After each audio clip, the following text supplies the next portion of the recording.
see people scatter. Here he comes. Andrew, hero, Andrew. Here he is, ladies and gentlemen. Get this show started. Andrew, So this is pretty crazy because I actually went up first last year too. Right? Didn't expect to get on last year. Back on here. Good to be back. Love all you guys. Didn't expect to go on first. I'd be honest. All right. So my dad's on Facebook, which is awkward. He doesn't really like. I can see what he posts like on a common website or a common like. So he commented on Drew Barrymore. She posted a photo from a setup movie, and he wrote like "hottie," 5 fire emojis. Like, Jesus Christ, Dad, this is what you do with your retiring time. Like, and Drew Barrymore, that's who you find attractive. What's worse, it was a photo from the set of E.T.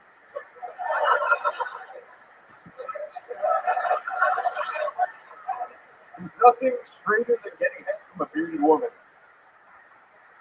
Think about it. Tickles your balls. Please end this. Oh yeah, Andrew Jeremy. There we go. We got 60 seconds. You really started off the show last year? I really did. God hates you. Yeah, I know. So many names in this bucket. He's like, no, there's only one guy that gets it. No chance I could be the first one. Let me say my right. Hell yeah. So look, the truth is, I don't remember why this year, and after watching this set, I know why. You were in here, Bro, don't let him shit on you. I feel like by the time you open next year, you're going to be ready for that. I love it. I like his silent looking over at us and saying please after every joke. So that happens. Guys, I love this new look. It's a little different, right? A little Connor McHomeless type of fucking chiseled beard. No, I wasn't talking about your muscle mass. I was talking about your head. Can I just say one thing? This is my 4th Skankfest, and it's the best one yet. Wow. You guys are all my people. I love all of you. Awesome. Wow, look at him. He can also pander everybody. Incredible. He said the magic words. Do you guys want to hate this guy more? Louis C.K. was just on downstairs. Yeah, you guys got to watch him. Yeah. Oh man, Wow. I love all of you guys' process. No, you chose that over Louis C.K. That just happened. Wow. Hey, guess what? You still paid the same for your ticket.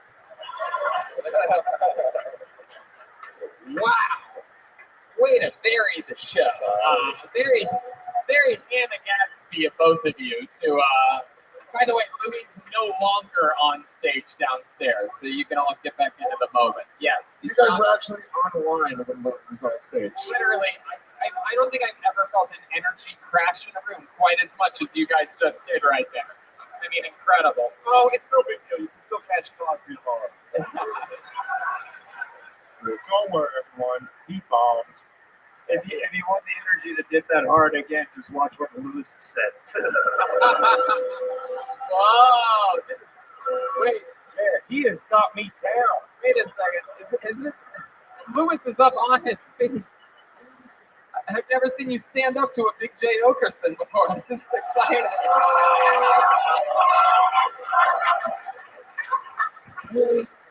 You'll finally get to do all the bullying that you wanted to do all these years. Andrew, stop fucking recording. It's exciting stuff. I mean, clearly from your comedy, the only chance you have is being an Instagram star. But Look, Mom, these real comedians don't think I'm funny. Andrew, what's changed in your comedy career since last year? Now you wear a tiny backpack Infinite CBD gave it to me. with one Magnum condiment, right? Hell yeah. Hell yeah. Oh no, I've actually done comedy. I've actually done comedy less. But you know, I love that doing was the goal actually, and we wanted you to slow down a bit. That you were getting a little too much too soon. So what do you do for work? I don't remember, but I'm still a part-time mailman. You shit on me last year for you brutally. You know. Why would anybody remember? Dude, I swear to you, when you were coming through the crowd, I was like, "That the mailman from last year?" Probably the better thing is that after all this time in the entire set, and then he goes, "I was the part-time mailman." You go, "Yes, that's right." I couldn't place it. I IMDb'd you. It's all coming back to me now. I must have made a joke about how at least you have good delivery in one of your jobs. Yeah, exactly. Yeah. Yeah.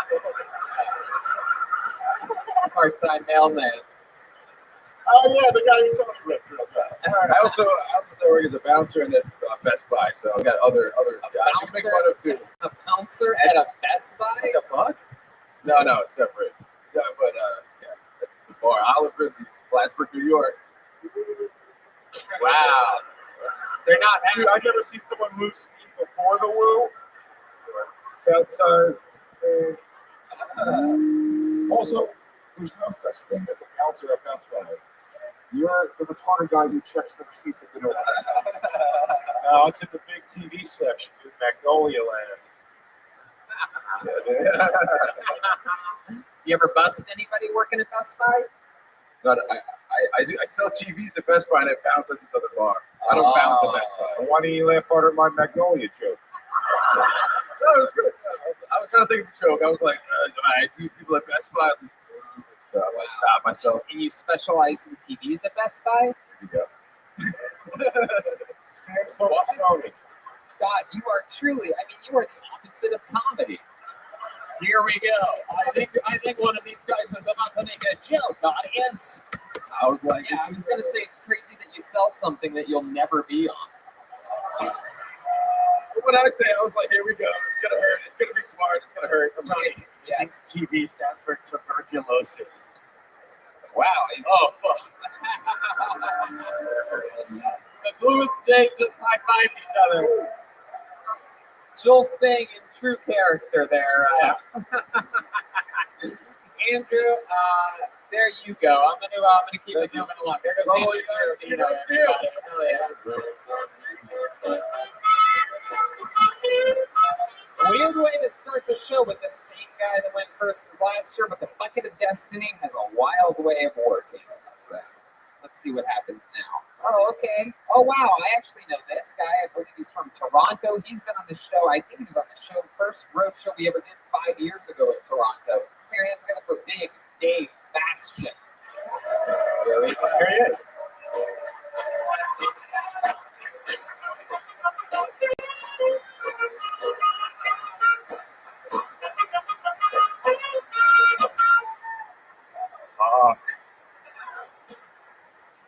So I have a beard. Sometimes I hear it. Sometimes I get some fucking stupid poets. Like the Duck Dynasty fuckers. Trying to go for the Duck Dynasty look? No, but I bet I can get your IQ. It's low.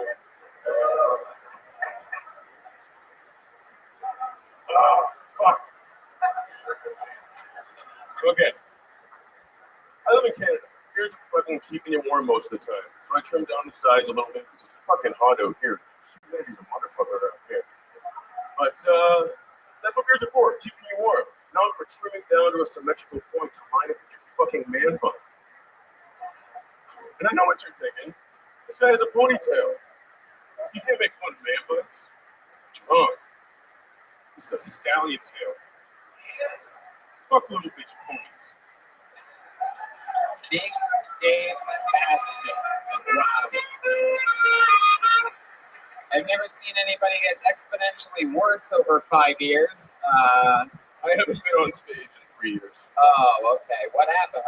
I gave up. You gave up. Were you winning rodeos by your belt buckles information?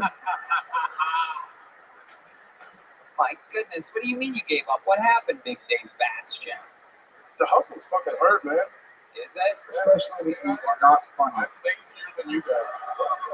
It's a goddamn nightmare comedy if you do not have the ability to make an audience laugh. So what have you been doing with yourself since you're not doing comedy anymore? Tell us about you. Cutting down trees. Working. Where do you work at? Advertising company. I change what? Sorry. Oh, you changed billboards. I changed billboards. Wow, it's crazy that you work with something that you'll never be on. Here we go. Hell yeah. You ever think about just wheat pasting your own picture up there one day? I didn't understand that. Sorry, what? Is your apartment, like, do you keep like the old billboards after you take them down? Like, is your apartment like Lego Movie 2, like as a wallpaper everywhere? I did keep one for Weiser's whiskey, a Canadian whiskey, because I've been drinking that shit since high school. I had a whole plan with it, but I moved away from that house and just left it for the old roommates because they were assholes. Wow, Not for them to hang, just a big heavy piece of garbage. you've been drinking it since high Big school? heavy piece of garbage. We're talking about Jay. I gotta admit, I like his shirt. Whatever, bro. Fuck off, man. Comes at me all the time. You watch the show? Dude, I'm gonna tuck in my sleeveless shirt. Me and him are gonna beat the shit out of you. Big Dave and Big Jay. And then we're gonna eat on donkeys. I love how his set was going so bad that he just started talking about the weather. Yeah. A lot of humidity here today. We stood outside and fucking heat for this. Dougie, All of us. Dougie, how long have you been selling comic books in Springfield? I'm sabotaging myself right now. Yeah. Come on, I shaved the neck. Louis J dropped the mic during Louis J's joke right now. For those of you that missed, He already knew it was gonna be a beast. In Lewis's mind, he went, I'm not going anywhere with this. If I know me, this one's gonna fall flat. If I know me, and I think I do, this one's gonna fall flat. You motherfuckers stop laughing so hard at me. They're not laughing with me. They're literally laughing at me. So If they stop doing that, there is no show. All of our livelihoods. Big Dave Bastion. How long have you been working up on billboards? Just out of curiosity. 4 or 5 years. 4 or 5 years. Staying true to your career, you made at least one guy named Bill Ford during your set tonight. I remember you being a lot heavier last time I saw you. I fluctuate. I lost 35 pounds the last month and a half because I'm back to training. me too. Shit. Is that true, Big J? Wow. Did you ever jerk off up on the billboard then? Good question. No, I gotta work with another guy. He's old school. He didn't like that. Well, it's Back to back, you do it at the same time. You know, you brought it up while up there doing it. Dude, wouldn't it be We're crazy if we all the did time, this? right beside the highway. So if someone's got good eyes, That'd be great. I love it. What is that belt buckle? Led Zeppelin. It's actually 20 years. Yeah, speaking of the microphone, Big Dave, wow, you get worse every minute that you try comedy. It's incredible. Now you stop talking into the microphone completely. It's uncomfortable because like we hang out with these people all weekend, and I love this. He's such a cool dude, Yeah. but he's not funny. So I don't know how to handle it. Like, I have to tell him this. You quit comedy. Quit, I know. Billboard back there. No, you just become like the dude who hangs out. You're awesome at that. How many I of you agree think? with that. How many of you think Big Dave Bastion should quit again right now, live on this show? There you have it, Big Dave. What do you think about that? Does that mean I just leave right now? Should I just walk away? I want to know. I'm curious what you think about that many people wanting you to quit right now. How does that make you feel? They're 3 years behind.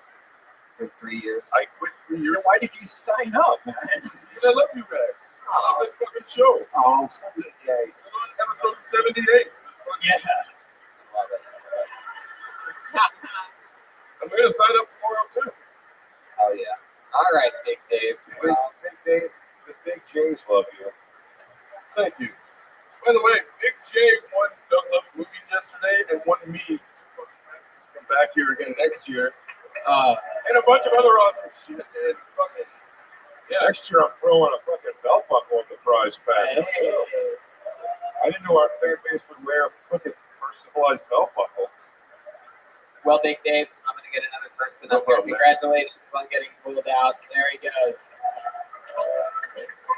For the last time in public as a comedian. Big Dave Bastion. Got the ponytail of a gentleman. about a hand for the band, guys? I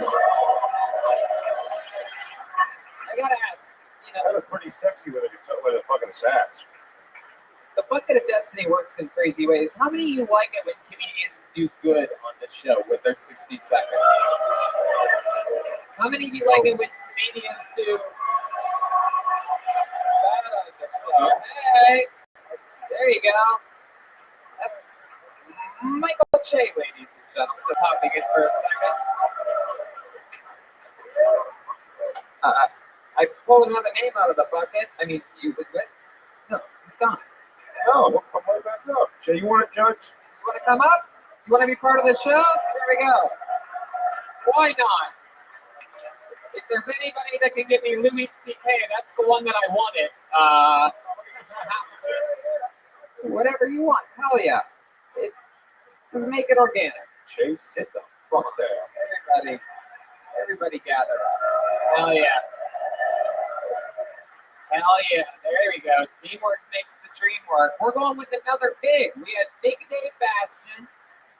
And now your next comedian, ladies and gentlemen, goes by the name of Big Drew, everybody. Big Drew is your next comedian on Kill Tony. Here it comes.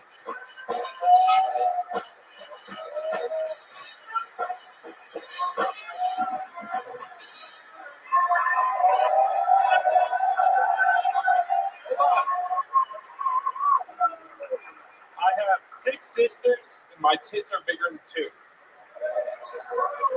Talking about family and that sort of stuff, and you guys were talking about incest earlier. When I was 15, my sister offered me a blowjob. Yeah, exactly. Driving down the road, my 8-year-old niece is asleep in the back of the car. She is that much of a whore. She admitted to all of us one day that at dinner that she got gang-banged by 5 dudes. At dinner, in front of 4 other sisters, mom, dad, niece, nephew, everyone. Fucked up family. So that's only half of it, of course. Stepsisters and that sort of shit. 8 in total. 1 stepbrother. He's a carny. So there's that. There you go, Big Drew. Oh yeah. Oh yeah. I'll tell you, it was nice to have just the average Legion of Skins fans represented up here. Was that? How do you guys Was know? that the guy airing his issues? How do you guys know Big Drew? You know him from? No idea. I was blown away how many comics have big in front of their name. Yeah. I actually met Drew outside, and he actually got a tattoo downstairs. And watching show him, it's the first one I've ever seen. Whoa!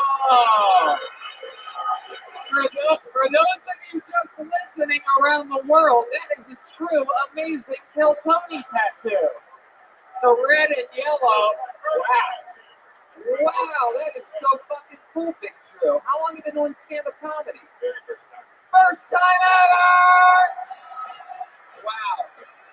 One could say, with it, doing a show like this, and with the way you look, we can literally say that we are making a murder. Awesome. That is incredible. Yes, Big J. Okerson. Yeah, Tony Hinchcliffe has finally fulfilled his lifelong dream of having his name on another man's body. You got me, Big J. And this is Big Drew. A fun fact for those of you with your Kill Tony bingo cards, this is technically the 4th comedian on this stage with the word big starting off his name. We have 2 Big J's, we have Big Dave, and now Big Drew. Where are you from, Drew? Maryland. What do you do for work? I work for Coke. You work for what? Everyone here works for Coke.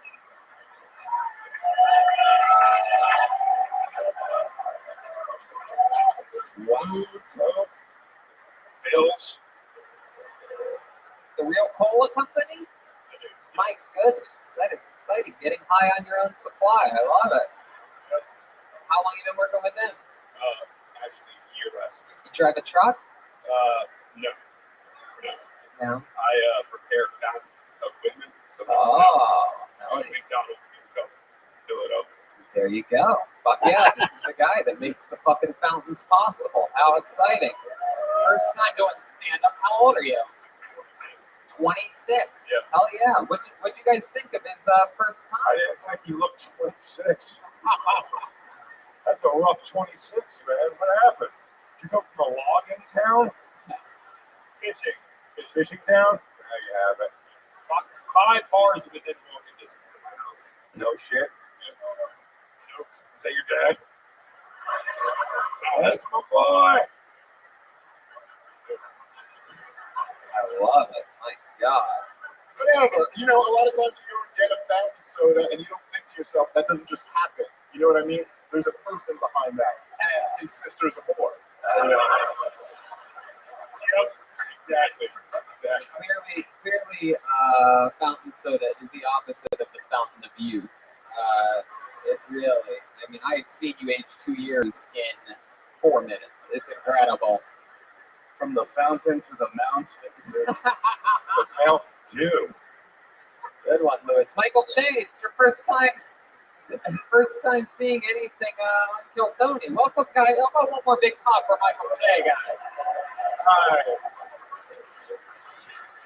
That's got to be so nerve-wracking. You're going to comedy for the first time and with this audience and these motherfuckers judging right now, so that's got to be scary. That's the hard. You've already accomplished more than you'll ever accomplish. But also you topped it. This is the mountain. This is a beautiful thing. You gotta enjoy this. So much shit in there. But on the bright side, you got another man's name tattooed on your arm. Oh, yeah. Just one note though, you didn't have to say my 8-year-old niece. Niece was fine. You lost us there. True. I love it. Well, Big Drew, I'm telling you, you got the tattoo, you got pulled out of the bucket, and so far tonight, first time, you've had the son of the night so far. First time. Yeah. I can't imagine it going better than that. Anything else you think we should know about you before we let you go? Anything else crazy we need to know about the life of Big Drew? That's pretty much it. Wow. That was your moment. You should have like, Big Drew gets that pussy. I'm passing. Do you have a girlfriend, Big Drew? Is there some big Bertha out there that you're fucking plowing into? Wait, what? What are these people doing, Big Drew? Yeah, Explain to us what they're saying. The people from Pepsi are screaming.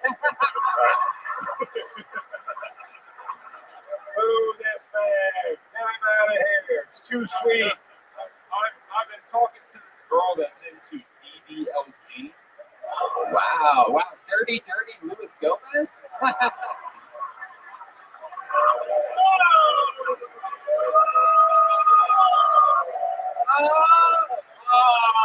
Lewis. Dang. Unreal, dude! Unbelievable. That's hilarious! Crazy. There's no episode. He got so mad he knocked out drinks. Wait, hold on, guys. You didn't spill it on Jay. The curse has been broken. You spilled it on Jay, the closest name.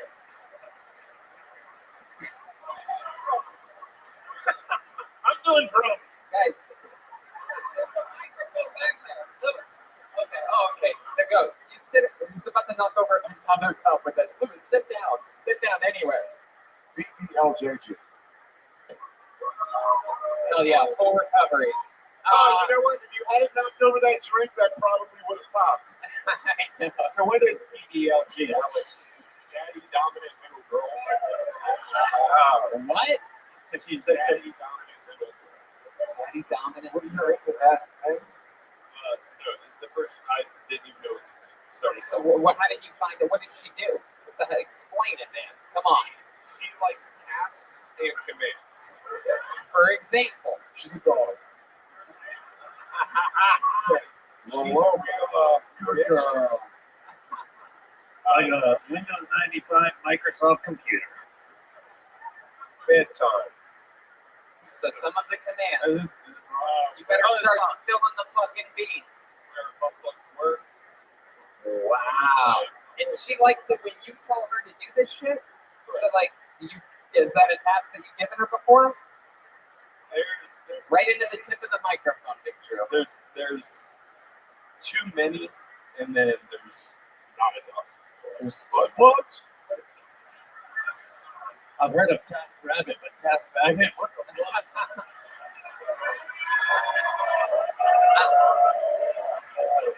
Have you made her wear a butt plug to work? Yeah. What does she do for work? Works from home, so it doesn't even matter. Works. I love that accent, dude. She works from ham. Yeah, she works from ham. Wow. It works from home. It doesn't matter. She works from home. Wear a butt plug to work. Just wear a butt plug around the house, you know? That's You can incredible. listen, that's a beautiful thing, and I feel like that relationship's going to work. Well, that's it. Anything else you want to plug other than your wife's asshole? There he goes. Big Drew, everybody. Keep it moving along. Drew. Got the Kill Tony tattoo today. Got pulled up for his first set and had a good set. Come on. It's great that you got pulled up. I will also, the set of the night, I will buy a Kill Tony tattoo for. Yeah. Set of the night. Heck yeah, looks like he's going to get a second tattoo, everybody. I love But I'm too hard on the drum. You guys can tell me to down the back if I have to. You're doing good. You're doing good. We trust you. Cool. Also, Chase never tried the drums. He's just a black guy. Pulled another name out of the bucket. That's definitely better than any white kid would ever nail on the first shot. Make some noise for your next comedian, Danny Braff, everybody. Wow.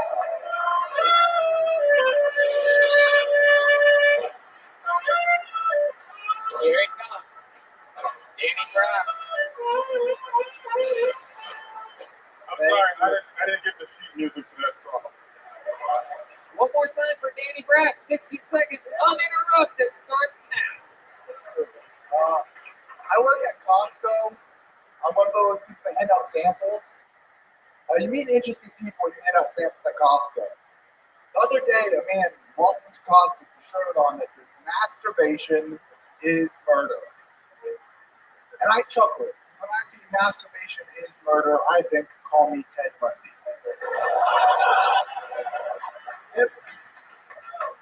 If masturbation is murder, they're making a Netflix documentary about every single person in this room.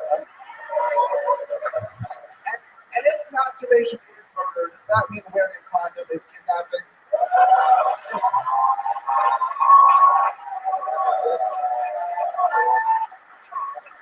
So I chuckle, and he says, "What are you laughing at, sir?" I said, "Nothing." "So are you laughing at my shirt?" I said, "No, it's okay." He said, "It's okay." Millions and millions of people die every day from masturbation. And I say, on a slow day, thank you very much. Danny Braff. Wow. Getting a standing ovation for those of you listening. Danny motherfucking Braff. You look familiar. How long have you been doing stand-up? 4 years. 4 years. I got on last year. You got on last year, right here. Hell yeah. How do you feel about it? You just got a standing ovation at Skankfest. Great. Heck yeah. Dude, I'll tell you what it was.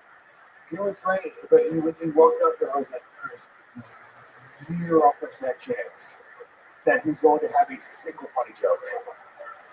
So people were blown away when you were fine.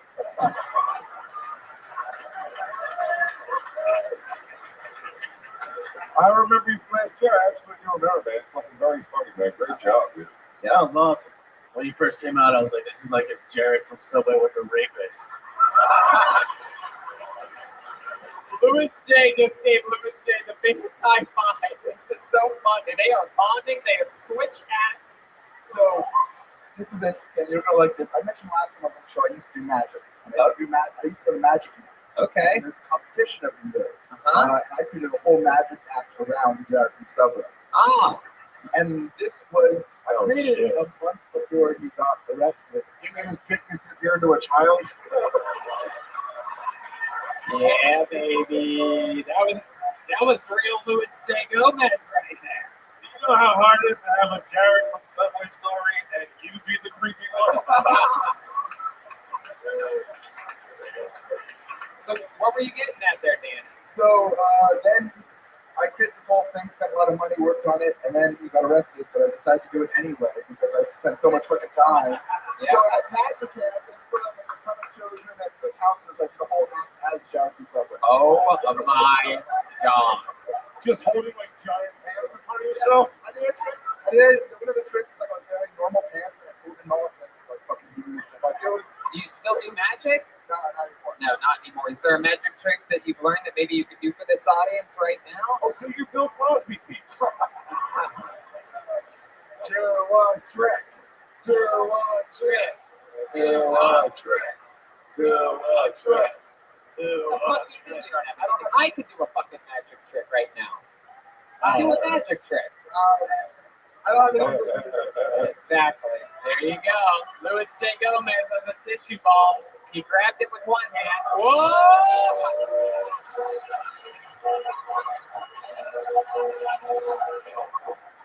Louis J. Gomez just did a great fucking magic trick.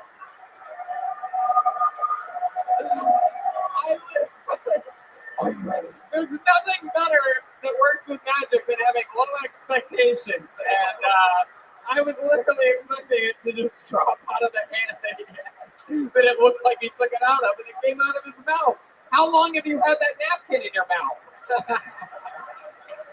This is what we learned. He just always keeps an extra. A wizard never tells his secrets. How about I have Louis J. Gomez revealing? I practice MMA and sorcery. Maybe James loves that trick. Yeah, I'm not really good at anything, but I'm okay at everything. Hey, I like that. Heck yeah. Well, Danny, anything else we need to know about you that's changed in the past year that we didn't find out last year? You working at Costco still? Still working at Costco.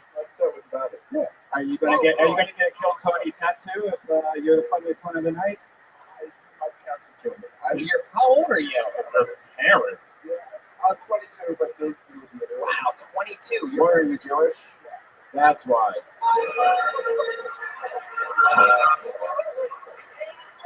22. But for you, What? nothing. So do you still live with your parents? Yes. Here in New York City? New Jersey. New Jersey. What part of New Jersey? Small town called Flemington. Flemington. Sounds like a Jewish community to me. The place has chutzpah. Imey Town. Pretty sure Ari's going to pop in over there right now. Oh yeah. What's the most Jewish thing about you? So his face. You're circumcised? That's it? I don't really believe in it, but my parents do so. Wow. You'll say on a podcast that you don't believe in the religion, but you're afraid your parents will find your tattoo. Why don't we get it somewhere where your parents will never look? Dickhead. Yeah, dude. I understand. I'm sorry. Right next to your butthole. Put a little Kill Tony next to your skull, Kill Tony. Tony's face. Make the butthole the O. I'll think about it. You'll think about it. We know what that means. Oh, my parents will kill me. Oh yeah, hey.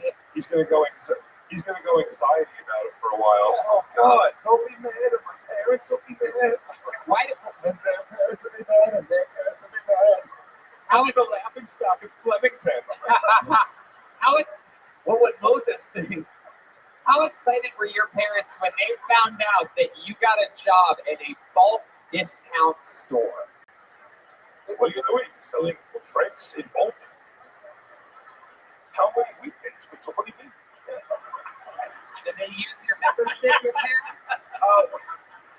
I don't get a membership. I use their membership actually. Oh, Don't you think your parents are going to be upset if you turn down a free tattoo? It's great. You're spot on, Red Man. Spot on.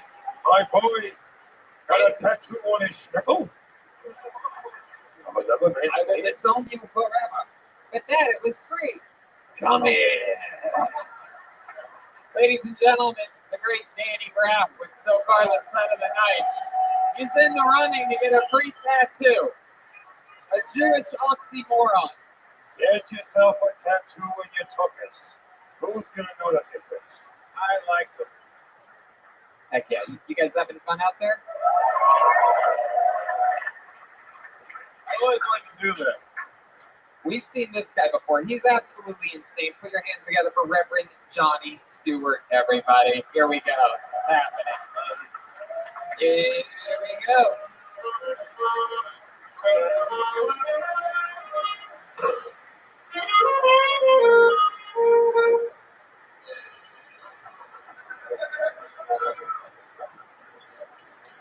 I have a giant rainbow flag. I put it on the back of my Ford F-250. I've been driving around town with this rainbow flag. I'm not a fucking faggot, though. The point is, back in the day, God was angry with the gays. They were getting out of control with the partying and the butt sex and sodomy. God sent a great flood to wipe all the butt fuckers from the earth. And the rest of the people who weren't on the boat took a step back and said, maybe I fucked up a little bit. So then in order to let you know he's not going to flood the gays' way, he says a rainbow after every storm.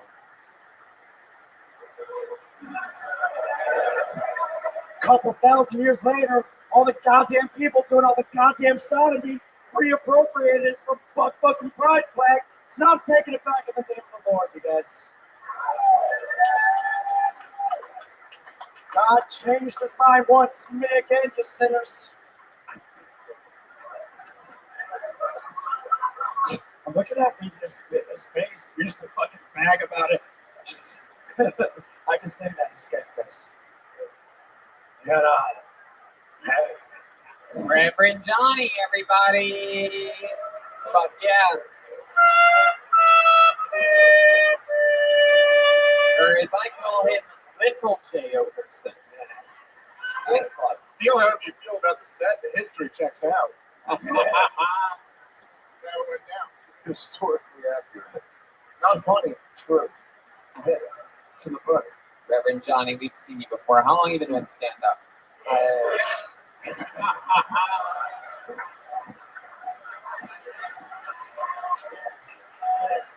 like 7 years by now. 7 Since you looked at me, I'm only never here, but I'm sorry. 7 years. 7 years?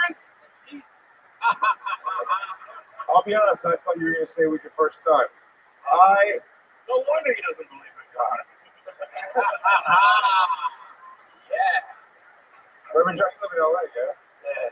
The first time I met you was outside the comedy Although store. we had a whole thing on Trentoni. This is the guy that I pulled the sword on, and everyone was freaking out. Yeah. And now everyone understands why I pulled the sword on him. So I could, He deserves to be dead for his own funniness. Reverend Johnny, let me ask you a question. You seem like you were a bad kid. yeah. Were you? Kind of. I mean, schizophrenia is like kind of illegal to arrest you. They talk to you for a minute, and it's just like, oh, you just got to put this kid in a 5150. So, like, I don't have a record since I turned 18. That's, Is it actually illegal to arrest you? it's like, fuck up. That's what the voices say. Yeah. So you went to the psych ward a few times? Yeah. Yeah, like what's the longest you ever stayed in one? 2 weeks, probably. I don't know. That was like teenage shit. Right. Now that you're all grown up, you never went back. Yeah. Yeah, now you got together. He's got a Legion of Skanks tattoo. Yeah. Oh, yeah. Right above the scar where he burned himself with a car lighter so he could feel something. Fucking Dave won the Doug Loves Movies. He got the free tattoo thing. And then he didn't want to get a tattoo on his ass. So then I was like, I'll give you $20 for it. And I got the tattoo. Thanks, dog. Crushing it. I love Spread it. that shit I got around no the problem house. with Reverend Johnny. Look, Reverend Johnny stinks. It's not a problem, though. Yeah. He sort of has a whole spirit of Sketfest. Yeah. We brought him here this year. He's actually performing on other shows here at Sketfest. Ah. And he's a fucking degenerate. But to be honest with you, I think if we didn't book him, he would probably hurt me and my family. So we gave him the opportunity, and he wasted it. Wow, look at that. Free Still, ticket. though, that's pretty sweet. Isn't it nice when old sword rivals bury the hatchet? It's true. Reverend Johnny, how do you survive? How do you make money? I may or may not work at a weed delivery company in LA.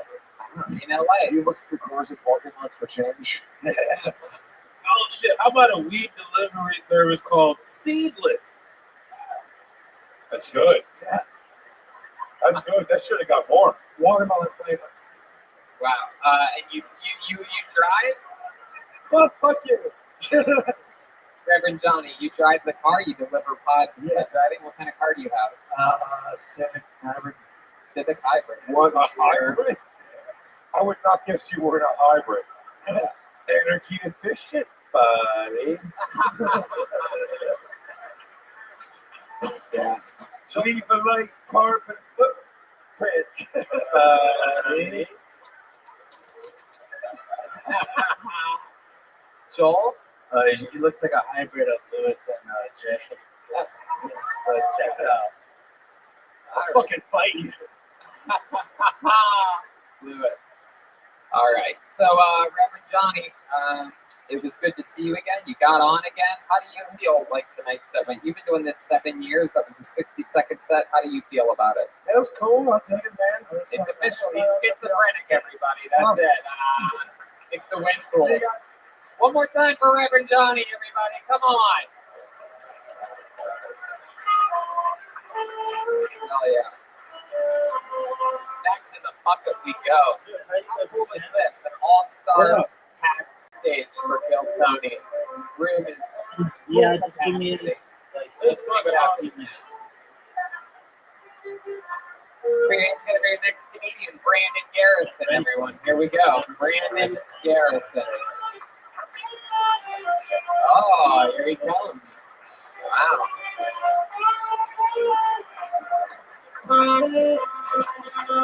Here he comes. Brandon Garrison.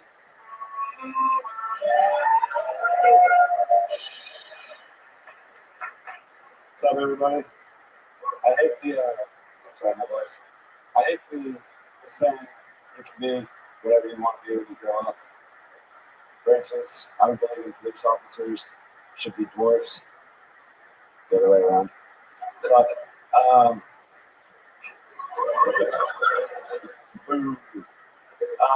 fuck. Suicide's cool, huh?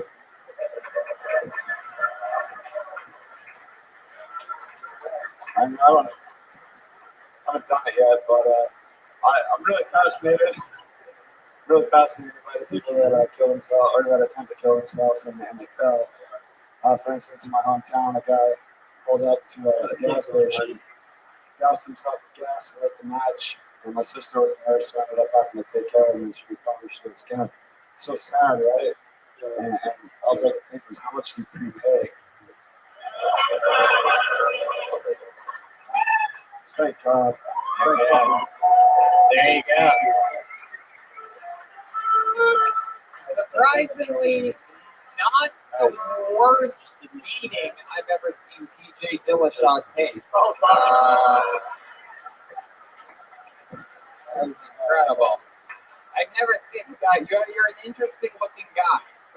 You have like no chin and you have a nice looking beak on you there. You got one of those Jeremiah Watkins noses over there. It looks a lot like Alec Baldwin when he tries to scare the people out of his house in the movie Beetlejuice and he stretches his face. That's what you look like in the body that God gave you. It's impressive.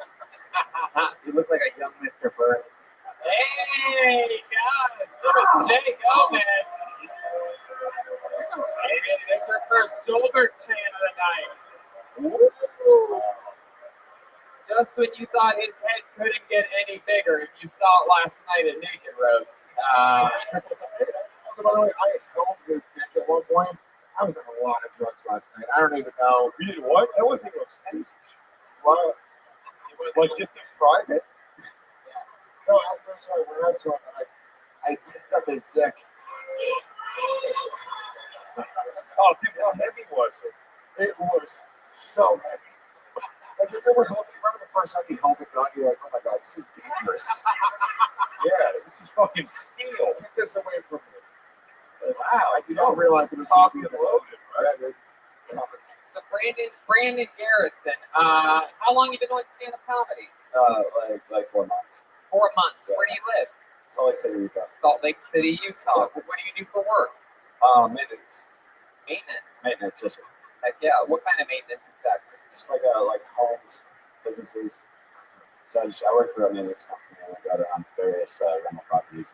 No, I get it. What do you do for fun when you're not working? I play a lot of pool. Really? Yeah. Uh-huh. Barbecue. You haven't noticed that there's a lot of 8 balls. I'm surprised. Salt Lake City guy, though, huh? What do you do for fun? You know, just look out, walk, find a nice stick, paint a leaf. Other than pool, what else did you say? Barbecue. Barbecue. Yeah, so when you're Marinate stuff.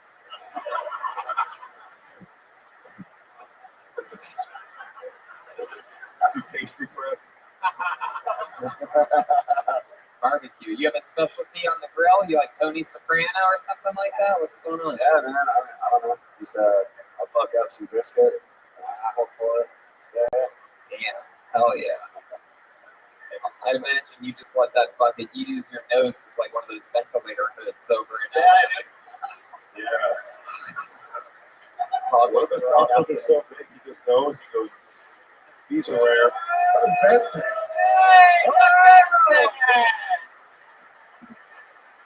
I recognize this guy. There's the elephant from my show. I'm glad it's still around. I just want to mention this guy. He playing the phonograph on the Flintstones. Make some noise for Doug Benson, everybody. One of our elite guests as far as amount of appearances for sure. We love him here. See him again soon. He's so great. Where'd he go? He's still totally gone, right? Wait, can I say like a comedy thing? No, Yeah. like honestly, he was really like once he settled in, like after 30 seconds or so, he settled in and actually told the joke and it landed way more than like the awkward saying hi part. So maybe he's good. Yeah. It's the classic. Michael Che, are you saying right now you can't figure out if someone's a great comic in 60 seconds of comedy? Are you being so bold as to right now say you cannot judge a comedian by 60 minutes of comedy? I'm saying a lot of guys, they got super comfortable and still suck. But he got comfortable and some of the good ones. So, Oh yeah. Hell yeah. I agree. I think he's running for the Kill Tony tattoo. Yeah. I love it. He's in the right. You heard it from Louis. I already got it. You got it. Heck yeah. All right. Well, he's in the running. You saw it here. It's Brandon Garrison, everybody. Let's keep it moving along. You guys ready to watch another set or what? I've met some fun people the last 2 days telling me that they're Sorry, guys. I gotta take a shit, I guess. It's all good, yeah. Oh, okay. There you go. All right, so put your hands over your next comedian, Spencer O'Neill, everybody. 60 seconds for Spencer. Wow, he's right here. There he is. Sorry, cool. I like to argue and debate. I like everything that comes along with that, like logical fallacies, ad hominems. And I recently learned one. It's called Godwin's Law. If you don't know what that is, it states that if a debate or a conversation goes on long enough, inevitably somebody will mention Hitler, and that is a sign that the conversation is now over. I started to use this to get a conversation because I don't want to be, So I just bring up Hitler as soon as possible. Like, for example, I'll be driving down the street and we get pulled over and cop will be like, you know why I pulled you over? But you know who else used to pull people over? Hitler. Okay, so I'll drive away on and the conversation's over. And then I'll be in court. I'll be like, this guy says he did nothing wrong. But you know who else did nothing wrong? I'll be like, yes.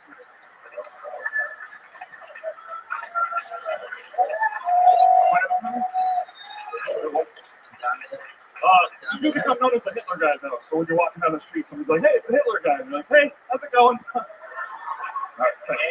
there you go. Look at that.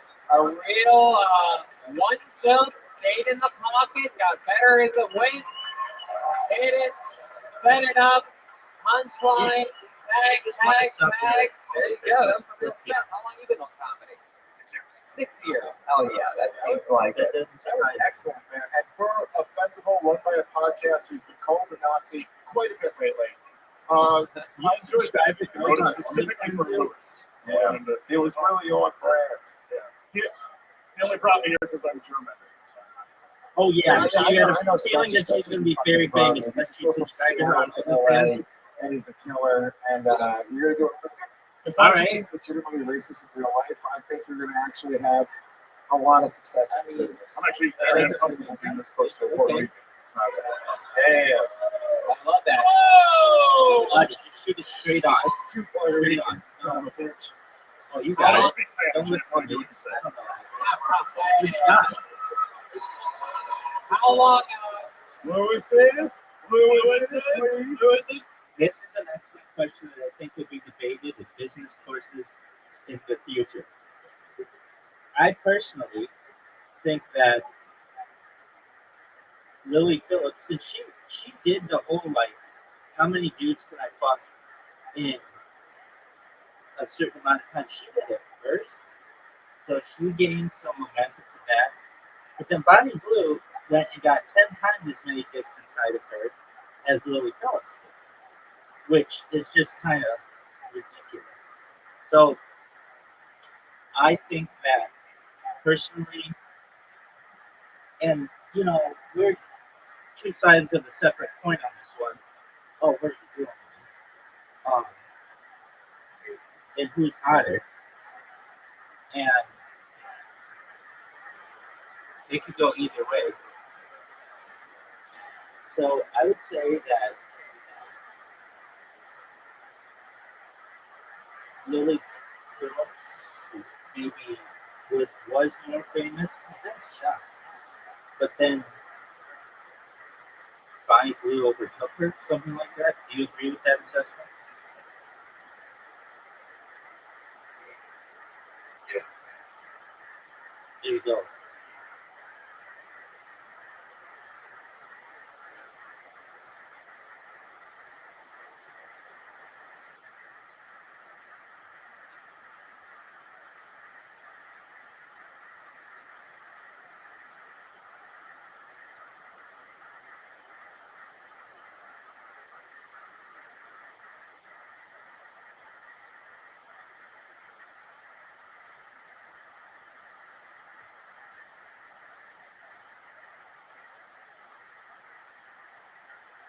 Look at this shot. Did you see that?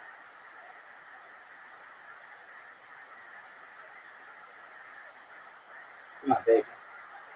No.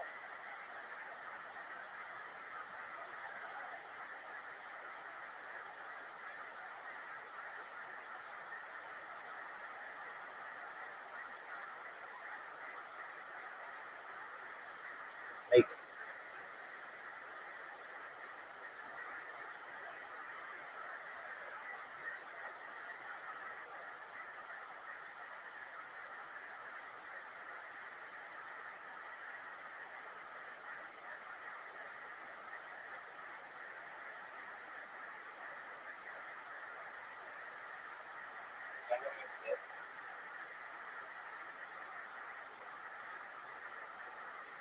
What'd you hear, Zoo?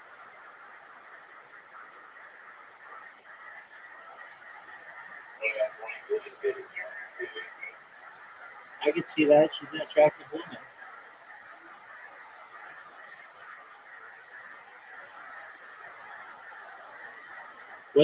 On what channel is her TV show going to be?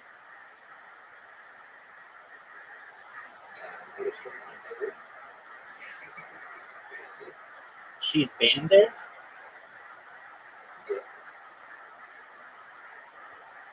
Why is she banned?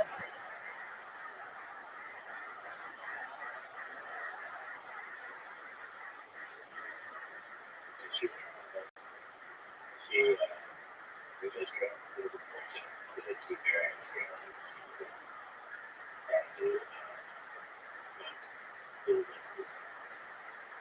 She was trying to do what? What, school leaders?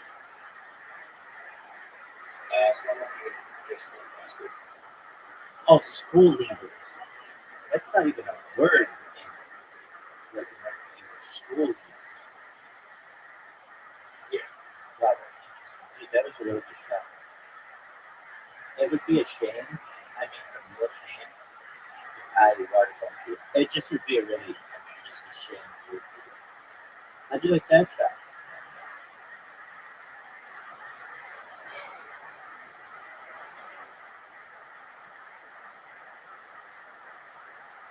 Are school leaders people who have graduated or just people who dropped out of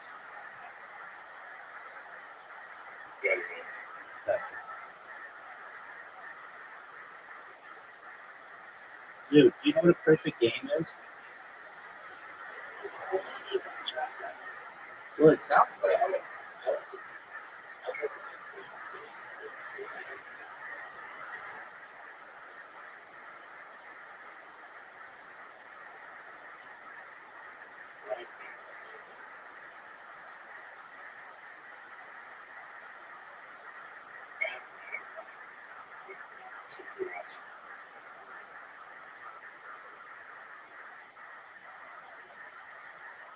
We don't have a term for that in American English. School leaders.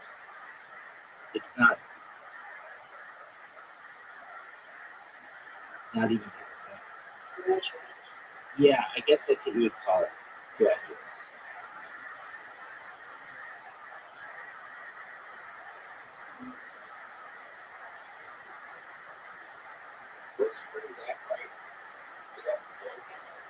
Well, it's for any school. It's for even like elementary school. It's just a week in the spring that allows kids to go on vacation and families to go on vacation. But it's also a time for families to, or schools to like end the semester. I think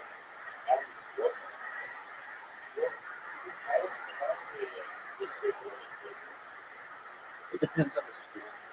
Generally, in the United States, school summer ends around Labor Day, which is early September, but it could start as early as like August. Um, and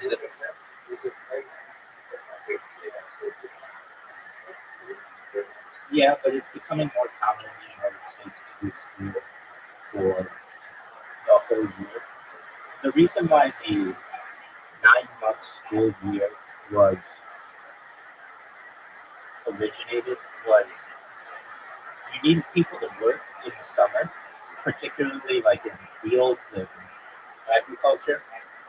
And so the summer was a time for those people, generally younger people, to assist their families and businesses and such.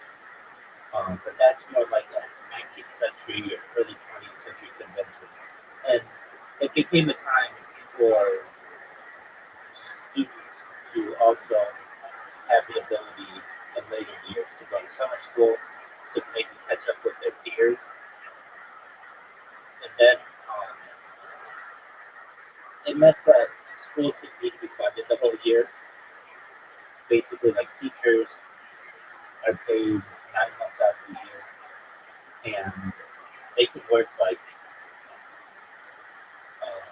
they could work additional positions, but in the summer. Well, hold on, let me finish. So some schools will have a club break, but it's pretty rare in elementary school. It's more common in college. Then you have like a Thanksgiving break, which is usually like just like 2 days. The Thursday and Friday of the second of the last week in November. Then you have winter break, which usually starts about December and go until like around mid-January. You can go shorter, depending. Then you have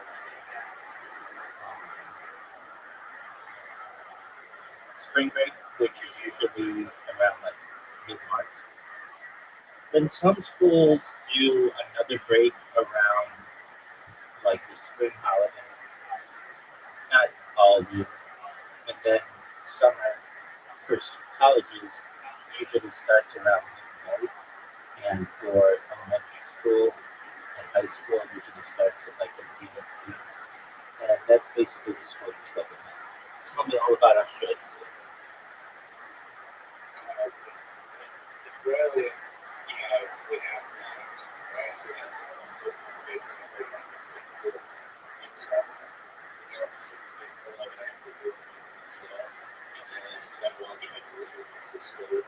and then it's 2 weeks every week, 10 weeks, every 10 weeks, and then so is not obviously going to be on time.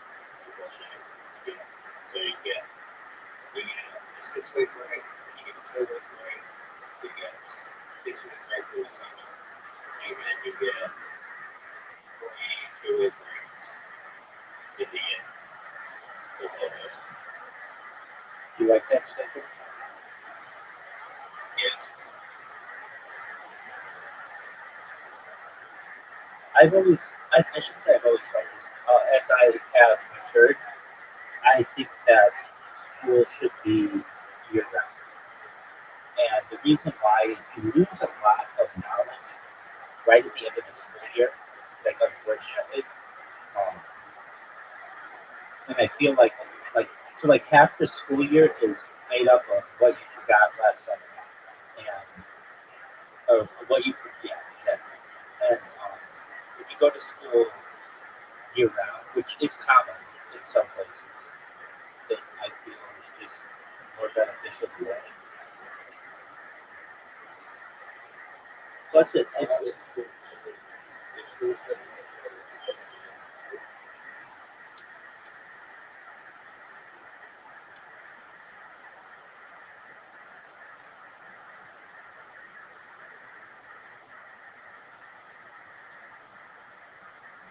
any schools go year round in Australia?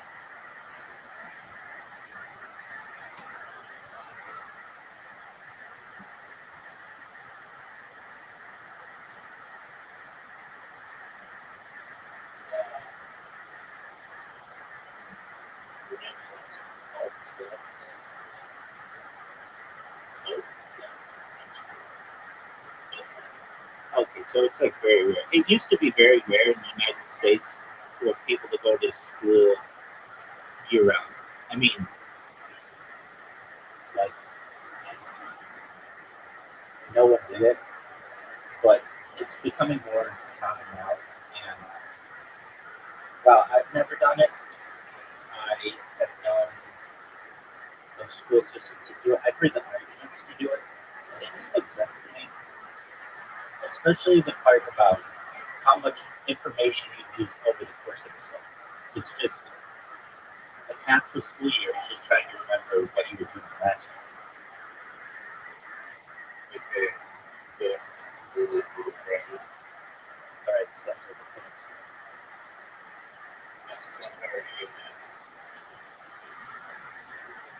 You know how desperate that looks. I know it's just you're just trying to be a friend. But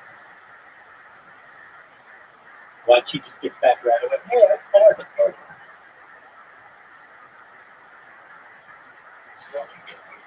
Oh no, I bet she gets back within 10 seconds. She's probably waiting. She's probably like, Sue, thank you so much for subscribing. I've been waiting for you.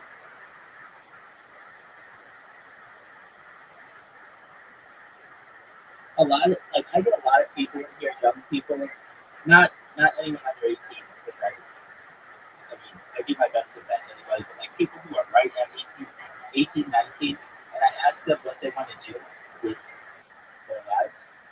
And an answer that is coming up more and more frequently is I want to be an OnlyFans manager. And oh, look at that shot. And she just made beautiful. And I asked them, why does some woman generally need you? Like, tell me why. Like, what's your pitch? And they'll be like, oh, well, I'll answer their emails and stuff. And it's, oh, I have a bad job. And it's like, dude, but you can find anybody to do that. So what makes you special about it? You just, oh, thank you, Zoo. I mean, do you just want to be involved in that industry? What? You don't really have a good answer, but I mean, at least in the United States, the number one job that students want, it used to be doctor, it used to be lawyer, or even professional athletes, but now it's influencer. Look at that shot. Good job.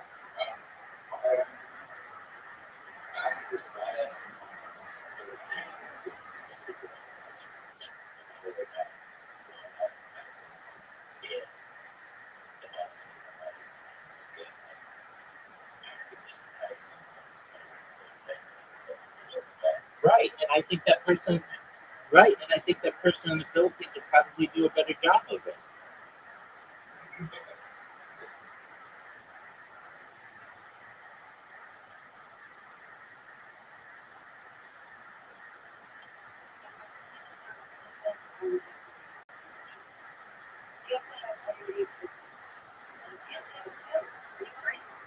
Wait, I agree with you.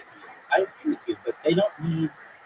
You don't need like some thirsty guy to do it. If anything, just pay somebody in the Philippines to do it.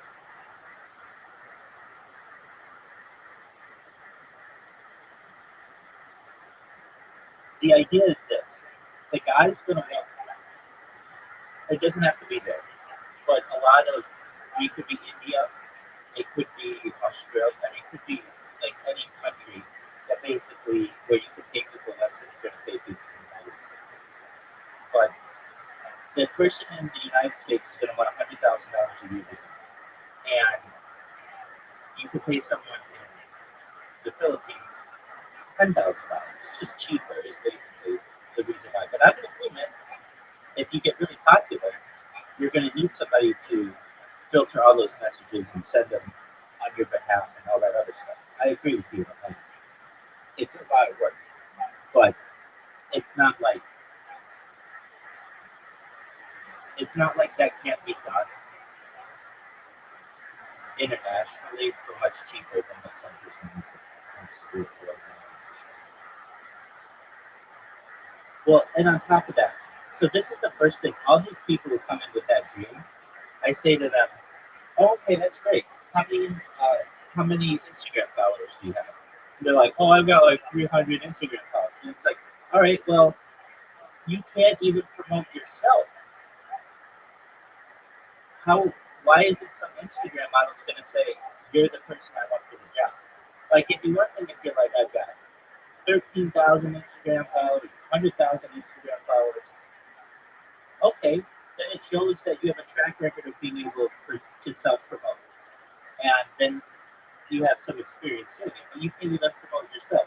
So why do I want you promoting me? Is the question that I ask. I'm not saying that they don't have an opportunity perhaps to be successful doing it if they have different content. It's just to me like, if you can't promote yourself, then how are you going to promote somebody else?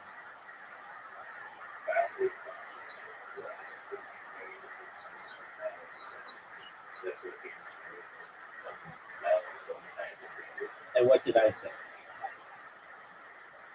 He said it's going to be a That's right.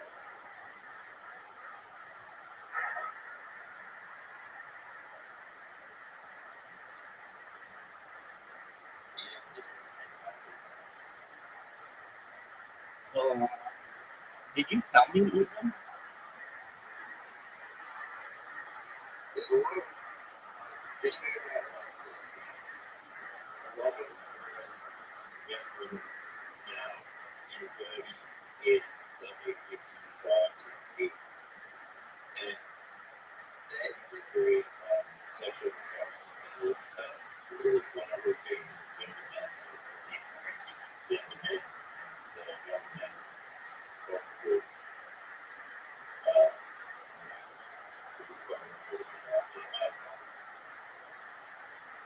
I mean, wouldn't that be the same?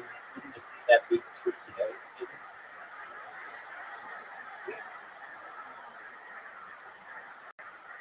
Okay. I mean, very cool.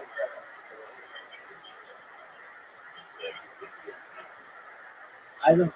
Okay, so even like today, I can go on Stable Diffusion, and they show women on there that I can't tell the difference between a real woman and just it's too uncanny. Now these are like cutting edge artists who are doing this, are actually like engineers, but you can't tell the difference. I'm not talking about like girls with 6 fingers. I mean girls who are women who are like indistinguishable from real women. Like you can't tell the difference. Um, Whatever that type of technology is, which is generally like AI video, is has a huge future, and it's going to put a lot of these Instagram models out of business completely.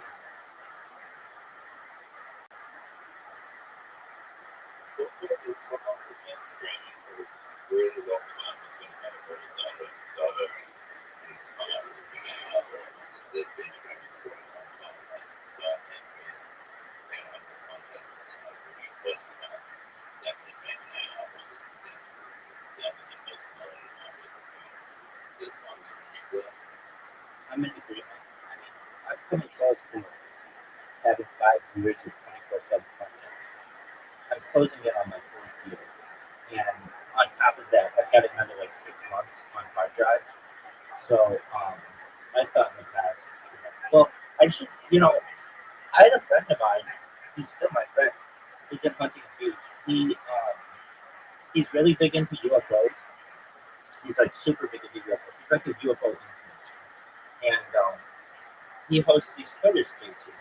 And the other day, it was like less than 2 weeks. It was about 2 weeks ago, maybe a little.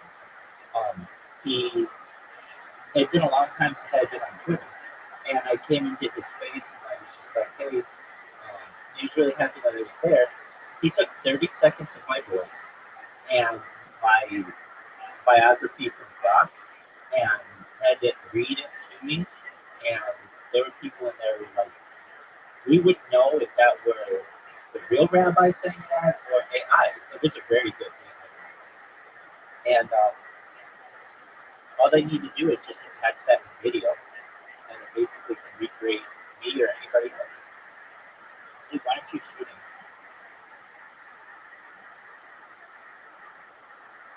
Did my app freeze or something?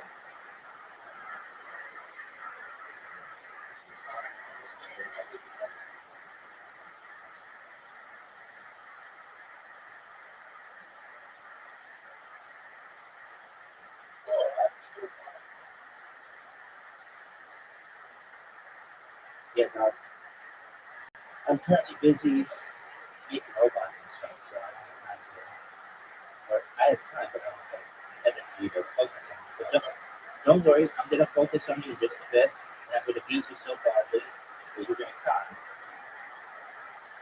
You remember when? Of course she did. She has some dude that like on the other end who manages her.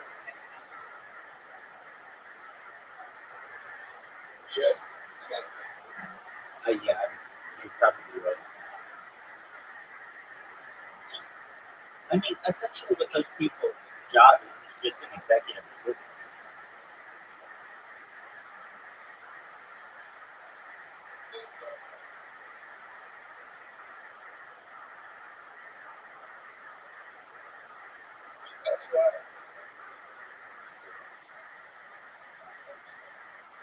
That's as hard as it is.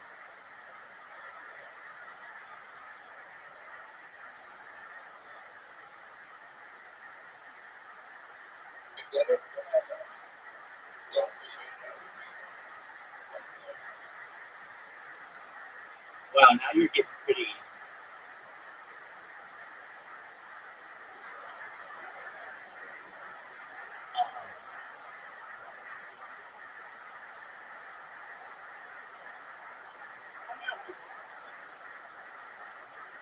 That's okay. You got it. I mean, you almost beat me.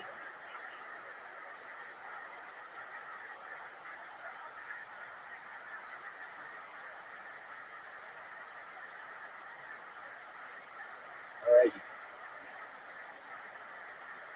You have you accepted your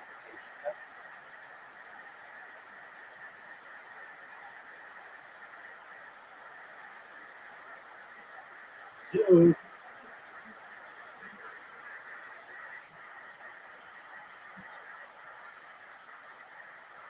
Zero. Okay, McDonald.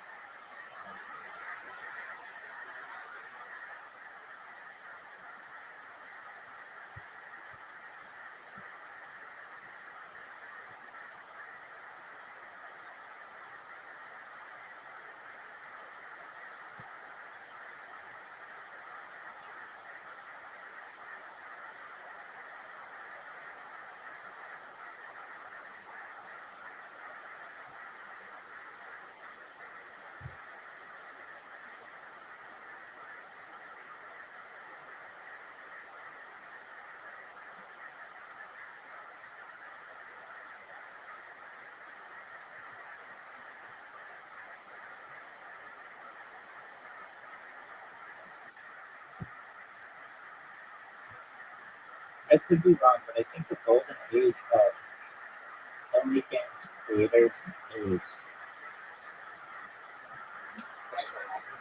yeah, exactly, something like that, where AI wasn't like as good as it is now, and people were at home.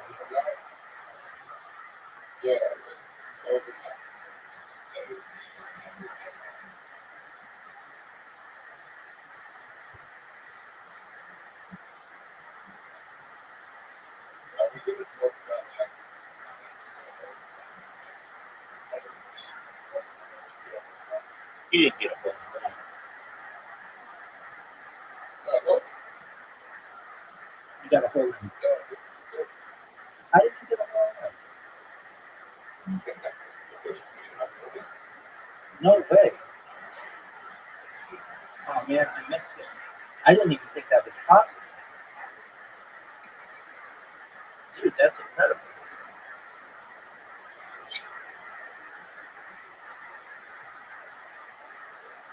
I'm sorry, that's good. I'm busy doing this other thing. That's phenomenal.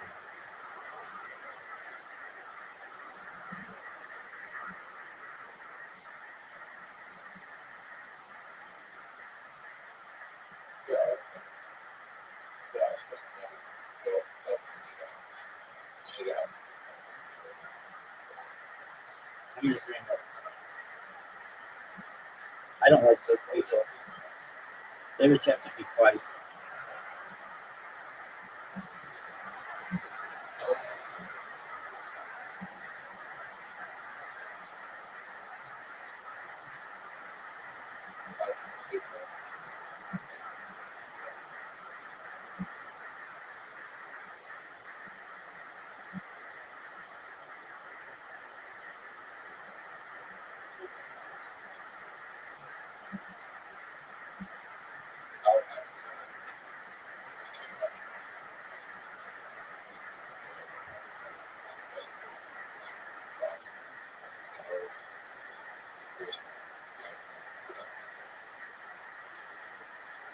I just wanted to use it for their servers to store content, but I think they don't allow religious content, and they thought I was a religious creator.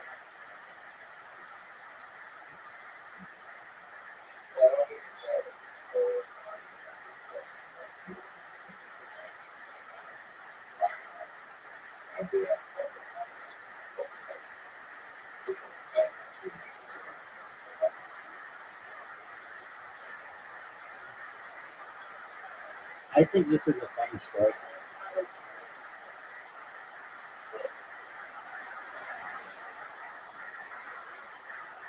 I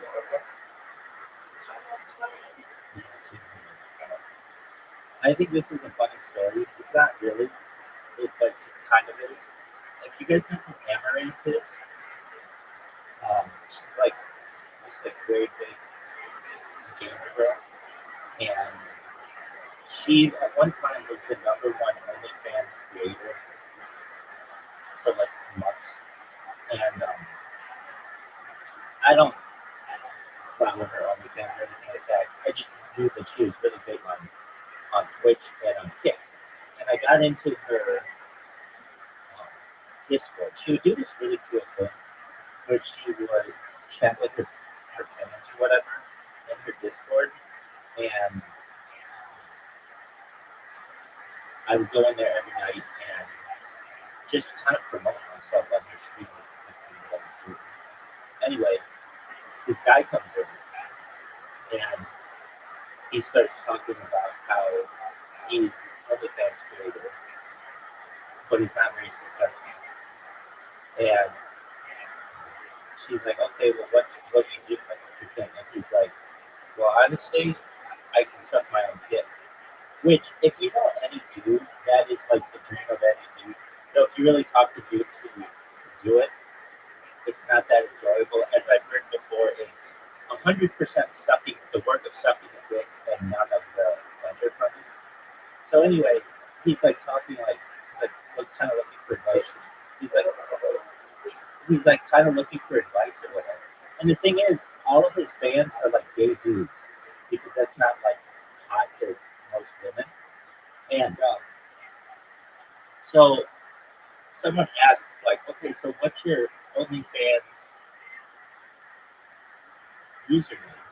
And he's like, it's J sub 163 and then the letter T. And we're all like, what? And he's like, it's J sub 163 and then the letter T. And it's like, you don't know why you aren't. What up, Miss Aquarius? Hello. How was your day?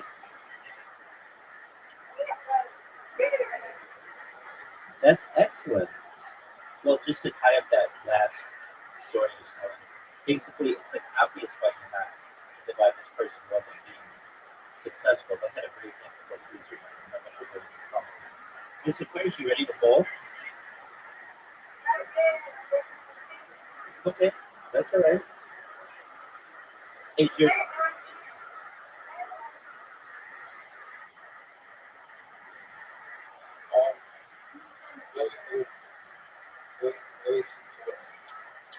okay? Well, I'm not heartbroken over it.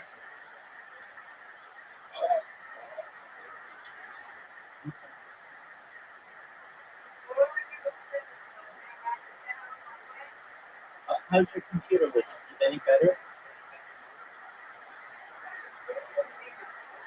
Yeah, that's right. That's what I mean. That's what I mean. Your iPad. Is Discord working any better on your devices?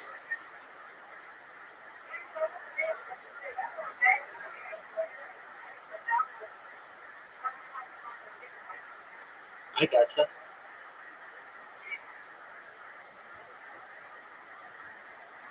Well, you're just an Apple girl, aren't you?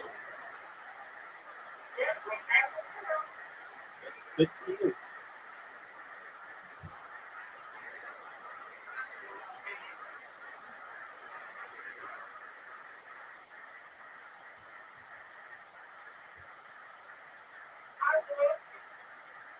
What'd you say? How's the what? Oh, how's Lochi? Dude, you're being asked, how are you? Okay, dude, you're a loser for saying that. That's how I would have said it. How are you supposed to say it, smart Alec? Well, that too. He's a loser for how he plays at Scrabble as well. Zoo, how do you say your name? Oh, okay. So it's the same low as a loser?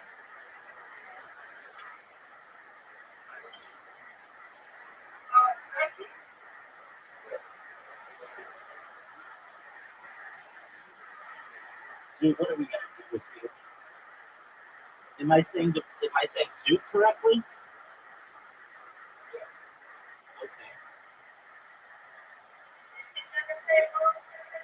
Yeah, he is. We're gonna peer pressure him into it. Zoot, have you bowled with us before?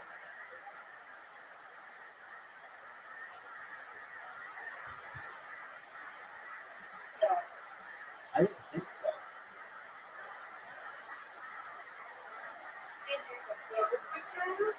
Not with you either.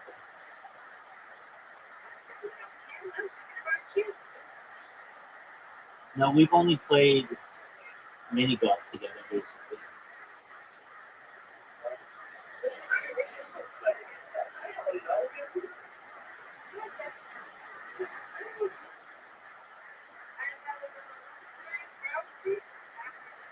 Yeah, Rothschild. All right, Mr. Kurt, you ready for me to send you an invitation?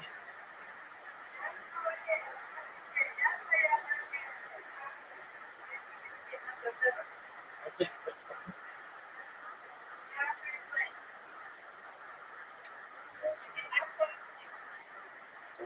Oh, Zoot left? What is going on? All right, Mr. Kurt, Audie, don't. Just wait, Audie. We'll wait on Mr. Kurt. That's okay. We're gonna take a. We're gonna take a. That's okay. We're gonna take a break.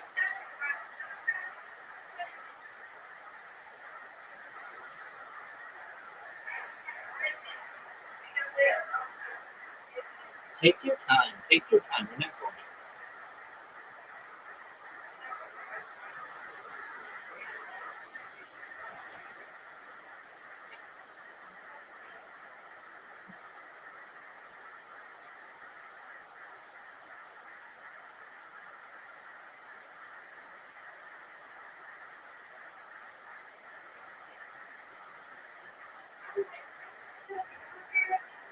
I believe you should have an invitation.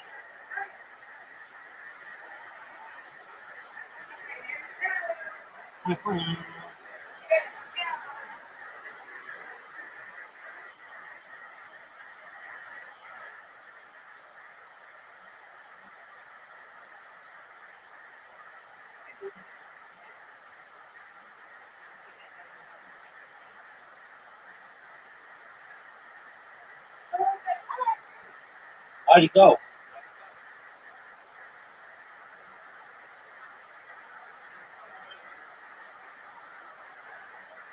That's okay. It's still your turn. Get it. Get it. That's all right.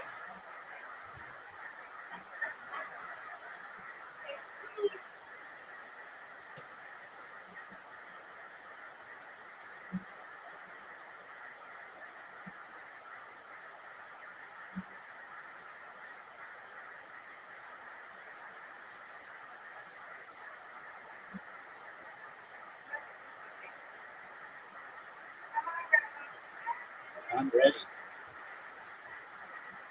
Not ready.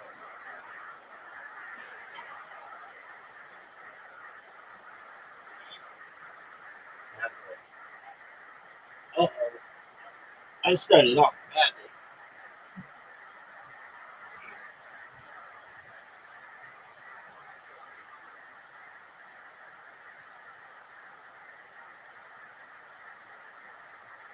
Mr. Aquarius, who's your favorite superhero? There you go. How about you, Audie?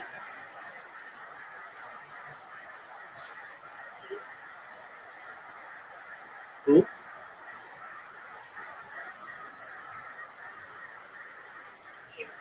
Oh, excellent. Very well. I appreciate that. That's very kind of you.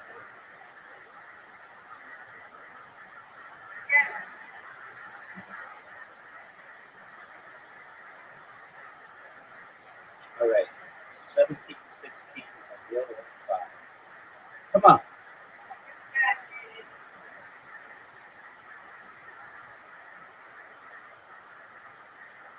I'm good at those straight on. But the ones in the corner, I'm terrible at those.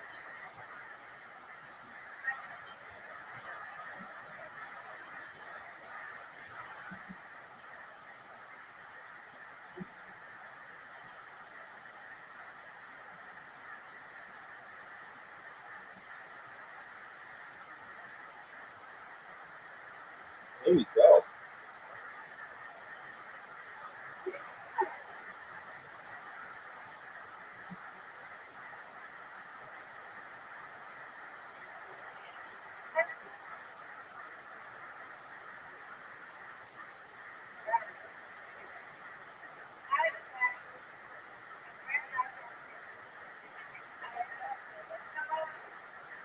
Get you. Oh, no, I'm not. Not with those. Not that's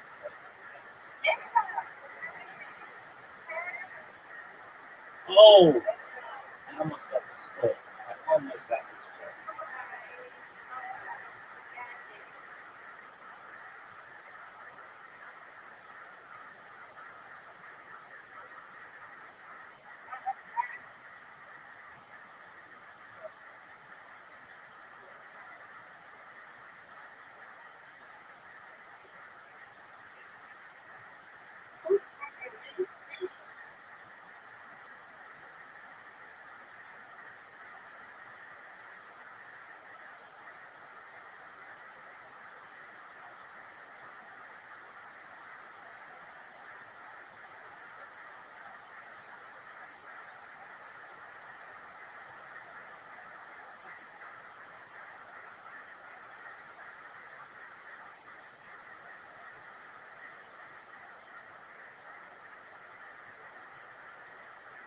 Did it.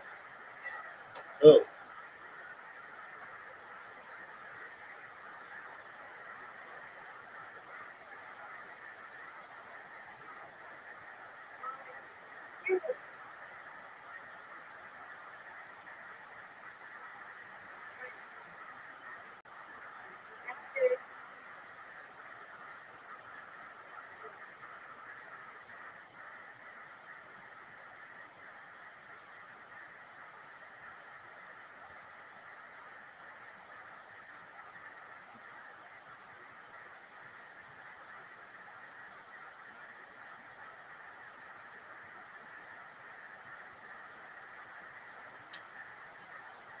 I'll split.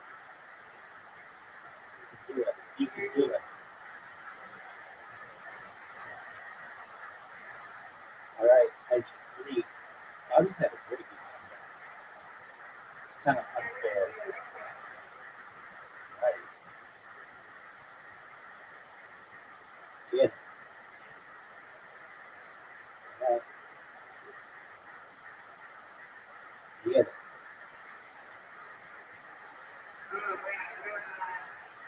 All right. That's one.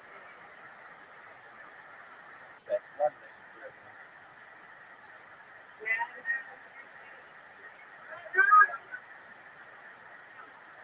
Did I send it? No. You don't.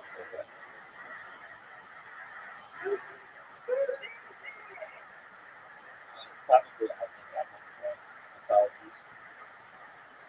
Apologies. You're funny. You're funny. You treat mini golf like it's the plague. I don't want to play mini golf. I understand. Some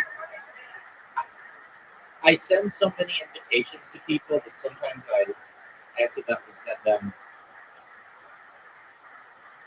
to the wrong person.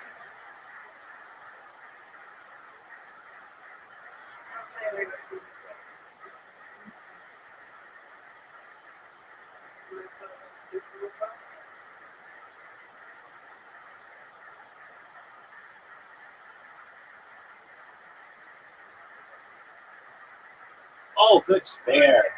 Good spare, Audie. Wow, you both are playing very well. I am not. I'm shit.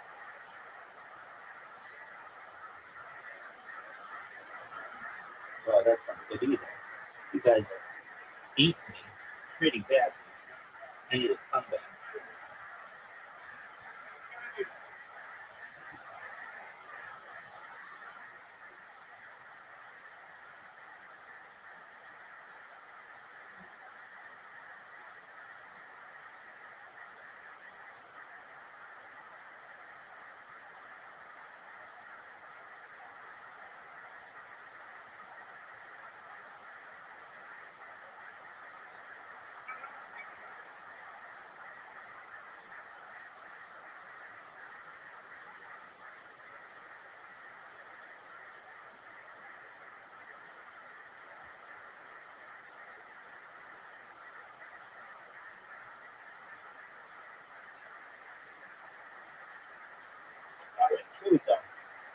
Comeback trail. There we go. No. It's a tough split. Get it. I'll take two.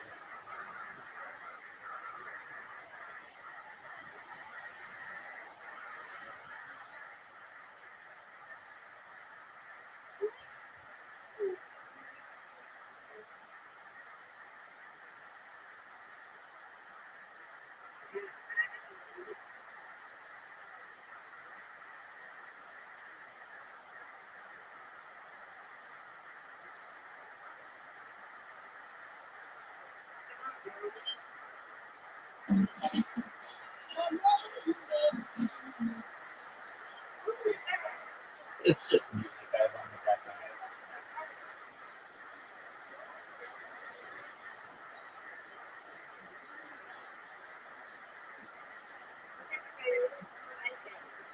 Excellent.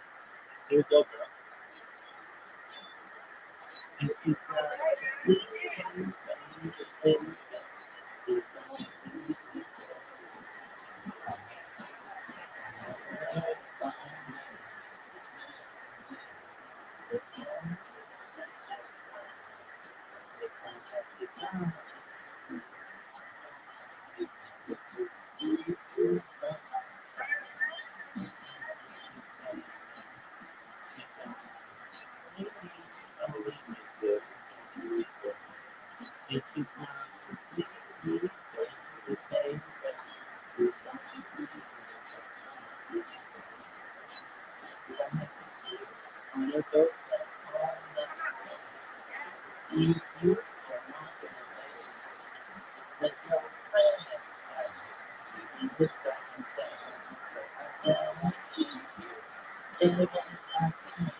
Oh, I'm not doing well.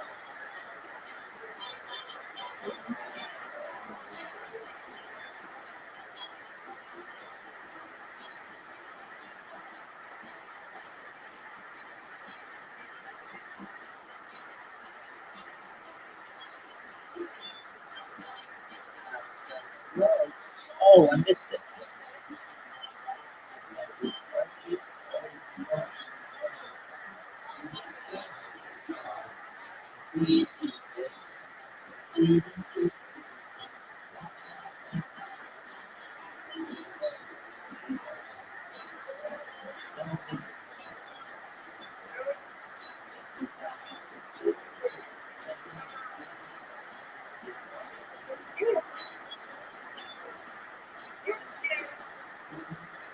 Good job.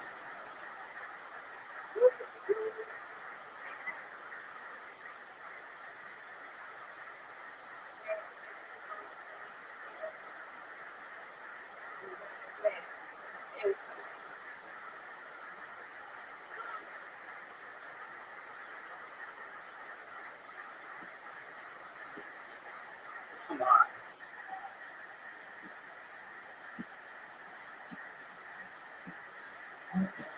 Whoa.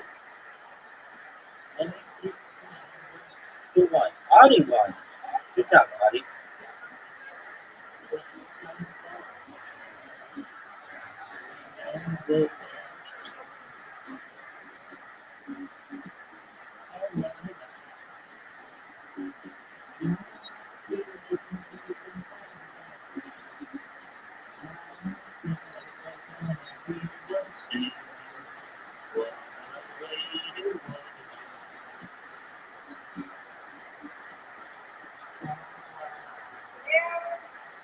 Nice shot.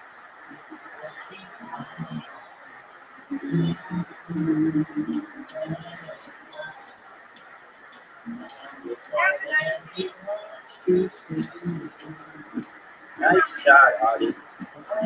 Both of you get strikes.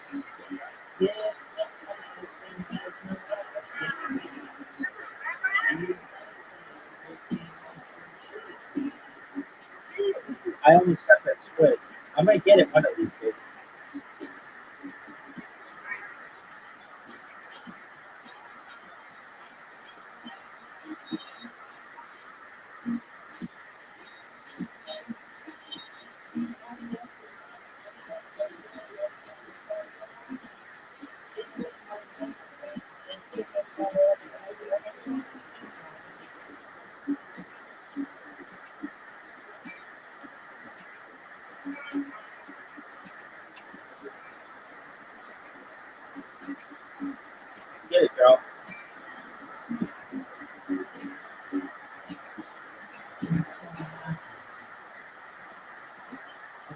I'm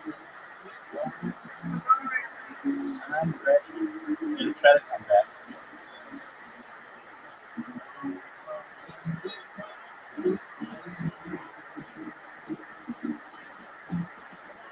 Come on. Come on.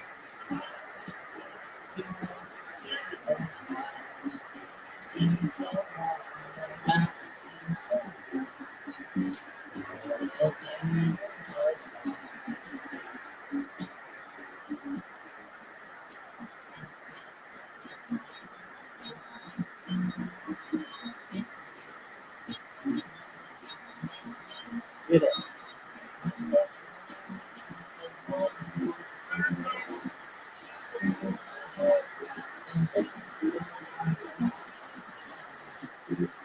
Get it.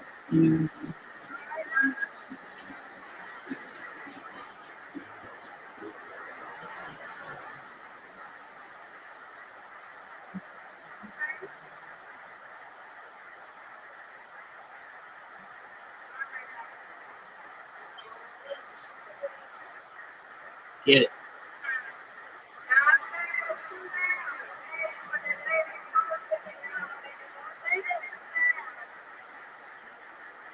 You're so funny.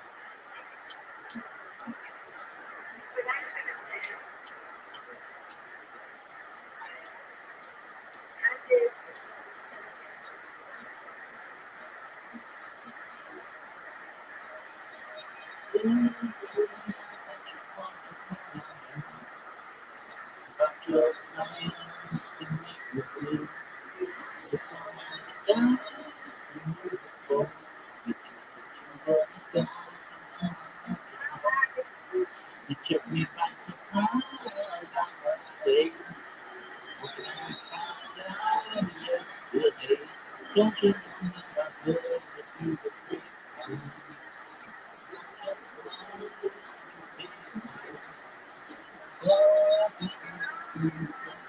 I'm ready.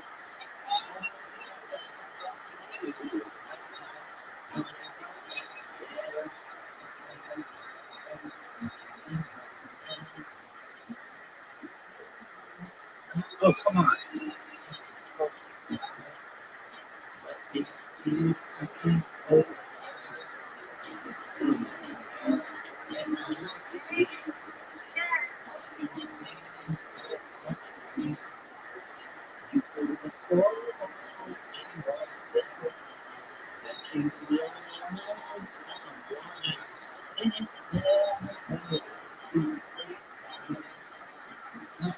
I swear.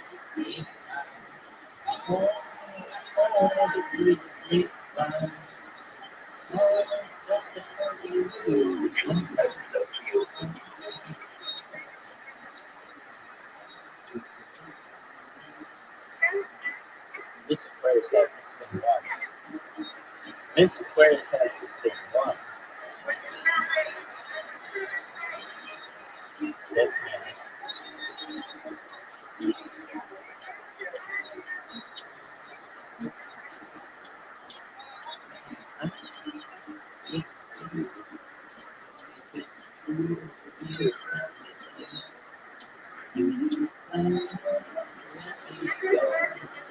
I know that. All the time. You both beat me again. All right, I'm gonna focus now.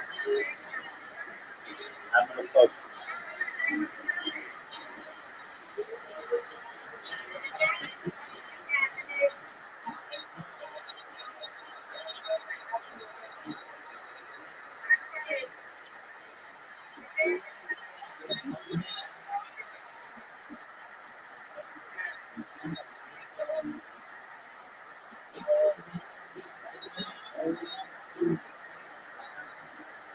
Nice fair, Mr. Aquarius. That's how it's done. That's how it's done.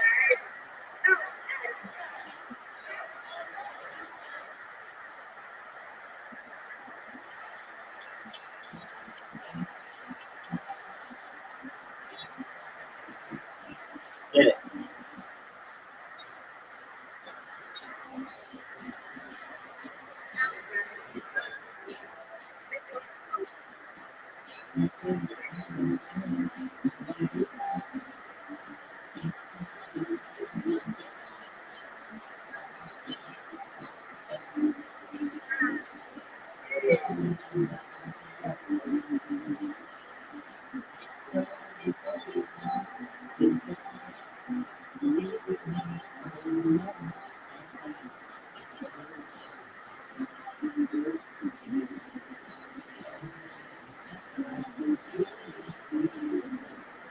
Nice job, Mr. Aquarius.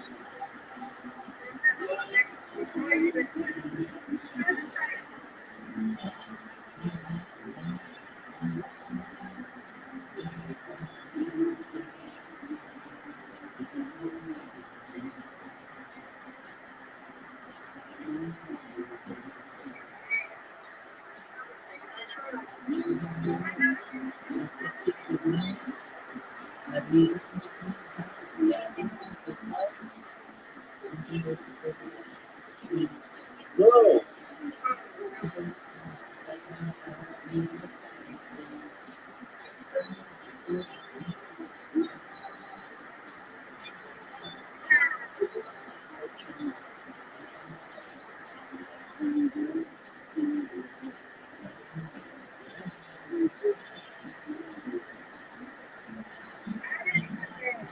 Yes, you can.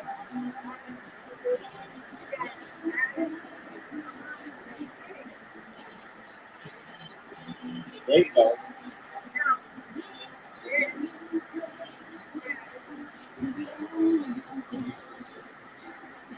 Get it.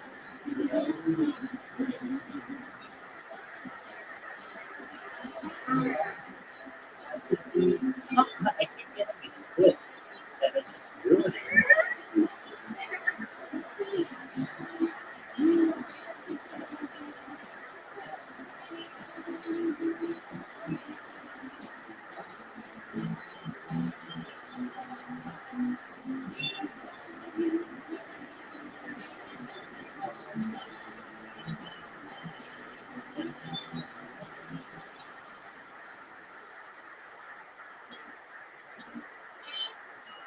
Get it.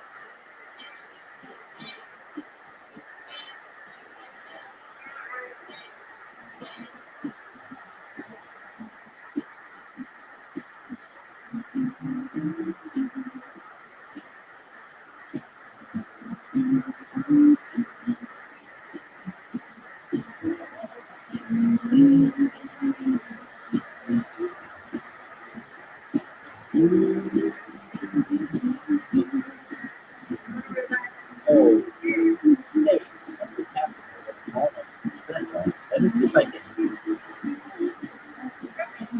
Hey, I think there's a way to put spin on the ball. I'm gonna try. Maybe I'm just imagining it, but I'll try.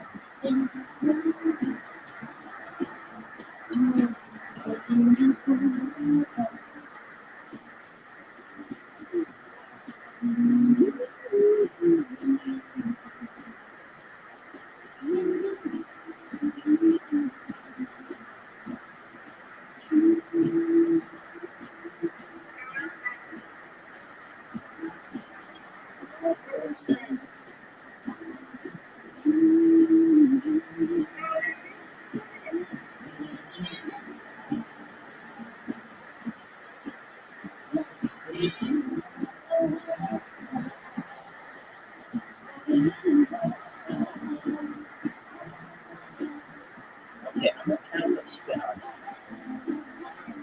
Oh, that was not good.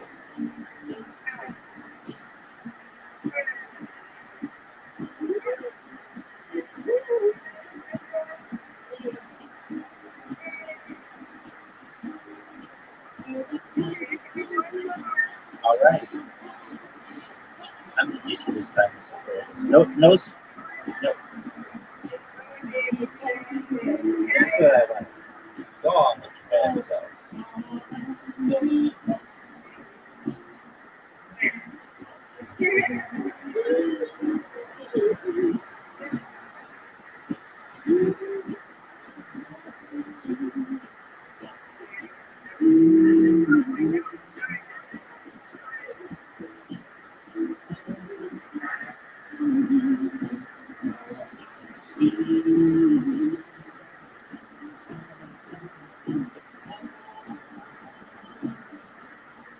Oh, good spare. Nice job.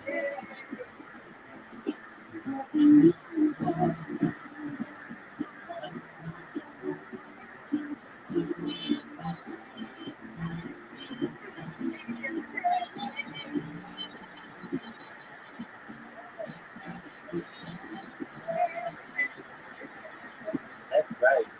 Go on with your bad self.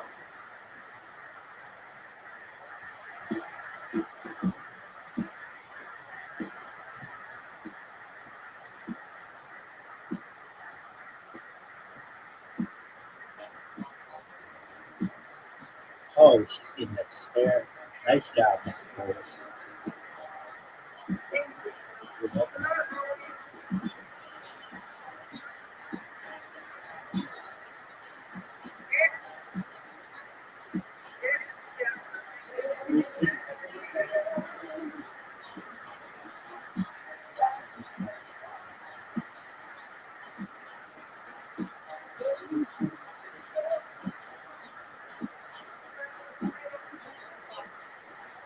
Come on. Another tough split.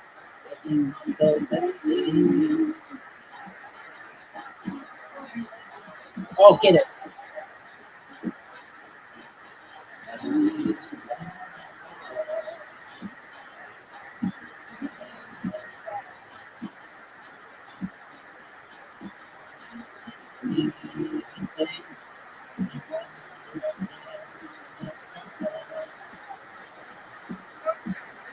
Yes, ma'am.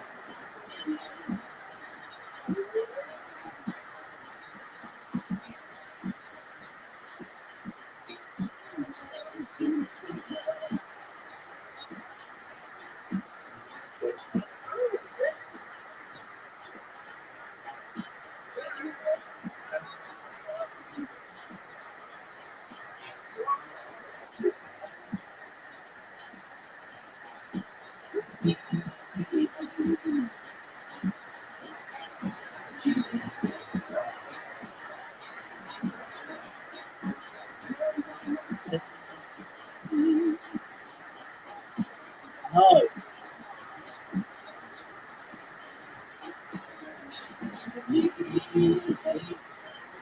No.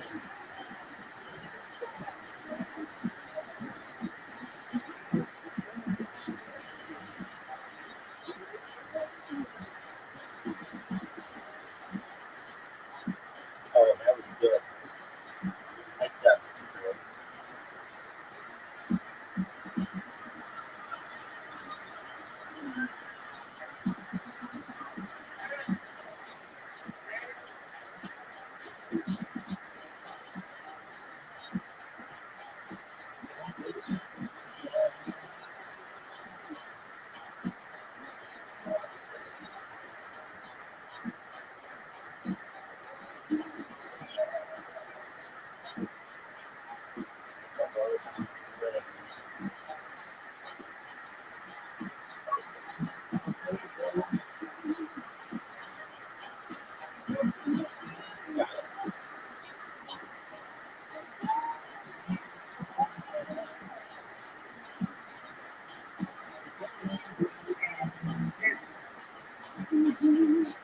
Two Mr. Grant.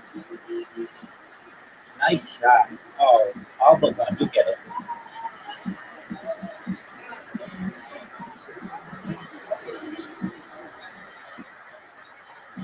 Get it.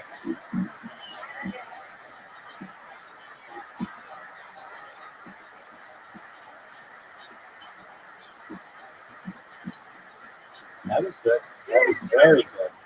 She takes the. She's gonna take the lead.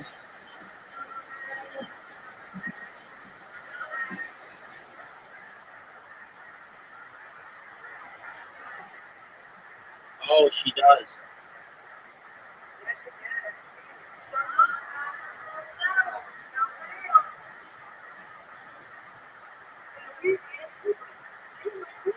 That's right.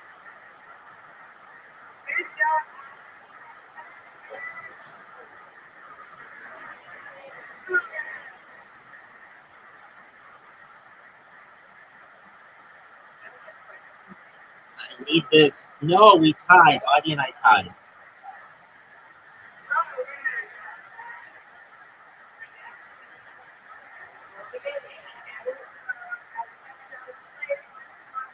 Sounds like a plan. As always, Mr. Torres, it was a pleasure. Sweet dreams, my friend.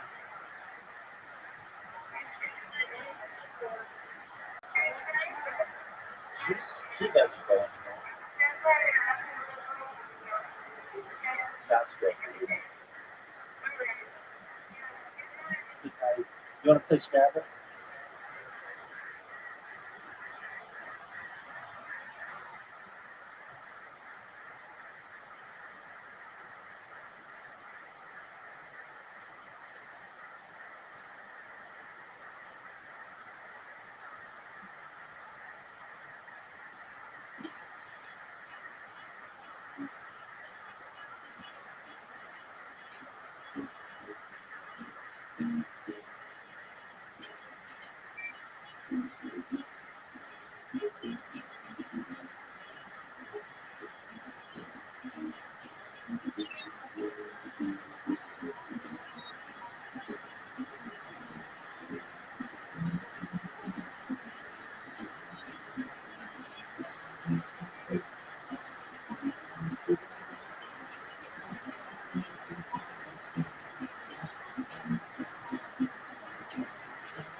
This ladies. Do you speak MMA, motherfucker? I almost got mugged. See that? That was fucking terrifying. Spencer, how long has it been since you moved from Seattle to Los Angeles? About 2 weeks. 2 weeks? That's incredible. Have you been to the Comedy Store yet? Yeah, I was there last Monday. How'd that go for you? I did good. Did you get up in potluck? Yeah. Or? Okay. Did you sign up for Kill Tony? No, I was going to when I got back, and then I was here. So. Oh, okay, cool. Well, no, I love it. That makes sense. That's so good. Great that you were able to get pulled for potluck. Yeah, I didn't have any shows today, so I couldn't come out. That's great. And swing by on a Monday, say hi to us, and we'll introduce you to everybody around there, and we'll make you feel like part of the family. Can I plug something? Yeah, sure. Go ahead. Spencer wants to say something. I'm on the 6 p.m. showcase in the basement tomorrow, so come out. This thing's good. Wow. There you go. Weird plug. Welcome to another episode of Weird Plugs. him on the 6 p.m. Who's show. a ringer? What up a ringer? That's not the spirit of the fucking show. Yeah, dude's great. 6 years in the game, a perfect minute-long set. How about one more time for Spencer O'Neill? 6 p.m. basement tomorrow. Don't miss it. All right. This is going to be exciting. I can just tell. I love one-word names. This guy has an interesting one-word name. Put your hands together for Casper, everyone. It's motherfucking Casper. Hopefully he's a friendly ghost.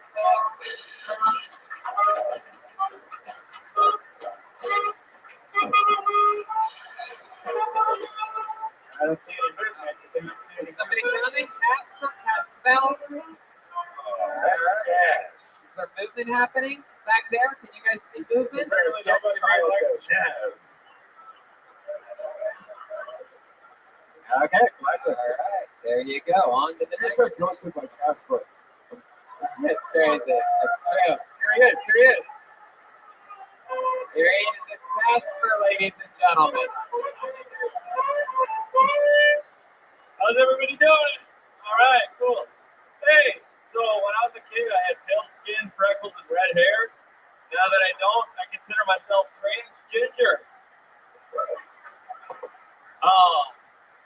Other day, I found out I had an STD. It's not too big of a deal. It was a yeast infection. Way I found out was kind of weird, though. I took a shit. I turned around. There was a French baguette sitting in the toilet. Later that day, I jerked off and I came crescent roll. I think I know who gave it to me, too.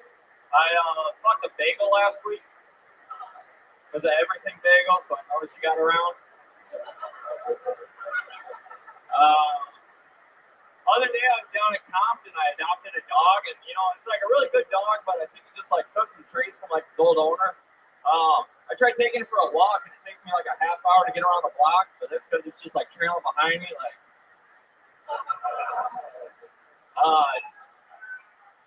Yeah, there he is, ladies and gentlemen. Casper. Casper. Yeah. Casper, you have the energy of like a guilty uncle who's trying to talk himself out of molesting his niece. I didn't sign up. I shouldn't do this, man. This is wrong. Casper, are you actually the Casper from the movie Kids? Let's check in with the biggest Jay Okerson over there. Yeah, this guy is like Mark Norman with no punchlines.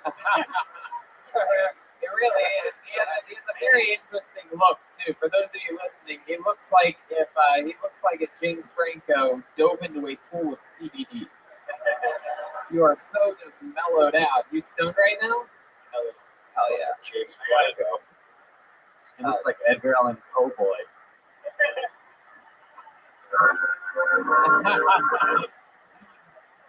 Casper, how long have you been doing stand-up?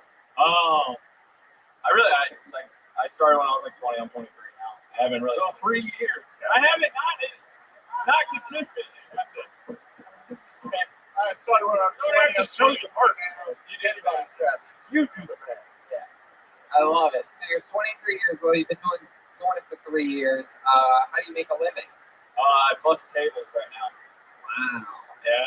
Jesus Christ. That's I incredible. used to sell cars, and I bankrolled some money, and the job sucks, and then I quit, and I got like You 2 have bankroll money. Shut the fuck Dude, up. I'm fucking No. $5,000, dude. I'm fucking loaded. It's not What the bankroll. fuck? $5,000, dude. That's like a year in fucking Thailand. What kind of car? Chevys. You went to Thailand? Yeah. I went to Thailand in 2018. Wow. These children, bro. It's pretty. I was going to say, you're not helping this pedophile thing. That's how pedophiles count their money. How many years in Thailand? But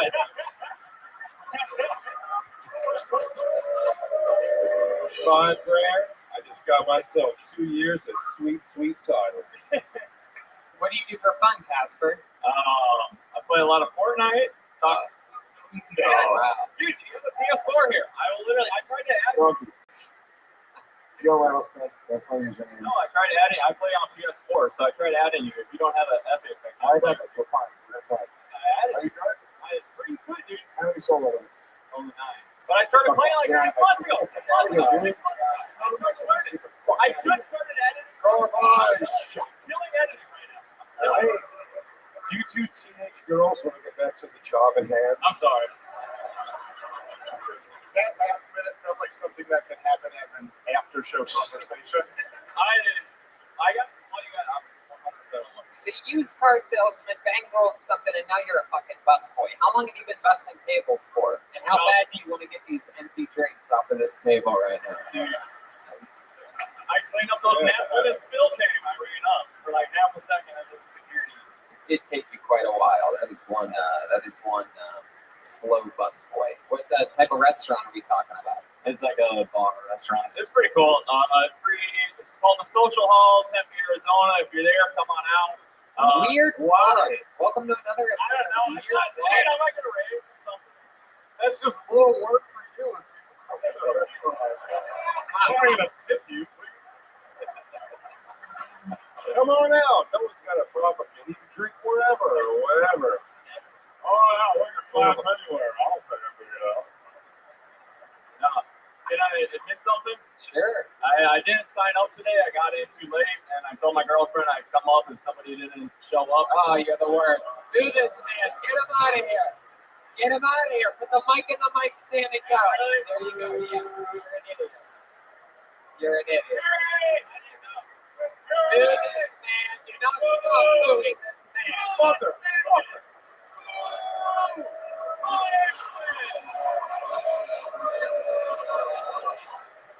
I called him Casper.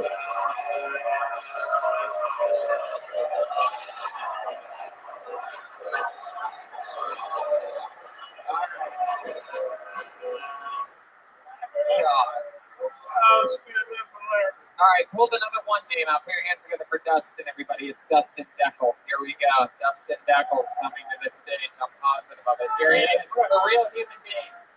He looks like a Dustin.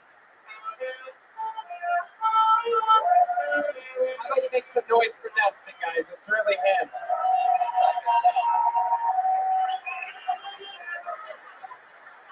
Holy shit. I'm actually Dustin, so no worries there. Also, just want to look out to Reverend Johnny here. You're looking at the child of a bull dyke. So I hope you like what you see here. Anyway, though, so this is kind of awkward now. I'm sorry. Wow. This is incredible. State Fest for him. Flew here from Seattle. This is crazy. I answered the phone on accident. My mom called earlier today, and I usually do a better job of, not answering the phone when she calls.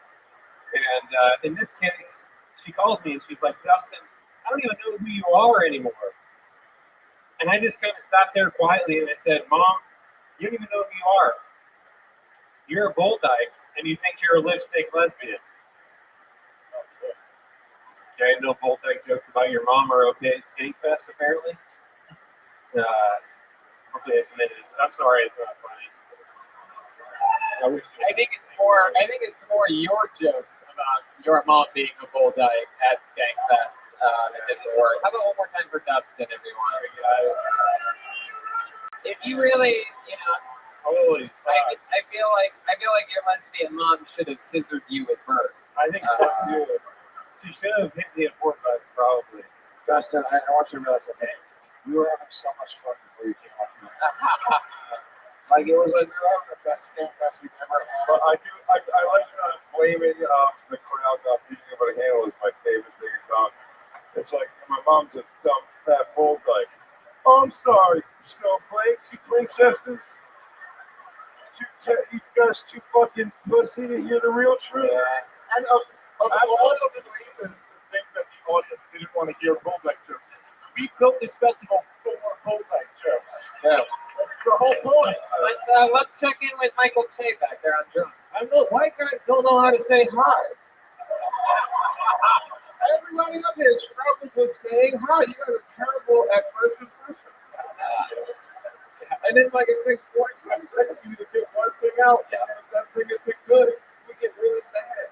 Yeah. I think Michael's spot on. Everybody coming up here so far is pretty much spent the first 20 seconds going, oh, I can't believe this happened. I didn't think I was going to get pulled. A lot of the class flew all the way from Seattle. Like every single thing that you said made us like you less and less and less. It was You got incredible. nothing to say. Why do you walk up there so fast? I literally have been. I went to the Seattle show, the Portland show. Oh, wow. Came up here. Did you This sign is up my for very it? first time ever being on a stage. Oh, cool. Well, congratulations. No, don't have it up front. Don't make us feel bad for your whole shit. That's We're having a good time at each other. We're Skankfest. This guy might be the guy that is single-handedly going to ruin Skankfest. wow. We are watching Lewis's Molly wear off live on Peltoni right now. You know, there's so much Fuck fun. this guy. We should kill this guy now. Nobody's more thrilled than Hey, dog, He's on stage. He's like, I think the heat's off me for a second. Dustin, what do you do for work? This guy. I work in insurance. Insurance. Hell yeah, you do comedy like an insurance guy too. What's interesting about you?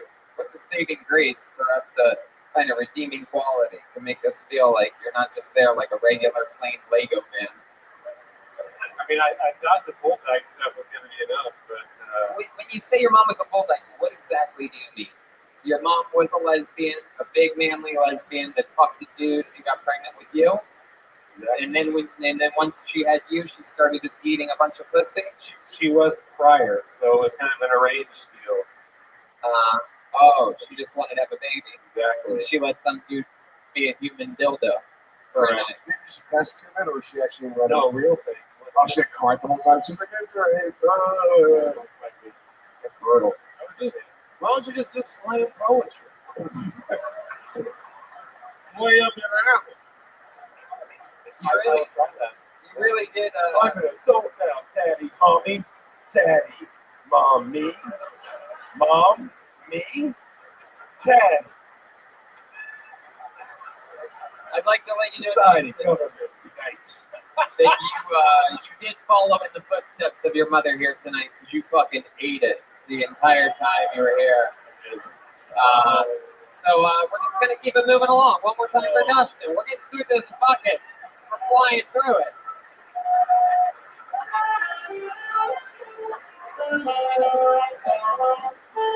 All right, I love it. Let's keep flying. This next comedian, Carlos Armendariz.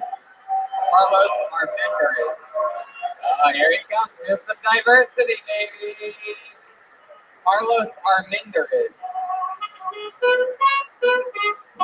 Here he comes. Heck yeah. I'm the diversity hire on the show. Listen, I had to get that out of the way. I'm Mexican because I know what I look like.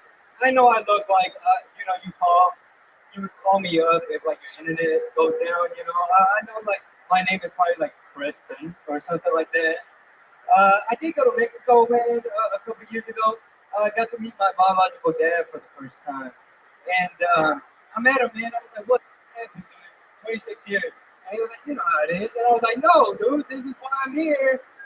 And then 4 months later, he dies before Christmas. And I'm like, talk about a fucking deadbeat, right? Talking about a week before. I'm like, it's fine, man. I got an actual dad, all right? I got an actual, like, I got a dad. I got his last name and everything. He's a stepdad. Like, it's fine. But, all right. Yeah. All right. Thank you. You know what? And by the way, whoever said boo out there, boo you, motherfucker. Like, it's like, did you sign up tonight? No. Fucking weirdos. It's like the one catch sometimes is every once in a while a real YouTube commenter will break into the show and just fucking boo at 54 seconds. It's sick. You couldn't hold your fucking mouth shut. Tony, this is not wrong. This is the only festival where someone will get booed for saying they have a father. Yeah. Also, there's a chance that Carlos, I noticed a little bit of was that a Mexican accent or a full-blown speech impediment that you have? A little bit of both. Yeah, a little bit of both. A little bit of both. Nice Mexican. I noticed that you say your S is weird. Can you give us an example? The two guys that fought on your shirt, can you say their names? Oh, yeah. It's Stone Cold and Shawn Michaels. Shut up, dude. You really tried Shut hard. the fuck up.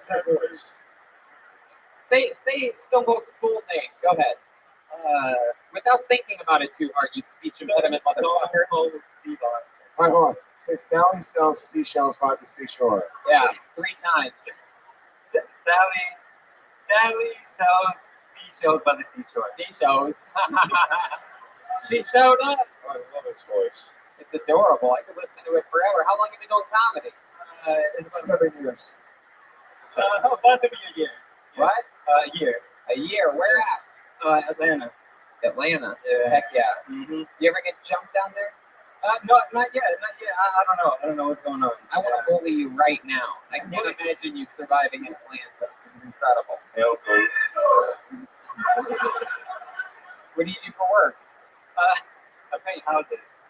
You paint houses. Yeah, that's gonna get all right. Yeah. And you I'll say where you're from, but then at the beginning of your study was like, I'm Mexican, so, no, I can't fix your computer. Is that a fucking song? No. Is that a stereotype? Did you mean steal your computer?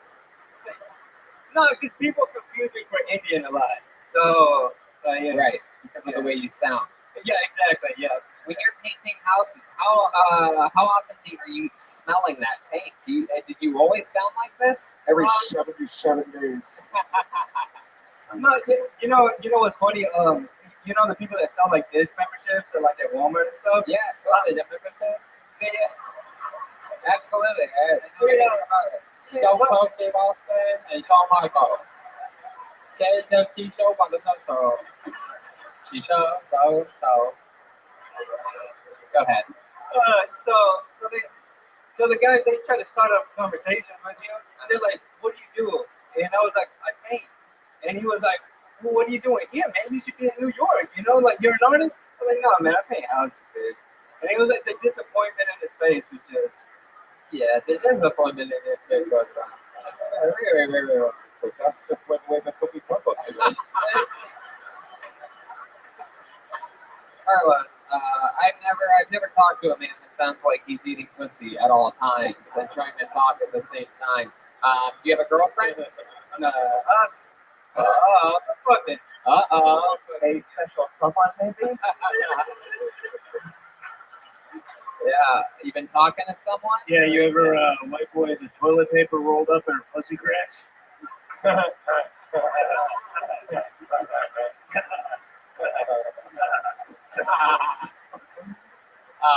Where do you meet this girl? Tinder. Tinder? Yeah. Wow, hell yeah, that's a great place to meet someone when you have a voice like yours. Yeah, exactly. Yeah. But when I'm this tall, I'm sure you can relate, Tony. When you're. No, yeah, I'm 5'9", you fucking doofus. I can't believe there's this Tony is short stereotype just because I stand next to Big J too often. No, I can't relate. How tall are you? 5'6". Yeah. It's Drake dwarf. Joel, what do you think about this? He seem 5'6" to you? Or is that just what he has on his Tinder profile? How tall are you, Joel? Oh, okay, yeah, that about measures up. So you met her on Tinder, and then what happened? Where'd you guys meet? Just at a bar. Just at a bar. Yeah. Heck yeah. And as a guy that sounds like a catfish himself, do you think? You want to sit down for some cocktail? Oh yeah. You're looking at those George house. So you went out, and how many drinks did you have? I think it was several. I can't imagine what you must sound like after several drinks.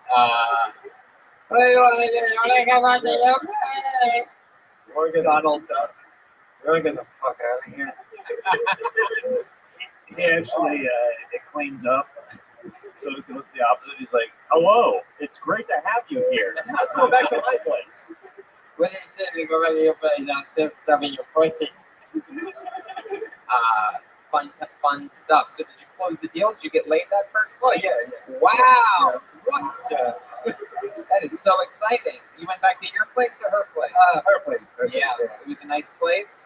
Yeah. Did you notice anything weird? Was there something sort of She off? could understand if you would tell me your address. 1333.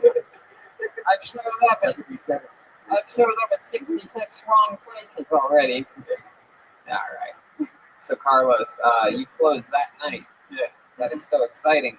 You just had regular condom sex? Yeah. What kind of condom did you use? Do you remember? Yeah, they're called like skin condoms. It's one of the They call it infinite without an S. My prophylactic of choice. Skin. yeah. Last thing I want to do is cut syphilis. It's like Drippy Dog, from Warner Brothers. Oh, Wallace, mine. No. So Carlos, what's something we'd be surprised to know about you? Something in your past you ever saved somebody's life or almost die or Oh yeah. Man, yeah. Hold up. For 23 years.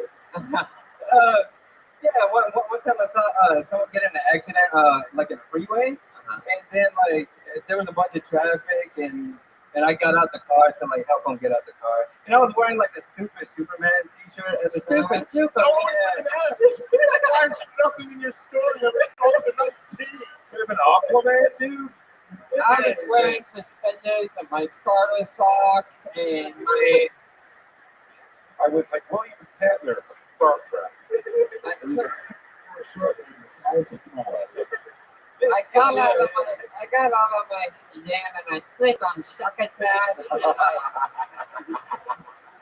I hate to be superfluous, but Wow. Well, Carlos, how long have you been with Santa? 1 year. 1 year. Yeah, 1 year. Well, congratulations, man. You did it here tonight. You have fun? Yeah, this is the peak. Yeah. Do you have jokes about the way you sound? No. Really. Yeah. And I'll bet you it's probably something that maybe you've been picked on sort of throughout life for. Like, did people make fun of you as a kid? Surprisingly not. That was behind your back. Where were you raised again? What was that? Where were you raised? Atlanta. Atlanta. Yeah. Heck yeah, they have so much things that they hate about you other than your speech impediment in Atlanta. One of the only Mexicans in Atlanta. you gotta make a story up for it, like you took a baseball to the throat or something. Yeah, I like that. My tongue was super glued to the roof of my mouth. It was a crazy fraternity friend. All right, well, Carlos, you did it here tonight. We're going to get back to this bucket. We spent a lot of time with you. Oh, wow, he wants to say something with us, ladies. Thank you, Mr. Gomez, for putting this thing together, man. I'm having a blast. Thank you. I swear to God, I thought it was gonna be like, can I just say one more thing? Let those children out of those cages. What do you guys think? Should we go back to the bucket again, huh? Let's do this shit. Yeah. Let's make some magic happen. Put your hands together for Kevin Escobar, everybody. Kevin Escobar. Here he comes. Nope, that's not it. Kevin Escobar, make room. Here he comes. Here comes Kevin. One more time for Kevin Escobar. 60 seconds uninterrupted to Kevin Escobar. Here he is. Hola, ¿cómo está? Hola, mi gente, ¿cómo está? ¿Todo bien? Yeah? You know Latinos in the house? No, I don't think so, right? Any racists in the house? Yeah, everybody, all right. Anyway, step away from that. Has anyone here ever had a three-way before? Liars? Fucking liars. Anyway, I've had a three-way before, you know, a regular three-way involved myself and two young ladies, just like God intended. I think I got it, doesn't matter. But most recently, my fiance and I, you know, we're in bed. I'm on top. We're having intercourse, whatever you want to call it. And we have 3 cats, right? So one of them decided to jump on the bed and just like make furry balls and just throw it in my sack. I know it's not a way to brag about it, but I came super hard, right? It was pretty amazing. But now we have to keep the door locked because she said so. But what might Mario orgasm, right? There you go. All right, Kevin Escobar. Heck yeah. Kevin motherfucking Escobar. First time on Kill Tony, right? Yes, sir. How long you been doing stand-up? Here, Or a year. Where at? I live in Flushing, Queens, so mostly around the 5 boroughs. The 5 boroughs. Heck yeah. Well, I feel like you should flush those jokes down the toilet. yeah. I don't know, it usually kills. I don't know what's going on today. Huh. Neither do we. I swear, I don't know. What do you do for work, Kevin? I'm an audio engineer for a bank. Audio engineer for a band? Oh, very cool. You know, with all of your awesome audio. Thanks. Yeah. All right. Okay. So, Kevin, you're born and raised in Queens? Yes, sir. Yeah. You do say your S is weird a little bit too? Am I noticing a little? I know, I have Invisalign in, so Oh. it costs me up a bit. Oh my God. You always wear your Invisalign? I have to, because then that's a waste of money. My goodness. How long have you had that in your mouth for? Here, I have a week left. You have 1 week left. How excited are you? I'm very excited because you can't eat pussy with these things on. Wow. I don't think that's what's keeping you from eating pussy. Why? Why can't you eat pussy with something covering your teeth? Are you trying to actually eat the pussy? Yeah. Exactly. Are we talking about your 3 cats again? I think it's Jay Okerson. Oh, I was just gonna say it's time to start munching and visit dying. Are you really that shocked that people have threesomes? Like, you think people are lying? Like, when you see. Yeah. Oh, you poor thing. sad. How long you been with your lady for? 8 years. 8 years. See, that's why it's crazy to you. You were like a religious good boy. It's like sober and I mean, I am sober, but I'm not religious. right. But you're sober, and so you've been with the same lady for 8 years, and I was fine race last week. I messed up my own. I just haven't seen a guy like this have like an ace bandage for no reason. yeah. Why is that? Why are you wearing that? I did a sparring race last week, so I messed up my forearm. A race like a Sparring race. foot race? How'd you fuck up your elbow in a foot race? Spartan? What's a I Spartan? don't know what a fucking Spartan race is. I'm saying it like niggas know that shit. I heard the syllable. The Spartan. Yeah, still doesn't ring a bell, dude. And also, who makes your elbow the fucking brace? Like Fubu? Why is it so it's such a bag? It's not. I thought he was wearing long johns. That's what I thought. I thought it was long johns under his shirt. I gotta ask Kevin, what is a Spartan race? I'm trying to explain it, sir. Just explain it. It's just Fuck like it. an obstacle course. You climb things Like, what's in the obstacle course? You carry rocks up hills and fucking climb ropes and Like mud shit. yeah, exactly. Swim in dirty water. White people shit. You know? White. That sounds like the opposite of white people shit. There are a lot of white people. I'm going back to when you asked me like any races here. So anyway, like it just it didn't even have anything to do with anything. You're just gauging the room. Your last name is Escobar. What ethnicity are you? No sé colombiano. Wow, hell yeah. So they're used to carrying rocks up mountains. Is that big cocaine joke? Colombian. All right. I guess so. Your family from direct descendants? Or were you born there? Both my parents say they're from Colombia and I was born here.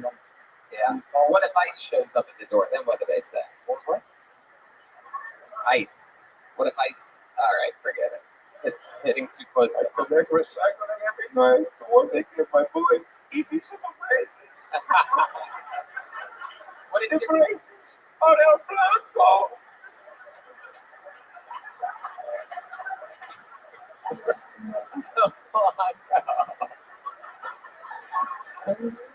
what is the lady that you've been with for 8 years do?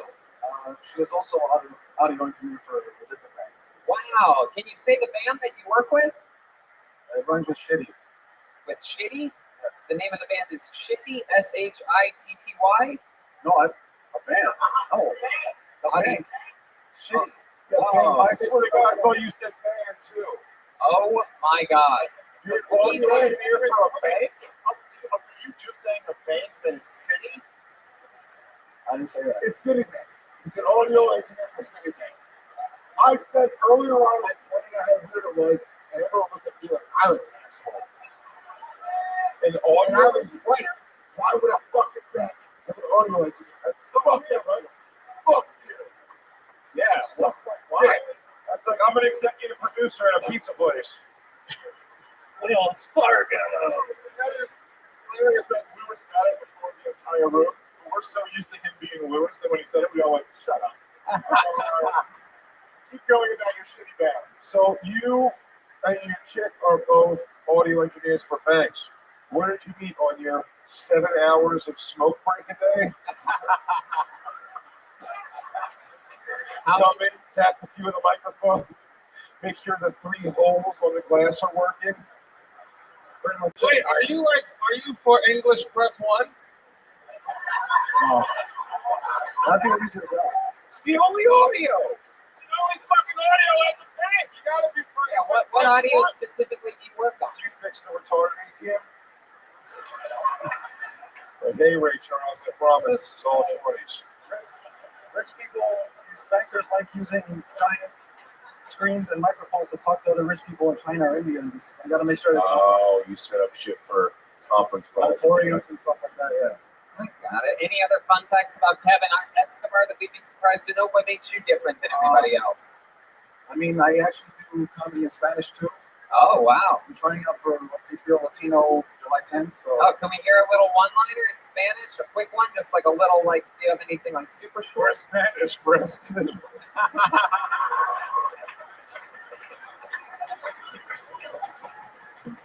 Just like a quick one-liner. And I'm gonna see if Joelberg laughs at this. no confundan negra pelota con una pelota negra. All right. Did he just say the N-word? Yeah, I heard nigga. I don't know what the fuck nigga means. It's just his speech impediment. Do you and your chick ever fuck in the bank vault like Scrooge McDuck? Yeah. Good question. 1 in the bank, 2 in the stank. You know what I'm saying? Good. 1 in the city, 1 in the shitty. 1 in the Wells Fargo, 1 in that back car. So I was right with you that he worked for a band named Shitty. You gotta take Kevin Visualize out for the show. If I take the Invisalign out, I will never, my teeth will come completely back to where they were a year ago. I worked for Shitty. My goodness. Have you guys ever had crazy bank sex? I cannot confirm what. Whoa! That's a fucking yes for those of you wondering. You'd say no if it wasn't. That is so cool. Well, you ever like go in the bank and hand her a note and say, give me all that ass? Hell yeah. Heck yeah. In Spanish. You give her the old ATM, the old ass to mouth, those bankers. Fucking leave a little deposit in there ever. We don't actually deal with the money, just the technology, computers and stuff. So. All right, that's cool for the story. Are you ever not able to come and then she looks back and asks you what's wrong and you say insufficient funds? All right, let's keep it moving along. There goes Kevin Escobar, everybody. What do you guys think? One more time? We have not had a lady up tonight. What do you guys think? Should we pull it so we get a lady up there? Huh? This guy's booing. We have not had a lady. We got to make it even, right? It's an equal opportunity or something. Yeah, 9 to 1 6 even. For your final comedian of the night, Emma Live. Wow, look at that special lighting. Emma Live. Here she is, Emma Live, everybody. Come on, make some fucking noise. First off, it's Emily. It's just Dutch. Secondly, so I'm living in Florida, right? scrolling through a couple of Florida man stories, right? Just a small collection known as the local news. Come across the story of a dude who somehow managed to break into the side of a Vera Bradley shop with a buzzsaw to steal about $600 worth of product. Now, two emotions go through me when I read this, right? First one, bewilderment at the fact that this dude just zombie massacred his way through a cement wall, perused until he had gathered up $600 worth of, I don't know, whatever the fuck you get Vera Bradley, and just waltzed out. And nobody did anything, like it was nothing. And I remembered, oh yeah, it's Florida. Second thing is honestly jealousy. You want to know why? So this chick, right? I got to thinking, you know, it's got to be fun. It's got to be a professional grade level of pussy with this guy, or this chick has this guy, in order to have him wrapped so far around her finger that he would risk life and limb for a pair of pants. Emma Lie pushed it all the way to the old Chelsea Bear there. Emma, you didn't need to tell us that you live in Florida. You look like you live in Florida. No, I used to. What? I used to. Oh, okay. Who gives a fuck? Chill word. Shay, you were right. What, guys, girls, doesn't matter. White people don't know how to say hi to the audience, man. They don't have it. Sure, my name's Emily. It's Dutch, fuck faces. Yeah. So, news is weird. Literally, yeah, it's like listening to someone on the phone. We don't know the other side. You gotta tell us what the fuck you talking about. I did. For those of you wondering, her name is spelled Emma, and the last name is L-I-E. So, No, it's all one. It's E-M-A-L-I-E. My last name is way too fucking complicated. oh, see that. I don't know whether you wrote it. I don't know how long you've been not in Dutch land before, but you left a space and you capitalized the L beforehand. You know, in America, if it's really one word, we just one word that shit. So shove that in for your Dutch ass. English is hard. English is hard. Heck yeah. Look, we're putting you through the Dutch oven here tonight. All right, that's true. She's going through the Dutch oven. Let me start with some positives. Compared to the last two comedians, you could speak. Yeah, exactly. I found that refreshing.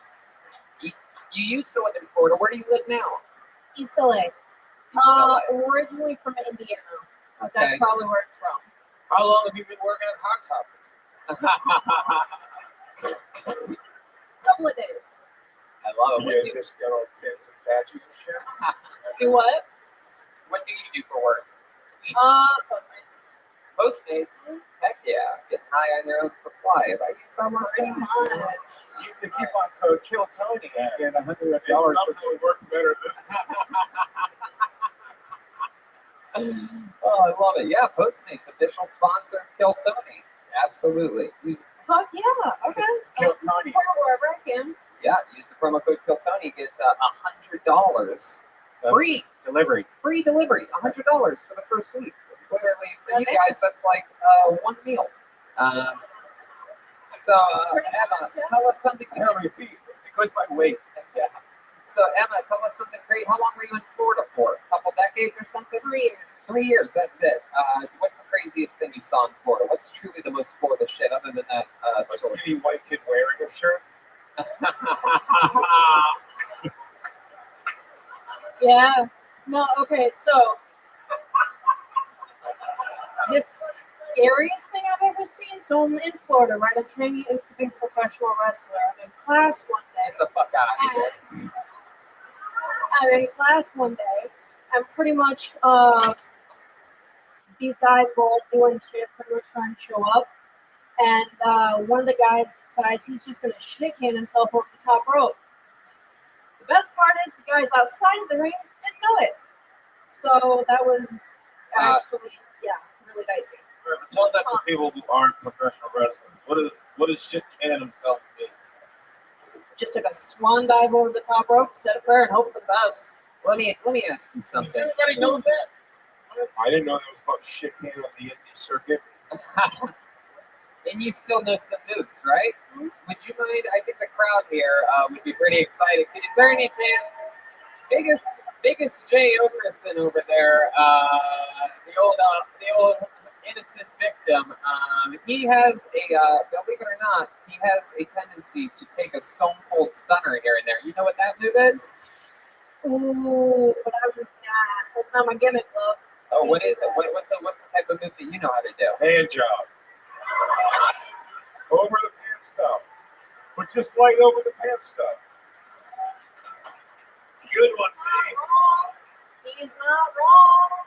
What type of wrestling move do you know how to do? Is there anything you would be willing to do on comedian great Jeremiah Watkins, aka biggest Jay Okerson? Literally, you can do any. You can do a front slam. A front slam? I don't know what the hell that is, but okay. Oh God. That would be our Oh answer. boy. Are you gonna? Is I'm there a gonna chance? kill him. I'm gonna kill him. Yeah. Let's not do that one because I think his nose will go through the stage. Is there any other move other than a front slam? He has a big nose. Is there a way we can protect that? Vertical suplex. Like, how about a regular body slam? If he jumps into it, you think you can get him? No, I think a front slam. Yeah, she drops him. What? Do you want to take a body slam right here? Fuck it. All right. Wow. Oh, that was a moment where like she knew that it's probably bad for his back, but he doesn't. You know what would be hilarious if right before she does it, Shay just hits her with a fucking chair across the back. Oh, with the ultimate heel turn. Does anybody we have a hair tie coming to the stage for Emma Live. This is an interesting moment in the show where it's either going to be epic or Jeremiah is going to die. It'll be an epic death. By the way, we get Shay Okerson, you wear ankle socks. For those of you that were at the Gramercy, you saw it then, you're about to see it now. This is Jeremiah takes a bump.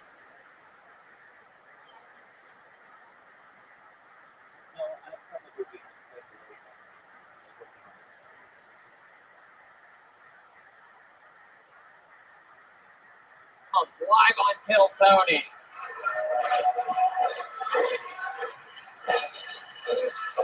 It looks like they're talking shit. Oh my God.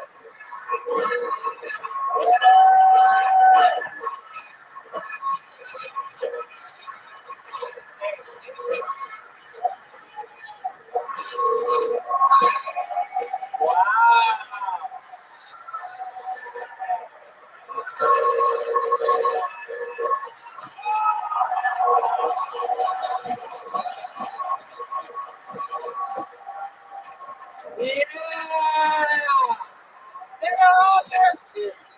Live at Skankfest.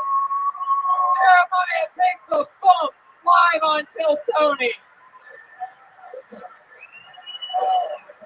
What a slam. Oh man, Jeremiah's really selling it. He survived, everybody! Skankfest is on their feet, everyone. And we did it. That's an episode of Kill Tony, everybody.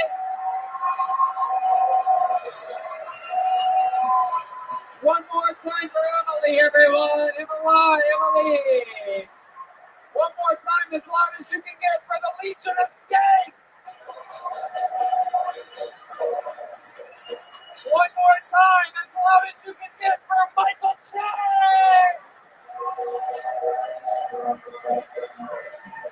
You know you have to give me the last of your voice for the great Jeremiah Watkins.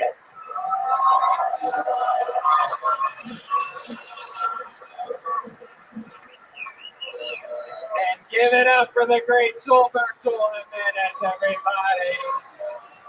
Louis J. Gomez, Big J. Okerson, Dave Smith, Michael Che. These guys, how about a hand for yourselves for being truly some of the best comedy fans in the world?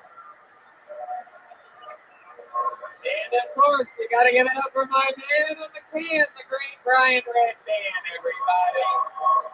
See you guys.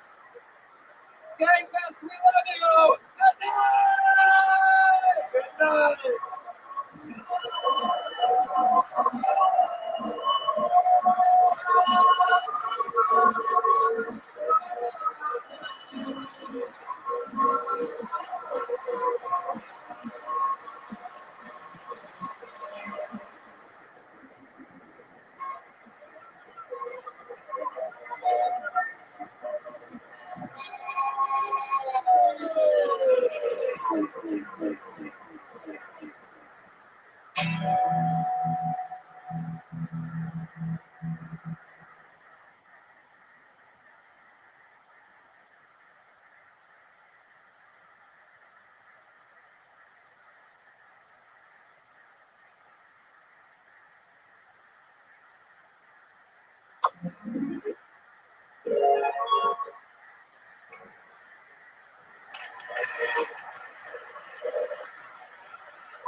Hey,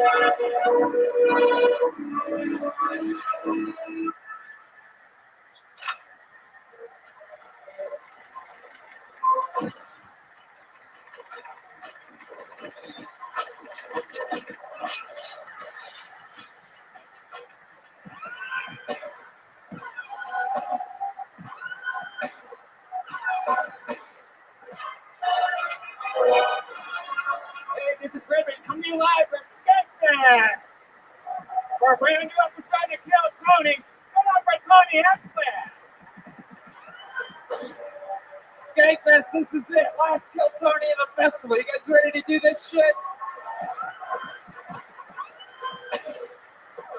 Come on, guys, make some noise. Brian Redman's here. Hey, guys. It is so exciting to be here at Skankfest, or as I call it, Fake Pen. Yeah, we're right on that. Come on. This is so exciting. We know what's going on. We're still here. Don't forget, July 25th, Philadelphia, Pennsylvania, our biggest show ever. The Fillmore Theater, ladies and gentlemen. Over 2,200 seats. Our 2,200 standing room, but we're gonna sell seats. You're gonna get to sit for that Kill Tony, believe it or not. So it's 998, right, Trey? Yeah. How about a hand for our head of security, Trey Fergus here, wearing his finest Grand Theft Auto shirt. Stand up, Trey. Say hi to these. Come on, dude. Look at that shirt. Who wants to get beat up by a giant homosexual? This is exciting. I love it. See, at Skankfest, that shirt is considered gay. Using facial moisturizer is considered homosexual. Eating vegetables is considered faggotry. But sucking another dude's dick is considered awesome. I wrote that one this morning. I already used it downstairs at the professional wrestling event. I mean, I am just having the time of my life. The goddamn comedy jam last night was unbelievable.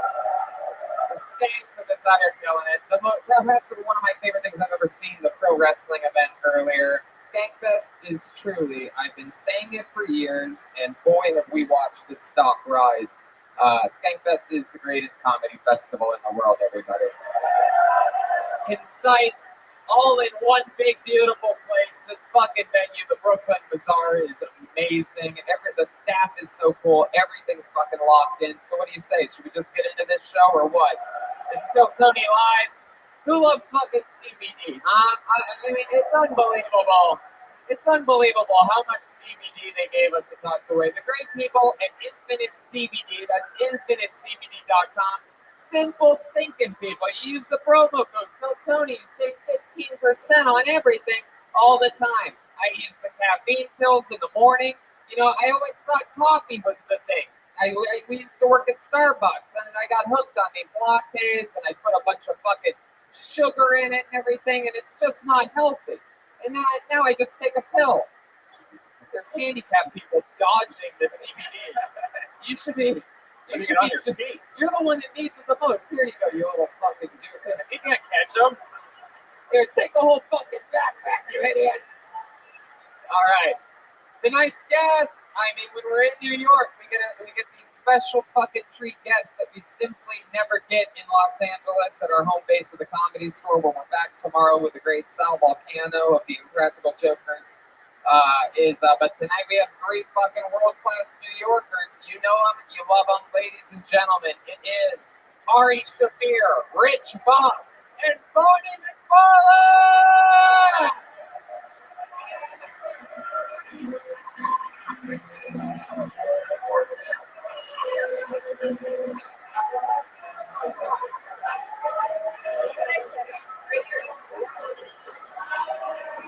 Everybody's here! Bonnie McFarlane, Rich Voss, and Ari Shaffir. Welcome to the show, guys. This is Rich and Bonnie's first time on the show, bossroast.com. My Wife Hates Me podcast. And I'll say this, because everyone that listens to this show obviously knows that I roast a lot of people. I love roast and written for a bunch of the Comedy Central roast, performed a bunch of roasts. And every clip I've seen of that boss roast, it's the only roast that I had nothing to do with that I think is absolutely hilarious. And that's the biggest compliment I can give. It's the best thing that I had nothing to do with. But no, every clip's hilarious. I can't remember exactly which one said it, but I remember one of them called Skankfest Bonnaroo for Middle Acts. Amazing. But Colin once called Bobby Kelly a last-minute gift at the Beijing airport. It was unbelievable. Those priceless jokes. And how about this guy from probably 10 of the first 100 episodes and none since then? The return of Ari Shaffir, everybody. Hey, Ari absolutely killed it earlier in the pro wrestling ring as the special guest referee for Louis J. Gomez and Mike Harrington. Yeah, I was fucking great, man. That was so much fun. Fuck Lewis, though. The energy in that room was unbelievable. For those of you that saw or heard of Lewis dumping pee on Ari's head last year, I believe Ari got his revenge today. Kill Tony is the first podcast to get to announce that Ari Shaffir put his butthole on Lewis's face earlier, everybody. I mean, the butthole, the balls were probably right on his forehead. It got deeper than those kids Michael Jackson made. Oh, shit. Deep. I loved it. We're going to go deep here tonight, everybody. But one thing you guys should know is that we have a band on this show. And, yeah, that's exactly the reaction I was hoping for. It's the first time I've gotten it. Finally, it sounds Wait, hold on. You didn't say that about You guys, I mean, I know the audience knows about that. You guys may not know this, but on this show we have a band. Wow. He's like you. He spits it out. Oh, is that true? I just go like this with my tongue and let it evaporate.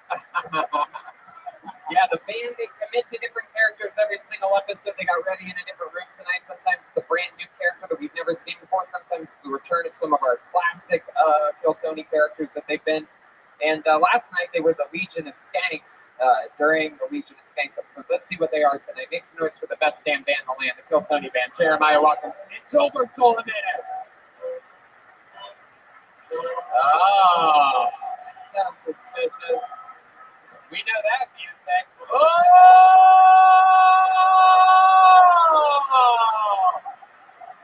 We know these guys, some of the most famous characters in the show's history. It is the Cat Burglars. Wow, it's been a long time, sir. Welcome back to the show, Cat Burglar, everybody. Come on, make some fucking noise. What's going on in here tonight?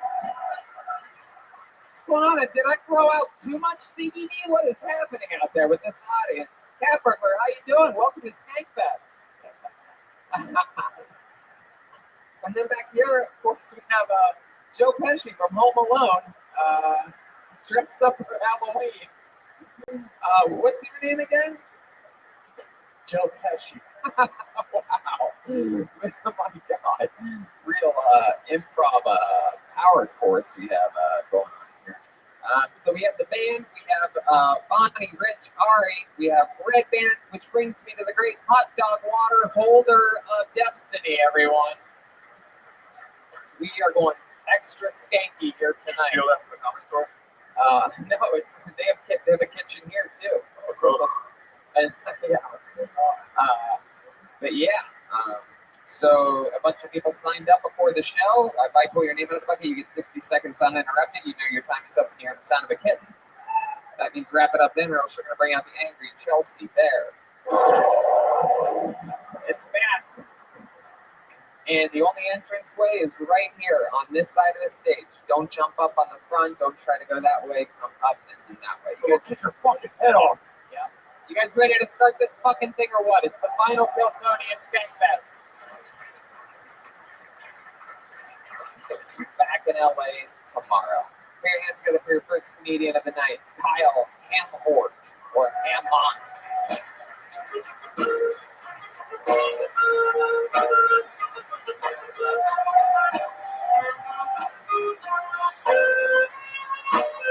Is he coming?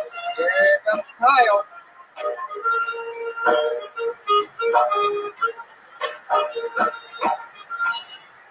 more time for Kyle, everybody. Give it up for yourself. You didn't die of a coke overdose last night. That's awesome. Me either. Everybody in New York's so fit. I guess I'd be that way too if I had to walk to a McDonald's. Oh shit. I didn't know my did sign you up for this. I'm very like, oh shit, I'm stoned. I think marijuana wouldn't be a big problem in this country if it was in the Bible. And I'm sure there was marijuana in the Bible, but it's a big book. They had to cut some shit out, you know?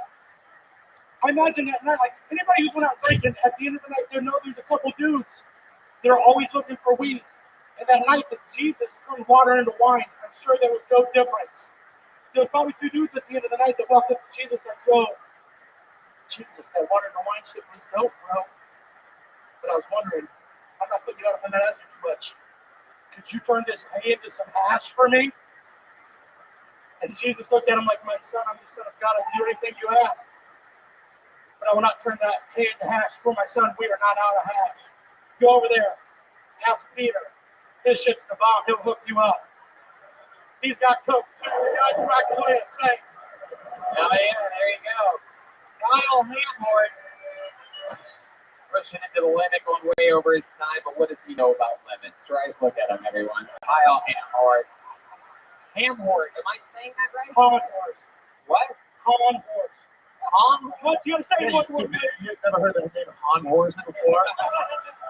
Real business name. What did you guys think of Kyle when you watched Kyle? Is this your first time performing stand-up comedy? No, I've been doing it another 3 years. 3 years. Yeah. Yeah, it sucks for 3 years. I get it. Did you swallow Robbie Kelly? Where are you doing comedy at buffets? What the fuck? Take a breather. I didn't listen to a word you said because it was hard to get past how you look. So keep it up. You're doing well. Thank you. Bonnie, what you think of Kyle? When you first started talking, I felt bad for you, honestly, because you're fat and a drug addict. But then at about 30-second point, I was like, I hope he dies. Yeah, we definitely, you have everything that like great comics have. You have that fat, sweaty, fucking likable look, and the drug addiction, and none of the jokes. It's really Yes. He's like Artie Strange. And you're definitely going to die before you're 35. Yeah, how old are you? We're all you're 35.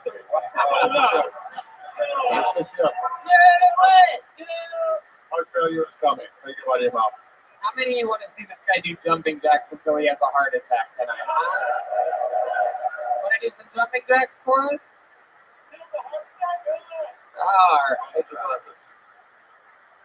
I just want to see if you can do 5 jumping jacks. Yeah.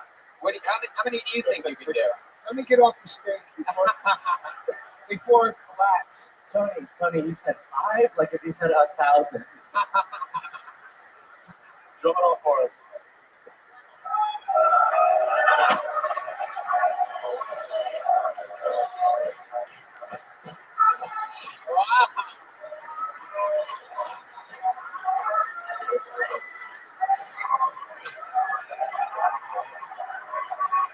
Wow.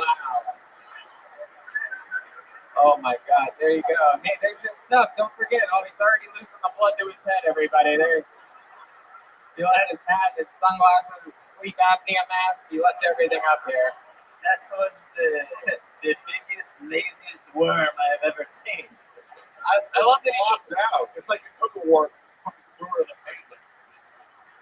I love that he walked himself off. I didn't even dismiss him. He literally just jumping jacked off the stage. For those of you listening to the podcast, I've never seen Applejacks do jumping jacks before. So that might be a new segment. You guys like that? Fat guy doing jumping jacks? Oh, hey.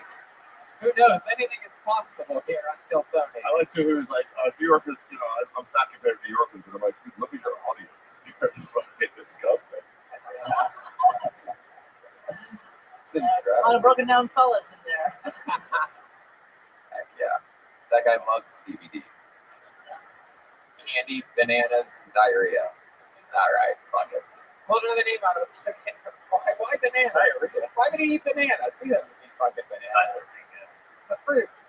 Put your hands over your next comedian. Jeffrey Gurian. Jeffrey Gurian, everybody. Anything can happen. Hey.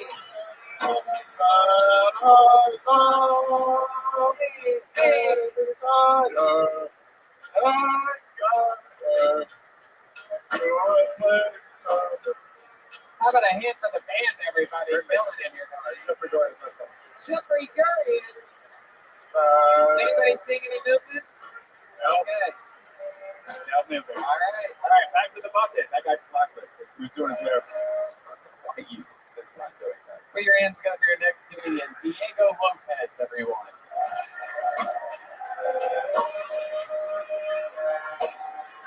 Oh, what's up? What are you doing?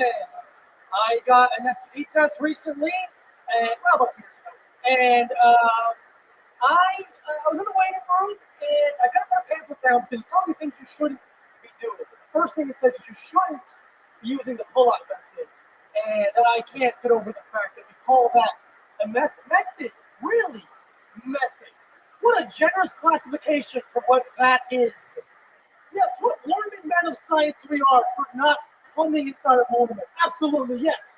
Doctor, I concur with my abacus in hand. We all know the first man to pull out did it while wearing a lab coat, I'm sure. Generous classification. That's a lot of fun. I grew up religious. I don't know, religion is a little dangerous. I know that because the first time someone told me that Jesus was actually Jewish, I almost swung at them. Like, what the fuck you saying? Pretty cool. Yeah, that laugh you heard there at the end was Ari Severe giving a thumbs down on his joke, if you're wondering. I don't even know if you know that, Diego. I don't know if you saw it. Yeah, the laugh you got that you thought was yours was Ari's. Oh, you thought that was your laugh. Can I just start? Well, first of all, it's just a it's not a joke, but the pull-out method, dude, don't fucking show the pull-out method. It's tried, it's proven. I am like 202 with the pull-out method. Yeah. And that's when Lewis. You guys seen Diego before? How long have you been doing stand-up? 3.5 years. 3.5. Another guy going 3 years. That was incredible. All here in New York? Mm-hmm. Wow. How many, like, they say you get to do a lot of spots at night in New York, but that's one of the great things. You get to do a lot of spots? Oh, likes. Yeah? Decent nice spots. How 4 or 5 times a week. 4 or 5 times a week. Thanks. Okay. And You and the last comic should go on tour as the Unwatchables. First of all, the fact, here's a little tip. Don't run to the stage. Nobody fucking runs to work, okay? When you run, you seem too excited, and no one's that fucking happy to do what they do for a living, you know what I mean? Have a little self-doubt. Okay. See what I'm saying? Or go listen to one of your sets, and then you'll get self-doubt. You see what I'm saying? But keep up the good work. I liked it when your real personality shone through. Like you're like, all right. And then I was like, more of that, please. Diego, you born and raised in New York? No. Where? Born in New Jersey, grew up in South Florida. South Florida. Yeah. And you moved here how long ago? 10 years ago. 10 years ago. What do you do for work? I teach MMA. You teach MMA? Mm-hmm. Get the fuck out of here, really? I liked you. I thought you were great. Where do you teach MMA at? Williamsburg, MMA. Williamsburg MMA. You teach people the mustache hold. Is the first thing you do is tell people how to say MMA? The way you do MMA? Said it pretty fast. He says it pretty What's your event? What, you MMA? So you could defend yourself if something happened. Tell us about your fighting experience. How did you get to teach MMA? You seem like the guy that would get bullied by the guy that teaches MMA. Trained for a while, and then I fought for a while, and then when he got his 10th tattoo, they're like, fuck it, you're in. put it up. Do you know your dad? Do you know your No, dad? I don't know deep with my question. Let's check. Oh, okay. I was just gonna say those that can't do teach. Right.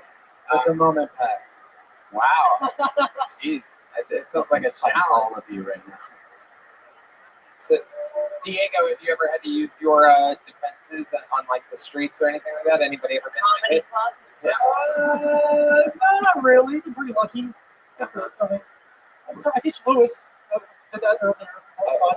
Oh, you taught Lewis. Yeah. What? How to pay child support? Wow. It's quick. Not as quick as Mary. Diego. Diego, what's something about you we'd be surprised to know about you? A fun fact about you or your life or the way you were raised or anything like that. I've never been with a woman. Wow, Diego, you just looked at Bonnie like you've been with her before. Like you can't say anything like that. Why does he own the club? I just been up really a minute ago.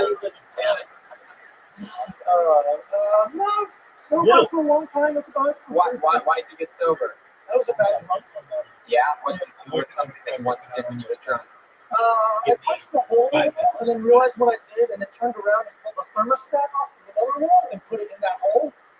Oh, and then what'd you do with the spot where the thermostat I was? kind of forgot about it immediately. Just like, fuck, what do I do? Punch. Wow. Was that your bottom?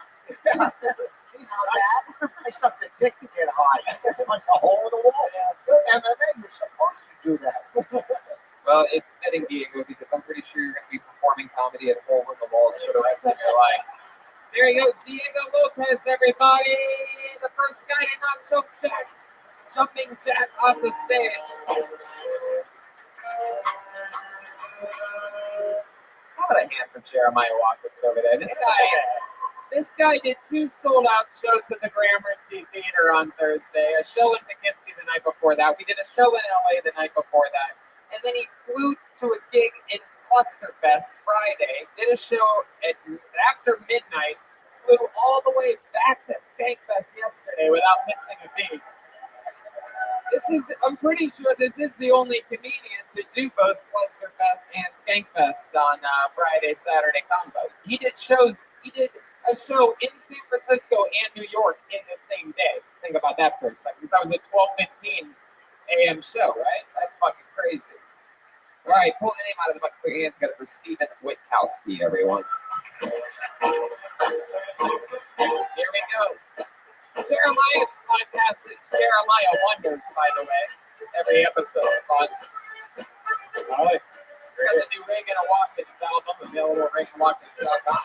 Stephen Witkowski, everyone. I was dating this girl for 9 months or so, and I already knew her favorite meal, so I invited her over, cooked her dinner, shrimp, lobster, pasta. I made it all. Dessert too. And it was beautiful. We went upstairs. Do you think I got that pussy? Well, I did. Would I have not earned it? No. To me, I earned it. I guess the. Are you ready to play some minigolf?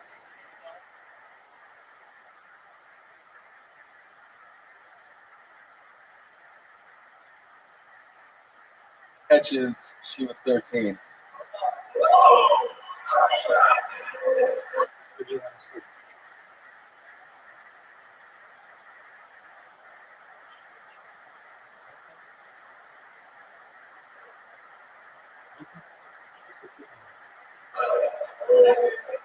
I was 13 too. We're still together. We've got 2 kids together, and we made that work. So I've got the craziest life I think here at Skankfest. Jesus Christ. All right. Stephen Witkowski admitting to a case of what I believe is double molestation or something like that. I'm not exactly sure what's happening here. Incredible. I got bad news for you, which is fitting because you're dressed like a bad news bear.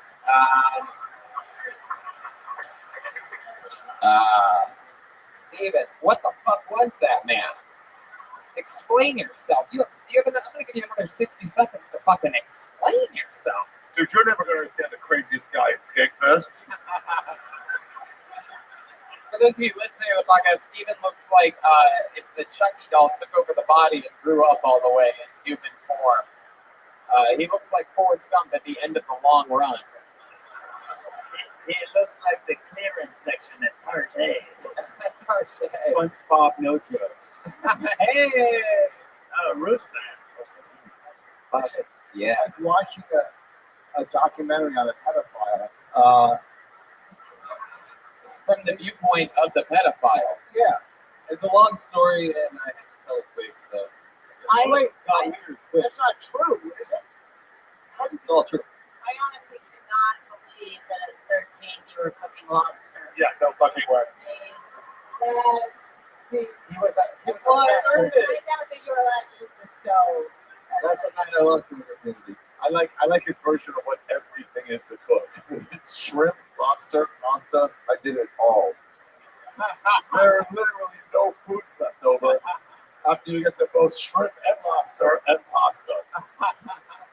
That bitch was wet. Because 13-year-olds love lobster. Steven, how long have you been doing comedy? It's like my 20th Mike. Hell yeah. Absolutely. There you go. Just getting started. You live I like all things under 21. You live here in New York City? from Salt Lake City. Salt Lake City, Utah. Wow, that is incredible. What? Now you get it. Yeah, now I get it. Totally. When you registered for this, you think you were back in the court system? That was a good fucking kill. Go fuck yourself. What do you do for work, Steven?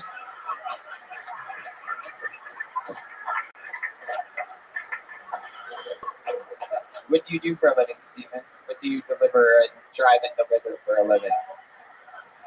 He takes underage girls across state lines. Yeah. It's quite lucrative. He looks like he delivers the journal. He pulls up in the car. Hey, kid, you like spaghetti? I'm in film production. Film production. What do you do on the production side of things? Just sort of like a runner? For the last year, I've been doing costumes. Oh, costumes. Are you in one right now?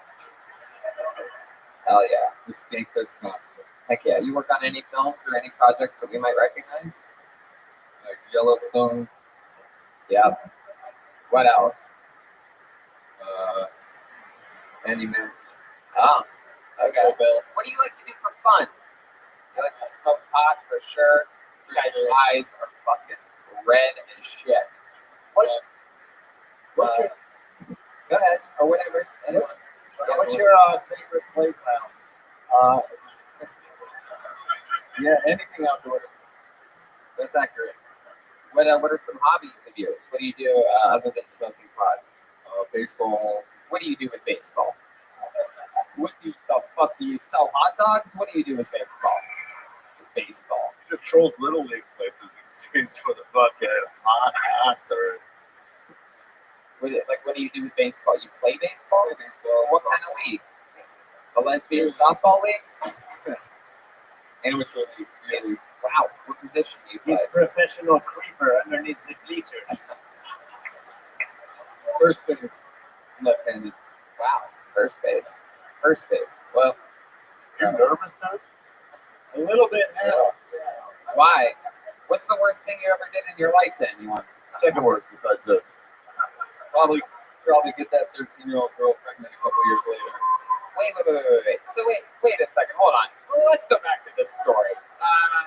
Maybe I missed something. You got a 13-year-old girl pregnant? She was 15 when I got her pregnant. We had been dating. Yeah, We've been dating since then. We were together from 13 to 15. And then sperm started coming out. And then, yeah. Oh, so this is you were about the same age, but you got her pregnant, right? Wait, what? 2 kids with her. You're still with her? Yeah, she's married to this Pat. Third on the way.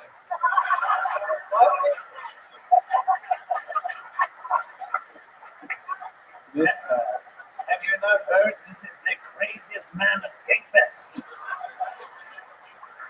So you've been with.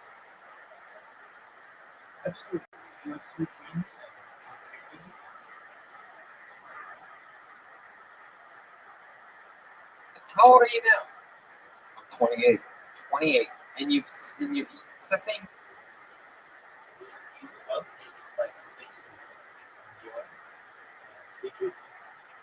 Girl, you're still with her. Yes. She's 12. With a 12-year-old.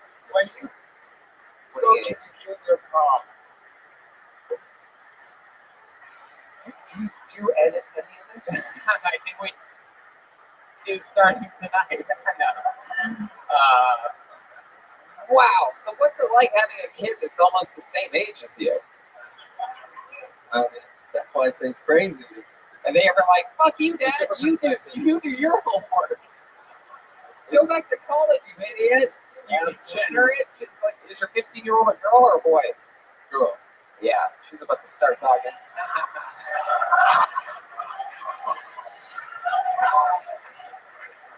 My God. What'd you name her? What's her name? Grace. Grace? Yeah. Coming to the stage, everybody, only 15 years old. It's you better time to say your grace, everybody. Get ready for supper. Grace is coming to the stage. Would you say you guys had her so you could group her? You think that, Mara, you think this guy knows anything about grooming? Yeah, sober. All right.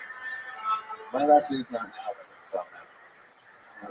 Get it. So, Stephen, thanks so much for signing up. Really intriguing story that you had kids so early. There you go, Stephen Wachowski, everybody.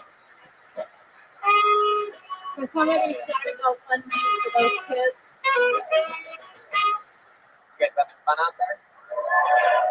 Here, it's going to be your next comedian, Nico. Hey, wait, I just put one quick question in the crowd, everybody. Give it up for Croatia right there. Is that him? Yeah, make a wave for it. Take his shirt off. Fucking fat fuck.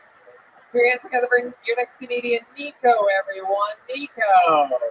Where's Nico at? Is that a real thing? Oh, here we go. Nico, notes. Nico. Here he is, everybody. It's Nico. Hello. Fuck. Alright. This is it, man. This is my fucking opportunity with the big shots, man. This is fuck, man. I had a couple jokes before, but now that I'm up here, goddamn, I was hoping that fucking one of them is gonna sign me to their label. Fucking give me a deal, man. Like a couple thousand, man. I'm really struggling up here, man. No, don't, guys, come on. Hey, wait, come on, guys. So set up, punchline. All right, you guys. This looks like my high school gym teacher. Hey, y'all. No, come, guys. The 60 seconds. It's not up yet. I got more. I came prepared. Set up punchline. Set up. You fucking coke addicts. You fucking coke. You said fucking up. All right. Wow, Nico, you're the worst ever. What happened? Look at this guy wearing his Sunday only pass. Like, is there anything that... This is my fucking 5th grade teacher's vest. Still bombing. Still. Nico, have you ever done comedy before? No. And you didn't prepare a minute for No prepare anyone first time on stage. Fuck. All right, Nico. Let's just keep it moving for somebody that actually wants the spot. Too many sign-ups tonight. Put the mic back in the mic stand. That's the worst kind of worst you could be, Nico. I love you guys.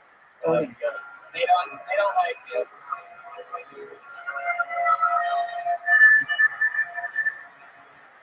Tell me. Yeah, it's over. Like I look like every dead member of Pantera in one. Do you got a lot of people who've just never done it? They're like, fuck it, let me try.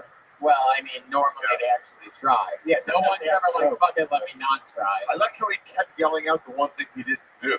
Yeah, set up. He was like, no, I prepared. Like, but they didn't. He just got a Netflix special.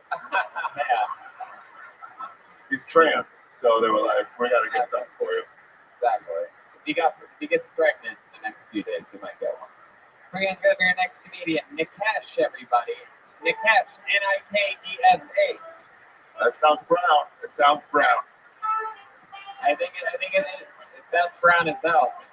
Nikesh, everyone. Brown indeed. Here he is.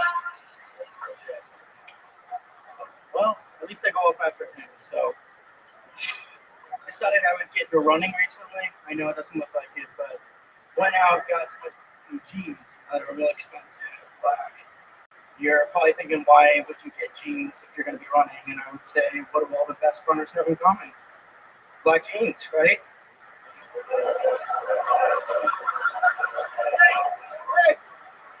Okay, let's do this. You guys, you've seen that new feature in Uber, right? You can click a button and tell the driver ahead of time, not that it's not going to talk to you. It's only available though in Uber Black, which is kind of fucked up because they're making you pay a shit ton of money so that the guy who's actually servicing you doesn't say anything, he keeps his mouth shut. I just find it crazy that the CEO of Uber, like one of the biggest companies in the world, is stealing product strategy from a porn star to the fucking president. Okay, fuck off. It's good for Nikesh, everyone. Can you pay us back for our drone?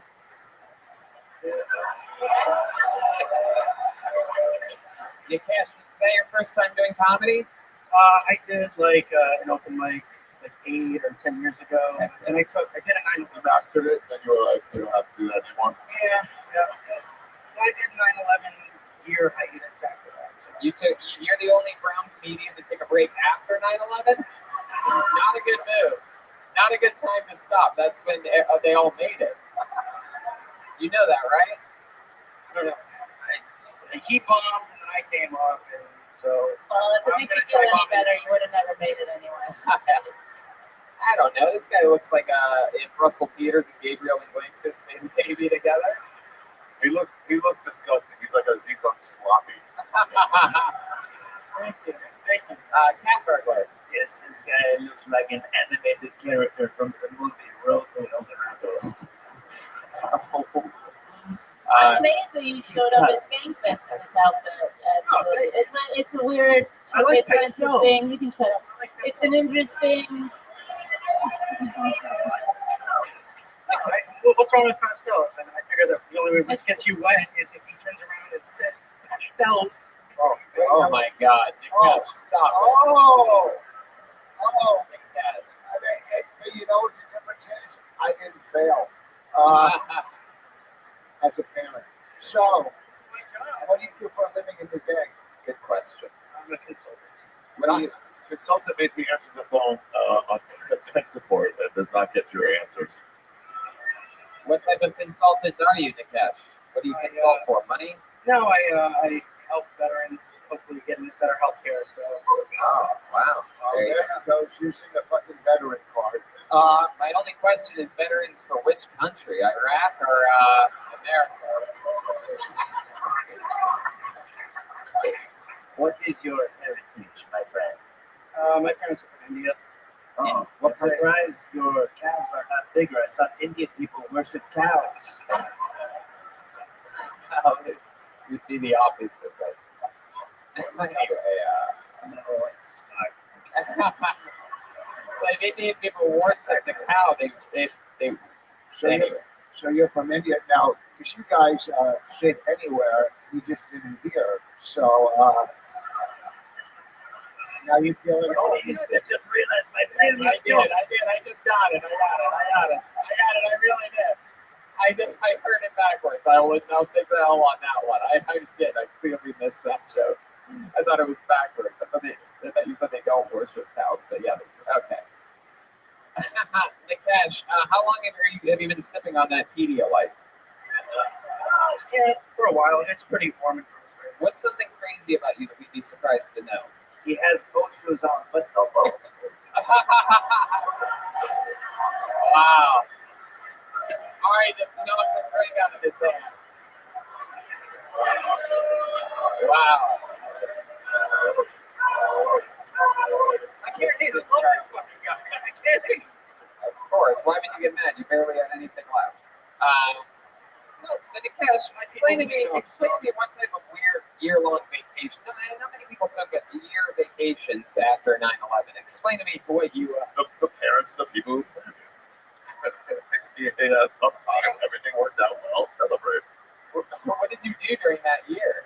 I went to Zimbabwe, bungee jumping, and Victoria. Bungee jumping? Are you sure you weren't ISIS training? Bungee jumping? Wow, you went bungee jumping. Yeah, they found a cord that can handle all this. So it's like, why not? Oh, I wish I would have put it around your neck.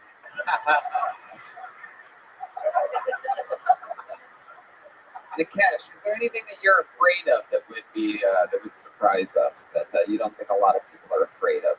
Is there anything? I'm actually afraid of, speaking in front of people. I don't like it. Yeah, we didn't like it either.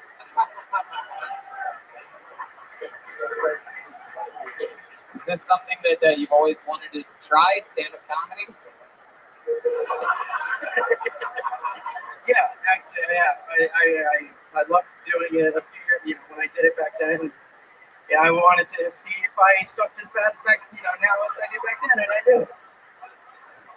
I think the cat burglar might be trying to steal your bag. You might want to. Wow, he's going to give it to the cat. All right, Nikesh, you really know how to work a crowd into a frenzy. Well, I'm glad you came up here. We can rationalize that we had some diversity on the show. There he goes, Nikesh, everybody. Great. That guy was a real method of. Yeah. What's that, Ari? Okay, this looks like an interesting name. Make some noise for Biff Sweetwater. Biff Sweetwater. Nick, almost never a good sign if Brian says he knows the guy. That means he drinks heavily into the latest hours of the night. Hit the good shirt. It's going to be good. I can feel it. Biff Sweetwater, everybody. Come on. What up? 6 minutes! You alright? Oh, man, I almost didn't make it here because I was watching Netflix. You guys see the new Bill Cosby show? Making a pudding ball? It's great. I forgot all my jokes as soon as I came up here on stage, guys, so I apologize for this. I'm bothered. I was a career criminal most of my life, and in Canada, I'm sorry, that can lead down 3 paths. You either start trafficking French Canadian women, or you start growing weed, or you bootleg maple syrup. I stayed into the maple syrup game. I don't want to get into too many sticky situations with the ladies or the weed, I recently discovered my wife is a sociopath, so that's pretty cool. She ran off with my dog and about 10 grand. Haven't seen her in a while. I pretty much just came here to chew bubblegum and commit suicide, and I'm all out of bubblegum right now, guys. So, this guy gets it. It's funny that he's dressed like that.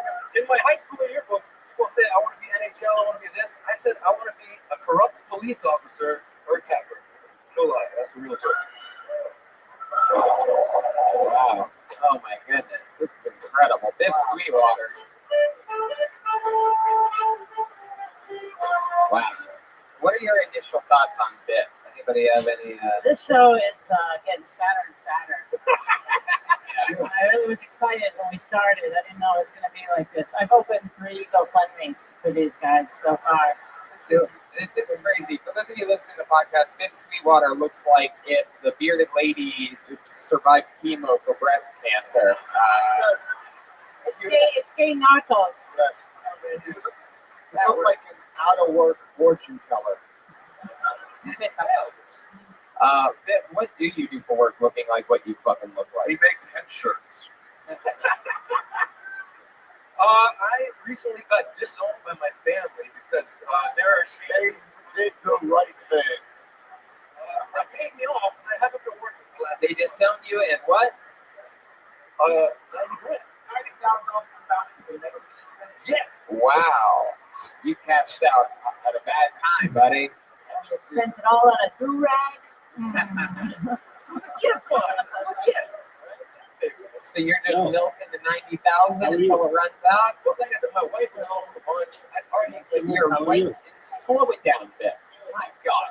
This is the catch with some of these bucket holes. You mix fucking CBD with cocaine, you have a fucking mess in front of you. Just these way too calm, fast answers all at once. Your wife ran off with a what? stacking my cash in my heart. How much of the 90,000 did the wife run off with?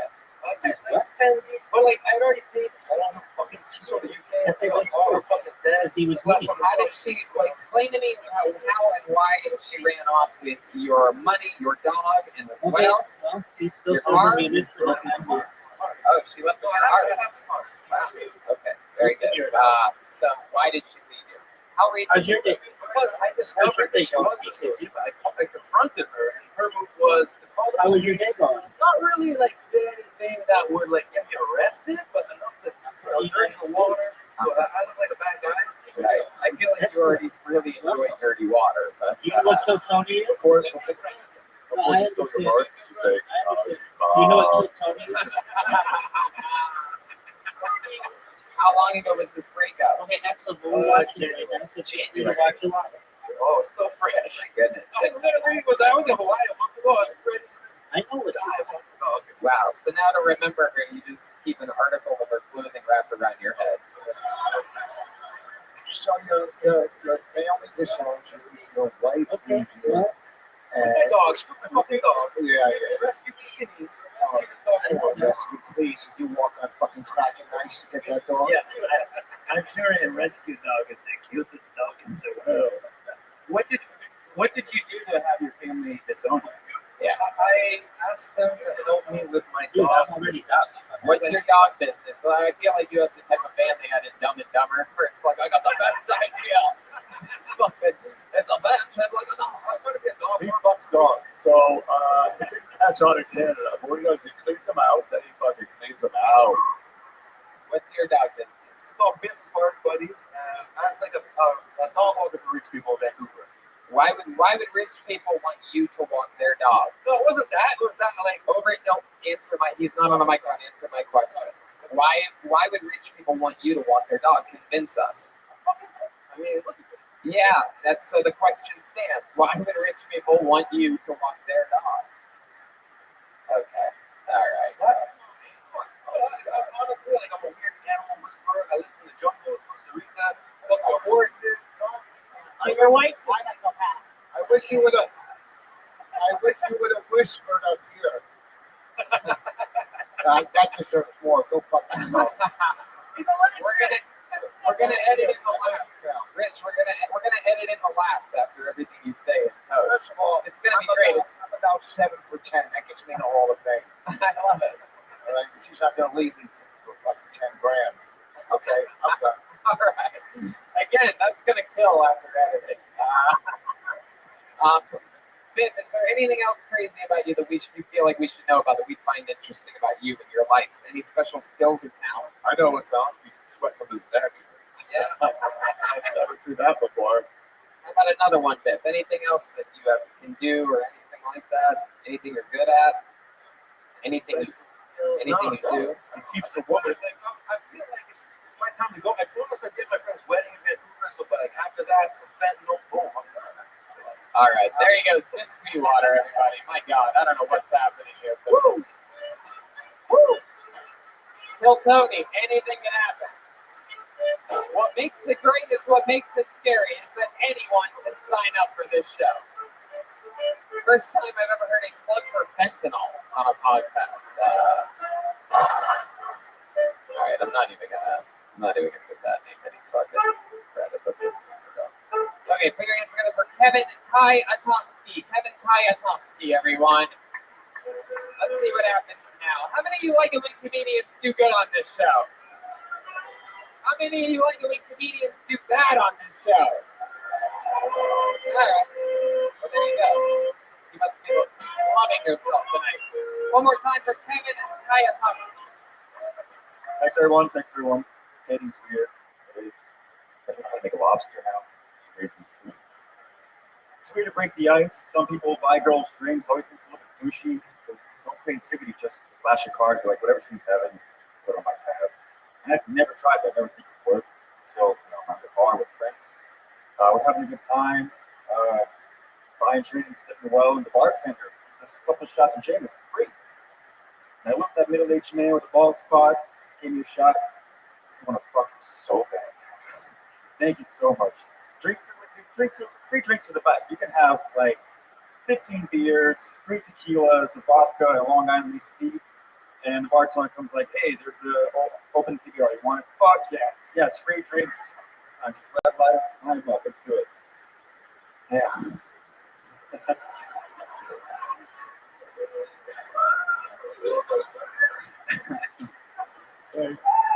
Thank you very much. Whoa, at this point, a drinking problem is refreshing, isn't it? You look like the Sklar brother that didn't make it. I'm back. Hey, there you go. That's the laugh that we're going to head it into all the other things. Kevin Kayatowski, you are the funniest one of Conor McGregor's sparring partners we've ever had on the show. Thank you. You were Russian as fuck, huh? Yeah, well, I was born here, but my parents are from Belarus. Belarus, is that anywhere near Big Ten? It is. It is, right? It's right in the Right. My mom was there when it happened, yeah. Really? She was in Minsk, so if you guys watched the show, Yeah. And the professor opens the window and that beach, she was in that city. Holy fucking shit. Yeah. Did she have any side effects or anything weird? She gave birth for me, it came out fucking awful. Yeah. That is incredible. So your mom, both your parents from Belarus? Yeah. And what did your dad do? He is a mechanic. He's a mechanic. What's mom do? She is a caretaker. Caretaker. Yeah. For you? No, What do you do for work? What do you do? I'm a tech analyst. Tech analyst. So fun of a job. You have a girlfriend? I do. Yes. How long you been with her? We've been over 4 years now. Where'd you meet her at? At a bar. Yeah. What was your line? What was the first thing you said to her? She was the one that came up to me. Oh, wow. Look at you. And she's like, hey, are you James Franco's retarded brother? That is exactly kind of what she said. No, she said her first line was, "Super favorite drink."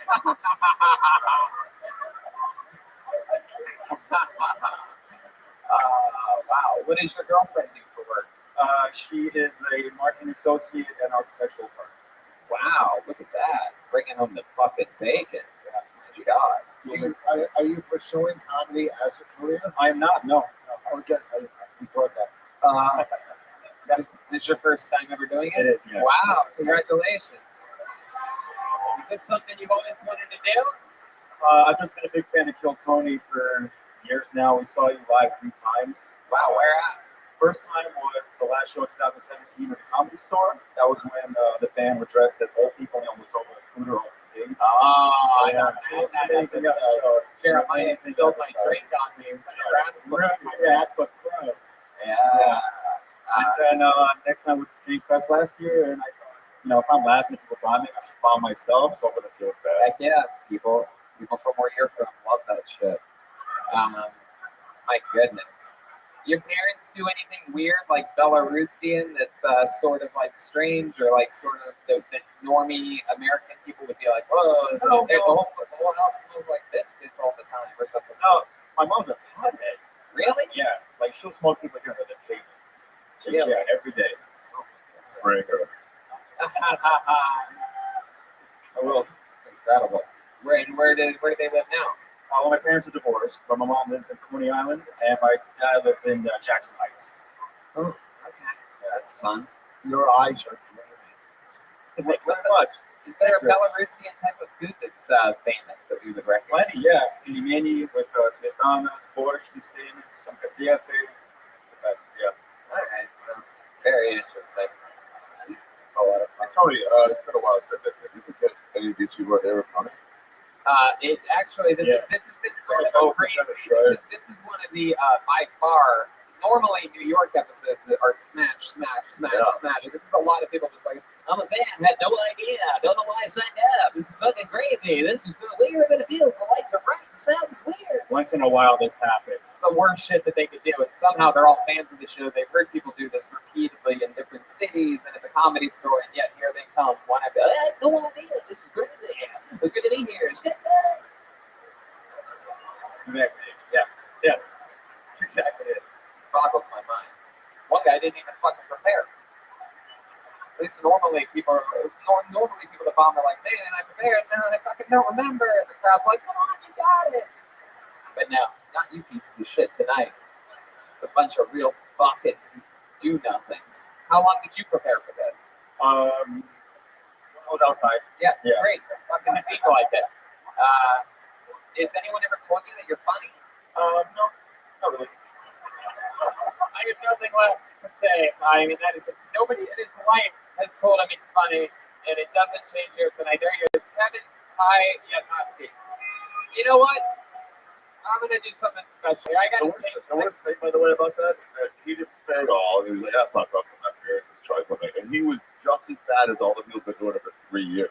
Yeah, it's mind blowing. I have no idea what's happening here. That's why I'm gonna do something special right now to change the mood in this room a little bit. There's a comedian that is here that actually won this spot to come to Kill Tony. He became a part of the festival when Luis J. Gomez was on an episode in beautiful Los Angeles, California. He gave away a spot to a comedian, and it ended up going down to a final tournament. They had a one-liner competition. This guy won. He's one of our favorite people in the history of Kill Tony. At one point, he was going to quit comedy. I had to give him a pep talk, and he fucking kept doing it and started having more breakthroughs in his youthful career. You know him, you love him if you're a fan of the show. He's here for Skankfest from a gift from Luis J. Gomez. It's the one, the motherfucking only, Steve Lee, everybody! This guy's a fucking killer. Are you guys ready to see somebody that can actually kill Tony? Skankfest, I need you to do better than that.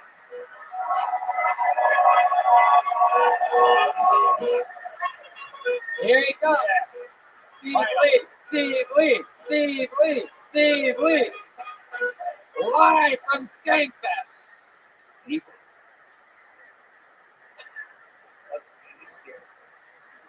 There's a spot that's really wet right underneath. I don't want any more disabled. Can I move the mic back a little bit? Okay. Woo. Let's restart the clock with Steve Lee. 60 seconds starting now. Only for Steve Lee. People with disability, a lot of us, we need a straw to drink, like when we go to a fast food place. And the environmentalists, they want to take that out away from us. What are they going to do next? They take out the cement, the ramp, using too much cement, killing the environment. And then they're going to take out the elevators and burning too much coal. Okay, I have a trade-off. I love the turtles too, but okay, I don't use my straw. You don't use your condoms. Okay, do it from doggy style, green pie. I don't care. Catch on your ass to be national. That's it. Fuck yeah, Steve Lee, 55 seconds. In and out. Comes in. Hills. It gets out just before the sound of the kitty. We fucking love you, Steve Lee. Give him a hand. He can literally use two of them right now. I'll tell you, I love the whole handicap character. When we were in the back playing hockey sack, you go watch this. You know, great funny stuff, man.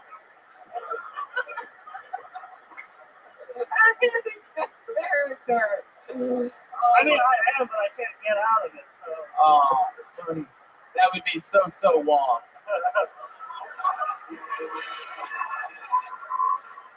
Somehow he's the least disabled person we've had on stage tonight. For those of you just listening to the podcast, they're calling him disabled because he's Asian. There's nothing else wrong with him. Tell us your condition. What's that from? Car accident? I was born this way. No, I know. It's It's a rare condition called upside down hands.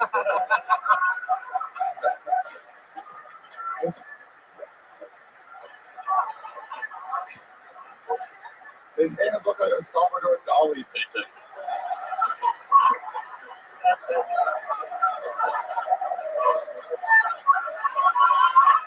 I've never wanted to kick the crutch out of somebody in my life more than I wanted to kick them out.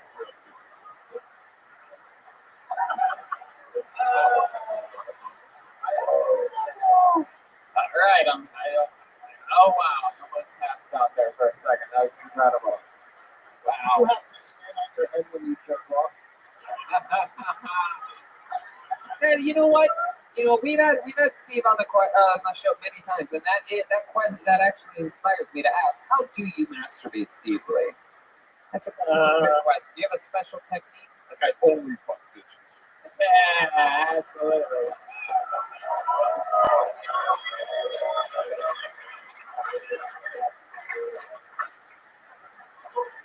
Do you have a special? You want to talk about demonstration? Sure, whatever you want to do. Oh.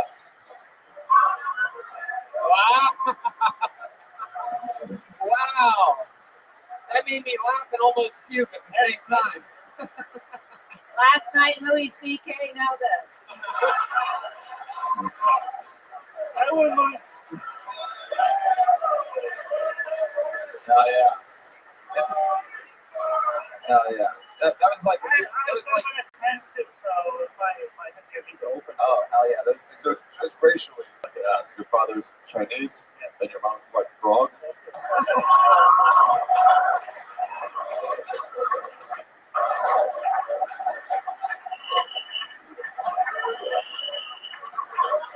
The straws are killing his people.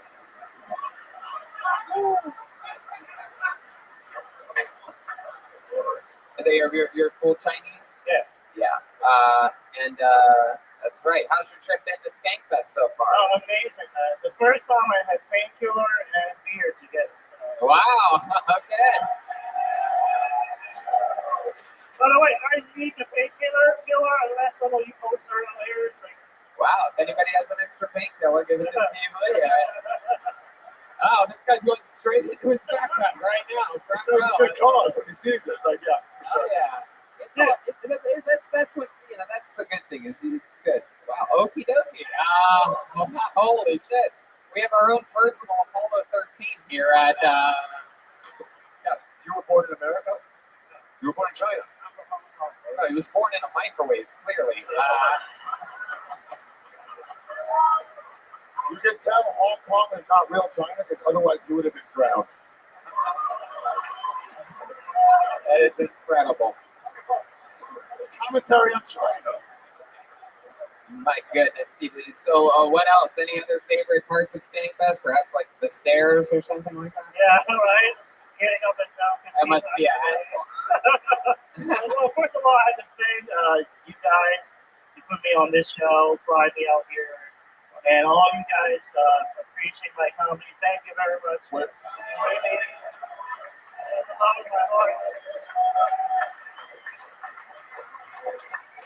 Man, if Louis J. Gomez found out that the only comedian that's done good on this show so far tonight was from Los Angeles, he would kill himself. Literally. Kill yourself. Kill yourself. Kill yourself. Kill yourself. Dude, I gotta tell you this story. Yeah. The week I won your Kill Tony show, and the weekend I was producing a short film for people with disability, and the winner gets to have the film show in the industry, right? I was so excited. I got a feature. Did you get to hobble on the red carpet? Okay, go ahead. So I got a feature film director helping me out. I was so excited, and then I got a call from my mom. Hey, your dad just died. What? My dad lives in Hong Kong all the way, so I had 2 days to finish the film, and I was numb in that moment, and I was thinking, hey, that's actually the right music. And now our next act. No, keep going. I want to hear this.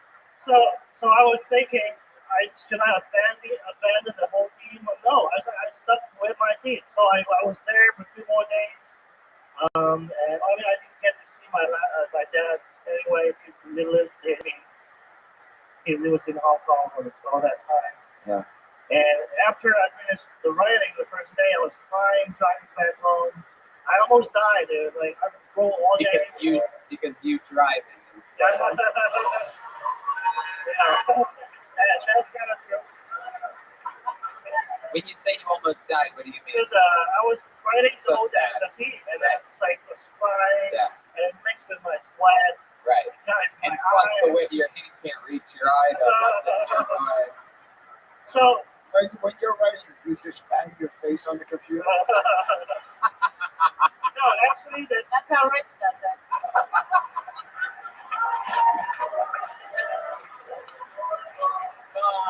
Bonnie. Wow. I love that. I wrote like Stephen Hawking. Yeah, no, I love it. So I finished the whole film, and someone didn't get it. What's longer, the film or the story? Go ahead, Steve. So anyway, Can I wait the story for you for a little bit longer? So I stopped comedy for 2 months, man. Yeah. And I just came back to it recently, 2 weeks ago. Well, I'm telling you, Steve Lee, I think maybe sitting, because I noticed you were sitting in the front row here tonight. I hope that you can see clearly. Like, I mean, you have a very special knack for this. Even before. Well, ironically, those glasses have no prescription. It's trying to fit in Hollywood. Makes it look smarter. I mean, You're the best one tonight, for sure. Yeah, you've been getting laughs the whole time, and you're so compelling. And to do that all, with all these things happening around you and against you, it just goes to show it's going to make you that much stronger when things are going good and you're feeling good. You're still going to be able to have that tough, came from the grit, work, muscle, right? Finally get rid of those crutches. I love it. He came all the way out here for this, guys. Flew him out and everything. There you go, Steve Lee. The great Louis J. Gomez made that happen. Just gave it away out of the kindness of his heart on a Kill Tony episode. This Louis J. Gomez gets my vote for President of the United States. I mean, just unbelievable the stuff he does for Skagfest, for comedy. So fucking cool. I love it.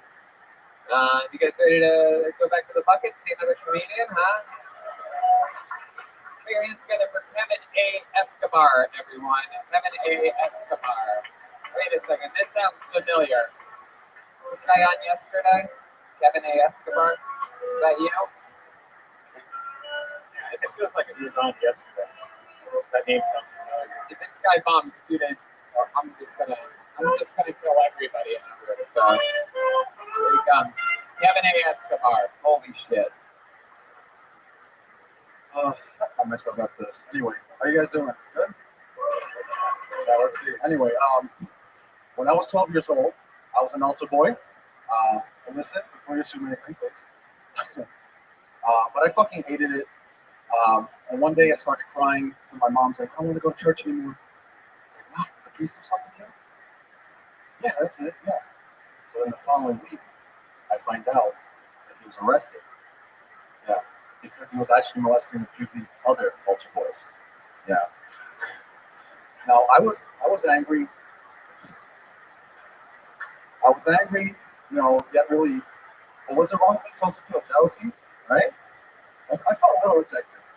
Like, why didn't he look at me the same way? Wasn't I also delicious treat created by God, right?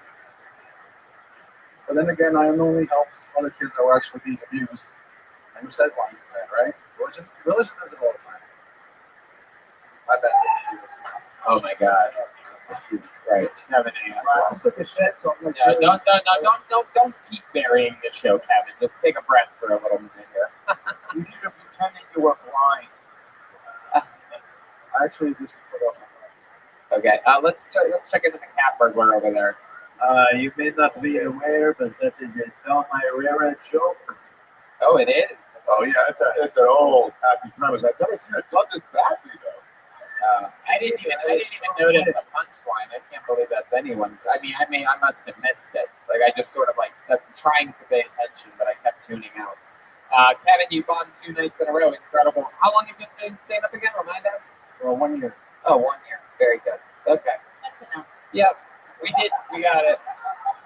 We got it. Get it? No, I like that you're still dressing the way you did when you were an altar boy. Same age group. Still waiting for that priest. Maybe now, Father. So Kevin, 2 nights in a row, really just sort of like, I mean, just really a tall glass of unpurified fucking water. We're just gonna keep it moving along, okay? Kevin, Can I give a message, a serious message to Kevin and the other open micers? Like, guys, you for sure suck, but it's gonna get better. Just keep working, and you'll start to slowly get better. For sure.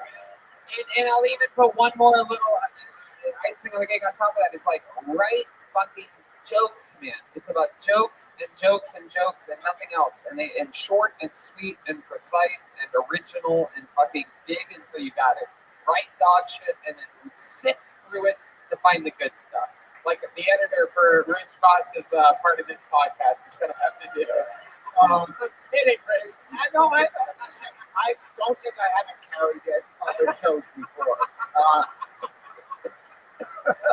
This is a lot of fun. Hey, listen, I'm not going to be like Gandhi here. Have a fallback plan. You know what I mean? There goes Kevin Escobar, everybody. You know what? I don't trust this fucking bucket tonight. I'm going to do something else right now. He really wants one last thing to say. Oh, really? Do you really have one more fucking thing to say? I just want to do one thing, please. Oh, No, Kevin, no. You didn't deserve that. Put the mic in the fucking mic stand. No. All right. What's, There he goes, Kevin. I would have said yes. what's that thing on his arm? Is that a Joe DeRosa tattoo? So I don't trust this bucket tonight. Do you guys trust this bucket tonight? He wants you to say no. Guys, he wants you to say no. Very split. Very split. I'm going to do something else special. There is a guy out there that I know for a fact. More special than Steve Lee? Perhaps, who knows? I mean, we've had Steve Lee on the show for years before. He's an LA comic. He signs up regularly in LA. This guy, I believe, I know for a fact he's never done stand-up for Good Sunday. I'm pretty sure it's his first time doing stand-up comedy, period. This is a guy who I saw here the first night that I was here, and I recognized him, and I couldn't remember how. And then I remembered when I was in London, England, this guy was in the audience, and he had a very distinct laugh, and it was a show that was that really stood out to me because it was the night after. It was my first show after I found out Brody Stevens had killed himself, and I didn't want to do that show that night, and I canceled it for part of the day, and then I went back and just ended up doing it. Basically, even though I didn't want to, my manager's like, "Hey, maybe you'll enjoy that hour. Maybe it'll be an hour that you're not thinking about it." My manager was just like a manager or agent to tell you to get that money. Exactly right, and that was that. Very good. But the one thing that stood out to me for that set that made me laugh and enjoy myself was hearing this guy's distinct laugh. And I got to talk to him a bit. He came all the way here from London, England, everybody. He's never done stand-up on Kill Tony before. We were used together. It's my first time ever seeing him before. I think it's his first time performing stand-up is my point. Put your hands together for Kevin Scott, everyone. Kevin Scott. Here we go. Let's see what happens here. Come on, Skankfest. Give me a little bit of energy. We're only halfway through the day here. Kevin Scott. There he is.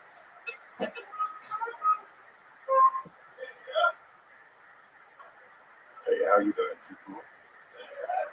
So, everyone probably remembers the first time they realized that their parents weren't smart. You know what I mean? Some of you probably were very young.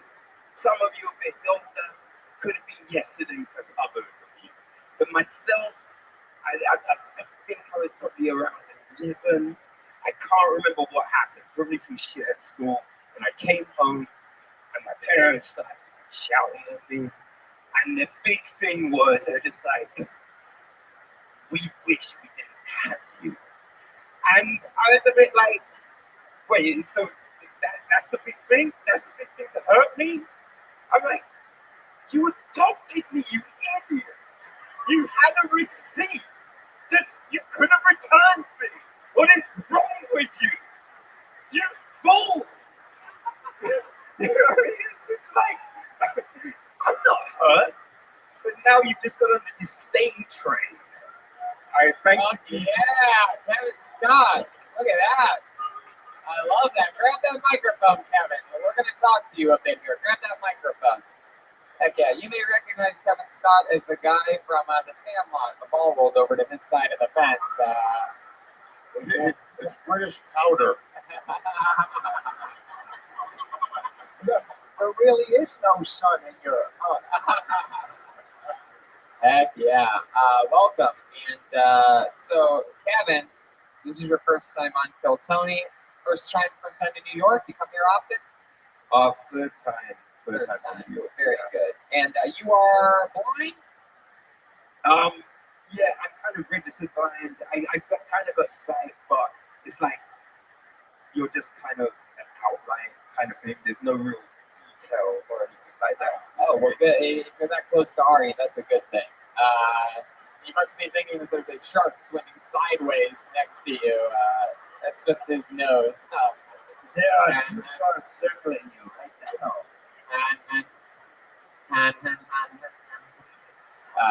So, Kevin, tell us more about you. Is that true? You were adopted? Yeah. Your parents thought you were white?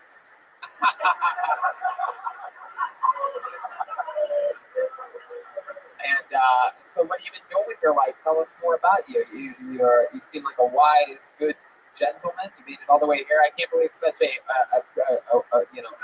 esteemed Britishman made it all the way here to Skankfest. Only just. I've been lost a lot.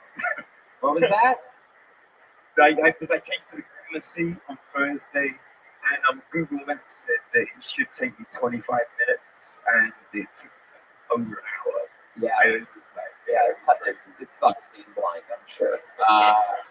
Not easy to find your way around, exactly.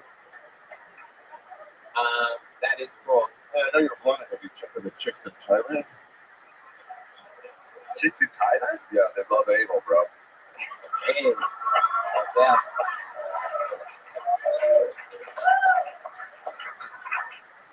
So, what do you do for work? You have a job? Marketing and communication. Oh, very cool. Absolutely. You're so well spoken. What do you think is the most British thing about you? Is there something you do? You love tea? No, I'm a coffee person. Oh, I don't know. I don't know. I feel like you like your coffee black, but with lots of cream. No, you could have that one, by the way. You take that. Yeah. Because that's what you are, right? You're an albino black man, correct? Yeah. Yeah. We have a friend in the comedy community, Nate Bird, who I actually, when I was talking with you, catching up with you yesterday, I actually noticed a comedian. I can't imagine how many times it's happened to you. You notice a lot of comedians saying, "Hey, what's up, Nate?" Has anybody said that to you other than the person that I saw do that to you? No, that was the first time. Wow. But people, like, sometimes they come up to me and be like, "Oh shit, I went to school with you. You're blah blah blah." And I'm like, "No, I'm not." They're like, "Yeah, you are." Because it's a funny thing. Because black people get mad when you say like, "Oh, they all look alike," but when it comes to black albinos, even you can sort of admit, right? You're asking a blind man if all black albinos look.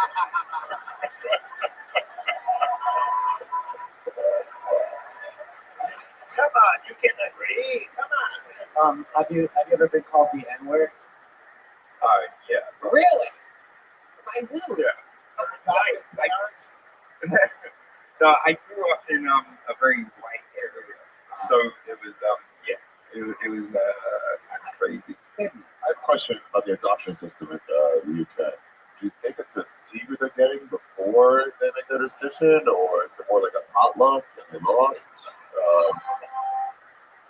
Yeah, or it's like a puppy shelter with a clear window, and they're like, "That one, please." Yeah, it's just like a little black box, and they lift up the lid, and it's just like, "Here's what you got."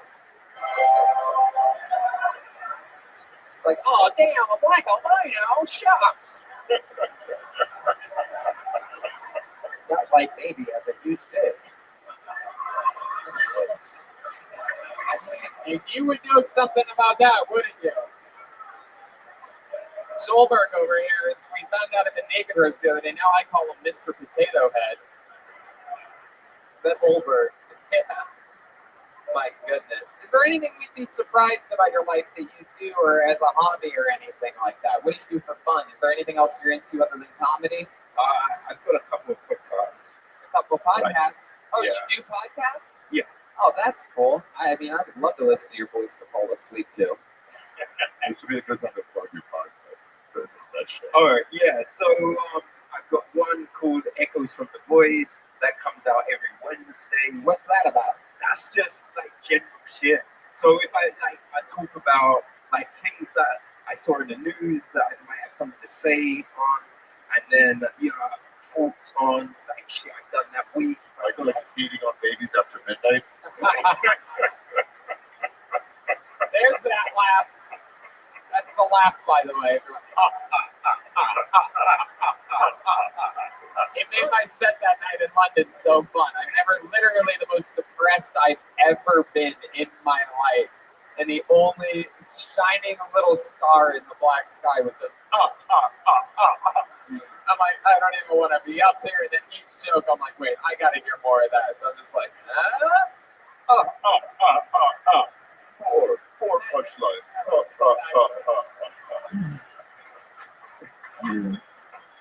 You have a beautiful laugh. How about your other podcast? Let's go for the double plug. So that's called Echo Chamber, and that's a film review interview podcast. Well, you have such a fucking cool voice. I'm glad that you recognize it. I'm glad that you know, like, that's a cool thing for you and a good field for you to be in. You get listeners.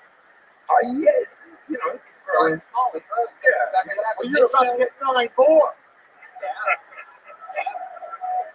Yeah. The other day I interviewed the top Buddhist monk from Mongolia. Oh, I love the way you say Mongolia. Do they rank the Buddhist monks now? Harry, can you please just keep laughing right into that microphone so these people can hear it? Harry, Go ahead, Jeremiah. you didn't see the BuzzFeed article, Top 10 Monks to Watch? The original #1 set itself on fire, so. The last thing I'll say to you, Kevin, is we have to get your laugh down. If you could ever maybe send if you could laugh in a recording studio for us in your podcast equipment and email it to Red Band or message it to us somehow. Someday I'd love to have that be part of our sound effect go-to chamber. I see what I can do. Just throwing this out there, you could get it from the podcast he just did where he sent it into a microphone that was recorded. I mean, that's true. Or we could get it super clear. I guess we could do either one. Unfortunately, Thank you very much. but He has equipment and whatnot. But there he goes, like all the way from London, England, guys. Come on!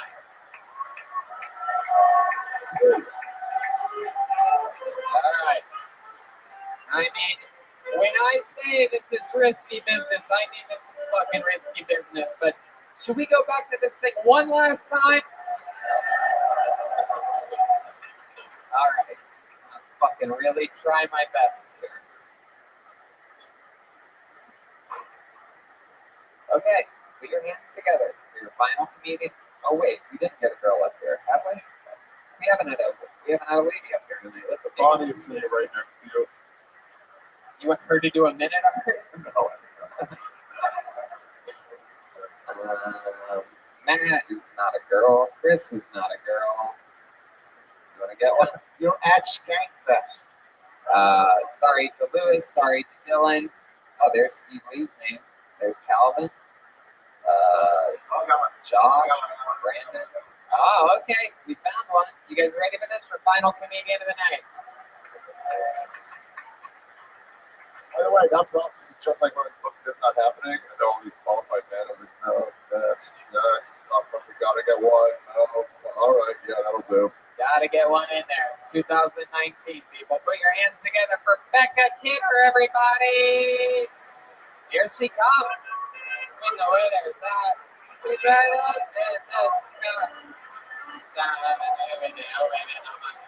Hey.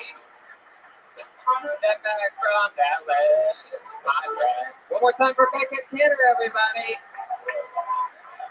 What's up, guys? I'm Becca. I'm 28 years old. I'm from Salt Lake City. Managed to be from Mormonville without kids. I'm an anomaly. People assume though that like since I don't have kids, I don't want them. That's not really the truth. I think if I were a parent, I could take really good care of them. Hard can be really like people complain about it a lot, but it's just the plan B pool on your way to work in the morning. It's super easy to take care of them really well, you know. Abortion jokes. I'm not saying I'm a whore, but I have a question. Have you ever given a guy a blowjob and accidentally thrown up, but then apologized that you shouldn't because it's technically his fault? No? Okay, me neither. Whatever, that's all I got. Oh yeah, back in hitter.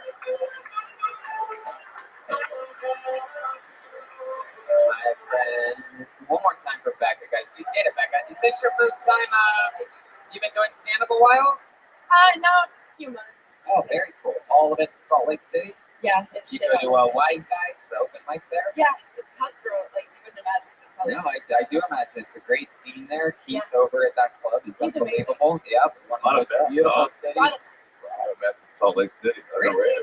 Wow, I didn't. Met that.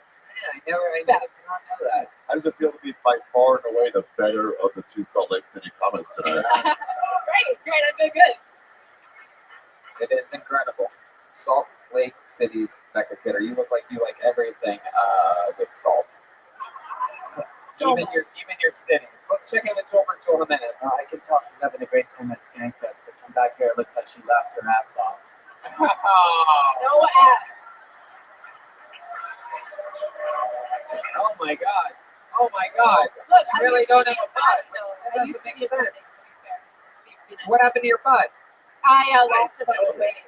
Catbrook got it. Why do you think that is? Why do you think you have a California flat ass? Genetics, but I also lost a ton of weight. So Let me see your ass. Keep looking for it. Your ass looks like Margaret Jones' face. That is incredible. You don't look like from the front like you would have no ass, but you got no. Sorry. No, it's okay. Sorry. That's not. We make fun of guys. We're realistically here to look at anyway, so it's like whatever. Heck yeah. Not only does she not have a lot of junk in her trunk, she keeps it quite clean and empty, and makes sure she. Definitely easy to clean. None of the cheats to worry about. Any clumping up on the sides or anything like that. An easy wipe. It's basically like okie-dokie. I don't know. Hey, look, you're so cute, and for 3 months, you were fucking as good as. Well, you were good, and you got a cute, good disposition. What's the word? I think disposition was good. Yeah. What's that? Keep the compliment coming. Right. No, I'm serious. I'm serious. Deposition. You can see star quality, and he's playing the saxophone. No, good job.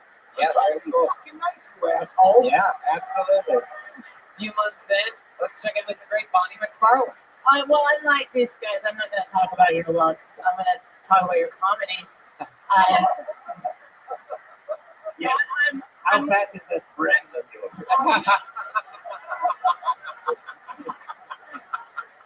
Show us that brain ass.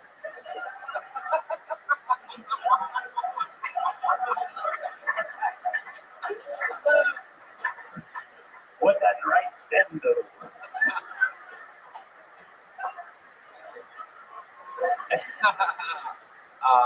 You have a great look for comedy for sure. You're one of the few comedians that look like both Mike and Molly at the same time.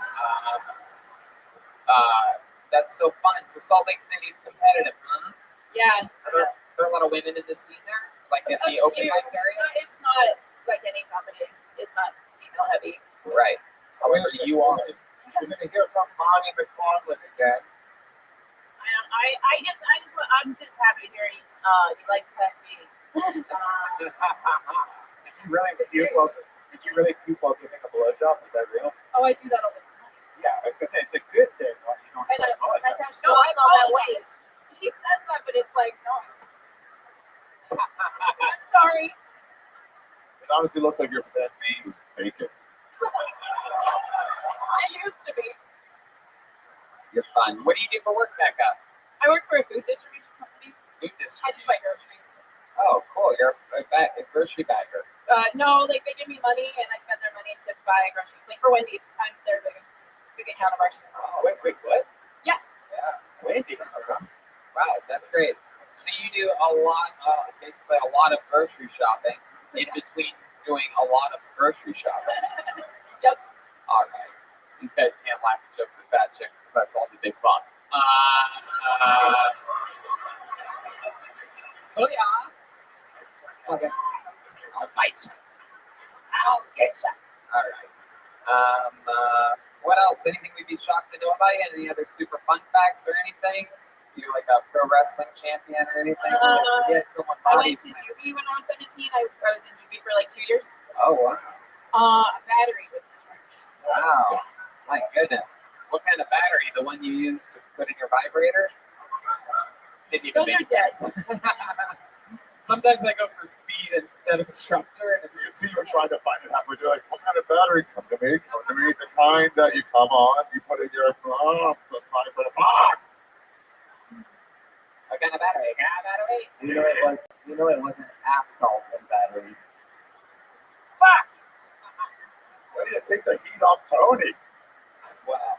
All right, Becca. Well, we're gonna get you out of here. Thank you so much. Guys. You guys think we can do one more fast one? One more fast one, super fast. All right, this is us. Can I say something? Yeah. All right, guys, listen up for a second. This never gets really sick. Just want to point out someone who's on this dais right now, Brian Reitman. You might not know this, but he actually started the careers of a bunch of podcasts you like. Without him, I don't do a podcast. There's no Your Mom's House podcast. There's no Joe Rogan's podcast. And over one other podcast that's not his podcast. Give it up for the podcast, Mr. Brian Reitman, everyone.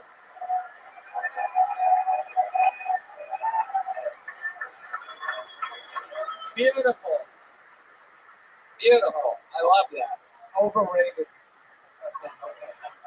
And this is, and I would like to say, a special shout out to Brian and Jeremiah and Joel. This is the official last stop of what I believe is some type of 23 city tour that we just did over the last month and a half. Absolute insanity. We've been everywhere and some places where we will absolutely never go again. Milwaukee. Yeah. So we want to give a big thanks to all the comics who brought tonight. Yes. And I pulled one last name out of the bucket. We're going to get through them fast and talk to them fast. It's one name. Put your hands together for BAM, everybody. This is it. BAM. What a way to end the night. We ended it with a BAM. Brett A. Morris, everybody. BAM. Seven. I get the feeling, I'll bet that a few people left when I said one more. And, no BAM? Right? That's not BAM. Right? Okay. Nobody said anything. Let's keep going. Oh, this is exciting. This young lady as a former regular on this show, everybody. See, her very first time doing stand-up comedy was on Kill Tony. She was a regular on this show for 2 years. She's such a fucking hustler that amongst all the other shows that she does, she signed up to be here tonight. What better way to close the show than someone who started on Kill Tony that you all know? Ladies and gentlemen, I give to you former regular Kill Tony legend, Kim Congdon, everybody. Wow, how cool is that? Big fucking God. How cool is that? It really is a bucket of destiny. Oh my god, I'm so nervous.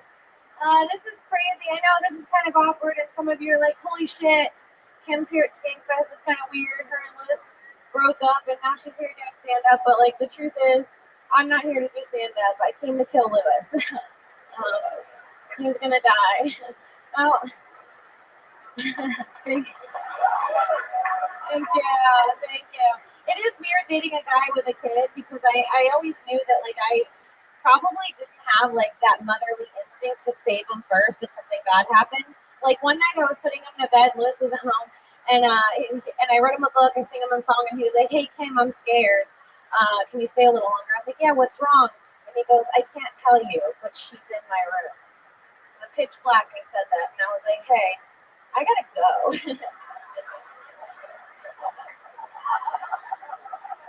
This sounds like a problem for your mom, you know? So yeah, him and Lewis both got ghosted. Thank you so much. Hey, fuck yeah! How cool is this? Pulled out of the bucket, built and constructed, born out of the depths of Kiltony and the belly room, and amazing that It you got was pulled out of the literally bucket. conceived by you and Brian. Yeah, that's true. I remember that. You were what, 21? 22. Wow, incredible. And, Hot. And you, what? Hot. Yeah, Still. yeah. Thank you. So, I especially like the part about fucking over Lewis. Yeah, Lewis. great part. And, yeah, really hit home and it was relatable. Thank you. So you guys really broke up, huh? Yeah, we for real broke up. Wow, that's incredible. Why'd you break up? Did you realize he was Lewis? Took a while. She woke up in the middle of the night like, what have I been doing? And after you broke up, are the other 30 people still living in the apartment? Oh, you know what? I'm tired. No, you're good. You're good. Bonnie, you know Kim? I love him. You're so funny. I didn't want you tonight because I was trying to figure out what's going on with your pants. But otherwise, I think you're hilarious. Thank you. She killed her last night on Wookie Guy. She doesn't fail. I've done roast battle with her. Yep. She doesn't fail. And I can't think of a better way to close the show than Absolutely. From Kiltony to Comedy Central's roast battle. I mean, just great stuff. And a little fun fact for those of you just listening to the podcast, Kim has enough ass to make up for the last girl that was on stage. So, the great Kim Congdon, everybody! We did it again. That's an episode of Kiltony with Bonnie McFarlane, Rich Voss, and Ari Shafir. BossRoast.com. If you love roasting, and I know you do, go there, check it out, get it, buy it, whatever you have to do. Listen to the My Wife Hates Me podcast, and of course, Skeptic Tank Zone, Ari Shafir, everybody.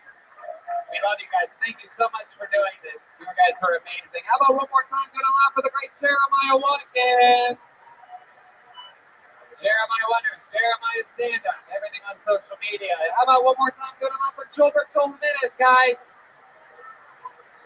Yeah, mostly sorry. And everything else. How about one more time for Brian Redman? That's it. We love you guys. Thank you so much. Good night, everybody. Bye.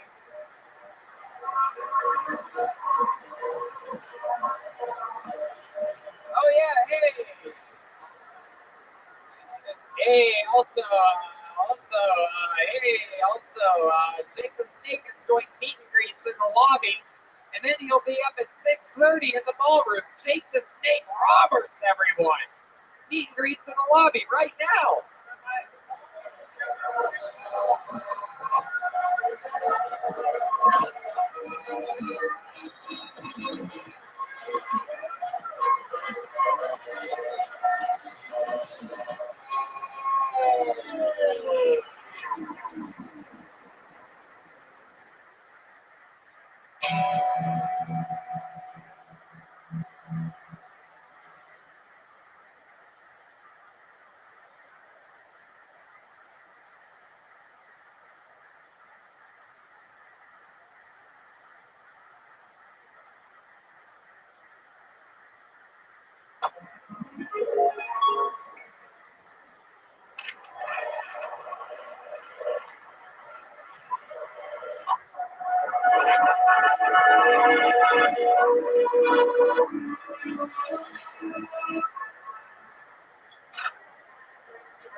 Hey, this is Rabbi coming to you live from the Road Davis Comedy Store meeting room for a brand new episode of Kill Tony. Get up, I'm trying to hit you. Oh, yeah. Brian Redman, it's us. You're at Kill Tony, ladies and gentlemen, live from the Comedy Store. You gotta make some fucking noise, people. We're alive. We used to be being on the road where people are excited to see us. They don't take it for granted. So we need a little more love than you. We're back. We just finished the fucking summer tour, ladies and gentlemen. We did it. We flew in from New York City this morning after a bunch of wildly successful shows. 2 sold-out shows at the Gramercy Theater with Mark Norman as a secret guest and Gilbert Gottfried as a secret guest. What? You get to listen to an episode of Kill Tony with the legend killer Gilbert Gottfried himself? One of our top-ranked, yes, great impression, Brian. Things are exciting. We had a Legion of Skanks episode at Skankfest with the Legion of Skanks. And we did another episode with Bonnie McFarlane, Rich Voss, and Ari Shafir. I'm so pumped to be home there. We're very excited to be back, and we have a very special show for you here tonight. You guys excited about this? It's one of the last podcasts in the world. It goes on and on. We can't understand how we last so long. And it continues. July 10th, we just added a date for the first time ever in Plano, Texas. July 10th. That's really exciting. Right before we do Fort Worth on July 11th, which was already planned, and that's already sold out. 3 stand-up shows in Fort Worth following that. So we get to do some stand-up comedy again. Those days. I remember doing that. So much fun. July 25th, Philadelphia, Pennsylvania, at the Fillmore Theater, our largest ever Kill Tony in our history. And some fun facts, I do stand-up in Florida this August and September. I'm in Miami, August 8th to the 10th at the Miami Improv, and then West Palm Beach Improv, September 5th through the 7th. And then I also have Tempe coming up, Tempe, Arizona, making my return, just stand-up comedy. But Kill Tony's in October in Sacramento and San Francisco. And when I tell you we have a big Kill Tony touring announcement, another global announcement, I mean it. Stay tuned to an upcoming episode for that. Yes, bicycle horn for that one. For an exciting announcement. And we've been doing the road, and it is exhausting, and it really lets you know where you are in life. And you do all this stuff, and time catches up with you. The road hits you hard, and we're getting older, and with age comes wisdom. And one of those things to where getting older can be a downer in one area specifically, and I'm talking about erectile dysfunction. It's a very serious situation, but thanks to forhims.com, we found a one-stop shop for hair loss, skincare, and sexual wellness for men. I'm a lot older, and it hits you really, really hard. I mean, that's why I date such a young Asian woman. But, I used to go to gas stations and buy, these pills. You don't know what's inside those pills. Sometimes I had really bad blood pressure, and I had trails and everything. You shouldn't do that. Those boner pills at gas stations suck. That's why you just go on your computer. You can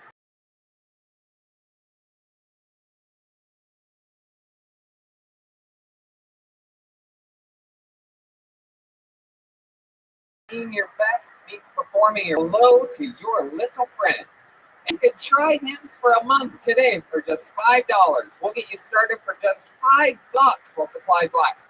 Prescription products are subject to doctor approval and require an online consultation with a physician who will determine if a prescription is appropriate. See website for full details and safety information. This could cost hundreds if you went to a person at the doctor's office or the pharmacy. Instead, go to forhims.com/kill. That's FORHIMS.com/kill.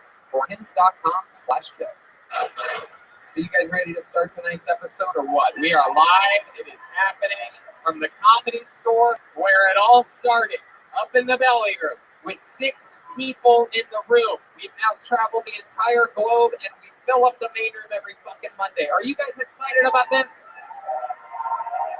Every single episode, we have one of the funniest comedians in the world on as our guest. This week, of course, is no different. One of our favorite human beings. You know him from so many great comedy appearances on so many things, Comedy Central. And, of course, one of our favorite shows in the world, The Impractical Jokers. Ladies and gentlemen, Sal Volcano, everyone! He's back! Yeah! We love Sal. We love Sal. We love Sal. There you go. You guys caught on really got it. One guy definitely loves me. Yeah. I'll see you. Heck yeah. I love it. What's up, everybody? pumped to have you back. Very excited. Oh yeah, Ryan J. Belt is also here, ladies and gentlemen, drawing every episode. He made great prints for the New York run and all the other Texas poster. He just showed us the Texas poster. That's fucking so cool. Wild. We're going to be lugging out to Plano and Fort Worth with us. And I'm so glad that you're back with us, Sal. We've had so much fun together on this show, on the Impractical Jokers cruise. So many fun things that we've done. How's life? Life's good. Life's good. Keep busy working. That's right. And I'm just all about this right now. Yeah, like one of our favorite people to watch brand new or sometimes returning comedians. Sometimes it's a comedy vet trying to get some exposure. You never know who's going to get pulled out of this bucket. But as you know, Sal, this show also has a band, everybody. You guys like bands at all? The band. It is the band. It's the best damn band in the land. And every single episode, they commit to being different characters. I never know what they're going to be. They have a separate green room on the other side of our green room. And they've been getting a recruiter. Jeremiah Watkins is still in New York City. Remember? He was like, hey, I'll play in 5 minutes. And you're like, yeah. And then he left for 60 minutes. Yeah, why'd you do that?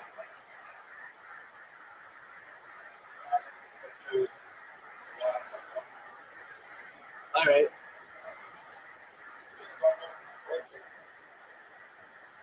Did they call to tell you that you're terrible at Scrabble?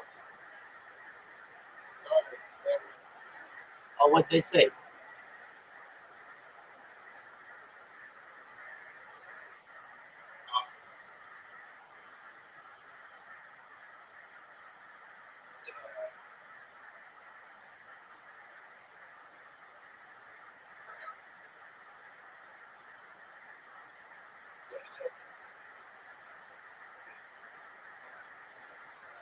You mean the employer?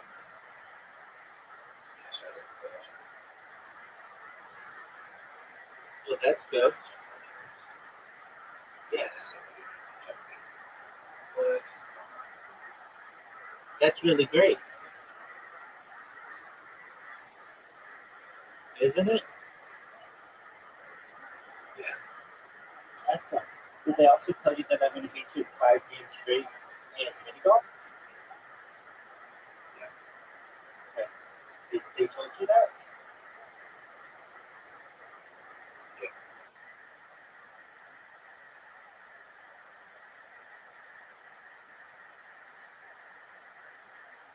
Would you like to play? Yeah.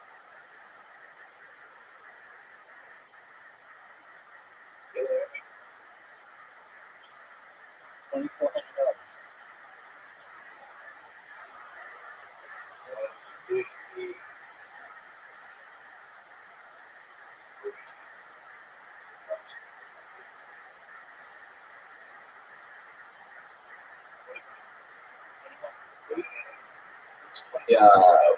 Will not be with us tonight. Shit. Yeah, exactly. What a goddamn trade. I got hit with my beer bottle.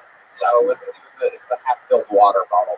Wow. But way to really. I tried to help the story a little for Jeremiah. Yeah, no, he took a half a bottle of water to the face, but he nurtured it like it was a glass bottle. That's for sure. The ice tag, that's a lot of property. It looked like he got bit by a mosquito, but I was there the night someone on mushrooms, the comic on mushrooms tried to attack him.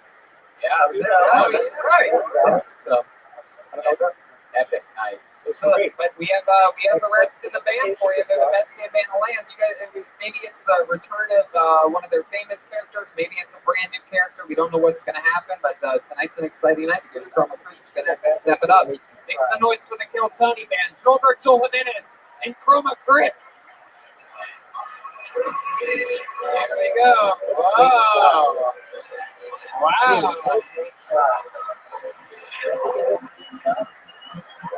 Wow. This is very exciting. This appears to be some type of beach bugs of some kind. They appear to be beachgoers or something like that. This is very exciting. My God. Wow. This is incredible. Wow. So we have Chroma Chris. Clearly tonight is What, a beachgoer of some kind? Right on, Tony. My name's Dax. Hold up. Hey, Dax. Fuck yeah. And then back here we have what appears to be Mexican Nicki Minaj. Hello. My name's Janessa. Janessa. Wow, these are brand new characters, guys. This is exciting. I'm from Venice Beach. You're from Venice Beach, huh? You heard that right. Wow. Look at those fucking little tatas you got in there. Wow. All right. Heck yeah. I'm a slut. Are you a slut? I love it. Janessa the slut. We got Dax with us. I got a nair though underneath your belly button. I love it. Fun fact, Sal, one of the things that you missed at Skankfest, which you were very, very missed, was the naked roast. And at the last minute, they had one of the judges pull out. For those of you that don't know, naked roast is when people roast battle each other completely butt naked. It's a very top secret, exclusive show to where absolutely no phones or cameras are allowed out, so it's pretty much kept secret.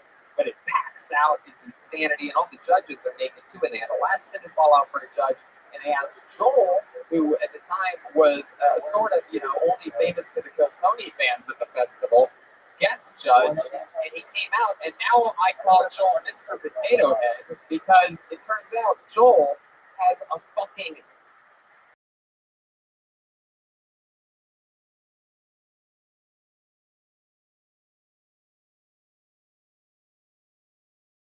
he became instantly famous at the festival. So we found this out. He literally became one of the stars of the festival from the very beginning. I literally, and I talked about this on the bonfire the next day with Dan Soder and Big J, I literally, Sal, I almost passed out from laughing so hard.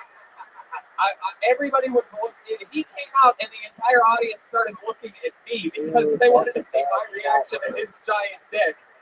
It was one of the funniest things ever. The fact that he's kept that secret from us and tucked into those fucking underwear somehow. Like, he's the guy whose dick I feel like I've almost seen the most.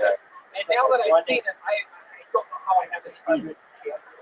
I caught Tony the next morning just drawing on a napkin his dick many times. It was fucking weird. Yes, I'm just drawing exactly many times on a napkin. Dick on a napkin. It's true. It's giant dick, actual size on a napkin. Anyway, so we have the band, we have Sal, we have Red Band. There you go, yes. Ryan J, and this, my friends, the Bucket of Destiny. We'll decide our fate for the evening. Anything can happen. Anybody can sign up. It's literally a chaotic show. We've met a bunch of crazy people this past week in New York City and over this entire tour, and anything can happen here tonight. Maybe it's the return of somebody that we've seen many times. Maybe it's a brand new comedian for their first time that traveled to get here. Anything can happen. Anyone can sign up for the show. If I pull your name out of the bucket, you get 60 seconds uninterrupted to do stand-up at that microphone. Then we interview you afterwards and talk with you about what else maybe is interesting about you and what else you can talk about. Your 60 seconds is up when you hear the sound of a kitten. That means wrap it up then, or else you're going to bring out the angry West Hollywood Bear. You guys ready to start this shit or what? We are live from the Comedy Store. Guys, you're going to need to do fucking better than that. Are you guys ready to start the show tonight or what?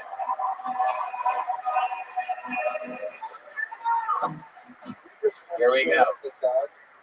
And your first comedian getting an uninterrupted 60 seconds tonight, and talking with us afterwards, goes by the name of Haley Hackett, ladies and gentlemen. I think we've seen Haley before. Here she comes. Getting us started. Haley Hackett. One more time for Haley, everybody. Hey. So I had a stark realization the other day. I was trying to log into Hulu, right, to watch some cartoons because I was super high. And here's the thing, I can't watch live action when I'm high.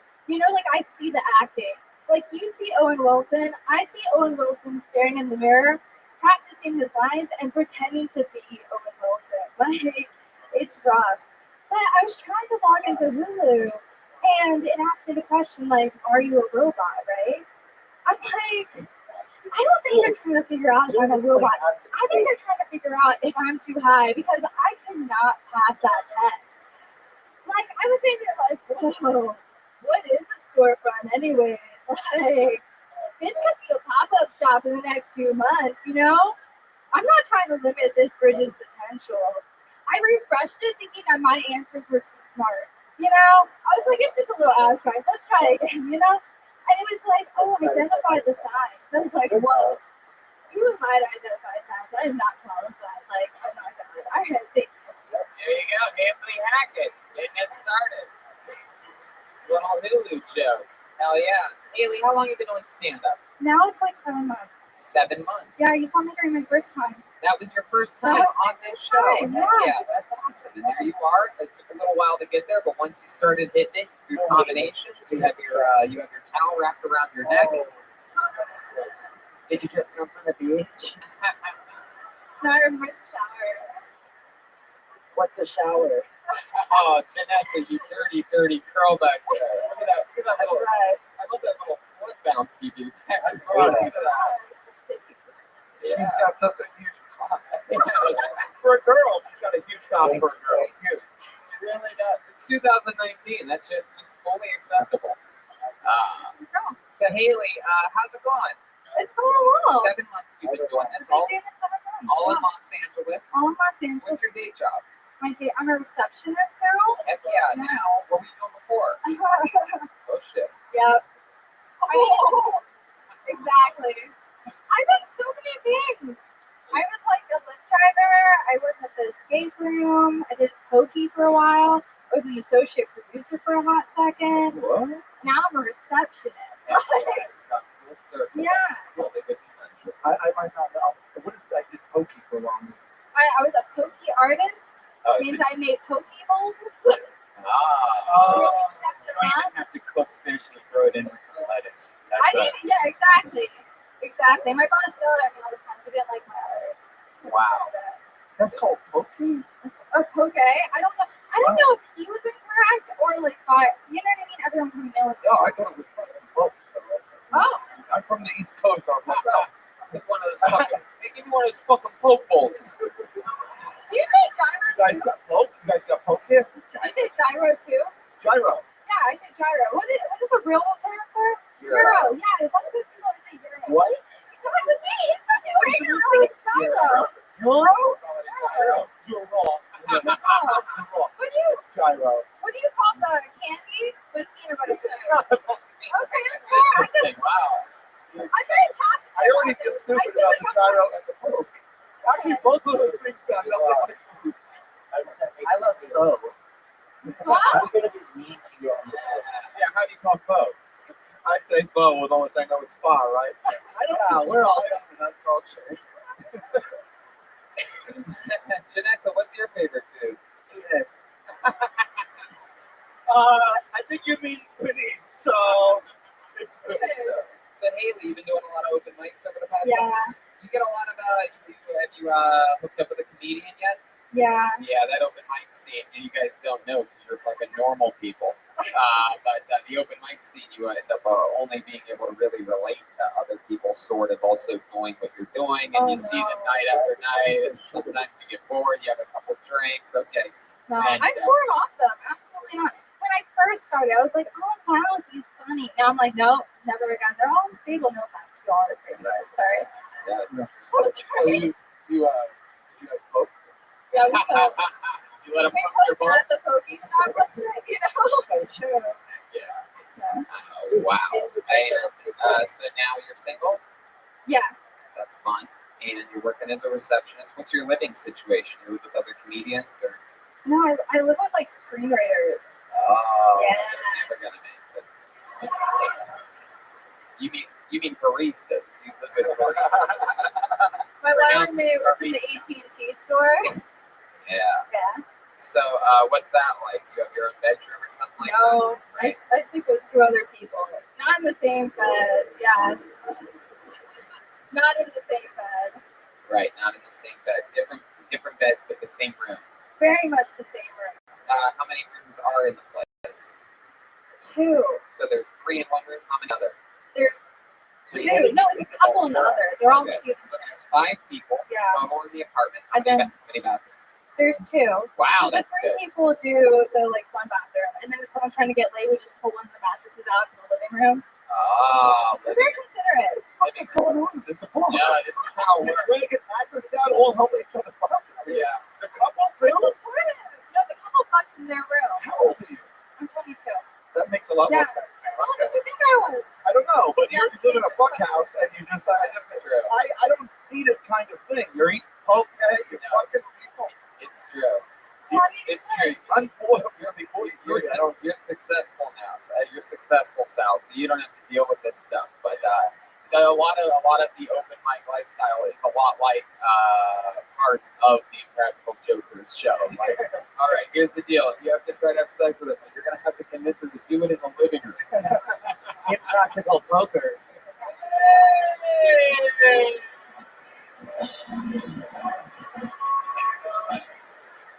That's where you guys chant Joelberg. I don't know where these tourists came from tonight, but obviously it's a lot of people's first time at this show. How many webcams does your apartment have? How many computers do we have?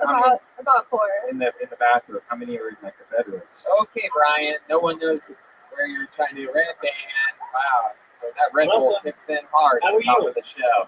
Oh, I'm drinking my coffee, nitro cold brew. Oh, wow. Hell yeah.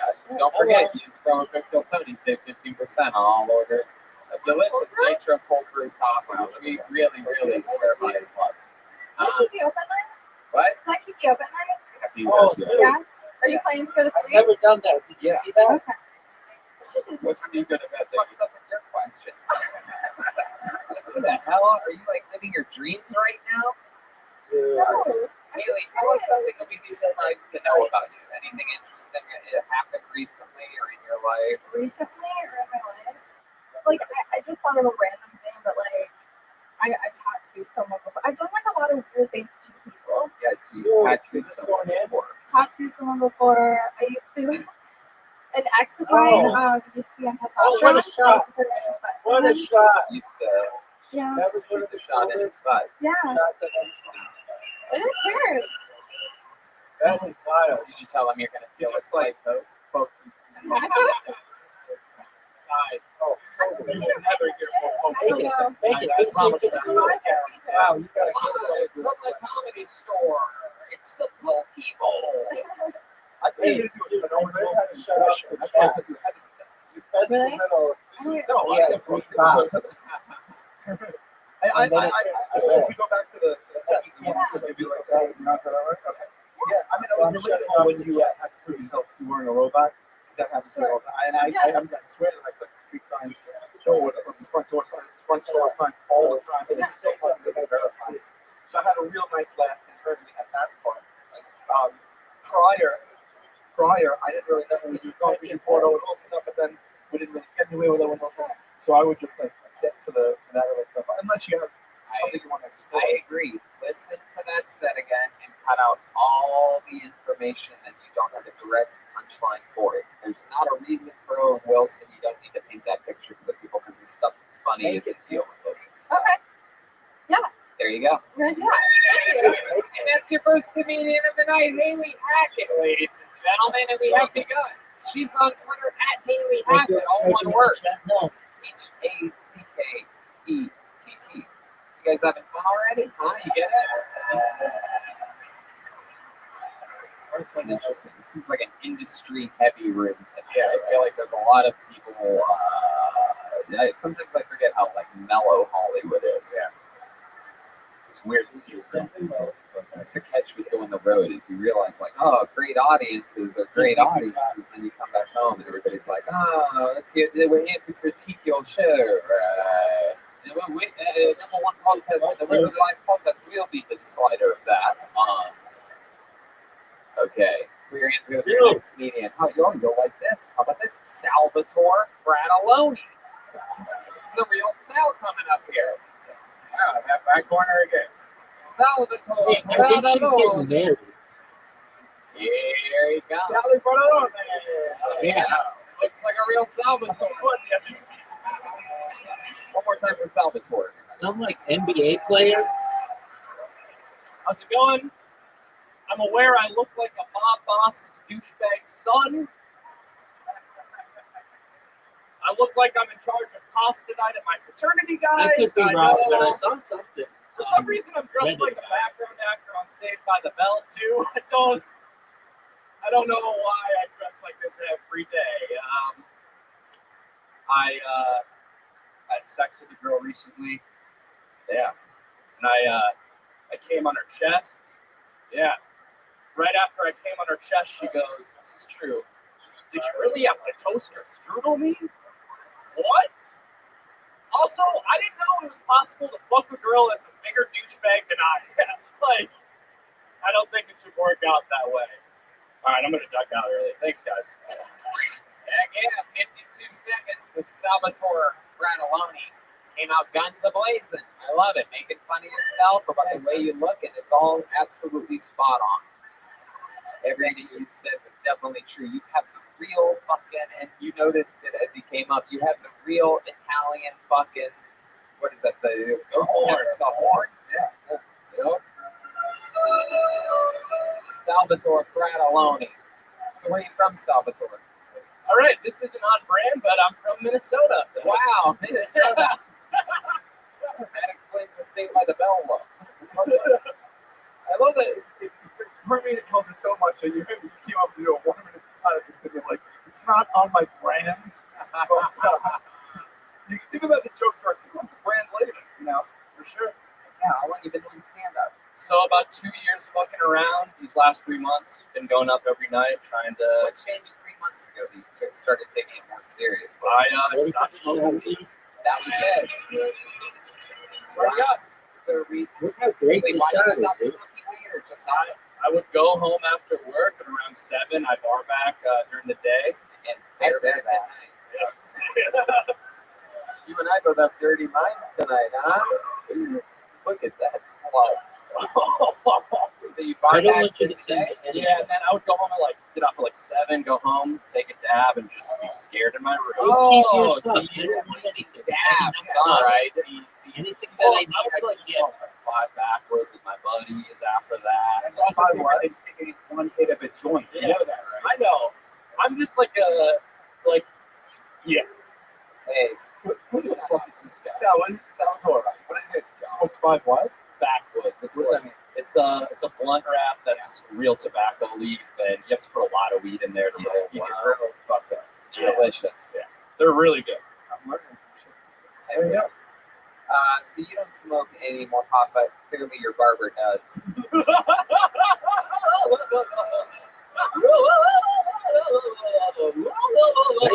Is that your real laugh? Yeah. Holy shit.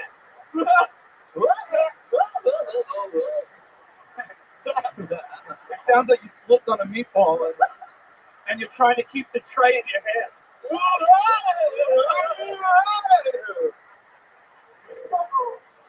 Wow. So you still bar back during the day? Yeah. And now you're just staying sober at night. You're done with the dabs. And what else? What else do you do for fun? Okay, this once again not on brand. I'm an expert at an ancient Japanese skill toy game called Kendama. Oh, we know Kendama, absolutely. Our friend Adam 22 actually gave me one. I have one sitting around. It frustrates the shit out of me every time I've tried it. I'm not good at it. Yeah? That's a lot of words to just say you're a loser. You talking about him? Yeah. You better be careful about that. You're one of the top young guys in Canadian. Thank you. This guy. Mr. Fred Flintstone over here. Oh, yeah. Do you have one of these on you that you could show us your master? I should have brought it. Yeah, you should. Can I say, I know your name is Salvatore, if I wanted to lean into that, but the things that you're saying that describe you in your real life were fun. We left at that part. And what would you make it? Because you were afraid in your home. Yeah. So, I would, it seems like you're worried about making a brand, but I would just, focus on being, and maybe you are like this. If you dress like that for real. I do, yeah. Okay. So you're aware. No, I'm not even saying you have a certain fashion sense to you. Actually, you're kind of fashionable. Thanks, so, bro. Yeah, no, but what I'm saying is what about eucalyptus, Pimp? I don't know why I look like this. I don't know if I'm saying I don't know why I look like this. it is. You're cultivating the look, right? Yeah. So if you're gonna lean into it, lean into it. And I wouldn't shy see because that makes you more No, interested. it's not. You're a good Don't they have junkie, but you eucalyptus look right away. trees? Then you come up and you kind of are different than what you expected. That's It is a tree. 100% agree with him. This thing you keep saying about being on brand is that you have not found your brand yet. You know what I mean? You don't want to just be the mafia looking sun guy. You don't right? even know. There's You so thought much they were a more to vine you. 10 seconds And, ago. and we need to know about that. The fact that you used to smoke a lot of pot isn't on brand. You right? thought the fact that the eucalyptus fact that you're good at the old trees Japanese were art of vines like fucking 10 seconds getting a ago. ball on a stick is not on brand. But the point is like you have no brand. I'm still telling you. Strudel is on brand. Have you always worn like your whole life worn that necklace like more like a sperm on your chest? You got that from your dad, right? Yeah, my grandpa has the same name as me. My dad, Sal Fratelloni. My dad's name is actually Doug. Wow. I joke about it. I knew I wouldn't have said Yeah, that is not on brand at all. You came out guns blazing. I like that you got a joke. Your first line was a joke. It was about you. You dug in. You were self-deprecating, like you said. You took me by surprise when you went from like, I know I'm wearing a sweatshirt to I fucking come all over this girl, man. That was a real fucking. You really changed lanes there. That's when I started listening. Salvatore, one more question. You said that you got the Italian horn from your grandfather. Fun fact, I have actually been given one of those Italian horn necklaces when I was a little boy by my father. It's an Italian thing, so that won't work there. But now I'm interested to know how Italian your grandfather is. What's his name? His name is the same as mine, Salvatore Fratelloni. Oh, wow, it's the same. Yeah, we passed on the name. My dad's brother was named Salvatore, but How about other Italian? I always love old school Italian names. Do you have any cool, like fucking Giuseppe? no, but I had a cousin named Joe Baby that was a street fighter. Wow. Never met him, just heard stories about him. Joe Baby Fratelloni. Joe Baby. Oh, I don't fucking. God, that is the most Italian shit. That Joe is Baby. Like his name's Joe, and you call him Joey. Whenever I But hear his name's stories not about Joe Baby. I don't know. When I hear stories about it, my dad's like, oh yeah, your cousin Joe Baby. He's a street fighter. Everybody calls him Joe Baby. Doesn't seem Italian. It sounds more like a black name to me. Why do you have to tell No, Joe? wait, this ain't Joe Baby. You lost that. Oh, we're good. This ain't Joe Baby. Google it. It ain't Joe Baby. It's my baby. You should make your. Now, can you guys like trade your little necklaces and wear each other's necklaces? Would that be cool? Not. We don't really go through that. No, it's a thing. It's a classy fucking thing. Like a class You pass him down. I have to have a kid named Salvatore Fratelloni someday, and I give it to him when he's 18. Yeah, it's a whole thing. Wow. Yeah. It goes down from generation to generation. It's the type of shit that like guys like me and these Sals here. It's like this is what we talk about with like Sebastian Maniscalco. You know what I mean? When you're out drinking like Miller Lite or whatever. But that's so awesome, Salvatore. You're taking it seriously now, and I really respect that. I've been talking with Joel about this a lot lately. It's like talking about trying to measure out the balance between having fun and being a serious comedian. It's very easy to blur that line, and it's extremely easy to go on stage, have a pretty good to mediocre set while you're stoned or a little bit tipsy, and just rationalize that it was okay, and then it doesn't hurt as bad afterwards. But now that you're sober, you're clearly seeing like, oh, that fucking stings, and I want to do better. And you have to live with that for the rest of the night. And I think that's good to alternate with that. I'm saying it's a great thing that you found yourself by getting sober. So congratulations. There you go. Appreciate you guys. Seriously, Salvatore Fratelloni. Fuck yeah, we're having fun up here. I like this episode already. Yes. Having some good, productive, fun fucking times up here. Tony, I want to name my son pepperoni salami capicola, marinara pizza pie. Oh, wow. Look at that. Very good. Very good. What's I forgot your name again. Okay, we have a necklace on your chest. Did you say Janessa? Yes. Janessa and I forgot who I was for a second. what did you want to name him? Salami, pepperoni, mortadella, capicola, mozzarella, pizza, marinara, meatball sauce. Yes. We supposed to do it. If you did that, that would be ridiculous. If the next person's funny, I'll show them my tip. Yes. It's not a real. Don't fuck this up. You better be funny. You better be funny. Pulled another name out of the bucket. Make some noise for Ashley Kelly, ladies and gentlemen. Ashley Kelly. Wow, look at this. Coming over the barrier. I love it. I love this. She came from the farthest part, but she just jumped the fucking couch. I love it. One more time, good and loud for Ashley Kelly, everybody. Hi. How you guys doing? Yeah, okay. Whew, all right. Hey, what's up? All right. I feel like, everyone thinks their parents aren't proud of them. I feel like people's parents brag about them constantly. But I feel like it's because parents brag about the weirdest shit. Sorry, I'm out of breath. Okay. Whew. No, I feel like, I want my dad to be telling people that I'm, like, witty and funny and smart. But instead, he's, like, telling everyone, like, that I have a low center of gravity. Like, my dad's like, yeah, Dad, Ashley, dude, you're super athletic. I'm like, I don't even play sports, man. Like, for some reason, he's still telling people I made honor band in middle school. I'm like, no, like, I did grow up with a dad in a wheelchair, though. And, like, looking back on it, thank you. It wasn't that bad because, like, a lot of people were super afraid of their dads. But, like, not me. Like, I'd get in trouble with my dad. He'd be like, come here. And I'd be like, no, and just go up a few stairs. It's fine. Wow. Wow. Yeah. Show your tits. Show your tits.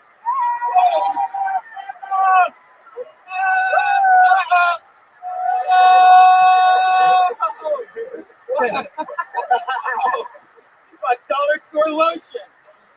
Wow. All right. No, I just did it.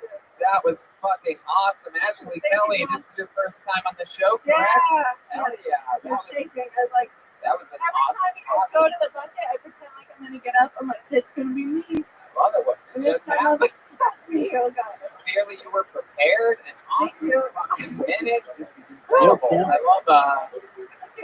We love finding new little killers here on this show. There's always room. One flies the coop, another one comes. So here we are with Ashley Kelly. Still got the braces on and everything. Yeah, Still dude, got no the doubt. braces on. How long you been on You're stand-up? winning. I've had braces for, no, sorry. I've been doing it like a year and a half. How long have you had braces? A year. 1 year. Heck yeah, trying to fucking put the finishing touches on those teeth. Huh? Yeah, trying to get, the TV ready. TV ready. Yeah. Oh, wow. Fucking my hopes. Wow. I love it. I love it. You use that nervous energy in your favor. I don't know if you realize how much it works for you. And I also don't know if you realize how funny you are. Oh, thank you. You were unapologetically yourself. Everything you said was honest. So it didn't even matter. It didn't even matter when there wasn't a punchline. Because I was invested in who you actually are. Really. Yeah, all my jokes are just like brutal honesty. It really is, and that's the fucking trick, man. Like, and that low center of gravity thing isn't something that's like some amazingly hard to write thing, but it made me itself both have a hard laugh and make eye contact. I've had With the good people tell ones. me my punchlines are kind of weird because it's like my punchline's like, and then he said that. It feels natural. They're very soft. It's a soft. Very cool. Hey, how old are you? 23. 23 years old. Great. What a great start you have on all this. It's incredible. Yeah, thank you. And where are you from? Vegas, I guess. It's Why don't you tell us for sure? well, I was Vegas, you guys. That sounds like grim to me. That joke kills in Vegas. Desperado. Have you been on that roller coaster? Yeah. Nope. All right, never mind. It's always broken. It's the Desperado, man. It's a huge drop. It's dangerous. That's why When it's you broken. say Vegas, you guess. What do you mean? I was born in Phoenix. I lived in Vegas mainly, like kindergarten to 9th grade. Then I moved to Dana Point, lived in California. I went to like 6 different elementary schools. So I lived in Hawaii, Oregon. Yeah, What's the deal with your parents? Tell us about it. Break it down for us a little bit, because you're so Yeah, funny. You're so funny for the age of 23 that we know we it's emotional trauma. Yes, exactly. We know that So, this my shit must have went down. Tell us about this desert style Roseanne Barr lifestyle that you've had growing. I don't even. There's so many. At one point, my dad owned a farm just as a cover for the mafia. So that's like Wow. that's Cover blown. You hear that fucking Salvatore Fratelloni? You hear that shit? Take notes, bitch. My father ran a farm for a guy named Joe Baby. So, but, my parents were divorced and they kept like getting back together, and then my mom would run away and take us with her. And they'd like get back together, but like now we live in San Diego, and then it's like, well, let's just go to Hawaii. Maybe things will be good there. Right. Yeah. She's like, your dad can't move around on the sand. No, that's it. It's before his accident. Oh, he had an accident to get in the wheelchair. Your Yeah, father yeah. did. What kind of accident are we talking? Are you the accident that he had? No, I'm the youngest, so I'm not the accident. Love it. So what happened to him? That he had that he was in a wheelchair forever? I mean, it was an accident. Let's be honest. No, I mean he made like millions of dollars. His tire like came apart and his car flipped 10 times. Oh. So, His tire came apart, you say? Yeah. Right, it was an accident. No, That must not have been a good year. Oh.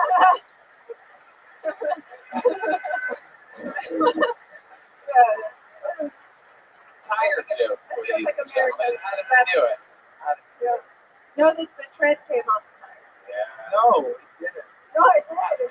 Your father was, someone tried to kill your father. Oh, maybe. I'm so sorry, and we're just hashing this out now with the first time. That's fine. I'm open to that answer. My family's just all up in the air. I don't know. Is it true that in the tire they found one of those Italian horns that punctured it? It's fucking Joe Baby. Wow. What else actually? 23 was a girl like you do for fun. You're not doing stand up. I do a lot of stand up. I have 2 jobs, so it's not a lot of fun. Two jobs.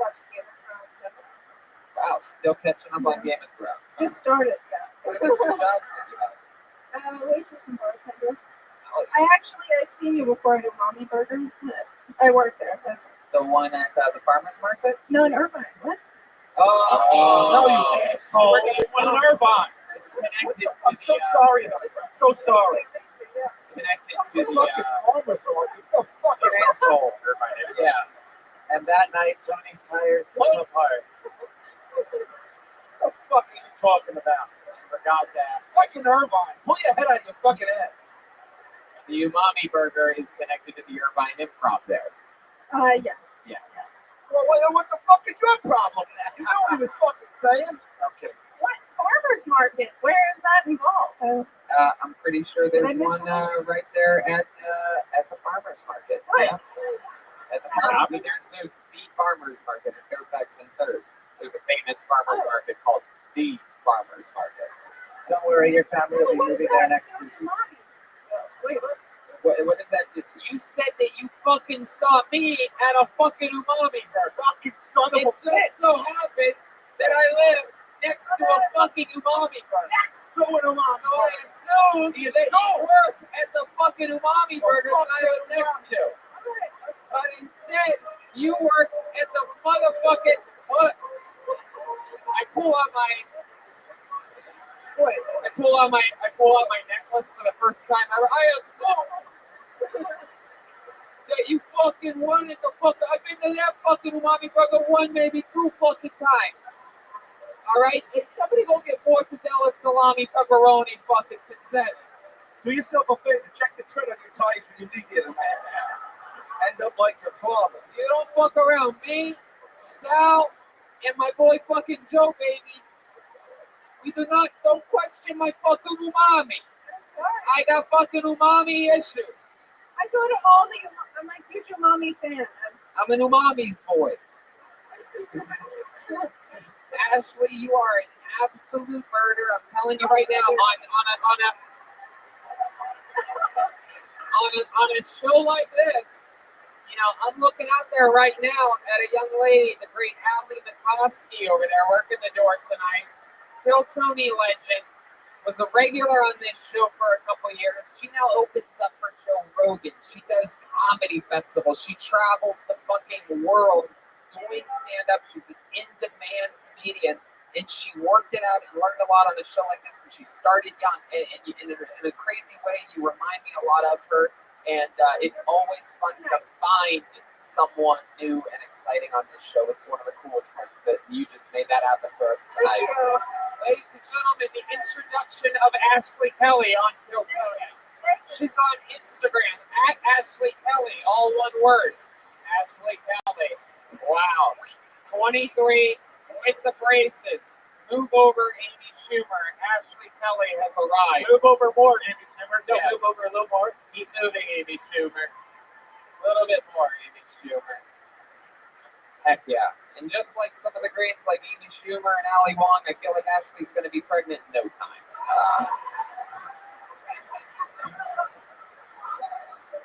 This is a fun episode. I fucking feel it. Let's keep the momentum going. Make some noise for your next comedian. He goes by the name of Brandon Thompson, everyone. Brandon Thompson. Oh, right there. First There guy. you go. Hell yeah. You can't describe your favorite episode of Law and Order SVU without sounding like a creep. Like, I like the one where the priest fucks the baby. Speaking of pedophiles, my uncle had this hit song in the 70s, and he turned it into a famous career. He used to open for Bill Cosby on the road, and he used to. It's a true story. I was so jealous of my cousins growing up, but now I'm just pretty stoked, that I didn't get raped. But it's not like they ever told me that they were raped. It's just like they carry a certain sadness. You can see it. My mom came out as a lesbian in the late 60s, and awesome for her. But it kind of puts me in a weird philosophical bind, right? Because if you do the math, like, I owe my entire existence to homophobia, which, like, honestly, it's a hard cross to bear, but, There you go. Brandon Thompson getting us going here. Hell yeah, dude. I like your style, man. Thanks. You're a lot funnier than you look like you were gonna be. Yeah, That's a great thing. That's a really great thing. That's a compliment I don't think I've ever given out on this show. Most guys that come up here with like a big bag Dude, in their head and a ball cap, like sideways sort of, they usually suck. But you were full of surprises, numerous punchlines. I thought you were doing Postmates. Fun fact: you can use the promo code KillTony, get $100 for a week free on Postmates. Wait. So, can I tell you about what's in the bag? Let's get to that in a second. Let's take our time. What's in the bag? All I'm three sorry. here. I'm sorry. Brandon, yes, indeed. Welcome. How long have you been doing stand-up comedy? This is time number 6. This is your 6th time ever? Yeah, Wow, so solid for 6 times on stage. How long ago did you start? I've just done it a few times. I moved to LA like 3 months ago. From where? I lived in sunny Cocoa, Denver, Colorado. Very nice. Heck yeah. You left when they legalized mushrooms because your mission had been accomplished there? Fuck yeah. I grew a bunch of weed when I lived there. Awesome. I set up like a huge grow room. It's cool. I don't believe it. Man, I didn't hear Joel there. Your house got a girl. Heck yeah. So you just moved here 3 months ago. What's your living situation? I live in Koreatown with this like semi-racist Bulgarian man. Uh-huh.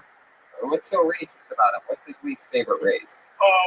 Koreans? He's like old. No, he's married to an Asian woman, but he's like real like old school European racist. Like if we were talking about the neighbor one day, and he's just like, oh, they called the building inspector on me because like Jews. I'm like, whoa. Yikes. Yeah, that is racist. You have a resting smirk face. That I enjoyed. No, I enjoyed it. You know what I like too? You look like you're having fun. Oh, that's contagious. So when you came up, you just kind of like you're like bouncing around. Yeah, I'm like nervous. Yeah, but it still looks like you're having fun with it, which is good. That's really important, especially in the beginning. Like people forget to have fun. It's so nerve wracking, and you came up and it looked like you were already having fun. So I already immediately I was like smiling at you. Sick, thanks. It's funny when you held up the thing. I was like, oh, I hope you don't call me. Like the only time. It's funny. It seems like you have a real grit for stand-up comedy. Have you listened to this show for a while, or?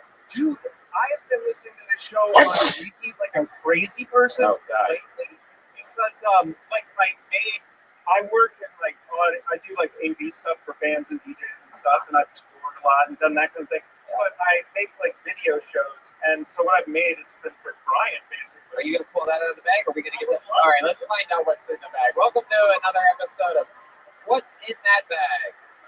Okay, there we go. Okay. Oh boy, he's pulled out a laptop computer. Okay. Are you about to play a video or something? What's happening here? Oh my God. He has a soundboard, ladies and gentlemen. He has the exact same setup as Red Band. Are you about to try to take Red Band's job from him?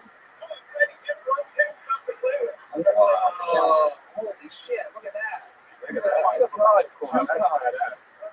Oh my goodness! For those of you listening, there is an awesome graphic with the Tony logo and hats going around. This is amazing. Yeah, it's beautiful. That's underage, huh? Okay. Yeah. Wait a second. Oh, that was badass. Oh, yeah. You have to play it. Oh my God. Oh my God. Okay, welcome to Hey, lady, how about a hand for our new intern, Brandon Thompson? It's that easy. Show up every Monday and help us out. Okay? Be positive. Be positive, help us. Will you be here on Mondays? Welcome, Brandon Thompson, the Kel Tiny family. That's badass. How cool is that? It's that easy. It's that easy, people. You want to be part of the fucking family? How about you contribute a little bit? Use your goddamn imagination. That is sweet. Dude, play something or switch some titles up. Jesus Christ, the guy's got punchlines and he comes up with fucking gifts for us. It's going so well. I feel like Play something. You're gonna get the game, and I'm gonna play that person. Put something down. If you're out there, don't get too comfortable. Dude, You are so spot on right good now. job. Very good. You are so spot on right now. There's definitely about to be a breach in the momentum. There you go, lady. Can you smile a little bit more like that, please? Your resting bitch face is shocking. Yeah. Yes, it's you. Yes, Don't choke yourself. The one that was like this a second ago. You're okay. There you go. Just smile a little bit. Keep doing it. Somebody tickle this woman. This is one angry lady. Oh, look, now she's really angry. Now that I called her out on it, she's yelping now. Okay. You guys ready to keep this fun train moving along? Make some noise for your next comedian, Alex Holiday. Here we go. Here he comes. Hey, I like that spotlight. Alex Holiday. Here he comes. Wow. Exciting. One more time for Alex, ladies and gentlemen. Thank you. So just looking at me, I'm sure a lot of you assume I don't know what it's like to be discriminated against. And that's fair, I get it. But it's not true. I have an Android phone. Yeah. That means I'm judged by the color of my text bubble and not the content of my messages. Something a little more personal about me. I've never had anal sex before. Yeah. Surprising, right? I look like the kind of guy to be really pushy about it. I don't know. I've just never been having sex and thought this would be way better if there was a chance I get pooped on.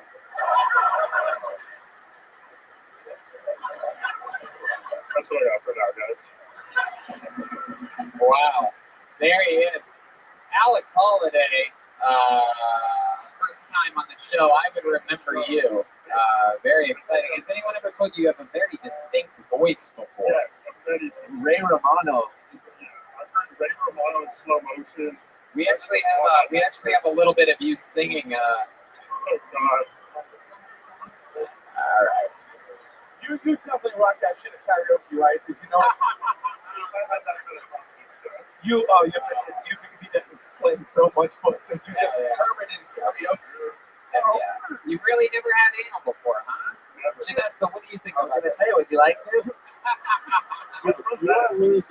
It's on the table. Janessa, what would you do with this Instead karaoke? of Oh, I telling me fucking what slip I him up should in do, his fucking and shoes to fucking twos. Hell yeah. By twos, I mean it's nuts. Take them out for a single scoop, if you know what I mean. Offensive word. Goldberg, I'm gonna need hairball medication after this one. You said no to that. What does that mean? Are you clean shaven, Alex? I take care of it. Listen to his voice. Oh my god. Oh, Before the night ends, can you leave my outgoing machine message? I did. Thank you so much. It means cigarette. Hey, Mara. You say, hey, Mara. Say what? Hey, Mara. Oh, yeah. If you say, hey, you guys. Yeah. Let's fucking do it, man. Out of my face. You are incredible. I don't know if I've ever played My goodness, this is like I feel like this is a hiring session for Kill Tony. I feel like you could be the new you could be the guy that introduces Red Band, who introduces ladies and gentlemen, for here we go.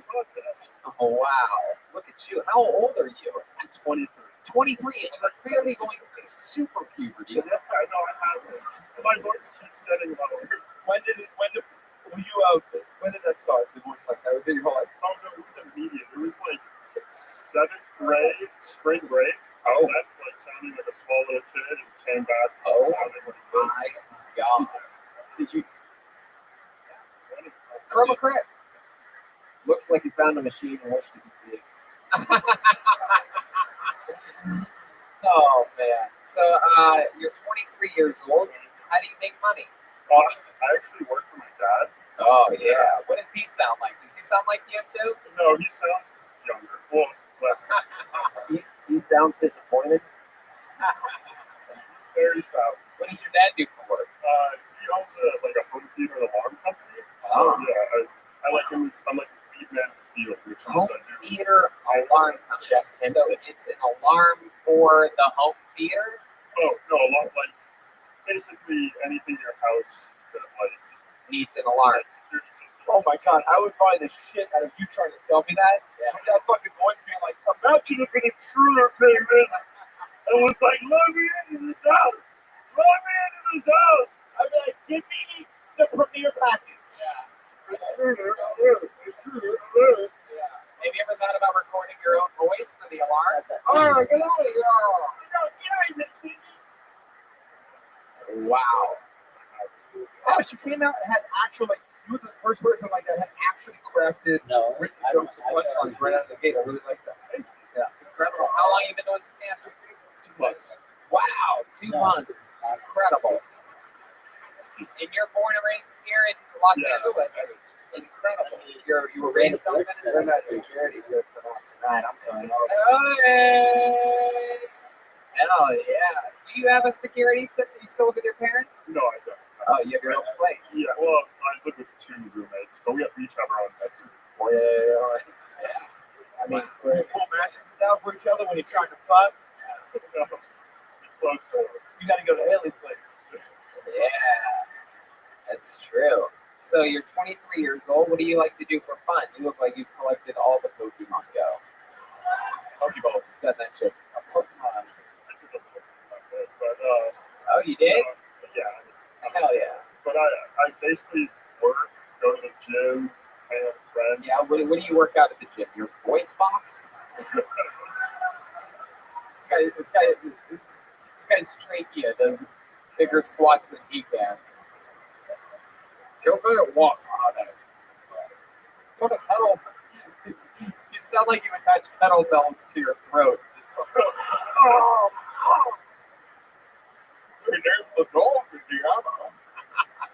Yeah, is your father Bane for Batman? Son, you were born in the dog. Son, go to my dog. Oh, I constructed the ultimate security system. We found the cure, now we've lost it. Good luck cracking the code. I hit women.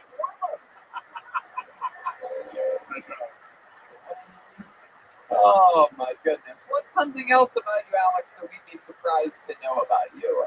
I make kombucha. You make kombucha. Oh my god. Actually, not surprised. Wow. How long you been doing that for? A few months, A few months making kombucha. What's that process like? You just make tea and leave it in a jar. It's nothing. It's way more impressive than it actually is. Yeah. I've been paying $6 a bottle for what? There's something in the water tonight in this show because you also are so young, so new. You know how funny you are. Your voice is one of your strengths. You're immediately different from people. And you're ahead of the game right away, man. I tell you. Yeah. I was told that something. It's true. This is a crazy episode. 23, 23, 24, and then there was Sal Fratelloni, who's probably fucking like, I don't know, 32 or something like that. I could have said any number. It would have been funny right then. I don't know why. Sal could be any age. He's either 13 or 56. I'm not sure. He's like a fucking, he's somewhere, he's got to be a boss baby. He's like Joe baby. Hey, boss baby. But you did it here tonight, Alex. So much fun. This is your first time on the show, right? Come back, do it again. We want to know more about him. Alex Holiday, everybody. Alex Holiday's on social media, Mr. Holiday. And Brandon Thompson, our newest intern, is on Instagram at Sauce Monster, the movie. Don't say anything. Don't have somebody steal our new intern. Oh, yeah. Nobody's going to steal our intern. You got destroyed, dude. Paranoid. Just absolutely gangbanged, dog. Somebody will steal it if you say his name. Hey, this is a studio audience. You know what I'm talking about. These are all like managers and shit. There's not been one joke. Dude. It was like I did this. It was like I met you at a neutral location. I walked up to you. I said to you, look you eye to eye. You can do anything you want to me. You took a swing and I dodged it. And I punched you right in the fucking mouth. That's how that game went.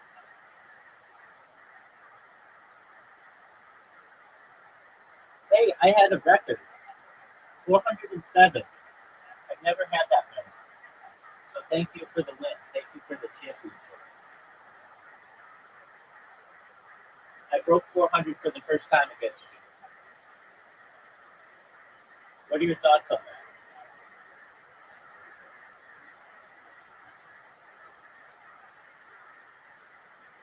I mean, let's interview you about this. What was it like to be the first person against whom I scored 400 points?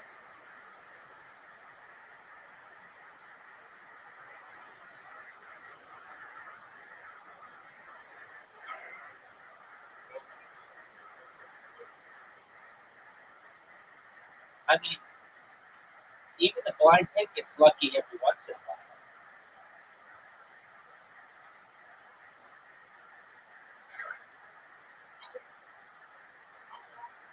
Okay, before you go, please tell me, what are your thoughts on the diviners?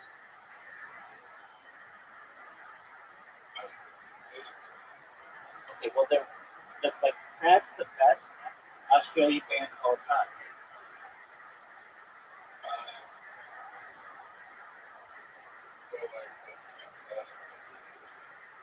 Okay, aside from AC/DC. That's not anything great. Do you know what the Divino song, When I Think About You, I Touch Myself? I think it's just called I Touch Myself. Dog, do you know the Divino, I Touch Myself? Do you know what that song does for women? Exactly.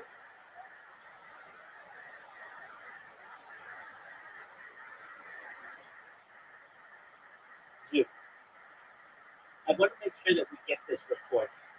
What was it like to be the first opponent against whom Rabbi scored 400 points? What are your thoughts?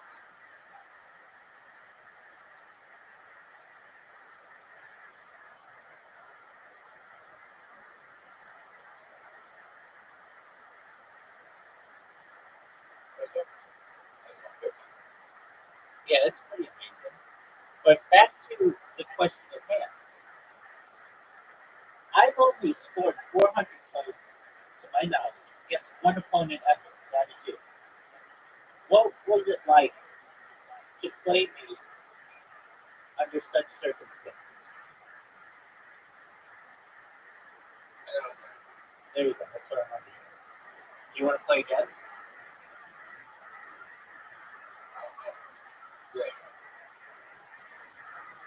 I don't know if I can beat that. I'm going for my 50th win in a row right now. Are you going to beat me? I doubt it. It is what it is.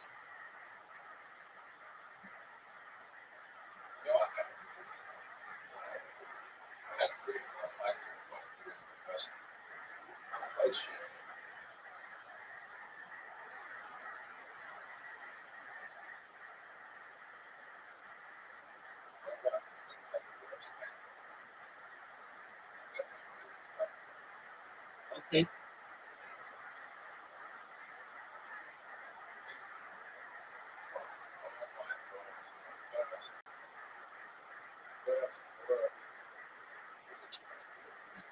That's good, dude.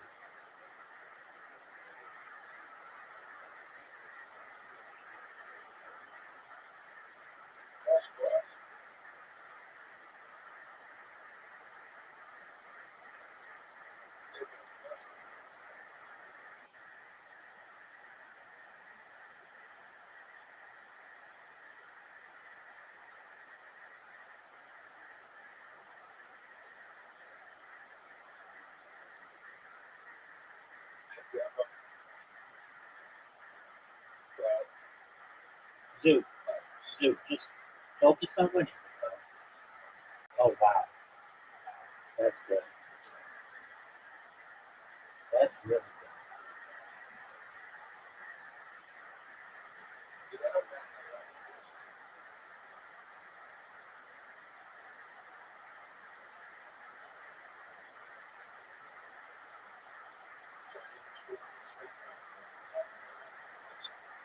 Lord knows what that is.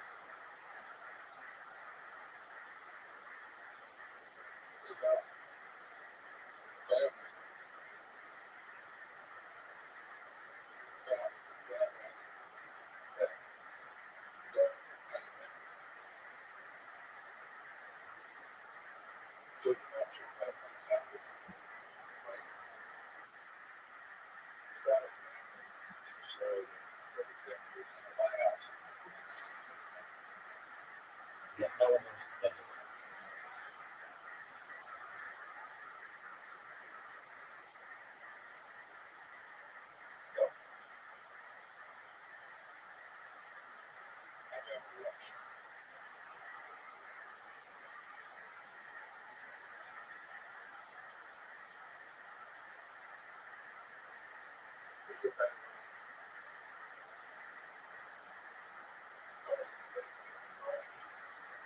Decide between whatever person I'm playing.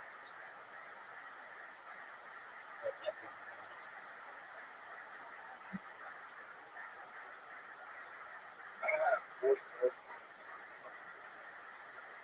Yeah, sure.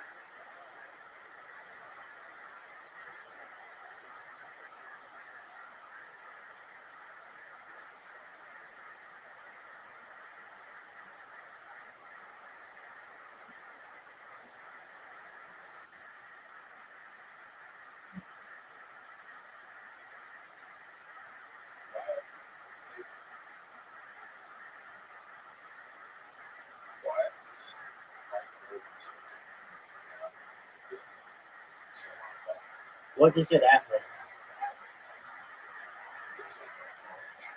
16? Oh, 60. Oh. There's no real good reason. I mean, I could give you a bunch of them. One of the reasons is that people aren't focused on having. I mean, the big reason, in my opinion, is the main Twitter handle with ban. That's the big one. But everything.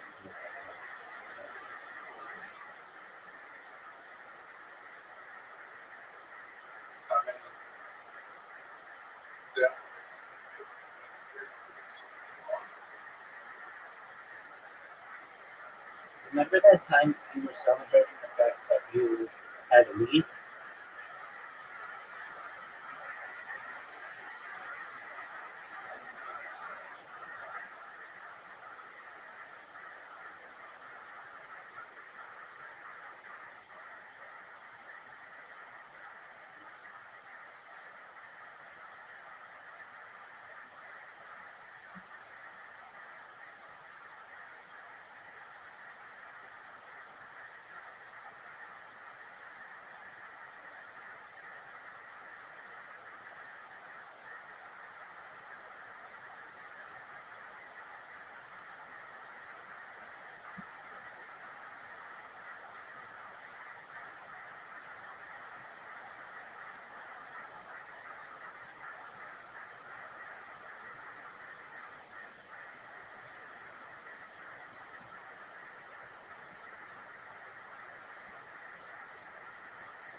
No.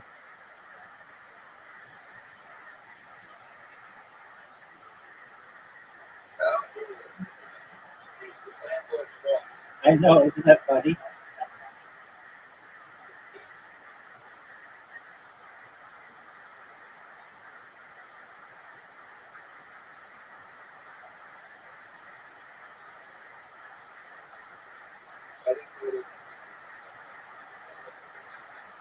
No, why would you do a rule?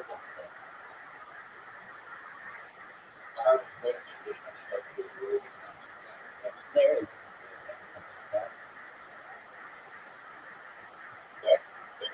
No, there's not.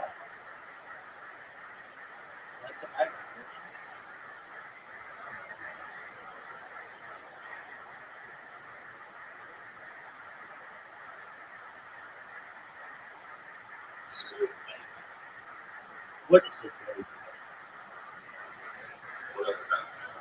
Let's see what we're gonna do.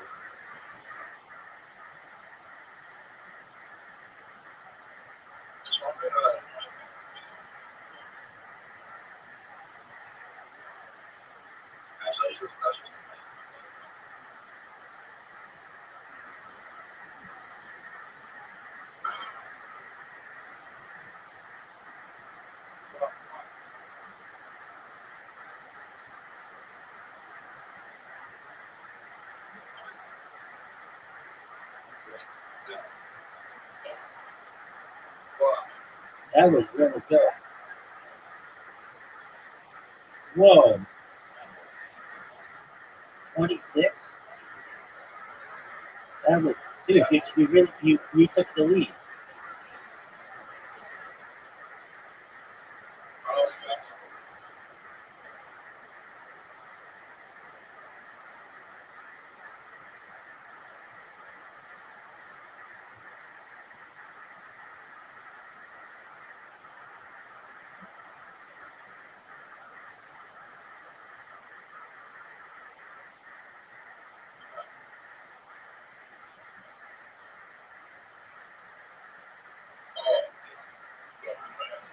Let's see it. 18.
What is that?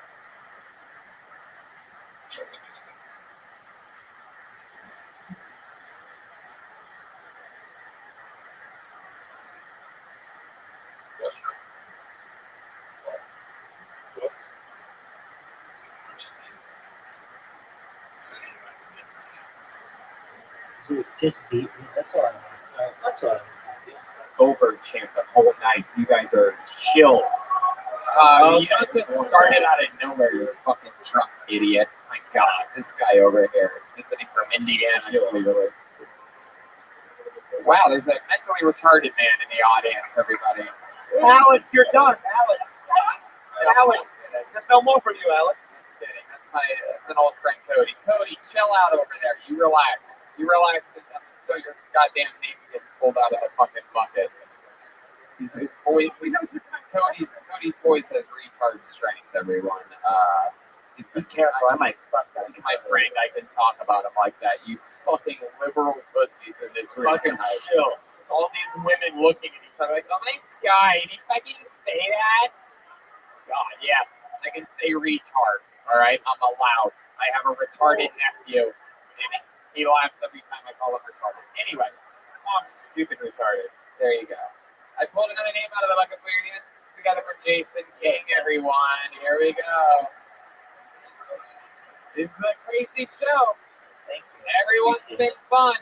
A lot of young, up-and-coming comedians.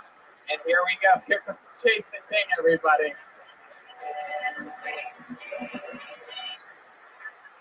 Man, it sucks when you don't have a lot of meat shit. Hey guys, I was recently told by a lady I have the body of a young Santa Claus, which is the most backhanded compliment you can get from a woman, right? On one hand, it's like, hey, you love kids, you love the season. On the other hand, it's like, oh, you're one candy cane away from a diabetic coma. Oh, you fat piece of shit. I think I have two types of body in one. Bear with me. I think the lower half. I think I have the lower half of a young, spry George Lucas, like Star Wars George Lucas. You know, with the little shorts. I think I have the upper body, of like a modern day George Lucas. Like I have like rich, sad white guy body, like you're yelling about people like cleaning my leg, like you dating, clean my leg. All right, guys, that's it for me. Hell yeah, Jason King. Hell yeah. Good shit. Love it. Thank you. Jason King. This is your first time on the show, right? It is. It was. I was just getting up to put money in my meter. It's a funny story. Oh, is that what you call masturbating in a bathroom stall? The money in your meter? Is that what you? Did you see that? Is that what you saw? Oh yeah. It's a pleasure to have you on the show, Jason King. Or as I call you, Drew Scary. Ooh. Nice. Oh yeah. I only have that kind of money. Yes, indeed. Biggest in your How long body. have you been doing stand-up comedy? A couple of years.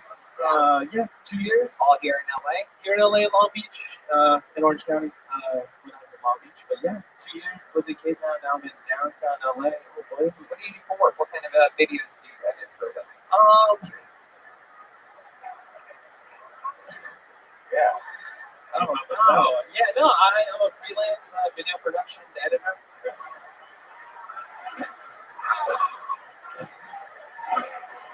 Nailed it. Yeah. I mean, yeah. I could just. Jesus Christ. Sal, that's how you be on brand. Sal. That's it.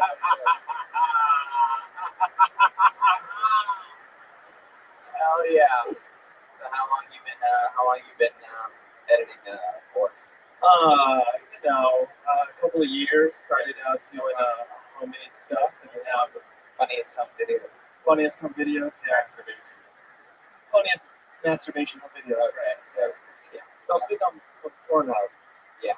Okay. What else are you into? What do you do for fun? I just started a wiffle ball league in downtown. That actually sounds pretty fucking Yeah, if cool. you guys want to get wasted and play wiffle ball in downtown, we do it every Saturday. I love that. Wiffle ball seems like one of those things that I would normally suggest. Like sometimes I do that. Like, oh, you seem like a fun guy. What do you do for fun? Fucking wiffle ball. Like I wish I would have thought of that. Because that would have been crazy if I thought of that this week. Like if I had a wiffle ball in my head, and then you're like, actually, I'm in a wiffle ball league. I'd have you like pull out paperwork to confirm it. It's crazy because wiffle ball is the only sport I think you play. Yeah, he plays croquet. Croquet. Yeah. Awesome. Yeah, I like wiffle ball. I played racquetball in college. Wow. Yeah, I tried to. Wow, I'm wet. Party machine. My goodness gracious. So wiffle ball, what else? Wiffle ball. You have a girlfriend? Yeah, I live with my girlfriend in downtown. Yeah, how long you been with her? 2 years. Why do I get the feeling that she looks exactly like you? She could. I don't know. It's okay. 2 years. I gotta think about it. What if Shit, report me wrong. I don't mean to disrespect. You seem like a guy who lives in Love to party. Yeah, love to have a good time. Love to go out.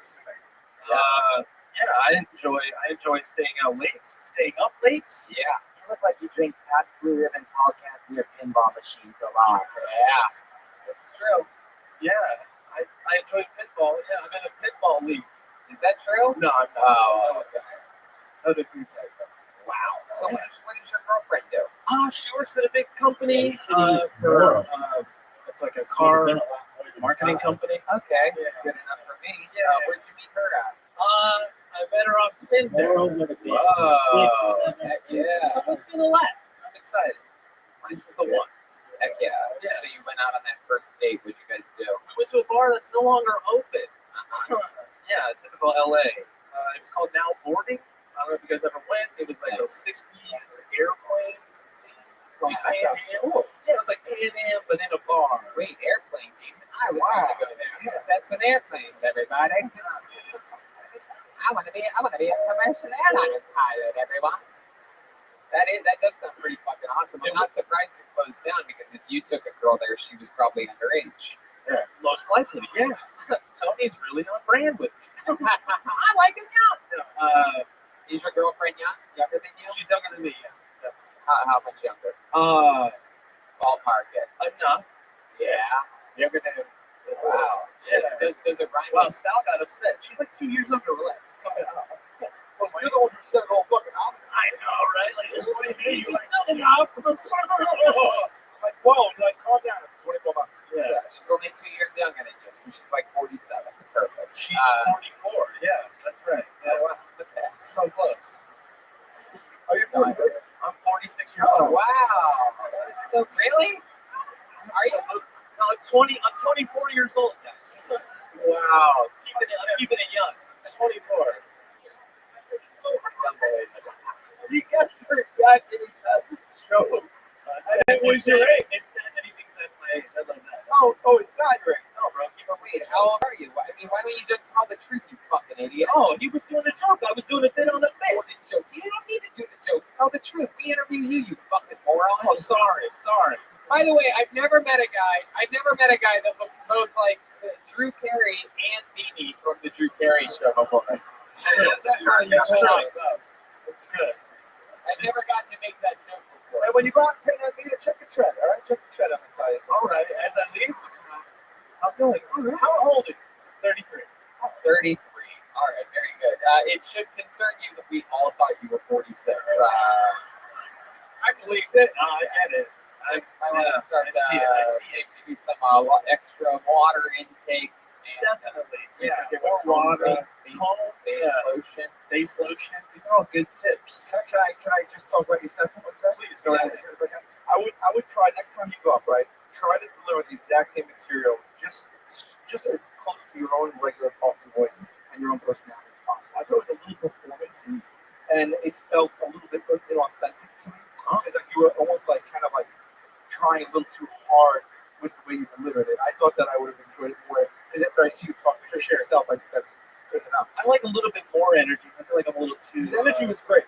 Mean sometimes, a little down. No, the energy was great. You can still have energy, but be more in your own authentic voice. Okay. Yeah. That's a good tip. Okay. Because you have natural energy. So let the natural energy shine. Right? All right. Does that make sense to you? I like that. Jason King, ladies and gentlemen. Here he goes. Jason King.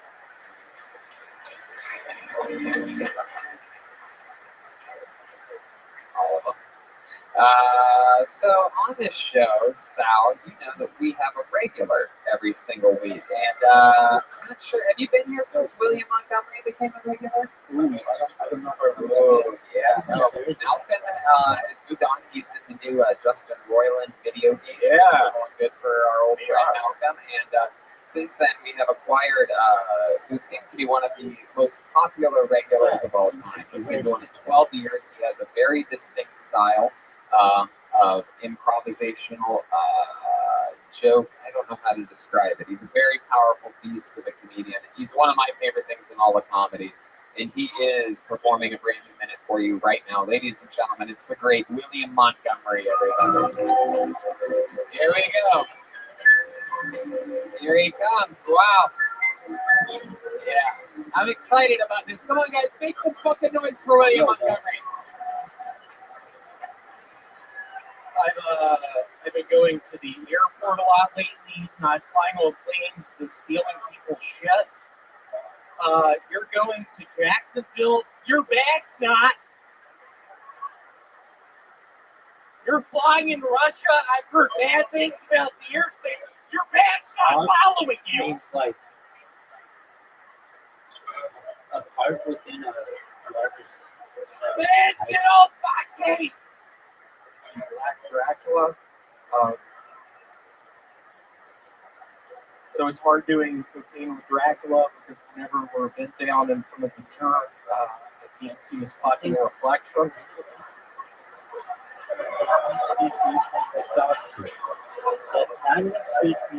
Hey, Dad, just put it in the tarantula bag. No, it's not.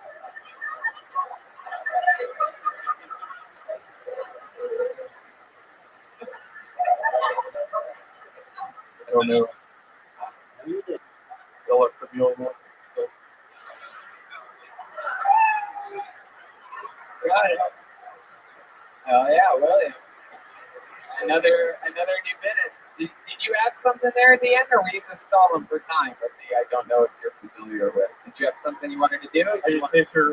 I'm such a huge fan, so I just. Well, do you mind standing? Do you mind? Sal is my name, but I appreciate your fandom. I just remember one of my favorite sketches you did when you put that tarantula in the stack during a Halloween. Just all the kids getting the candy, and you had the tarantula in the stack. Is that you, Sal? You remember doing this? Or no, I am not sure. Yeah. One of the things William does is sometimes it appears as though he makes stuff up, and then but if you roll with it, he just keeps going. Yeah, Sal, I think it was in '96. I thought you meant on the show, which started in 2011, '96. I think. Yeah, no, '96 we were hanging out. Yeah.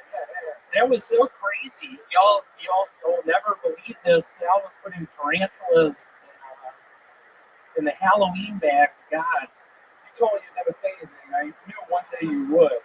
And, now you did it. I can't believe this. Sal was 23. I was 16. It's so nice seeing you again. Yeah, you too.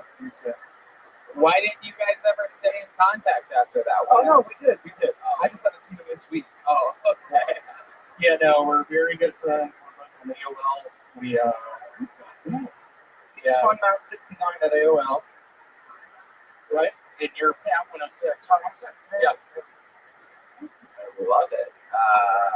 That's so fun. So, William, we missed you in New York. You were not able to get off of the self-storage unit job that you have, that you actually work. That is an actual truth that you work at a self-storage place. I couldn't get off. My boss actually watched. I was talking about getting fired. I didn't get fired.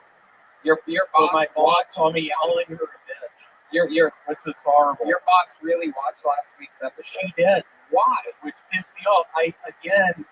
Last Monday, the crazy. You told us. I always tell him, don't tell your boss to watch it. Then you can't look into yourself. She tells her to watch. She said, bitch, how did you tell her somebody?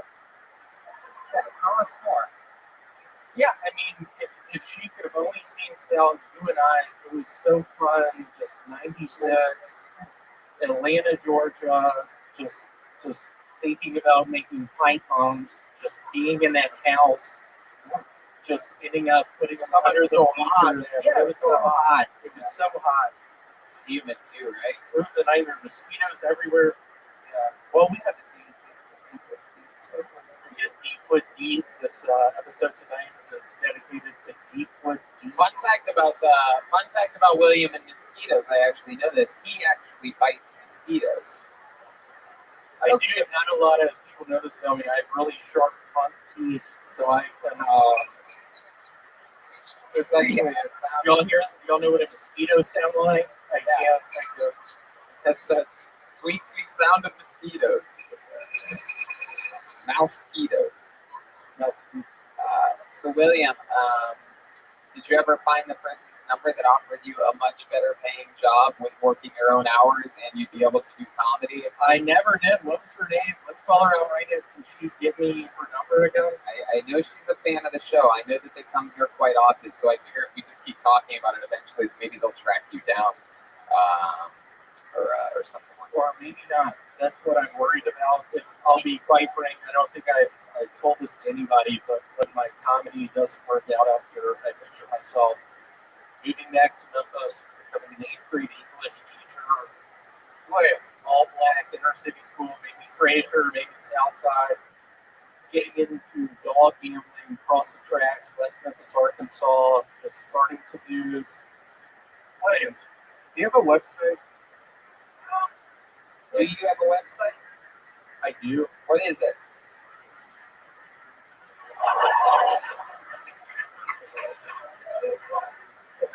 William? It's called There's only- AOL.com. Jesus. Wow. The reason why I ask is because today's episode is brought to you by Wix. Wix is the best and easiest place to create a professional website. With Wix, you can start from scratch and choose from over 500 stunning templates. They have the world's most innovative drag-and-drop website builder, so you can easily customize your site and add text, images, videos, whatever you want. You can even use Wix API, artificial design intelligence, just to answer a few simple questions about you or your business, and Wix will create a stunning website for you.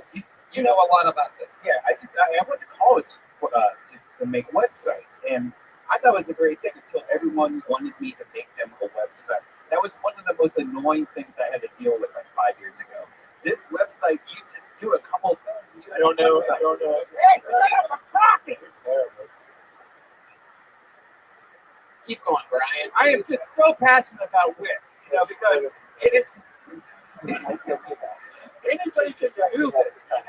It's just drag and drop. It's amazing, and I don't get those phone calls anymore because everybody can do it. If you could do a couple things with your fingers, you can make an awesome website. And if you go to Wix.com/Tony, you get 10% off any premium plan. You can start building your website and publish it for free. So once more, join over 150 million people who have built their website using Wix. Go to Wix.com/Tony to get 10% off any premium plan. That's 10%. Everybody heard it. Everybody heard it. Son of a bitch. 15%. You have to honor it. I think this is a good time to plug my website. It's tic-tac-toe2. AOL.com. It's a very competitive website if you're into internet gambling. You're unbelievable. Heck yeah. Everything you say is so stupid. That is hysterical. It really is hysterical, man. Sal, can you get me on the show? Sal, will you get me on the show? William, Get me on the show. Get me on the show. Sal, get me on the show. Sal, get me on. Sal, please. I got a lot right on this. I don't want to move back to Memphis. I don't want to work in Fraser. I'll tell you what, bud. I can't teach English. I don't bet on dogs. William, over here. I never do this, and I've never done this. But absolutely. Hey, there you go. However, you can go to wix.com/Tony and you'll get 10% off anything that's playing with you. How about one more time? Good luck for the great Marvel, William Montgomery, everybody. Hell yeah. There he goes, the great William Montgomery. Heck yeah. What do you guys think? Should we go back to this bucket one more time? Huh? The people on the second level didn't clap at all, so I guess that's it, right? Should we go to the bucket one more time? All right. Don't let the time go all the way down. Don't let the time go all the way down. Play something or pass. Put your hands together for your final comedian of the night, Austin Garcia, everybody. Austin Garcia. Austin Garcia.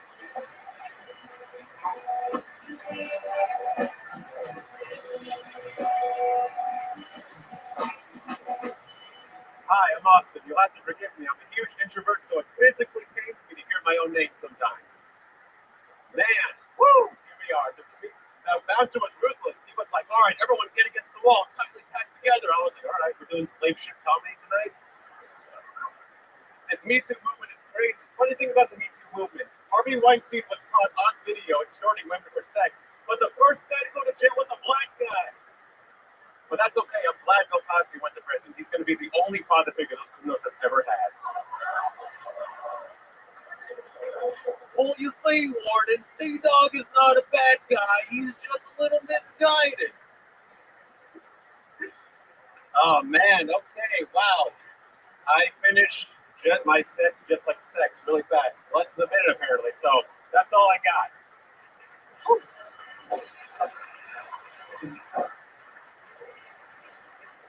One more time for Austin Garcia, guys. That's fun. Hell yeah.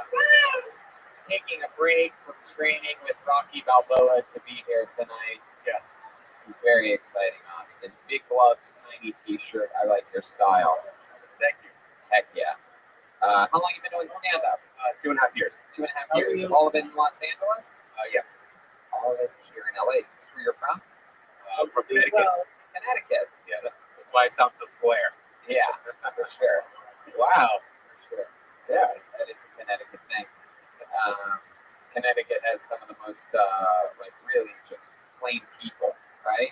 Yes. It's notorious for that. What part of Connecticut? Stratford, small town, southern Connecticut. It's a very nice town, though, right? Sort of Greenwich-esque. Very nice. Yeah. What do your parents do? My dad has worked at a carpet store his entire life, and my mom works at a gas company. Oh, wow. When did these nice white people adopt people? How are you? How are you?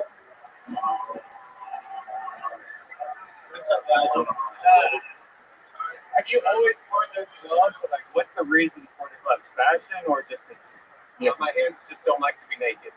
Really? Yeah. So you guys have heard I have weird thing with your hands. Absolutely. What if we see your hands and see if they're Well, no, we don't need to see his hands, Brian. I don't know how great of podcast that would be. No, it's okay. We don't need to see his body parts, Brian. So do you do that all the time or just for stand-up comedy? Just for stand-up. Heck yeah. I like that.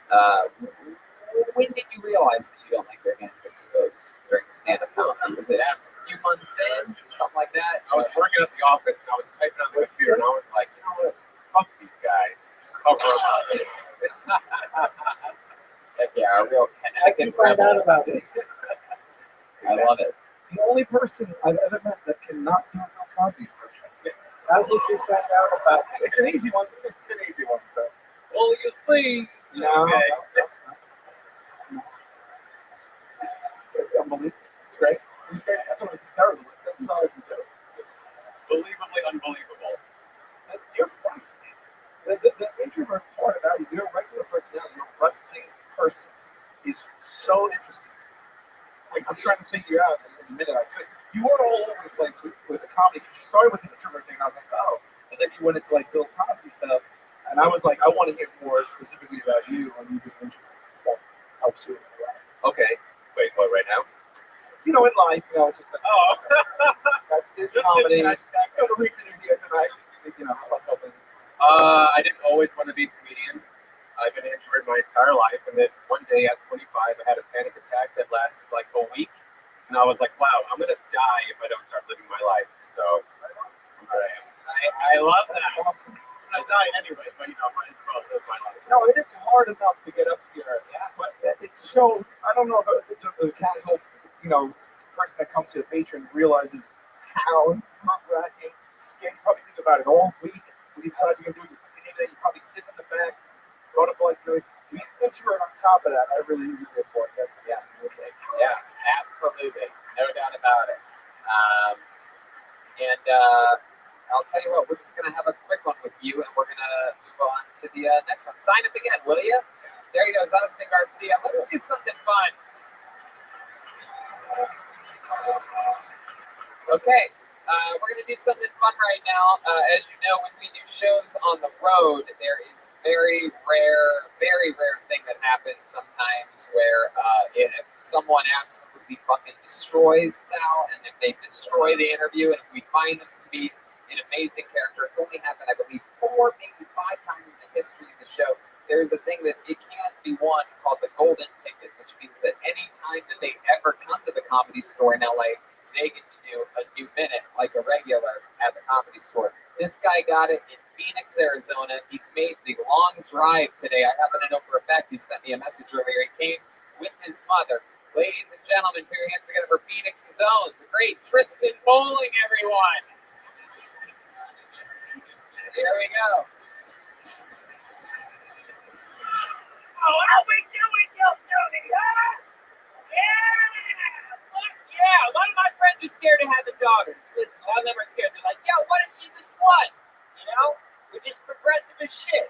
Dude, I don't fucking care. I don't care if my daughter's a slut. As long as she's fucking winners. That's all I want for her. Dude, I want my daughter's pussy to look like a Hall of Fame. Just jerseys, You walk in, there's just like handprints on basketball so you can try on rings and shit. It's like an NBA zone, dog. Get advertising. Sick. Dude, it's fucking trill, dog. That'd be so sick. Dude, I want to text my daughter in the middle of the night, just be like, yo, baby, where are you? And she sends me a photo just like a dick in one hand and a trophy in the other. And I'm just like, yo, tell Travis I said hey, Okay, I'm the only progressive parent here? Sick. I get it, dude. I want my daughter to be swallowing champions. Swallowing. I'm raising a president. All right? Thanks, my name's Jason. Wow. My motherfucking boy, Tristan Bowling. Again, just one of the coolest things about this show is that I get to take some type of pride and, in my own mind, a little bit of ownership over finding some of the fucking coolest young comedians around the goddamn country. Every time you come on this show, you've destroyed your energy and fucking stuff. I feel like you are what Pete Davidson wants to be. I mean, my God, if your dad died in 9/11, you'd be so famous right now. Tower too soon? Dude, I'm just waiting for a tragedy, dog. I'm just waiting for a tragedy to propel me up. I mean, your style is just incredible. You look like a guy that's going hunting in the ghetto. It's Ross VIP. You are so cool. My mom tell me I look like a SoundCloud rap group. You know what I mean? It's like I'm hunting out in the wilderness trying to find help. That's me, dog. That's me. My mom's here. Give it up for her. Where's she at? Where's my mama? Where's my mama? Can I see what your mom looks like? I can't find my mama. Oh, she's over there. Hey, mama. In the back. Yeah. She cool? Yeah, she's all right. Yeah. She let me smoke once in the car on the way over here, so that's points. Hey, Mama. That's points. That's points right there. I ain't putting you in a home just yet, bitch. We rolling.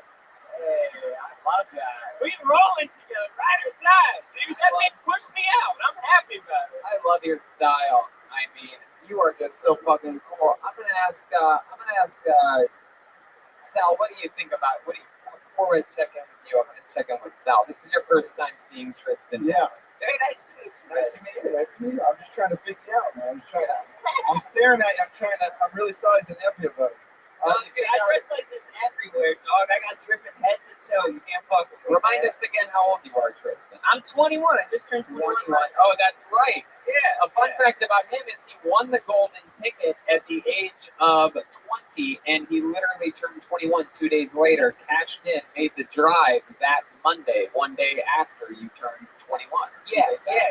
And now they're passing it so much that we have to think about the rules of the golden ticket. Yeah, I was actually gonna wonder. I'm like, how many times these guys gonna let me up there? What the fuck? But I'm glad. You keep doing what you're doing, dude. I promise you, I'm not going to limit you until you start bombing. Oh yeah, dude, I'm trying so hard not to eat shit up here. It's fucking terrifying, man. Okay. Tristan, is this a stage persona or is this your fashion everyday life for real? Oh, fashion everyday life real, man. Like my mom knows, like I got an extensive closet at home. It's fucked up. I go to Goodwill way too much. Okay. Yeah, I go there. They know me by name. There's 4 in my close 10-mile vicinity. We call it the Quad. It's sick. Wow. Dude, it's so That sounds great. Yeah. Yeah, dude, you can get so much shit, dude. People are just dying and giving them gold. It's fucking sick in Phoenix, dog. It's so sick. People walk out smelling like memories, dog. It's sick. I'll tell you what. So Tony gave you this introduction, and I respect you so much. So I was like, I can't wait for this because that's big words for him, you know. Yeah. And you came up, and I immediately hated you. Yeah. Yep. Immediately. But then everyone I went to high school with, but then I immediately liked you. So like I judged you for a half a second, and then you hooked me about 10 seconds in. I immediately was just like, okay, this is like kind of put on, and then after 10 seconds, I was like, I'm a fan. I like Thank you, man. Thank you. I like to dress myself well. You know what I mean? Yeah. I mean, it's true. I remember having the exact same thing, which is I think that's a sign of a lot of. I feel like that's the thing with a lot of great comedians. Sometimes some people just have a vibe where it's like, who the fuck does this guy think he? Oh, okay. Yeah. Like I literally remember saying to you in Phoenix when I first saw you, like I said something like, "You seem like the kind of guy that hates on me on every post on social media." Yeah. And 6 minutes later, I was giving you the 4th ever golden ticket ever given in this show's history out of thousands of people that have been on the show. And I didn't even have to suck it. That's true. The other 4 people still suck. You can't see them now. They're under. Tony, I also give out golden tickets. Oh yeah. I'm ready to start swallowing champions tonight. Yeah. What would you do with this young buck? You know, his mom drove him here tonight. What would you do with this? You want to drive me home? I want to drop you in my pussy right now. Wow. Jesus Christ.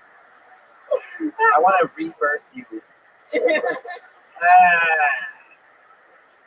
Tristan, what do you think about Genesis? Is this your type of girl over here? Beautiful. I mean, of course. Take off the towel. What's under the towel? Oh, what's under the towel, baby? Wait, what are you covering? Take the sock off my balls are hurting. Wait, what? I mean, my pussy. I had the front of these basic suits they're very narrow. So I had this, but it was squeezing my clit.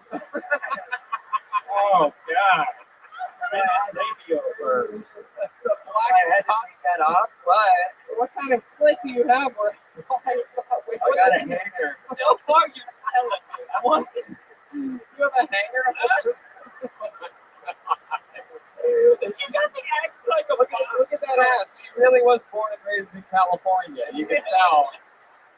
She's got that trademark California girl ass. You could fucking write football plays on it. It's so beautifully flat.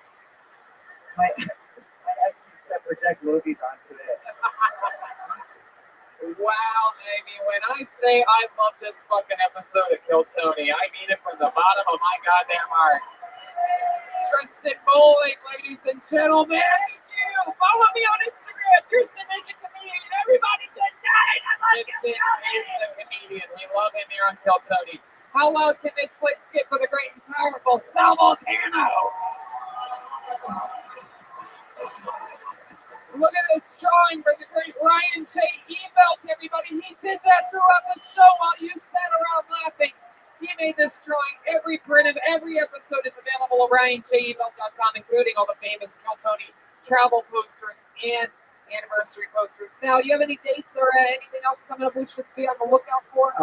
Yeah, I'll put two things. We have a cruise in February, and that's on sale. I go on cruise us. And the Wilbur, Boston's listening. I'm at the Wilbur for a few nights in December. Boston's always listening. We love Boston. And we also have an announcement coming up for our friends over in Boston and Providence and all around the world. Be on the lookout for next week's big touring announcements. How about Chroma Chris leading the front of the band, the front man tonight? Look at this guy. What do you think about tonight's episode? Dax? Oh, yeah. It's surely going to be making some waves, Tony. Guys, come on, really, one last time. How loud can you get for Gilberto Jimenez, huh?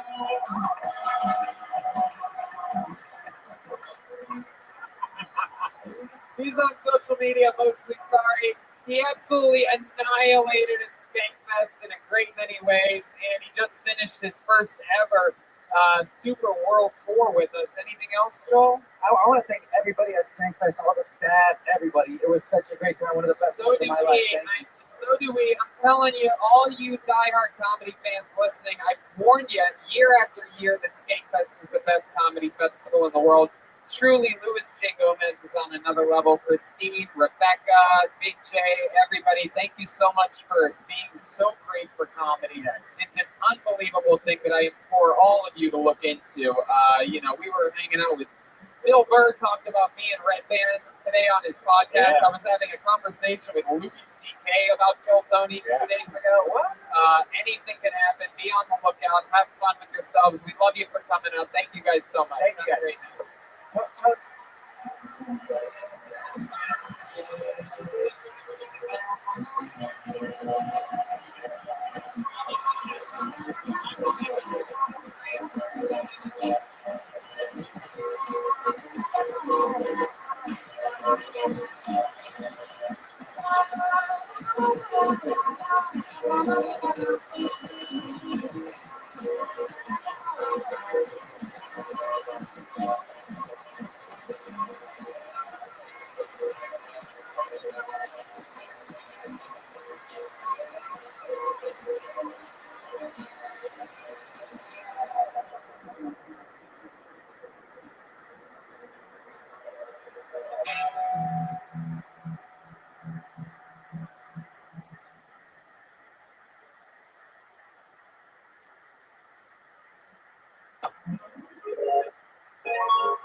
Hey, this is Rabbi coming to you live from the Road Famous Comedy Store main room for a brand new episode of Kill Tony. Give it up for Tony and Split. Guys, you're at the #1 live podcast in the world. You have to make as much noise as possible right now. There you fucking go. Ryan Redband's here. Hey, the great Ryan J. Evelt is sitting there drawing tonight's episode. We have home field advantage. LA, are you with us? Are we doing this shit tonight? So these people all around the world can hear you enjoy yourselves. It's very exciting. I met a guy last week from fucking Saudi Arabia that listens to us. Didn't try to fly a plane into the building or anything. Just told me that he really listens to the show. It's incredible. Worldwide. So much fun. And we go back on the road next week. Plano, Texas, and Fort Worth to beautiful Texas, where we go a lot. I'm also headlining the entire weekend in Fort Worth, Friday and Saturday, July 12th and 13th. Jeremiah Watkins in the feature position there. And then we're back out on the road again. Kill Tony, Philadelphia, our biggest show of the year. July 25th. If you live anywhere near Philly, get tickets for that now. And also Pittsburgh. We're doing our first ever Kill Tony Pittsburgh. Is it our first? What do we do? No. We did it once before. That little joint. It's a big place this time. It's the Pittsburgh Improv. I'm also headlining a weekend there, July 26th, 27th in Pittsburgh. There's also Kill Tony's coming up in Fort Wayne, Indiana. That's a big one. That's the Let's Fest Festival. One of those shows our guest will be for the very first time ever, the great Todd Barry. We're knocking off bucket list guests left and right. We had Gilbert in New York, we're having Todd Barry in Indiana. And then I do some stand-up gigs all by myself. Beautiful August, Miami, August 8th to the 10th in West Palm Beach, September 5th to the 7th. And Red Band is one of our favorite cities in the world. San Diego, one night only, August 17th at American Comedy Company. That's Red Band headlining. Got George Perez, Michael Tanaka. We've got 2 shows. And we do the Ice House Chronicles every first and third Friday at the Ice House. And don't forget, Kill Tony Mania is coming October. That's our biggest, craziest stuff that we do. We take a bunch of friends with us, a whole bunch of crazy stuff happening, including, who's probably going to be there with us is our guy that we met last week, the new intern, Brandon Thompson. Yeah. Brandon the intern Thompson, everybody. Making miracles happen. A guy that wants to help the show. Very, very, very smart guy. We're very excited about it. It's our first ever intern that we've ever had in 6 years of doing this show. It's really hard finding people that are right for a job. Hiring people is really challenging. No matter how many applicants, no matter this or that, it took us 6 years to find a guy like that. And ZipRecruiter makes hiring easy.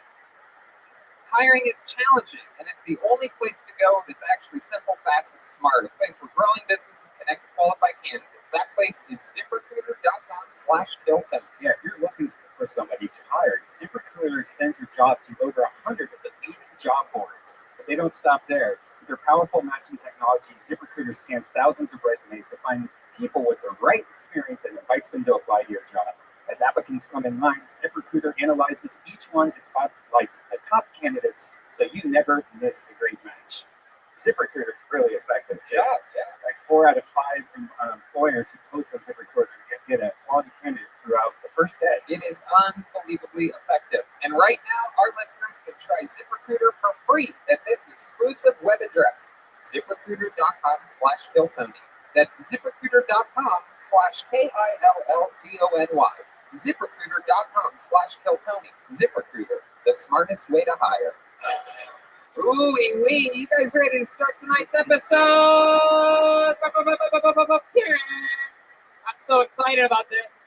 My favorite thing on this show is having, of course, some of the funniest human beings in the world on as guests. This week is a true treat. This is one that, just like his other episodes, people look back on forever. Truly, I say this a lot, but I really mean it this week. Truly, one of my favorite comedians on the planet, one of the funniest humans working today. Ladies and gentlemen, it is the return of the great and powerful Tim Dillon, everybody! Yeah! What's up, buddy? Tim Dillon, the host of one of my favorite podcasts in the world. Tim Dillon is going to hell. Thank you. And you are going to hell. You're going to Salt Lake City this weekend at Wise Guys Comedy Club. Yeah, come on out. Hilarities, July 19th and 20th. And San Diego, August 1st to the 3rd at American Comedy Company. Very excited about that. Perform for jarheads and surfers. I love it, man. I'm there in San Diego. All these NBA moves happening all around, people going to different cities. I don't know if you guys know this. Tim Dillon is now an LA resident. We just got him from beautiful New York. Thank you. He's a goddamn monster, people. You mark my words. You're going to say you hung out with him here tonight on Kill Tony. If you don't know, now you know. You're one of our favorite people. Let's just jump right into the show. We're keeping it tight tonight. We're keeping it moving tonight. We have a band on this show. You know this. I know it well. And every single episode, they commit to being different characters. We never know what they're going to be. They're farther back in the green room with a separate door. Maybe getting ready.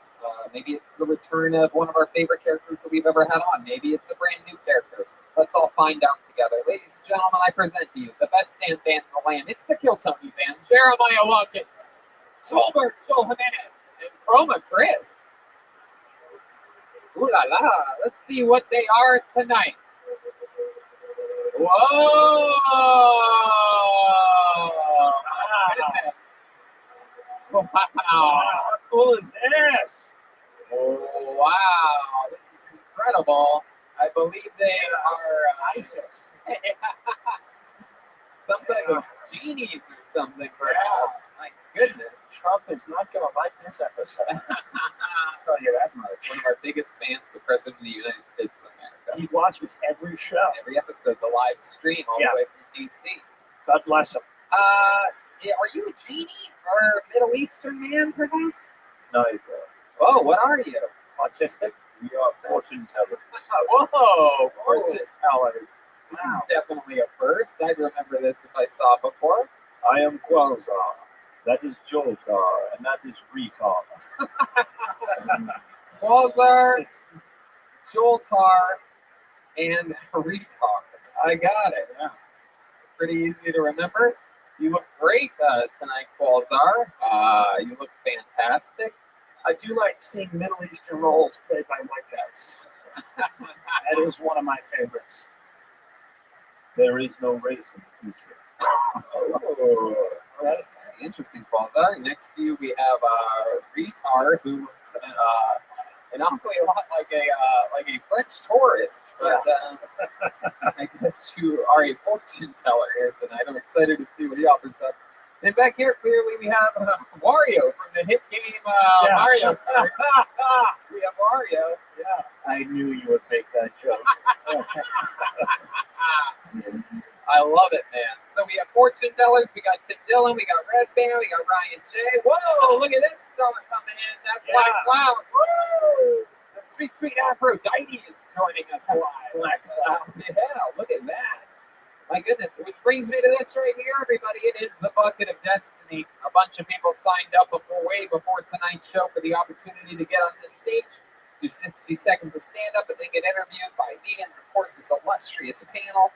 And that's how it works. You know, your 60 seconds of uninterrupted stand-up comedy is up when you hear the sound of a kitten. That's the seal. Let's try it again. That's the sound. Hell yeah. That's the one part of the show that hasn't changed in 6 years, if you're wondering. Red Band. There you go. That means wrap it up in there. We're going to bring out the angry West Hollywood Bear. Whoa. It sounds angry tonight. You guys ready to start this show or what? We are live streaming around the world. Heck yeah. Oh my goodness, am I excited about this. We have great Gino is out there, our friend from Speedweed, marijuana delivery service. Okay, let's start the show. I pulled the name out of the bucket. Your first comedian getting an uninterrupted 60 seconds tonight goes by the name of Milan Patel. Ooh, sounds like a fortune teller. Yeah, Milan Patel.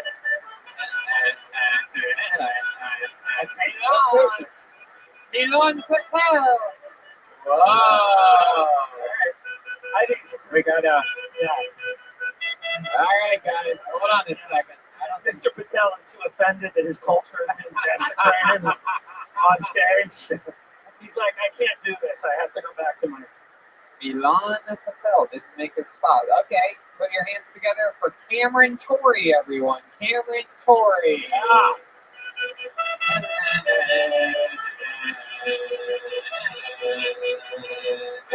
Where the hell are these people?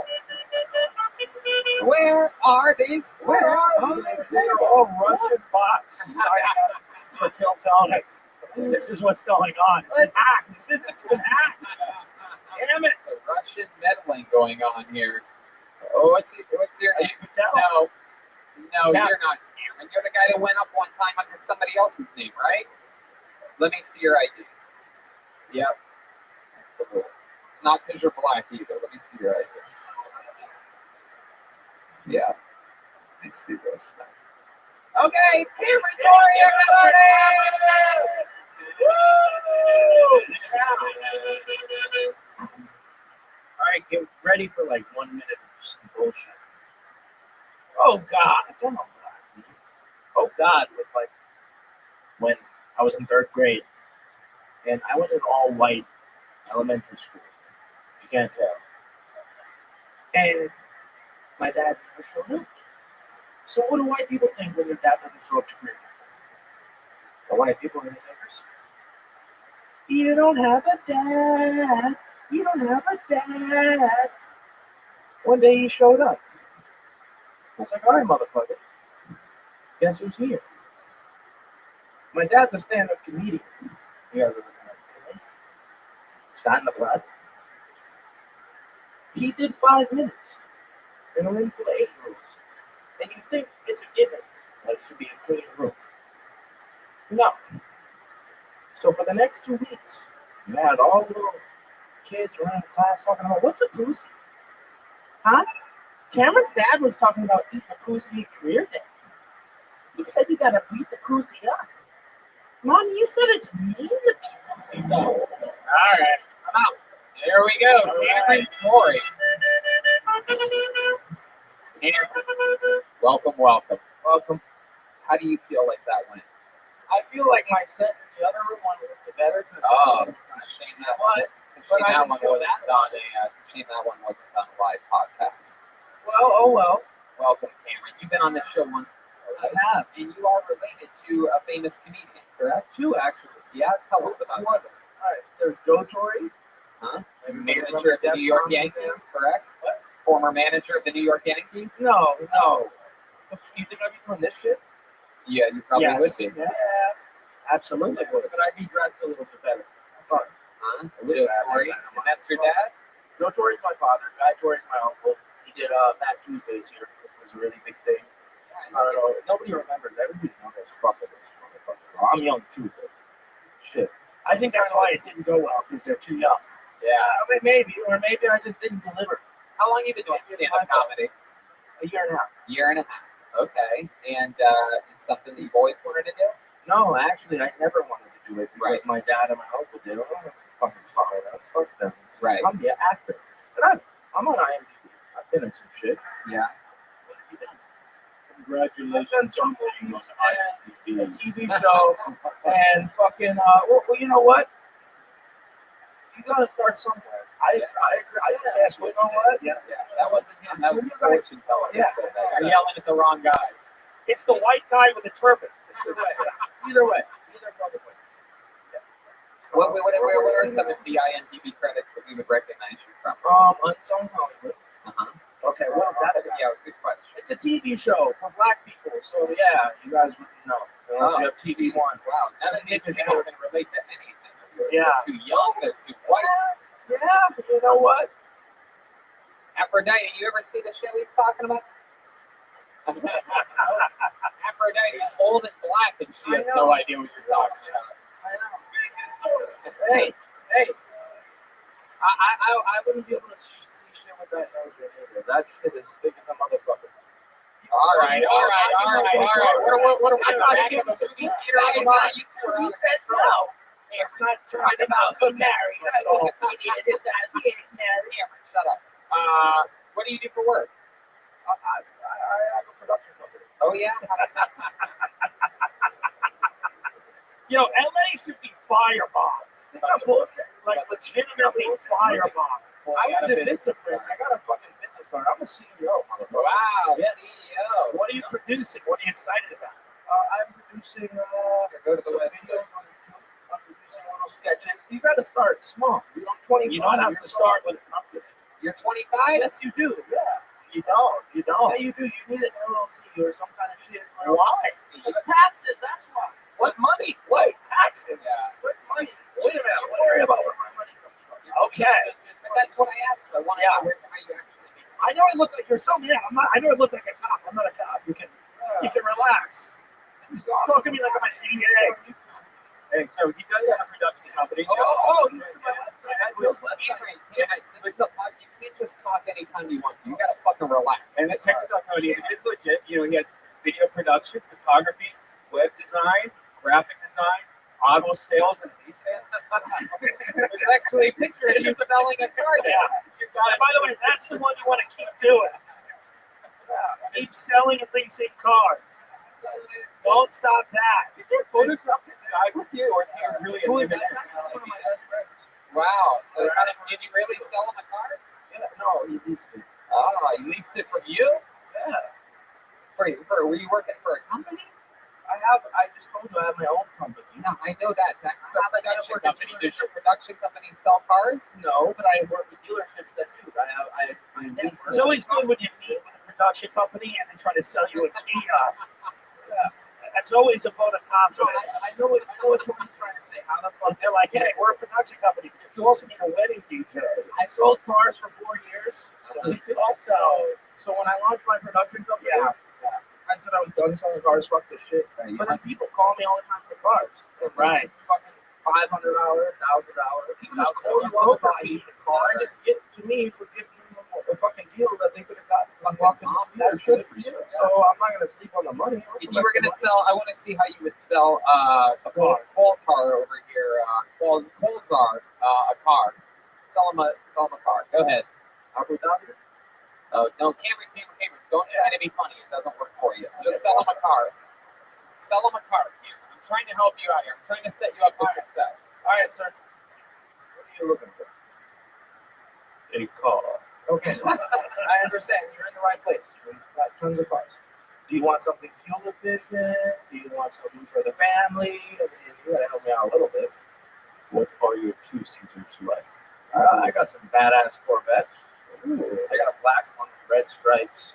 Ooh. Yeah, it's a bad motherfucker. What other description is it than badass? How many miles to the gallon? What is the rim size? Oh, there's actually a gas buzzer patch on the window sticker. There's a shitty at gas mileage, but that's how I buy the car. You buy the car. Have you driven a Corvette? Yes. Well, then you should know. I would like to take my business elsewhere. There you go. That's fine. He's not buying it. That's fine. He's not buying it. That's fine. You don't look like you buy shit. Whoa, Cameron, you gotta be nice. He does. If you go to a luxury car dealership in Beverly Hills, this is exactly who's buying those cars. It literally looks exact. I've seen this guy in the Beverly Hills Hotel with 3 whores and 2 cars and a bunch of purebred huskies. Cameron, one of my favorite things about this show is sometimes people doing it a year and a half, 2 years will come on. They struggle. They have a weird set sometimes. They come back again and they fucking murder. So come back, sign up again. Will you? Thanks. Cameron Torrey, everybody. Yeah, it's not gonna get any better than that. TorreyProductions.com. Yeah. There goes Cameron, everybody. Heck yeah. Yeah. Proof that sons of comedians are never fun. Yeah. I don't know if you've ever seen Richard Pryor's son, but he has a daughter. It's a daughter. Oh, really? Yeah, Rain Pryor. He has like 10 kids. He has, yeah. Come on, it's not. Okay, here is over your next comedian, Aaron Anderson, everybody. Here we go. Aaron Anderson. Lucky part. What's up back from that land, my little friend? I wish that you would step back from. One more time for Aaron Anderson, everybody. Woo! All right, cool. My name's Aaron Anderson. That sounds like a fake name. Something kind of name you check into a Motel 6 with. Guys are from my area, so you wouldn't get the reference. I recently found out I look like a Muslim cholo. Cut my beard though. I grew this mustache out because I wanted people to actually believe I was a father. Yeah, I have 2 children, so that means everything else has ketchup on it. I don't like my kids. I really don't. My son's 70 pounds and he's 3 years old. He's fucking fat, you guys. It's okay. I can say it. He's my son. So I'm not worried about child predators like kidnapping him. So, when's the last time you see a fit child predator? Right? Usually fat, sweaty guys with black polos or maybe just wearing anything. He's not going to get far. He's going to take my kid and get 2 blocks. He's like, you can come back to me. That's okay. All right, that's it. Hold on. As a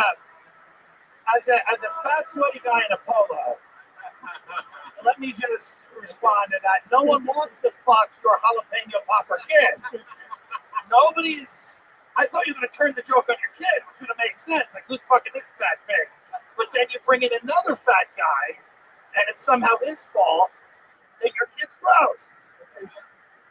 It's true. Yeah, my kid's gross. You have a gross kid. You're roasting kids over there. So 2 kids, Aaron Anderson. What are their names? Nolan and Annette. Nolan and Annette. You are going white. Yeah. As white as possible. It's the whitest thing. What exactly are you? You said that you look like a Muslim cholo, which is exactly what this drummer looks like here today. What is that? The fucking. What's up, huh? I love it. Look at the hipster Iron Sheik back here. The irony chic.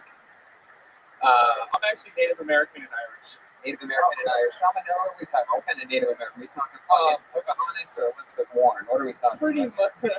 Pretty much Pocahontas. My tribe is the Lumpy tribe from North Carolina. We're pretty much the lost colony. We don't get recognized. I see you thinking over there. Yeah. So, what? Nothing. Oh, okay. All right. Aaron? And I not think. Why is it? Okay, over here, Aaron. Take a step over here so that you face the audience. I want them to see your fucking noggin this whole time. Why is your tribe the lost tribe? We're not federally recognized because, like, the colonists in North Carolina and our little island, Roanoke Island, they came and fucked all the Indians, and now we're like a mush. We're fucking Roanoke Island. Roanoke. So the colonists came and invaded by fucking. Yeah, well, we pretty much were all mixed blood, so they can't trace us back all the way to our ancestors. So we're not going to give you money. Wow. Interesting. Yeah, that's perfect. That's a good way to infiltrate a system. That's the best way. Aaron, how long have you been doing stand-up comedy? For about 3 years. 3 years. Yeah. How much of it in Los Angeles? I'm from Oxnard, like Ventura County, so just all up there. Up here, just like a year. And so you started just before having kids, or when you had? Yeah, I got divorced. I was married. I eloped. I got married at 19. I married a woman I knew for 6 months. Yeah. Yeah. So obviously I didn't have a father. Yeah. Real depressing show. Yeah. It's a very sad show. That was very dark. I eloped and I married a 27-year-old woman at 19, and that marriage lasted like 2 years. Yeah. Whatever happened to her? She moved on. She was with her sister. Oh, fortune teller! Wow, really flexing. Very good. Oh my goodness, that was very impressive. Do you guys share custody of the obese children? Yeah, we share custody of us. She actually served me papers. Like, I just didn't show up to my divorce. She served you papers? Yeah, when the sheriff showed up to my house while I was watching my kids. Yeah. You just fed the papers to your children? Yeah. I grilled them up. You put some ketchup on them, they just ate them? So do you have the kids? Are they with you? Half the time. Not really. Calls on. I got it. We're trying to. I'm sorry, I was lost in a vision. Yes. So she's got the kids, or you got the kids? She has them most of the How time. often do you get to see them? Like 3 times a week. That's enough, right? It's a fucking enough, dude. Does she have a new boyfriend? I think she does, but she doesn't like talking about it. Like, what do you do with the kids when you see them? Just roll them down the street? Yeah, I grease them up. And normally the cool visitation right thing to do for the dad is to take the kids out to get like fast food and burgers and milkshakes and whatever they want, because you're overcompensating for not being there for them. Yeah. But is it tough having fat kids and being like, here you go, here's some fucking cheeseburgers? Yeah. It is tough because all my son wants to do is eat McDonald's. Right. I have to tell him, no, dude, you're fat. You can't eat McDonald's all the time. Yeah. You're just giving them lines of coke. You're like, clean it up. Do this keep up. I love it, man. So how do you make a living? I used to be a housekeeper in an emergency room. Wait a minute. You used to be a housekeeper at an emergency room? Yeah, an emergency department. Yeah. I'm trying to see how the story could get sadder. It's like, what could happen next? My father was in prison my whole life for murder. Oh, wow. I think he murdered his girlfriend. He never really told me. Wow. Yeah. My goodness. You guys weren't close? Yeah. That sucks. At all. At least if you have a murderer dad, you want him to be like, listen, who I murdered. This is how I did it. Tell me some shit. You can't even have that. How else does that suck? So you don't know how he killed her? He shot her in the head. Wow, Yeah. okay. Hey, you don't know her. You You don't know her. You don't know what she did. You don't know how she ran her mouth every night. This fucking poor guy, he got fucked out of the fucking reservation. But, you know, U.S. government doesn't even recognize him because his great-grandmother was a whore. Andy was an Indian. Did you shoot Yeah. him with an arrow? Or Yeah. I'm pretty sure. Shot her right in the head. Fuck yeah.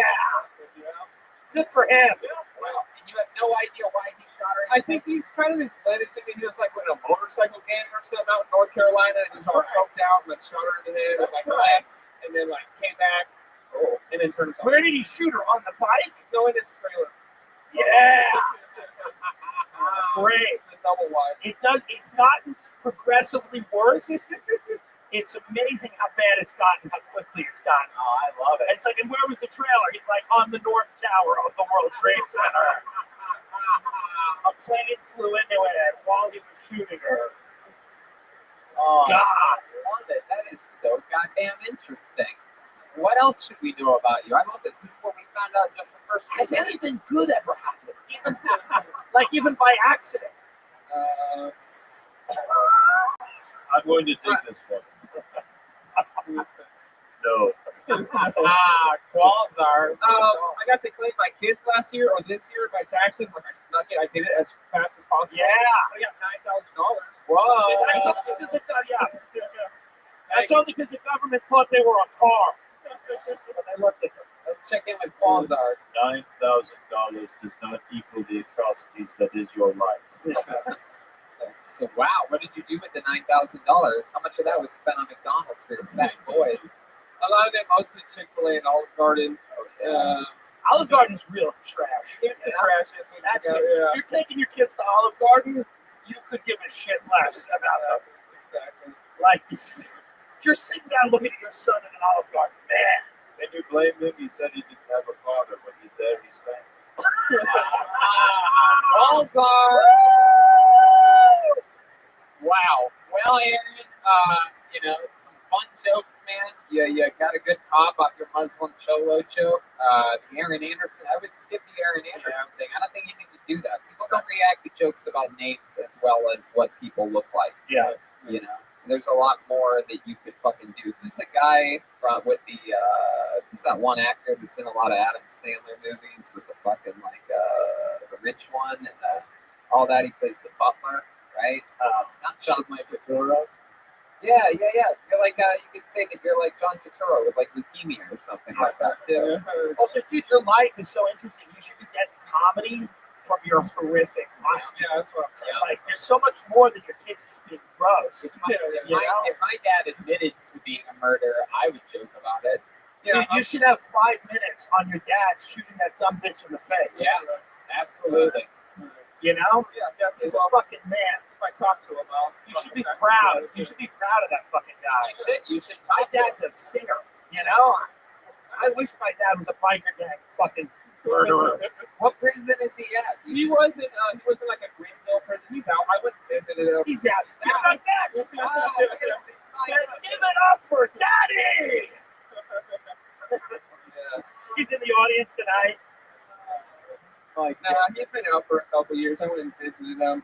What's a guy like that do for work? He'll Makes pokey bowls? close. Yeah, Very close. probably. Just chopping up ahi tuna all day? He's close. What did He owns a barbecue house. Yeah. He's doing better than most people I know. Fucking great. Oh, son, I got cocktail sauce all over me at work today. Definitely didn't shoot another girl in the head. All right, Aaron. Well, thanks for coming in. So there's Aaron Anderson. Everybody is on Twitter at Anderson. Yeah. Time after time.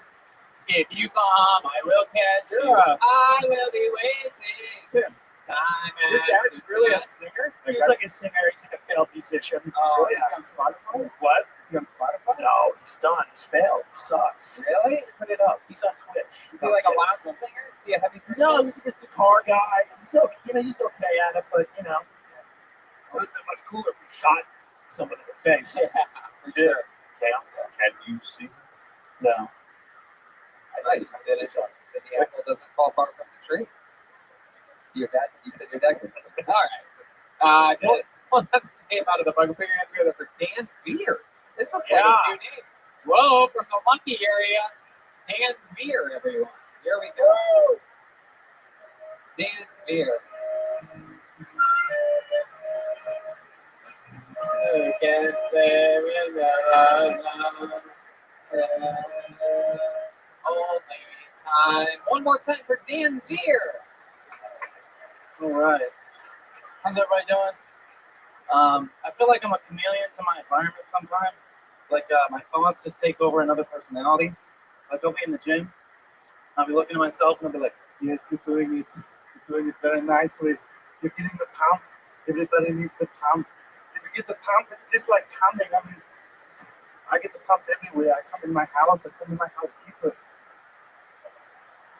I'll be at the pharmacy. I'll just be like, now, this isn't what I asked for. I asked for Claritin.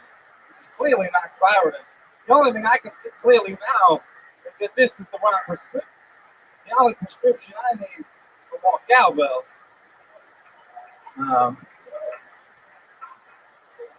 Hello, America. I believe a lot of people want me back. And I just want to say, I said it once, I said it a billion trillion times. Mission accomplished. Holy fucking shit, man. Holy shit. Only time. What I liked about it was that you stopped learning impressions after 2004. That was my favorite thing about it. As you just said, I got them all in. I mean, wow. I at the beginning of the set, I was disappointed in you. By the end, I was disappointed in most of this audience. At one point, your Christopher Walken got what only could be considered as an applause break in this room. Right. And I have never been more disappointed in a group of people. Yeah. My people? Yeah. You guys know what show you came to tonight? It's a real Olive Garden out there. Jesus. I thought for sure, wow, they will hold strong through this Christopher Walken. This is a track. We've been here before many times over 6 years. To do Schwarzenegger is one thing. To do Schwarzenegger and Walken is a whole other thing. And the George W. Bush. Oh my God, that's fucking 2 fucking 8-year presidencies ago. Crazy. Oh my God, look at you. And you're just like a grown man with like a big fucking child head on your shoulders. You have like this big fucking frat house face on this grown man body. You look like a young version of The Undertaker's brother Kane. Very weird reference, but if you know it, you know I'm right. People with their hand clapping. You gotta know what other impressions do you have. Yes, what do you do? You know what? I'll even one up that this is a segment we haven't done in a long time. If you will indulge us. Not a lot of people know this, but it's been a while since we've done it. We have an impression off. My guess is it's going to be a fun one because your impressions fucking suck, dude. So basically, you do any impression in the world, right? And Jeremiah Qualzar, the artist formerly known as Jeremiah, is going to do that impression better than you. This is a segment that we haven't done in a long time. It's called Jeremiah Does It Better. Let's do it right here live. Jeremiah Does It Better. Okay, now first tell us the impression that you're going to do. Reagan. Reagan. Oh, here we go. Classic movie trailer voice. Originally performed by Pablo Francisco in 1999. But coming at you right now, 2019, Dan Beer. Here we go. One man with all the voices from the 90s in an impression of with a man who cannot tell the future. Oh, Andy's talking shit, and I'm going to cut you off there, Dan. Talking shit. Walzart is not responding. I can tell he's fucking serious over there. I'm the one that could tell your fortune right now, Dan, and it's not looking good. Ladies and gentlemen, the competitor, Jeremiah Does It Better. It's Jeremiah Walken. And another man who looks like a shift lead at Old Navy. Go head to head to find out who is the better movie voice. I got Jeremiah on that one. I don't know about you guys. That one's an easy one. It's a no-brainer. Paul's not great. Yeah, I think it was pretty close. That's pretty close. Not all of us were. That's not hard to do. Not all of us were born with grandmothers instead of a pacifier tip deal. Listen, buddy.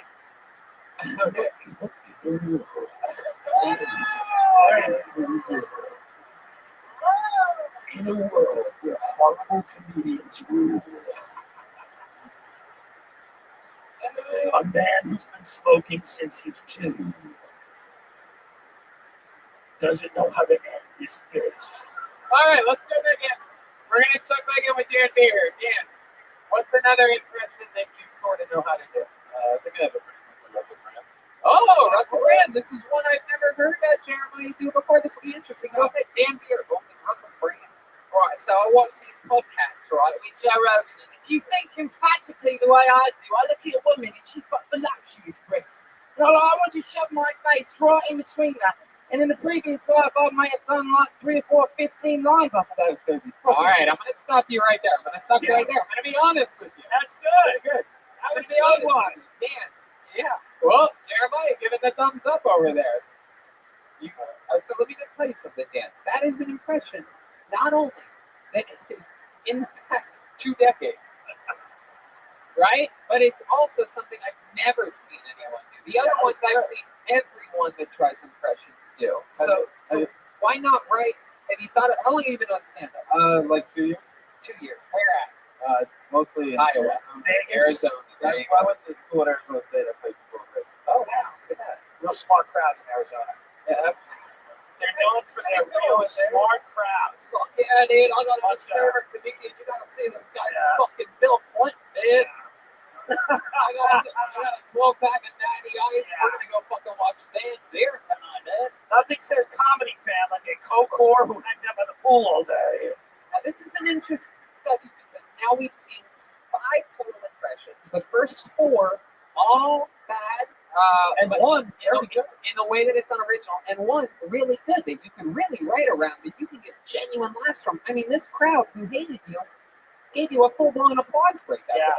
Jeremiah. Here's what I will say is that the 4 impressions that he did before were not technically bad impressions. They're just hacky old impressions. Yeah, right. That's what I meant. Like he has the technical skills. If you have a suggestion, I do a lot of it.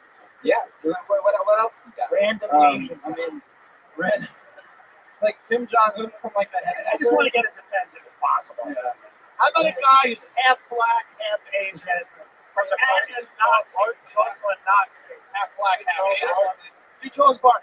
I'll tell you what, man. This guy's impression was just horrible. I mean, he really started off as a bad one. Wow. He's just a terrible knucklehead. It's really why you should have done these? What the fuck?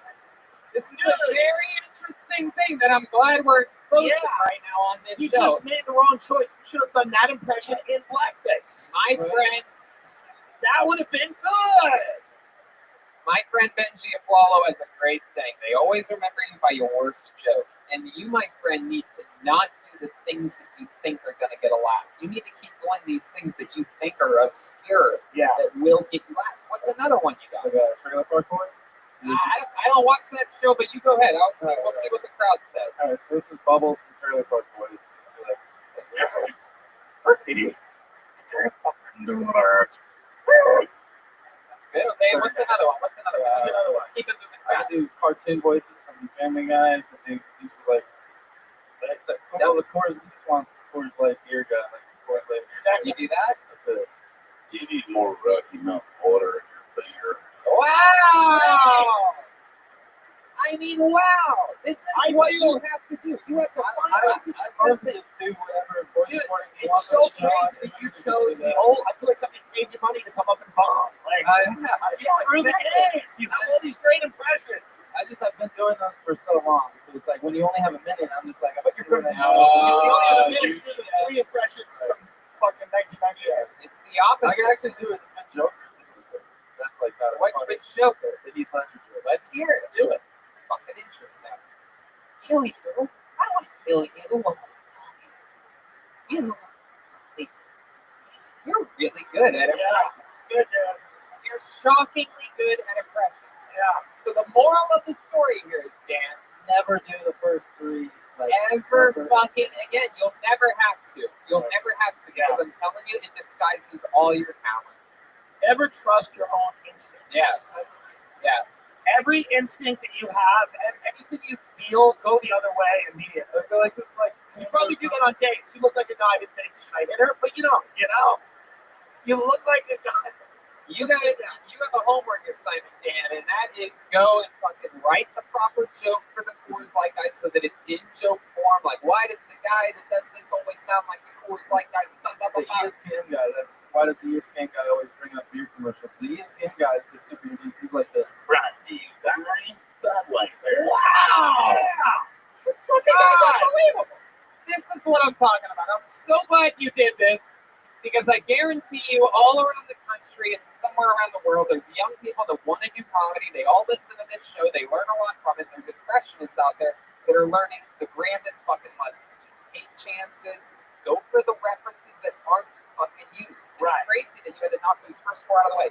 If I'm ever at a comedy show and I walk through the back and you're doing any of those first four impressions, I'm never going to fucking talk to you again. all right, thank you. There you go. Dear, everybody. Wow. Very cool. I love it when everybody gets to learn something on this show. That was the biggest turnaround in the history of California. Yeah, absolutely.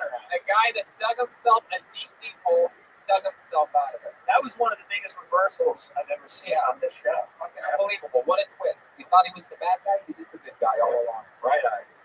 Yeah. That impressions, they still suck, but I mean, universally, but. Last week, we hired our first ever intern in the show's history. It's really exciting. He has a lot of great ideas, production-wise, that are going to take this show to a whole nother level. And he has a little bit of family in town tonight. So we figured, hey, you know what? He's going to help us. Why don't we help him? For his first ever minute as an intern on the show, I present to you, for the first time ever, Brandon the Intern Thompson, everybody. Here we go.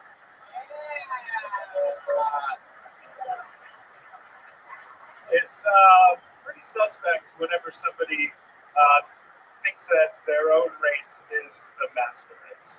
Like, it's a little convenient, right?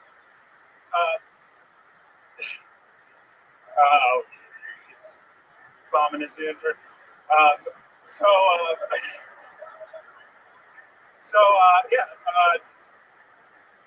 Just once, I'd like to hear a pitch from one race about another. Cut to a man on the street interview at the local Patriots for Asian Dominance rally in West Virginia. Well, they're generally smarter, more compact and efficient, and the green, well, smell the pixelated genitalia. I'm 1/4 black in reality, but it's at least 9/4 important for me to tell everybody about that. My mom is half black, drinking soda, and she's actually here tonight. She's here with her new wife, and okay, let's talk about it. Brandon the Intern Thompson, fresh fakes here on Kill Tony. Has a lot of amazing ideas. Yeah, this guy's a magician on a computer. Yeah, and you just had a set. You blanked out 10 seconds in. Yeah. So it was just an interesting premise to black out on, because you're like, you know about the master race? And everyone's like, no. And you're like, you just got to polish it up before Charlottesville next year, you know? It's just fine tune it. Yeah, I barely recognize you without your Antifa ski mask. Yeah. So let's talk about it, Brandon. How long have you been on stand-up again?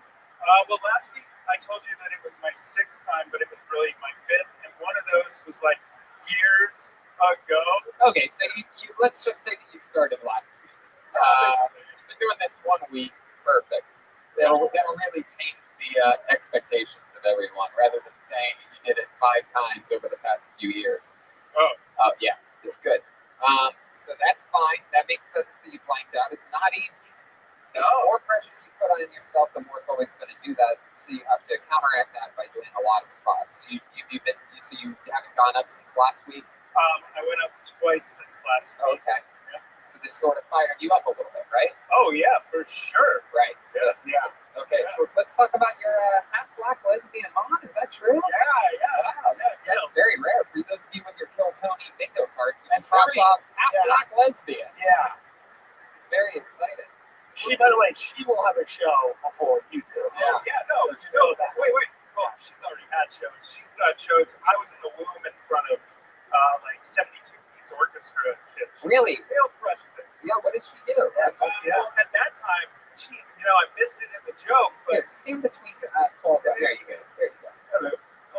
So I missed it. 72-piece orchestra, but what was she doing? She was the singer of the United States Naval Academy Band. Get the fuck out of here. Yeah, fuck yeah. Really? Look at her over there. Is that her right there? Yeah. Fuck yeah, gal. Brandon the intern's mom? Fuck yeah. I mean, it might be a crazy request, Brandon the intern's mom. What's your mom's name? Gail. Gail, it's a crazy request, but is there any chance you come up sing us a little song real quick?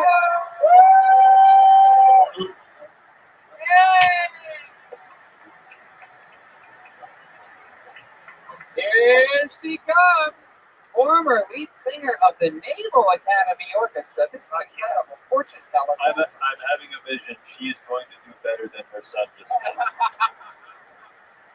Wow, Gail, how you doing? Welcome to the world famous comedy store. Thank you. It's so good being here. You're on one of those historical stages, not only in comedy, but also, Judy Garland, a lot of very great Frank Sinatra, the Doors, everybody's performed on the stage. Would you be willing to sing us a little ditty? Is that?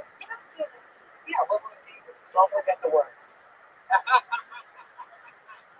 So, what would you say her last name, or Gail the intern's mom?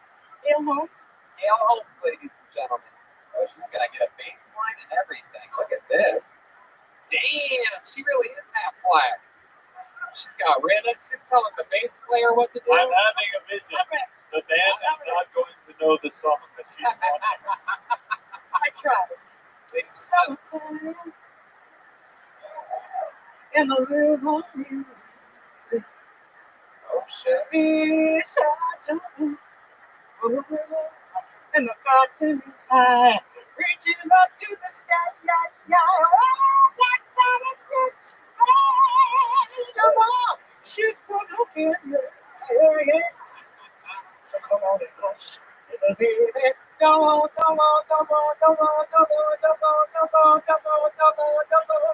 you get right.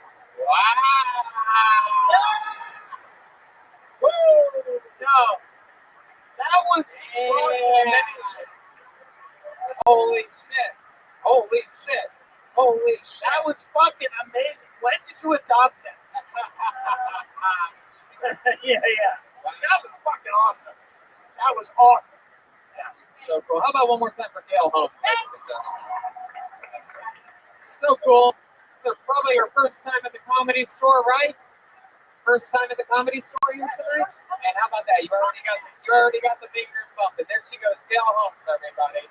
First time here, got on stage. Woo! Full blown chaos. That was good. She was fucking great. That was great. I can't imagine how basic the white guy she must have fucked to have you is. Imagine what kind of she's cracking up, by the way. So true. She said, you were fucking basic white dudes. That is so crazy. You were fucking a dildo before you were even a lesbian. Look at that. That's incredible. Wow. Well, Brandon, we're going to know a lot more about you as time goes on. You're part of the family now. There he goes, ladies and gentlemen. Brandon, the intern Thompson, and his badass mama, Gail Holmes. Yowie wowie. What is that from? You didn't say that last name. Is that from Yowie wowie? Yeah. It would be great if everybody's parent had a chance to save their set, Yeah, it's true. Everybody's Here to parent save had a their talent, And Jack can come out and sing. Yeah. Smoke coming out. Yeah.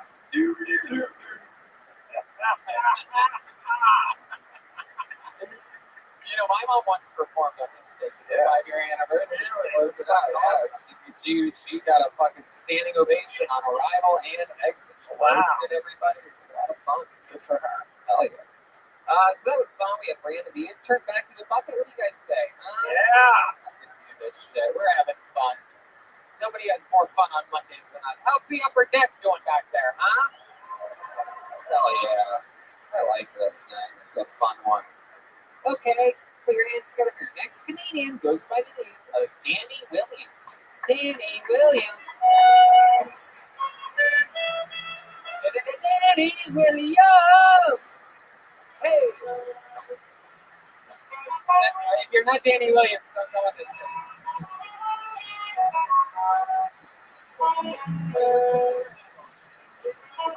Okay. Oh, God damn it. Pull another name out of the bucket. Put your hands together for Alan Santiago. Alan Santiago.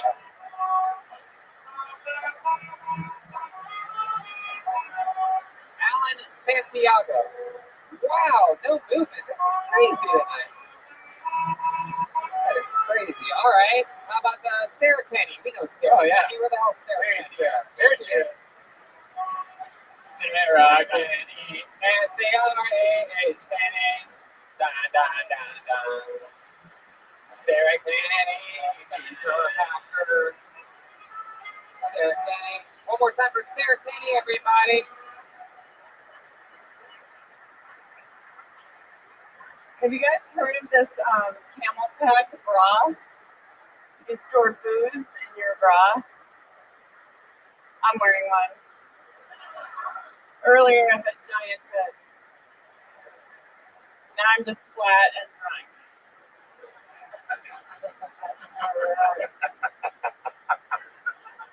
I have very strict rules when I have house guests. You know what? If you are pooping on my toilet, you will read the literature that I provide. No phones allowed. Spoiler alert, it's my own poetry. It stinks way worse than whatever is coming out of you. You know, I was at this party and I was talking to this guy and I'm like, you know what, I'm gonna go out for a smoke. And he's like, oh, do you mind if I follow you out so that I can finish my story? I'm like, oh, that would defeat the purpose. Wow. Sarah Kenny, working beats. Just like what I was saying earlier to the car salesman with the production company. You are a person that's been on the show many times. It's been, I feel like it's been a few years. Yeah, been a few years since we've seen you, and then here we are. You're working beats better than anybody else's set tonight. You're someone. How long have you been stand up? We're at 5.5 years. 5.5 years, and it shows. I literally counted. You got 4 laps in the first 20 seconds, and then one at 35, 39, 44, 57, and 59. That's 9 laps in 60 seconds, which is exactly the fucking name of the game. That's working beats. That's writing jokes that have opportunities for tags, and you're fucking hitting them like someone that's been doing it as long as you should.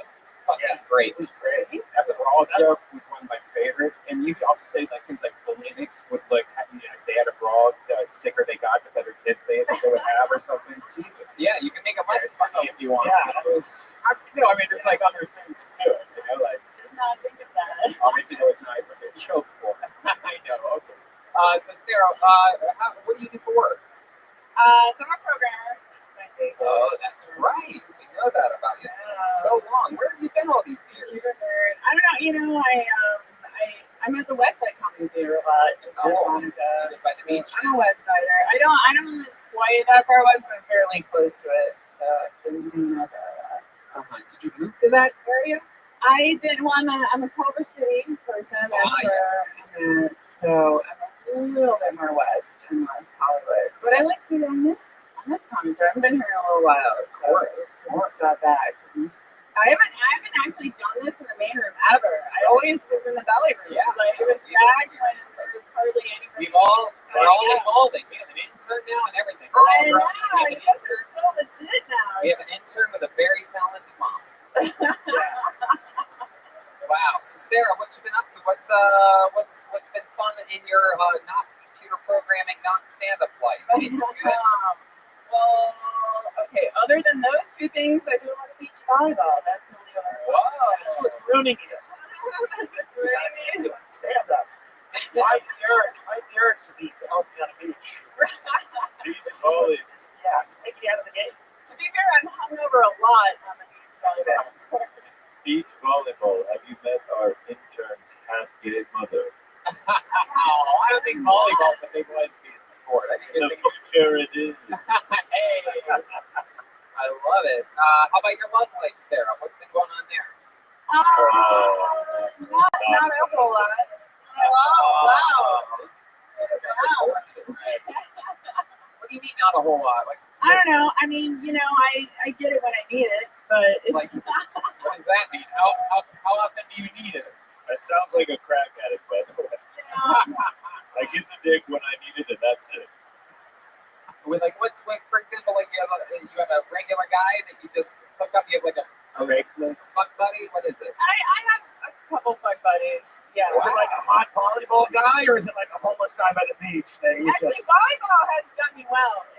Yeah. You got a lot of sand in that pussy. What are we talking about? Well, I just switched teams because I'd already hooked up with everyone cute. So you fucking chicks. Really? You're hooking up with Fresh ladies lately? Is that true? I'm not a ladies' lady. Is that what you said? You hook up with So you mean switch teams? What team? What are you doing? Oh, I meant to switch volleyball teams. I see the confusion there. Yeah. No. I thought you were fucking black guys or something cool. You don't give a shit about your volleyball career. I don't know. I'm just She's saying. like, actually, there's 7 teams and there's a tournament. It's like, who are you fucking? Let's talk about my skirt. No, I was on one team and, I exhausted the available men on that team, so I had to get to another team to refresh the bench. My goodness. Wow. Good for you. My goodness. Yeah, that's very interesting. Beach volleyball. So you do that a lot, huh? Yeah, I mean, why would you not? Like, you need to suck at it. It's a fucking fun day at the beach. Like, just do it. But it's not if you suck at it. It's not a fun day at the beach. It's I guarantee you, if I was playing beach volleyball, it would not be a fun day at the beach. I would be tased. You'd be tased? Yeah. Who would tase you? I don't know. It's a joke. Someone. Sarah. Let's be as literal as possible. I don't know. So probably a Mexican. Other than beach volleyball, what else? What else you got going on in life? There must be some hobbies. Do you really write poetry? No, I don't. Okay, let's see jokes. Yeah, no, that was a total joke. I went through a phase, like one semester in college, where I was into poetry, and other than that, I just have hated it always. And by poetry, you mean eating pussy. I don't, but it might have helped my book. Have you ever been with a woman before? One time, yeah. What went on there? It it was a drunken New Year's situation, and it almost ruined our friendship. Yeah, what describe it? Detail it. Yeah. We did all the things that a girl could do. Like what? And then, I mean, you know the parts. I don't know what they do. What they do. Red man will drop his pants in 3, 2, 1. So, like, what? What did you do? And then, I didn't get anything. What do you mean? I should say I did nothing, but she did some things. Wow! Look at that! My goodness. That I thought would be hot, and instead were just weird. Why was it weird? Do you think her fingers were too slim? I know. Backwards. It was mostly that she didn't have a penis, was like the biggest thing. Yeah. Right. Did she try a strap on or anything? She tried to scissor you or anything like that? And her boyfriend was there. Oh. He was a spectator most of the time. He was like, well, what if I just have sex with Sarah? She's like, I don't think I would enjoy watching that. Yeah, it was all wrong. But I gave it a shot, I thought, I'll try this out. Yeah, Maybe, why not? Maybe I'm into it. Yeah. Turned out it's not volleyball. Yeah, thank God I can let out my inner lesbian on volleyball. Yeah, thank God. Well, it was a fun set, Sarah. We got anything else for Sarah? You want to read her fortune or anything, Quasar? You got anything for Sarah? You've added this. You have a bright future for this one. Yeah, that's Sarah Kenny, everybody. She's on Twitter at @SKennyComedy.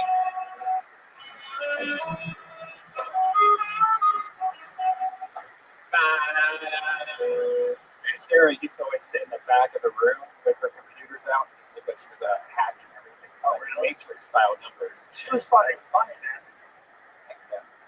Oh, this is interesting. We know this young man. He had a very wild appearance here here a few weeks ago. He got into a lot of trouble, very controversial stuff. Ladies and gentlemen, I represent to you Cole Alexander, everyone. Here he comes. He was a bad, bad boy. And then he had to dress up like a vagina. And now he's fat. As we do it, one more time for Cole Alexander, everybody. Thank you. I'm the fuck up in my family and my relationship, I guess, too. Get that out of the way. No, my sister, she's 26 years old, has a master's degree, and is like a year away from her PhD in medicinal biochemistry. And for her doctorate, she might have found a cure for lung cancer. If you get this, she has the nerve to tell me I need to quit smoking. You kidding me? Don't tell me something is bad for me and then go out there and make it no longer bad for me. You fucking martyr. What the hell is that? If anything, she should want me to keep smoking, you know?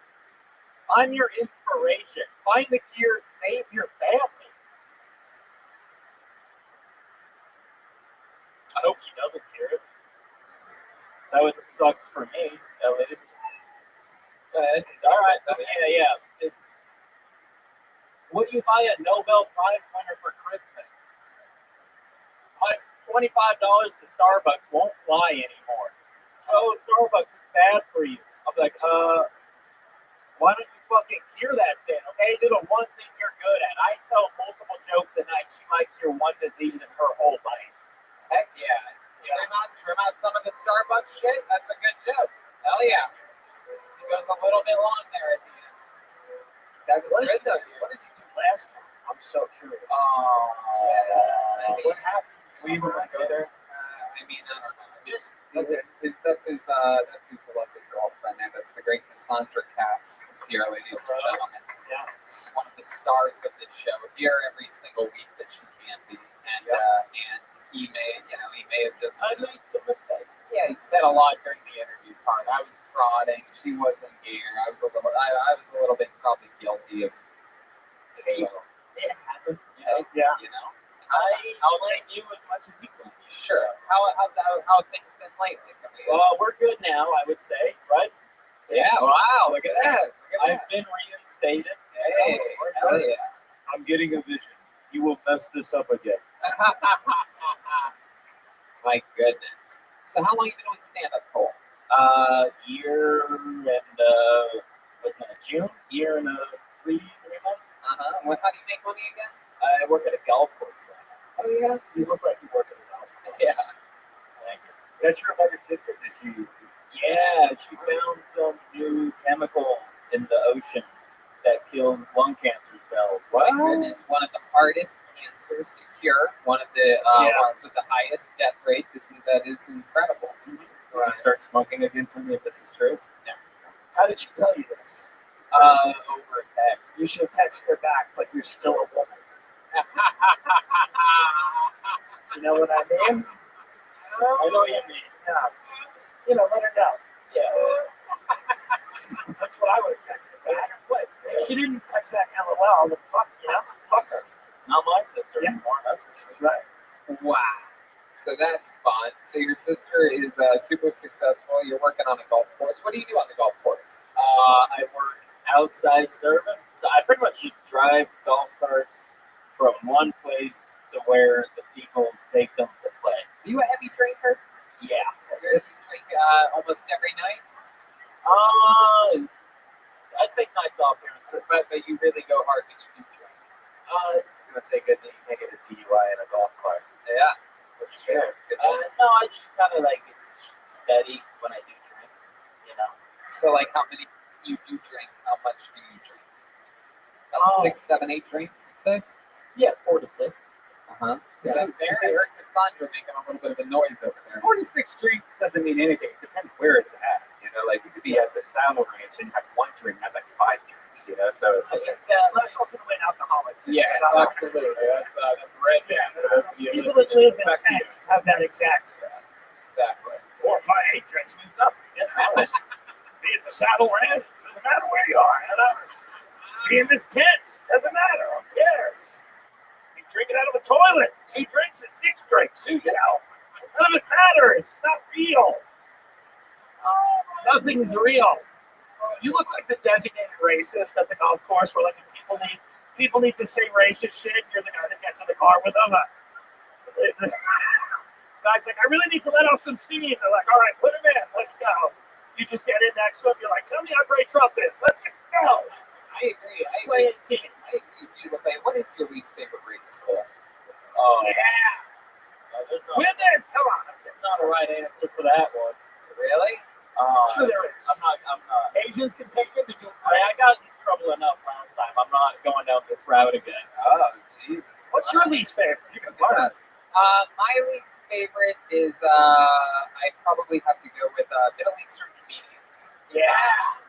Okay, that didn't get what I was going to say Filipino. That's a joke. I have a lot of Middle Eastern comedian friends. Okay, everyone's great.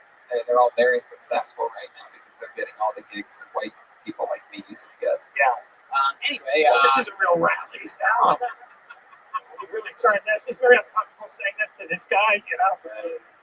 Right. He's like, I literally can't tell you that every race is my least favorite. Yeah. Race. Yeah. Wow. What do you want to do? You want to do comedy full time? What's the goal? Yeah, comedy. You just want to do stand-up? Yeah. On the road? Yeah. Angle, yeah. And what's your favorite thing that you've done so far in stand-up? The year and 3 months that you've been doing it. What's a highlight of your career? What would you consider the coolest gig that you've done so far? Other than being on the #1 live podcast in the world.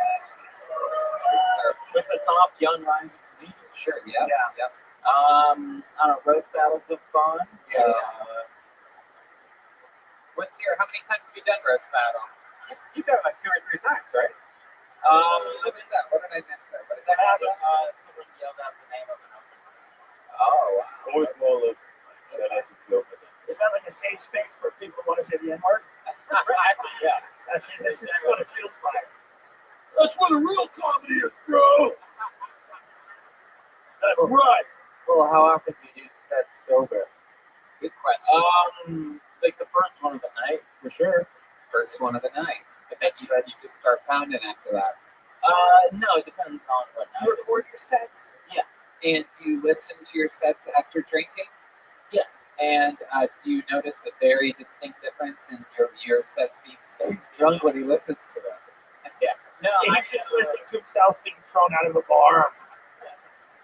No, I stopped drinking as much going up, like, on stage. Yeah. You know, Drink after the sets. There you go. That's a good move. We're fucking learning. Right. Girlfriend's clapping. You have a beautiful, beautiful girlfriend. One of your best sets in the history of this show. Seems like things are picking up for you, right? Yeah. There you go. Cole Alexander, everybody. Woo! There you go.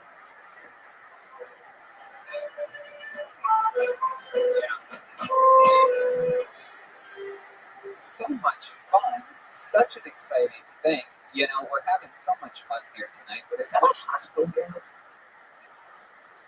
That's interesting. It's amazing. It kind of looks like a hospital gown. I mean, the costume production on this show has gone up so sky high. Yeah. It really is. You will see the village very soon.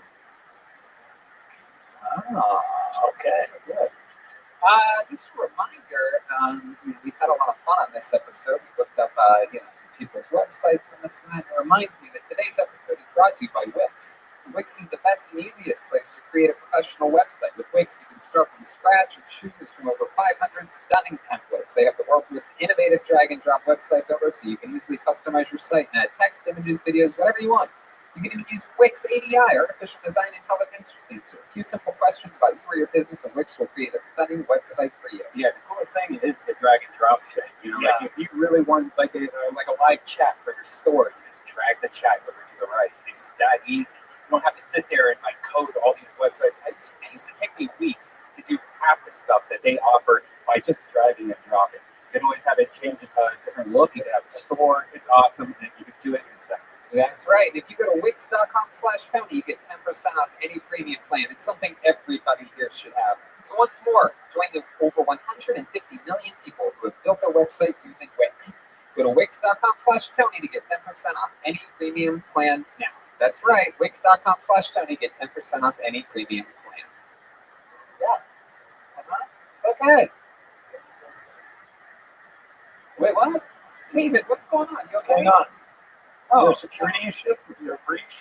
Is that Jesus? Big W. I get nervous. Okay, There will be an awkward moment in 3, 2, 1. You're only about 10 seconds behind tonight, Qualsar. Ladies and gentlemen, you know this, right? We have a regular on this show. I He's love him. fucking I love hilarious. this This guy has a style of comedy in which I can honestly say I've never really seen anything like it before.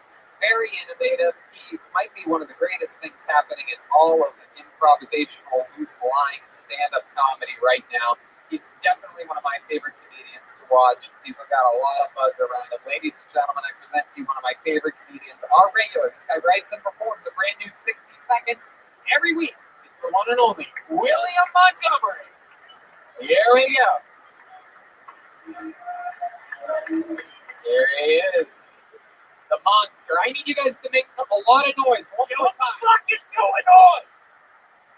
The fuck is going on? So my dad's been telling everyone he teaches self-defense classes. Every time I'm just like, Dad, it's just me and Mom wrestling around. Nothing else. Fucking room.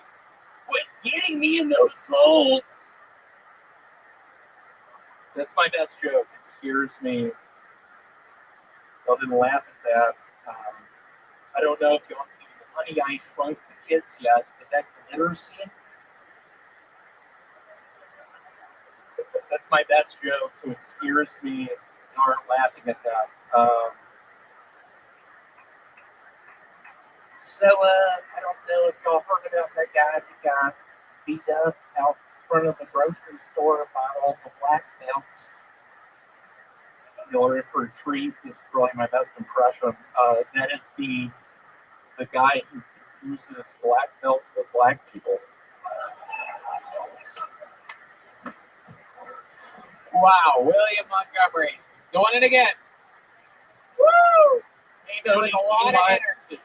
Guns a-blazing. Lots of energy from the top. Dialed it back as he went on. This was an interesting approach. Guns a-blazing. I'm trying to have fun tonight. 10 years ago, my Aunt Mary died on July 4th, so I'm trying to sort of keep it cool. There was a grisly scene. There's blood everywhere. She got cut in half on a railroad track. She had diabetes. Oh, wait a second. So she had diabetes, and then on July 4th, she's doing what? Walking across the railroad track?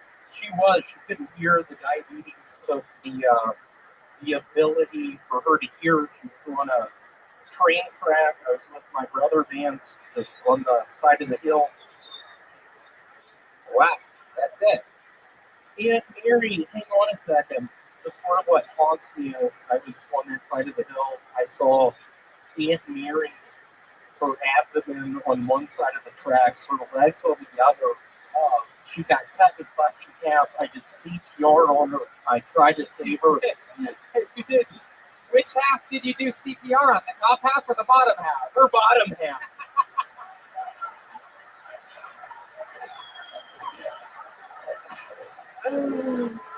God, we are something else, William. Man, it was a horrible struggle. Let me take that one more time. It was a horrible struggle. At first, I thought her favorite holiday was Easter. Turns out it was July 4th. She was walking on the train track. Yeah. Tim, the only reason I think you're going to appreciate this. Tim, I did a lot of research on you. I heard about your uncle that got cut in half on the train tracks. It was kind of expected. We expected it. To be honest, it wasn't shocking, but it still hurts. Yeah, for him. Just slow motion, MIA paper planes in the background. Yeah. That was what was playing in the background. Just in the background, Tim and I in the bushes, just watching him getting cut in half. That was his favorite song, Paper Planes, by MIA.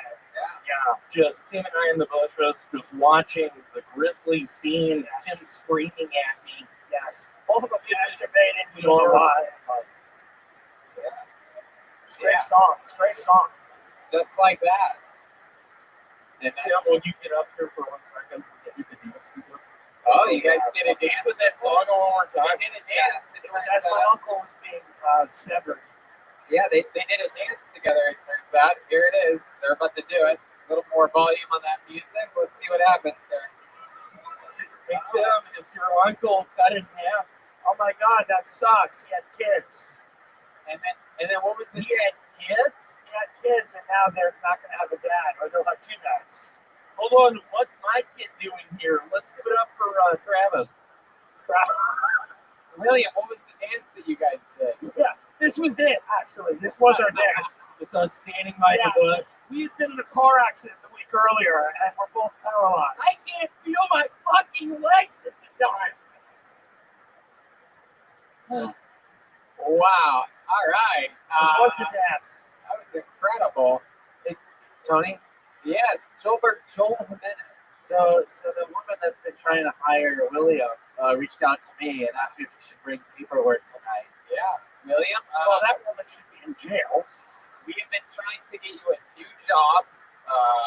Is that something that you're ready to do? Are you going to quit your job at the self-storage unit? I'll just be quite frank. I refuse to work at Kmart. They're trying to get me a gig working the IC machine at Kmart. I can't drink those fucking things. No, it's not Kmart, William. No, I don't think. Oh, it's not Kmart? Yeah, no, it's not Kmart. Oh, whoa. My apologies. See, that's my nostra. It scares me on laughing more. I've really worked on that face. Hold on, What does a woman want to hire you to do? she wants, I am a fan of walking dogs. She heard about that. She heard about a couple of years ago. She wants him to be a weed delivery driver. Yeah, weed delivery business. Yeah. Okay. Even though you do look like you would be one of those dog walker guys. That looks like a fitting job for you. Like dog And just walking up to the door. I'm fucking sick. I'm gonna walk slow. That's you yelling at dogs? Are you yelling at dogs or the people that own the dogs? I'm just yelling at, just horrified, knowing I can't save her. Can you do an all-out impression of the exact moment? I want you to look out there and pretend like you're in the bushes again. It's July 4th. There's fireworks, and the train comes. Your aunt gets hit. Show this audience exactly what it was like for you. Mary, what the fuck are you doing? I love you so much. Why are you walking on the track? He's gonna hit her. Here it comes. You get here. Mary! Oh my God. She's in 2 pieces. Now what you do?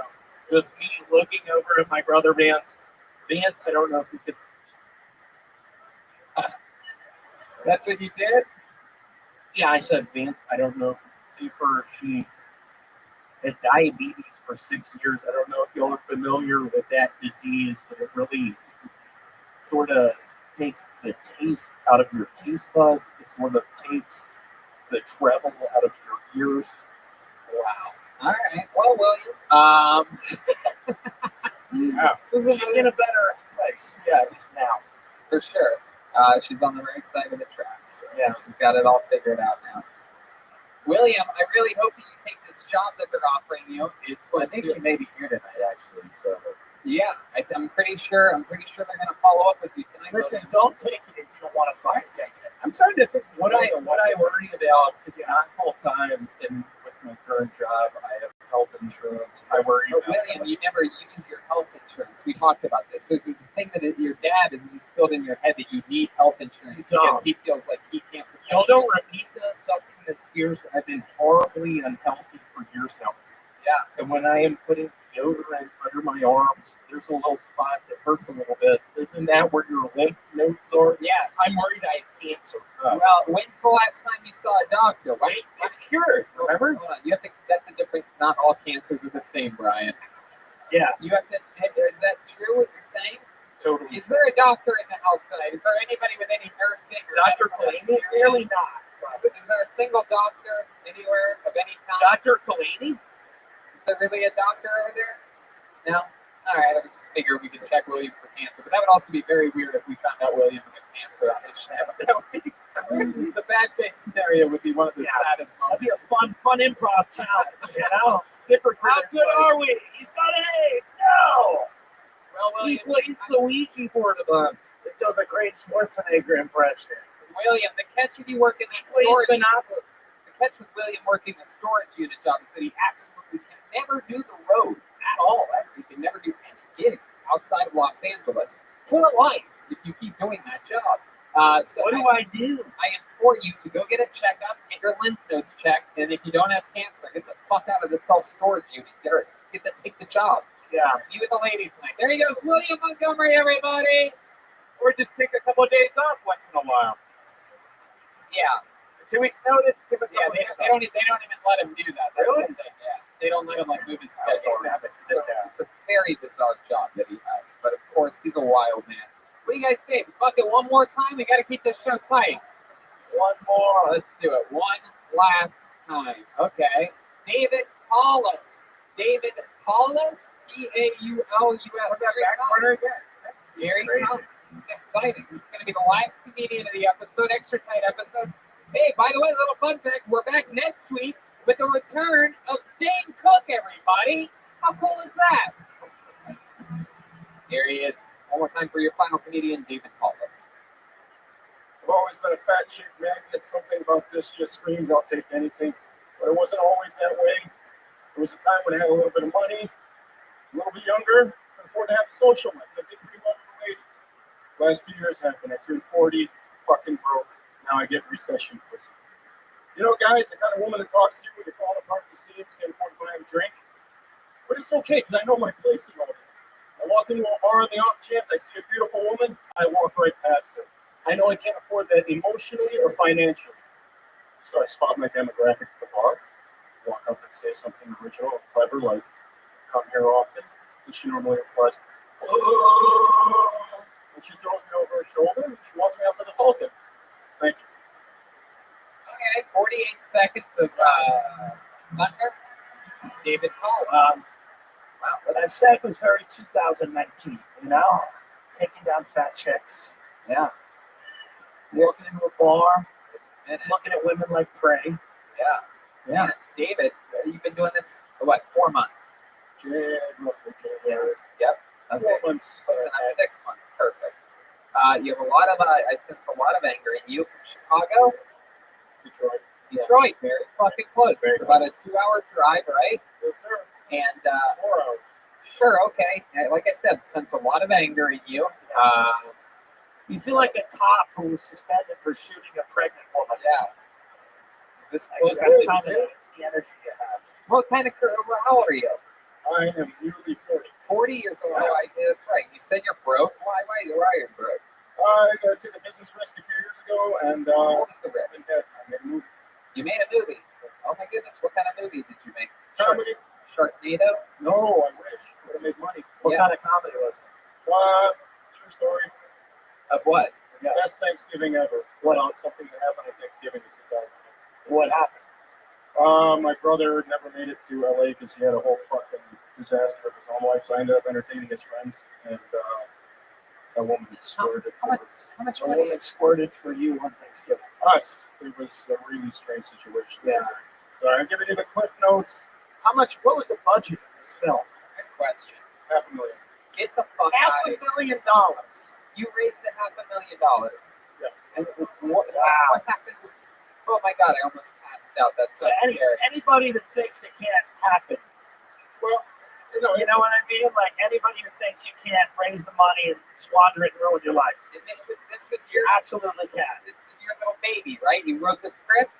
This was a progression in doing more than just waiting for the phone to ring because it never fucking does. Sure. Well, not in Detroit. It doesn't. I talked to some people more credible than me, and they said you got to write. And I started writing, and I had a little story to tell, and we collaborated with some people. Where did you get the money from this? I worked in commercial real estate about 15 years ago, right out of college before I moved to New York, and so I just the people that I know. Is there anywhere where we can even Prime You can experience. watch it. Yes, it's available on Amazon Prime. It's also available on pay-per-view on most cable syndicates and also. Okay, you had us at Amazon Prime. I don't Yeah. think anybody's going to pay-per-view this hunk of garbage. It's also on the dark web. Circuit City. If you want to go to several chat rooms and find it, there's a password. Amazon Prime. It's called Best Thanksgiving Ever. Best Thanksgiving. Oh my God. How now when you watch it back, are you proud of it, or do you want to just put a gun in your mouth? Tell the truth. The last 5 years has been hell, but every time I see it, it makes me feel good, and I feel like. Let me ask you this. I love that because you did accomplish. Listen, That is quite the accomplishment. Yes. Well, how much money did you end up making back on the return? It took me 5 years to get distribution of sorts, and November just started, so we're not even there yet. The cost of uploading. Sure, but how much have you? What's the plus or minus on it? Minus 500. So what are you at? Like you made like $7,000 or $8,000 maybe? No. Yes, around there, but that's been the cost to the company. Sorry, TMI for all you kids. No, it's not TMI. I'm the host of the show, and I control what questions are asked. It's not. Their distribution companies have costs. You're as good at being a guest as you are at making movies. Listen, man, you did it. You did the thing. Do you ever just fucking, when you look at your friends, you have kids, wife, any of that? No. But when you look at the idiots with those things, do you ever just feel, you know what I mean? Dumb people, they're dumb kids on Christmas. Do you ever say, feel good that you fucking did, you fucking lived your dream? You made a movie about somebody who squirted. I'm going to tell you this. I'm watching this tonight when I get home. I'm going on my Amazon and I'm looking at Best Thanksgiving Ever. Lying. No, I really am. I watched a real garbage pile last night. It was. How long is it? Me too. Hour and a half. Any big names in it? Or We had about 5 recognizable porn stars in the strip club scene. Oh yeah. And Eric Roberts is in it for a shake, and then a few recognizable TV actors that you may not know their name. What's the biggest porn star? Shit. Exactly. Sarah Jessa Rhodes, Brooke Haven. She's big. Oh, okay. All right. Nice BBW porn star. You said big. All right, moving on. Wow. Well, that's a really interesting thing. I mean, it's very compelling. We've never had anyone on that I think has made a movie, period. Not to mention something as compelling, like a real story that people don't know about. And you made it true. You made it yourself. And who knows, by the way? There's fucking cult classics that go a long time without ever being discovered. what is your brother like? Your brother who never made it to LA. What does he do? What does he do? Yeah. He just got out of. I'm sorry. He's 47, going on 17, but he's on the up. He's just got his shit together. Wow. We It would be really funny if you were like, he's the governor of California. That would be hilarious. Yeah, That is not the case. Okay. Look at this. We found the trailer for it. Wow. Wow, this is exciting. You want to do the movie trailer voice for this? In a world where a man has ruined his life to make a film, that would have been good in 2003 when you and your bros got high and saw a movie by accident. Come and watch Oh my the goodness. Thanksgiving squirt. Wow, if it's anything like its trailer, it is a real pile of shit. Yeah. Hey man, you survived. Fuck it. You survived. You survived. You're on stage. You're on We're the doing biggest stage of the number one This comedy is club it. in the world right All now. of that led you to here. That's right. Fuck the movie business. It's over. It's all about YouTube. Most people come to LA, make a piece of shit movie, and go out with their tail between their legs back to Detroit. You made a piece of shit movie in Detroit, and you moved to LA to fucking take over. There you go. David Wallace, everybody. Did you guys have fun tonight? Yeah. You motherfuckers.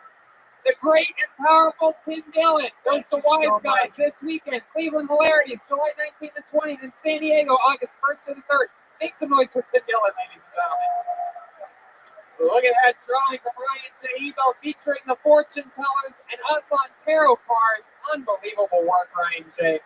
All those prints are available at RyanJEbel.com. How about a good hand for Quasar Jeremiah Watkins, everybody? Jeremiah's got a lot going on. One of the top comedy albums in the world, Reagan and Watkins. One of the biggest podcasts happening, Jeremiah Wonders. One of the great YouTube channels, Jeremiah Watkins. One of the great social media sites, Jeremiah Stand Up. And you and Pat have had a very successful trip down to San Diego. You got to see these guys live. And you're going to Phoenix soon too, right?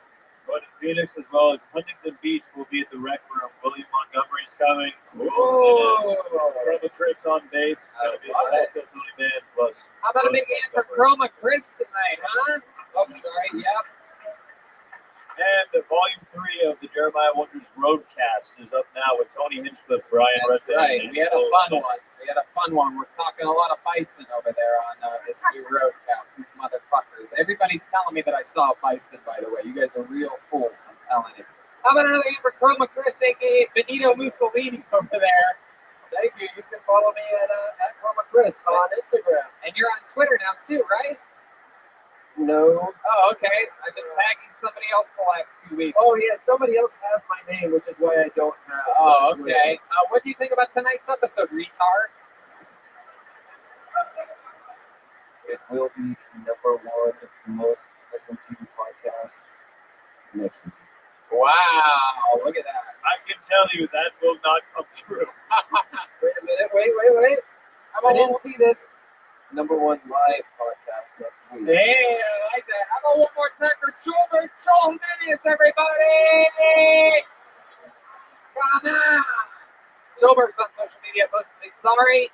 He's going to be coming with us to Philly and Pittsburgh, and another big announcement coming up. A really big announcement for if there's any of our people that listen from the old Down Under.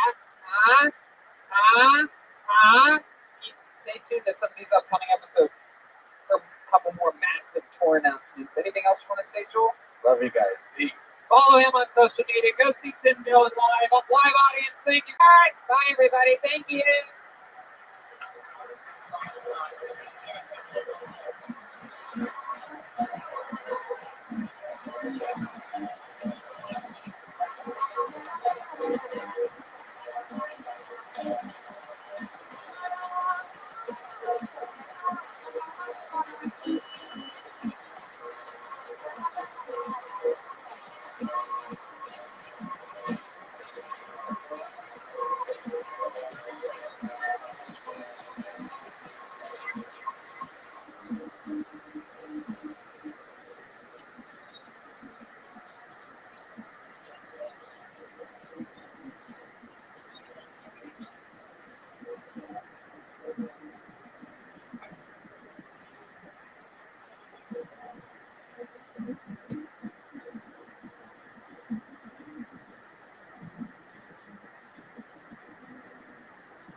Hey, this is Rabbi coming live from the Rip Famous Comedy Store main room for a brand new episode of Kill Tony. Get up for Tony Hinchcliffe!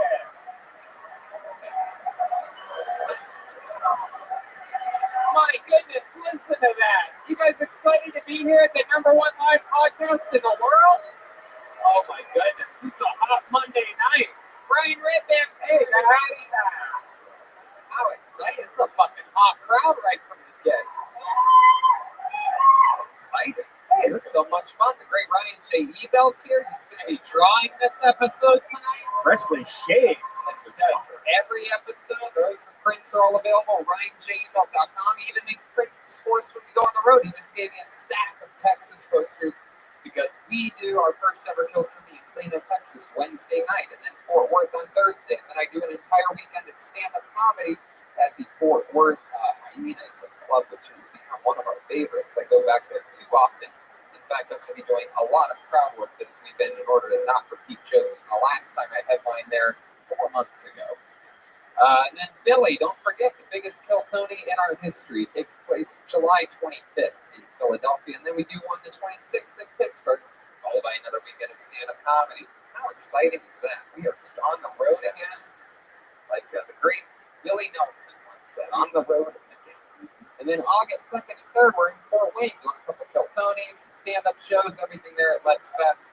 I do stand-up comedy by myself in Miami, Florida, August 8th through the 10th, and West Palm Beach, Florida, September 5th through the 7th. And Red Band is headlining San Diego, August 17th, at American Comedy Conference. Yes. One night only, Brian Red Band in San Diego. And also the Ice House show, every first and third Friday at the Ice House. A lot of cool people from this show actually do spots there on time. That's right, and Kill Tony Mania coming to Sacramento and San Francisco in October. It is our big annual event. It features also a bunch of special guests and fun characters from the show. And, you know, it's a lot of fun. This road's scary, though. You know what I mean? It takes a lot out of you. It gets exhausting. I just turned 35 years old. That's right. 5 years old. I did it on the road. I'm getting older, which means you're getting older, Brian. You've got a good 10 years on me, yes. something like that. And with age comes wisdom. The getting older can also be a downer in one area specifically. Oh. I'm talking about erectile dysfunction, ladies and gentlemen. I'm talking about it out loud because it's a real issue that affects everybody. I see a lot of guys laughing out there. Laughing, you think it's all a joke, but one day, my friend, it will go soft on you. Yes. For Hims.com is a one-stop shop for hair loss, skincare, and sexual wellness for men. Thanks to science, ED can be optional.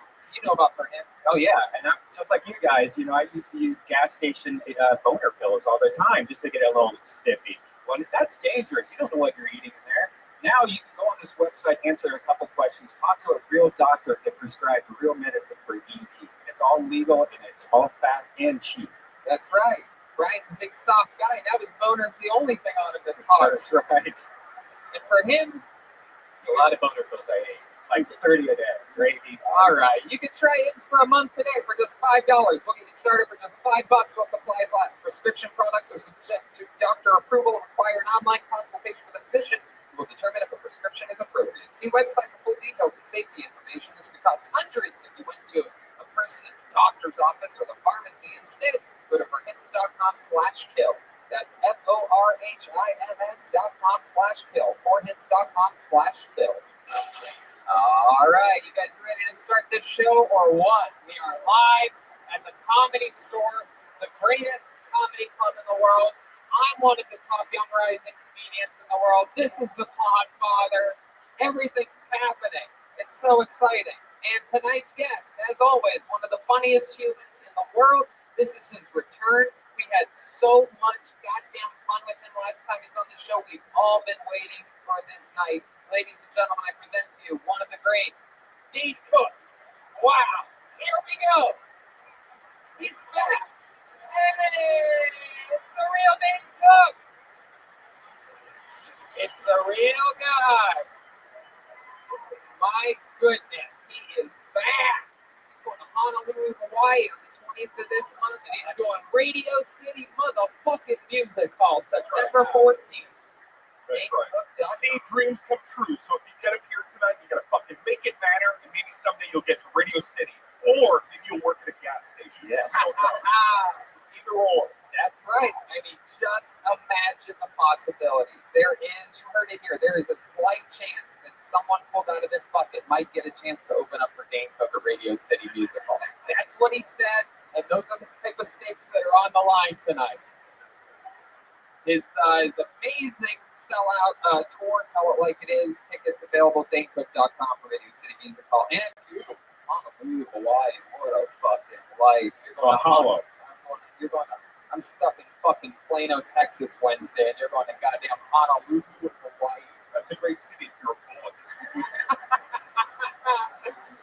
Dane, I think that a lot of the Kill Tony audience was very pleased with your last performance. We had an absolute blast. The way you played along and played with the band was so epic. My favorite moment was that fucking spit take that you and Jeremiah had together. And I love that you love the band because we love the band. It is the best damn band in the land. Every single episode they commit to getting into different characters and they stay in those characters. At least they try their hardest every single episode of the show. And I'm going to tell you a little inside scoop.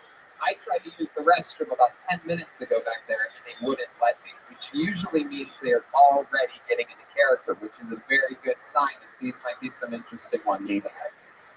So let's see what they are tonight. They are the best damn band in the land. It's the Kill Tony Band. Jeremiah Watkins from Aggressive Joelberg. Joel, the minute. There we go. Let's see what it is tonight. Whoa!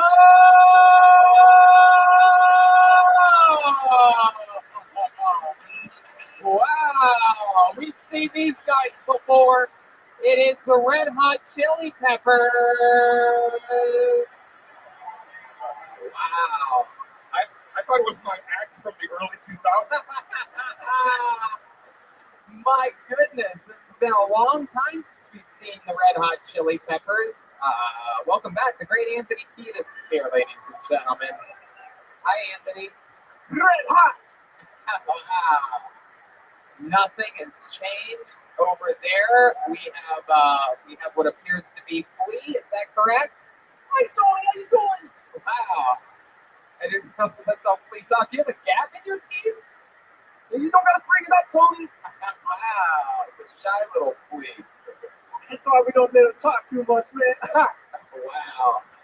And then back here, we clearly have what appears to be Will Ferrell from Eastbound and Down. The Univision version. Last time you said I was a caramel macchiato. Yeah, it's funny.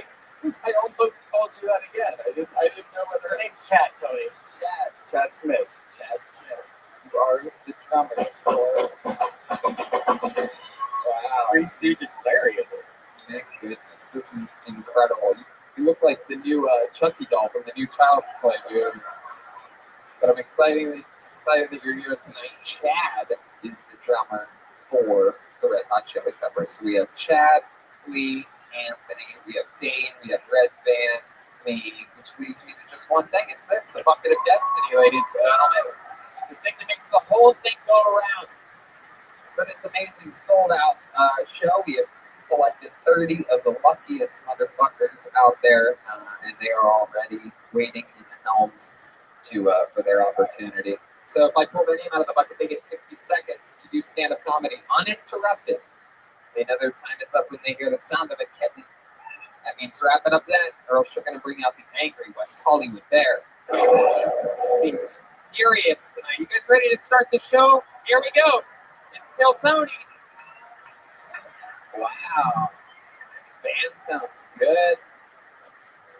Excited. What are you playing tonight, Anthony? Haha, lead vocals. Wow. Heck yeah. I bet you have a great voice. You look like both Anthony Kiedis and Alanis Morissette right now. Dude, your eyebrows are scaring the shit out of me. A lot of space between those. Wow. And your mustache. Yeah, it is. It is. There's space. All right, this looks like a fun name to get the show started. Let's see what happens here. Put your hands together for Clifford Nagorski. Clifford Nagorski. Here he comes. There we go. The show has begun. You guys excited to be here tonight? Can't stop addicted to the shindig. Hey guys, how you doing? Jesus Christ. Blues. I love blues. I was on the bus. I'm trying to get sober, guys. It's not working too well. Gotta tell you, I was on the bus trying to get here, and there's a guy who sat across from me, and he had like no facial expression. Like he must have had a stroke, and he just, like, he was a big laugher, so everything was hilarious to him. He was just,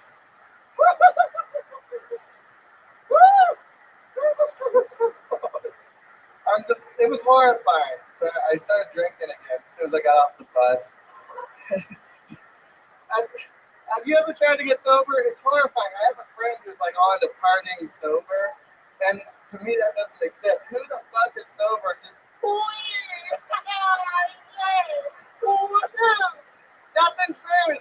By the time you have to quit drinking and get sober, you should be fucking broken. There's nothing in life that's fun at that point. It's just no, nobody's doing that. If you're doing that, you're sober, you're a fucking asshole. And I don't want to be with you. I'm gonna drink and kill myself. Wow. What? There you go. Dig it. It's worth it. There you go. Nick Morrissey, this is your first time on the show, right? Yes. I'd remember you if I saw you. Right? Yes, you have a very... A drunken, cowardly lion. like homeless Jason Momoa. Exactly. Yes, exactly. Jason Mimosa. I've been told I have resting. You look like if Aquaman drowned. Wow, Joelberg is hot already. Joelberg is Joelberged up from the get tonight. Oh my God. Face the audience so they can see exactly what we're making fun of here. It looks like that man bun is made out of honey buns. Hey, Anthony Kiedis landing him big here. I don't know. I think he's a good looking guy. He looks like a very masculine Mama June. Yeah. You look like if the Wizard of Oz sold heroin. Just like that. Your references are spot on. This is what I expect about it. You can't walk around in public looking like this and expect, especially when you're making fun of guys on the bus's faces. Yeah, I'm the guy on the bus. You look like that. You look like the son of a sad Undertaker. Now, are you a janitor when you're not doing stand-up? Yeah, there was nobody will hire me. We need to get an actor. For those of you just listening to the podcast, there was a lot of keys to jingle. And I don't own anything either. I don't have a house, a car, or anything in the world. But somehow I have a million keys. Where do those keys go to? I think they're all my past life. They're almost like memorabilia. Oh, you're one of those guys. I used to have a bike lab. I used to have a house key. So let's talk about it, Clifford. How long? But not anymore. Whose house did you have a key to? It was my ex-wife's. You have an ex-wife? Well, yeah. Okay, we have a lot to talk about. Yeah, we do. Let's get it going. Let's get right into it. So how long have you been doing stand-up comedy? And Harold. Stop it. Mama, I've been only like 8 months. 8 months. Yeah. Very good. Hey, I like to say Mama. Yeah, that's okay. Let's not pay that mama too much attention. The singer Sting doesn't like Mama. Your mama didn't pay you much attention. Let's not pay that. Exactly. Oh, that's the sad No, part. but it's true. What is it, Mother's Day or something? It was highly accurate. Okay, let's talk about it, Clifford. So 8 months, how old are you? I'm 37. 37. Oh, wow, you look like a dead body I found under the bridge. Is that Anthony Kiedis or John Travolta? All right. So you let us do the jokes, Clifford. But you asked me to do the jokes. No, jokes part's over. Now I just need the truth. Okay. So how do you survive? How long have you been in Los Angeles? My whole life. I grew weed for a long time. I basically been on. Yeah, exactly. I'm a bum. As far as the state of California is concerned, I've been a bum for 8 years. Right. Okay. It's no different now. So how do you make a living? I used to grow weed for a while. Yeah, got that. Well, basically that's it. And then I do some construction stuff. Paper? Handyman shit. What kind of construction stuff? I can do paper. I can do like I'm not good at it. You know what sucks is people ask me, my friends try to help me, and I don't know how to do anything good enough to actually do the job they're trying to help me do. They're like, I need a guy to do some drywall. Right. And I don't know how to. Okay, let's slow it down a little bit, Clifford. Slow it down. So, what's the last thing you got paid to do, for example? Today. Today, I helped a friend move ice blocks into their house. Oh, I mean refrigerator. Well, no, it's called an ice block. I was realizing that too, but it's an old timey ice box. It's a box. So no, I don't mean a refrigerator. Where they put bodies. Yeah. Yeah, exactly. Like Ted Bundy. So, how much did she pay you for that? $25. 25. Wow, she threw a $5 bill on top of that 20. Look at that. That's almost. Right? It's almost not even worth the hassle. I'm just giving you a 20 and said, go fuck yourself. Right? So you do little side jobs like that. Are you like a task rabbit or? No, they don't have me. No one will have me. Why? DUIs? How many DUIs do you have? 2. What One was on a moped. Coming down the driveway to my own home. They got you on a moped coming down your own driveway? Yeah, it wasn't even working. My goodness, how's that possible? They were just waiting for you. I think it was the last day. I just completed a DUI class, my first DUI. And my girlfriend bought me a moped so I can get around town. Yeah. And I was trying to make the thing work. It's stupid. How can I make drunk driving unsafer? Exactly. So then they got you at the end of your driveway. They're just like, wow. I was this idiot working. coming. Yeah, they found and they put it on the tow truck and they bent the muffler. It was sad. Wow, that's the piece. So, Clifford, what else about you? What do you do for fun? It seems like you're a musician. What instrument do you play? I sing, I play guitar, I play drums. You play drums? Really? Is that true? I don't know if you want to. I know that he's an incredible drummer. Yeah, we all do. Well, You don't think you could be them? yeah, well, way to take the air out of it, Clifford. My God, clearly you play drums as well as you tell You gotta jokes. be humble. Is that what you're saying? Are you being humble? Like we don't like humble here on Hilltop. We want somebody to say, let's do it. You would have been better off saying, I want to take that Mexican's job. No, I wouldn't dream of it. I don't know. Do you guys want to see a Mexican drum off? You do? Yeah, I mean, this is a show of the people for the people. I think we should give Clifford a shot. This is a Mexican drum off. Let's do it. Now, for those of you that might not know how this works, he actually has a chance to become the new full-time drummer on Kiltony. This would mean that he would take Joel's job and Joel would take his, which means Joel would basically have to do nothing forever and barely get paid for it. With that said, here's a drum solo. You remember, Clifford, any part of the performance helps. It's not just about drums, it's about likability and overall showmanship. But here he is with his first ever drum solo. This is a Mexican drum off. It's Clifford Nagorski.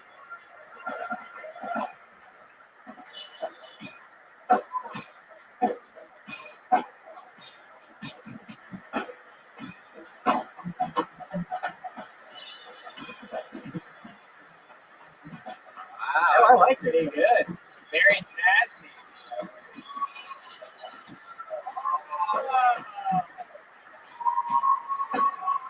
Very solid. Wow.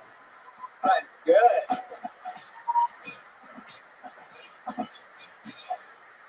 Oh, good. My goodness, Clifford, I think you surprised everybody. He played it humble, then he did a drum solo.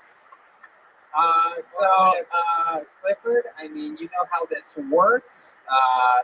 You gave a good drum solo. He kept all of his clothes on. He scratched his head towards the end. He probably maybe lost some points for that. It sort of didn't really pop at the end. And so I present to you, here to defend his throne, he's all-time undefeated in Mexican drum-offs. He's never lost. He's known for doing anything possible to make the crowd go crazy. I present to you the one and only Silver.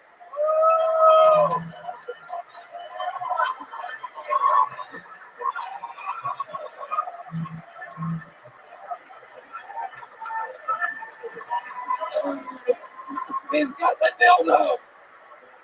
He's got the dildo.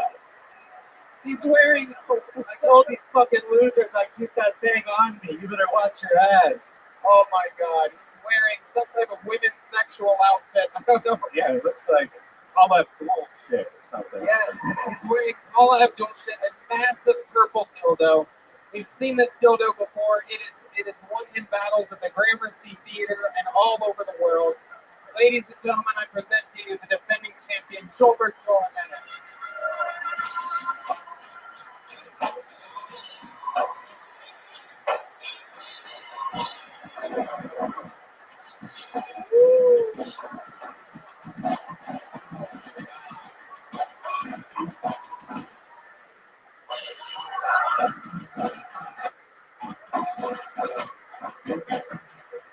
My God, he hit the symbol with a dildo.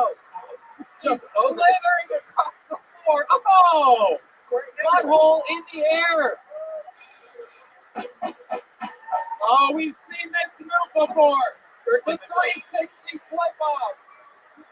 Shaking his dildo. Oh my God, he made him shake his dildo. He made him shake the dildo. The simple one. He's coming back out again. He's coming out again. I don't think he's done. A cartwheel. A full-blown cartwheel. His hat falls off. He's beating with his hands. All right. All right. Bring it to a close, Joel. There it is. Oh, my God.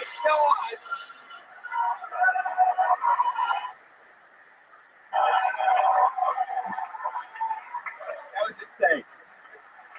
For those of you just listening to the podcast, for those of you that for some reason still don't know to watch, at one point his opponent reached out as an offering of peace for a handshake, and Joel forced him to shake his purple dildo. Unbelievable. You just can't beat that. How many of you have Clifford Nagorski winning that Mexican drum-off? How many of you have Gilbert Jimenez winning that thing?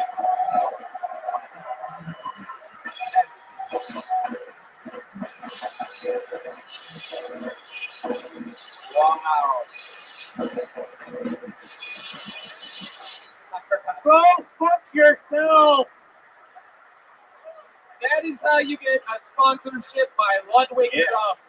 Gilbert Jimenez. How about one more hit for Clifford Nagorski, everyone? There he goes. He's on social media at Rabbi Clifford with a K. My God. Clifford's going to be on the bus tomorrow. Like, what the fuck happened to me last night? Why does my hand have crabs? Yeah, he is, I mean, wow. That was incredible. He was humble, but he just got humbled. My goodness.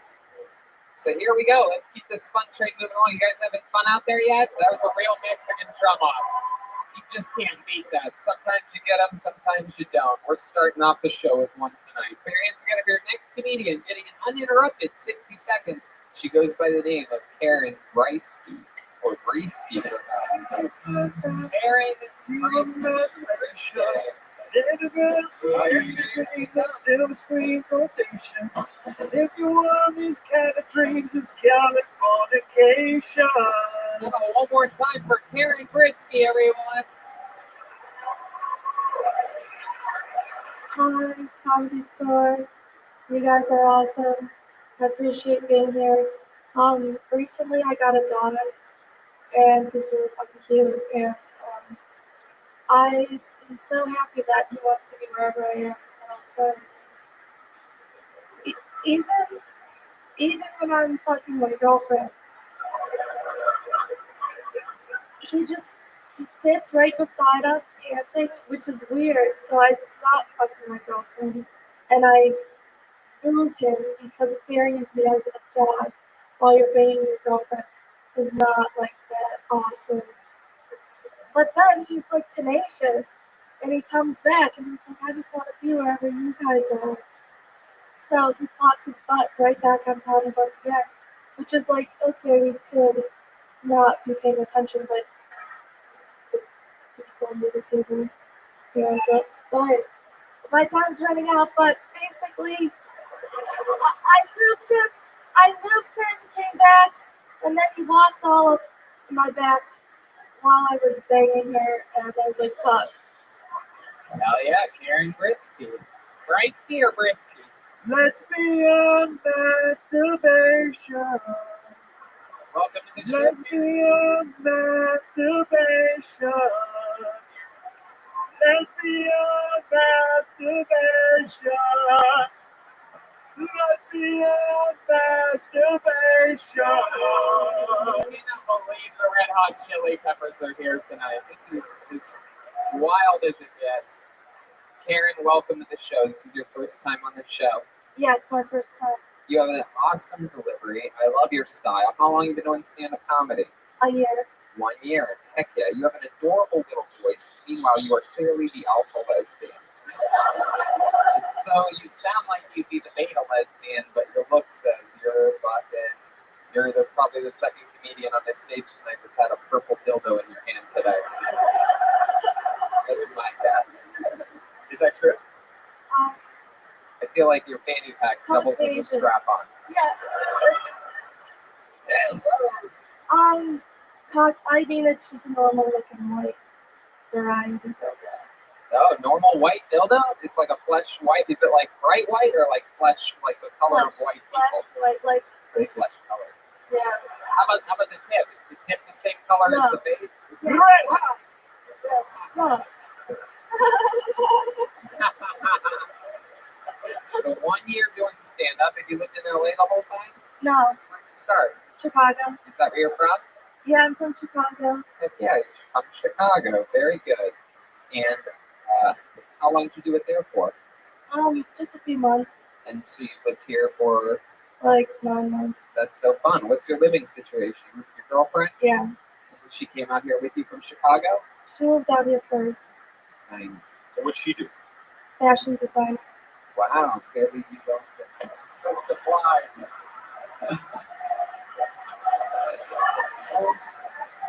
I mean, you just straight up, you just stay you. You just do you.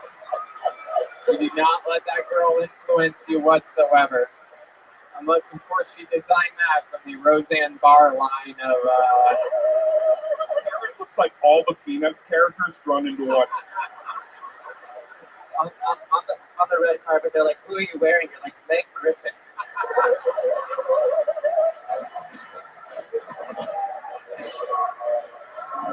Damn. Schulberg. That joke was brought to you by Caveman Coffee. Oh, wow. Schulberg is relentless tonight. I love it. So, Karen, you look like a Karen, and you act like a Karen. Let me just tell you that. So tell us more about you. How do you make a living? Personal assisting. Personal assistant? Really? Yeah. What kind of assisting do you do? Minnie Mouse. What? Minnie Mouse's person. I am Mickey Mouse. Oh. Minnie Mouse's personal No, I worked for this woman Rhonda. Oh, I know Rhonda. Rousey? Last name Rousey, perhaps? Yeah. Really? Yeah. Do you really work with Ronda Rousey? Oh, no. Oh. Because I would believe that she would have like a little tough yet sensitive lesbian assistant. Like a hand puppet. Yeah, that's very Ronda Rousey. Head movement. Now, Karen, very adorable set. You have an amazing delivery. You got right into fucking your girlfriend. Is that all true? Do you have a dog? Yeah. How old's your dog? He's 2. 2 years old. Did he get from Chicago too? No, Arizona. You got him in Arizona? Yeah. You just got him on the way here? No. We went to visit my girlfriend's parents, and we were getting snacks. Your girlfriend's parents cool? No. No? They don't like? Do they not like you? They're awesome. Just work out a lot, and I don't. And it makes me feel body shame when I'm there. Oh, is that true? They don't do it to me. I'm just like, fuck, like all those cheeseburgers that people eat in LA. Can't stop addicted to the fun dip. That was good. That was on point. That was exactly. So the parents' body, they unconsciously body shame you. They're out there cutting weight while you're scissoring their daughter. Yeah. My goodness, they're out there eating healthy while you're eating her out. You've been a lesbian your whole life? No. You've been with a man before? Yeah. And How long did you sigh? Take it from the other side. Wow. I don't believe you're gay. You're sucking that cock like every single day. And I don't believe you're that is incredible. Anthony Kiedis, for some reason, does not believe that you're gay. He's from a different time.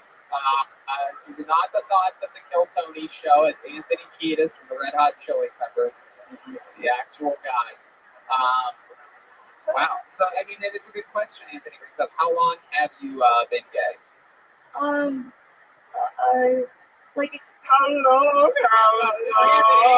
have you been gay? Please tell me this today. Did a guy force you, like, did it kind of push you to be gay? Like, you had a really bad relationship, so you're like, fuck that. Were you with, like, a douchebag, the last guy that you were with? No. She saw a red band at a bus stop. She's like, yep, I'm gay.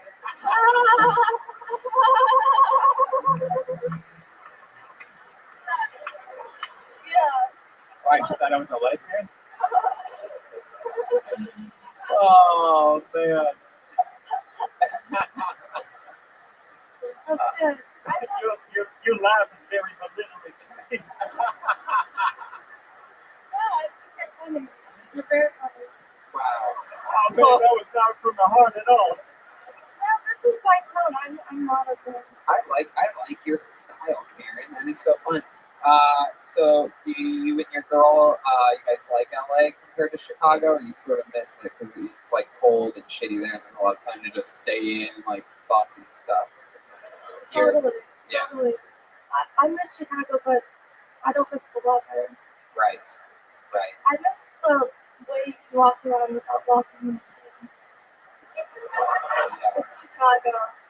You're saying there's more pee in Chicago? No more pee in LA. More pee in LA. That's interesting. So you live between like Vine and Lilith Fair. Yeah. Between Vine and Lilith Fair. So you live east of Vine? I live East LA. East LA, yeah. That would definitely qualify as pee-covered Los Angeles. There's pee everywhere, huh? You ever just pee just to fucking, you're like, there's already pee, I gotta pee, fuck this. Just in the shower.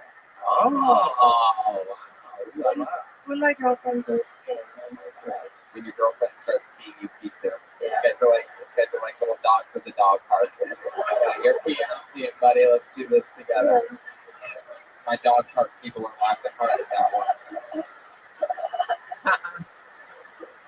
Wow. Any fun hobbies or anything we should know about? Any special skills or talents? I send out a newsletter, and if you'd like to get it, I'd love to send it to you. Wow. How do people, what's your newsletter about?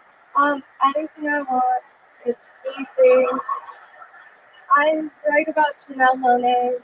I write about how Janelle Monáe preached to not bang the dude. She's like, we should have a sex strike. And I wrote about how she said this, but then in Liberia, the women of Liberia had a sex strike in 2003. Through their movement, they created peace in their country. It led the way to like a female president. And I like to. I don't like anything that you're talking about. None of it's making me happy. I don't like the sex strike. I don't like the female president. And why a newsletter? I know you like it when a woman has her finger on the button, but We got a boring lesbian on stage. She's got a newsletter loaded. She's gonna send it to you today. Hey, I got a question. You always put on work boots before you eat pussy.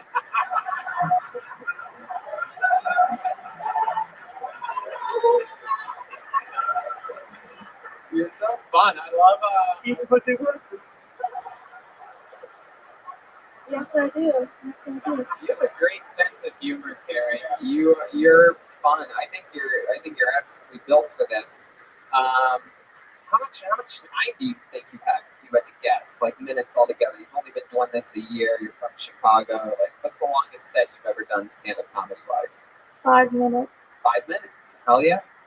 Well, fucking keep killing it. You have a great sense of humor. You know, you're talking about the real stuff. Is there anything fun in your? I get in trouble now if I don't ask this because we used to have a segment on this show called "What's in That Fanny Pack." Is there anything fun in your fanny pack that you'd be able to pull out and share with us right now? Maybe a newsletter. Yeah. Oh, no. I mean, it's on my phone. If I had your email. Oh, heck yeah. Ariel, It's anonymous at yahoo.com. that's not true. I'm with that AOL. That's not true, but I did find you on Instagram. Oh, you did? Oh, wow. How did you figure that out? You didn't say you were a detective. Let me a detective. Don't know what it is. Look at that. Let me a detective. Where's the pussy? Yeah. All right, pretty much chilling. We're stretching it out a little bit over there. Well, you know, Karen, I like your style. Please sign up again and come back and do a different minute. Anything else for Karen, guys? It's that thing where it's like somebody gets up there and you just feel like you're rooting for them, and even though, like, you know, structurally you got a lot to work on. Like, I like you. Yeah, I want to see you do it. Yeah. You have a priceless likability and delivery. You just got to keep writing and taking chances. Sign up. Do another minute sometime. Karen Breisky, everybody. Karen. Oh, we're having fun tonight. Lesbian masturbation. Yeah. This is a fun show. We're having fucking fun. Kind of like a little extra fun for medium master or something like that. Yeah, something like that. Hold another name. You have a low extra fun. This band is out of control. How about a hand for the Red Hot Chili Peppers, guys? These guys, I don't even know what Redman and I showed up for tonight. You guys are fucking stealing it. I love it. Let's keep it going. Put your hands together for 60 seconds uninterrupted from Joel Malums, everyone. Joel Malums. In the back corner. Yeah. Up to the side and think that I was to just get by on. When I still alone, I'm gonna get along, I'm gonna step from the top. Step from the road, to the sky, and I do believe that we rely on. When I laid on, come when I laid on. Come on, guys, put your hands together for Joel Malums.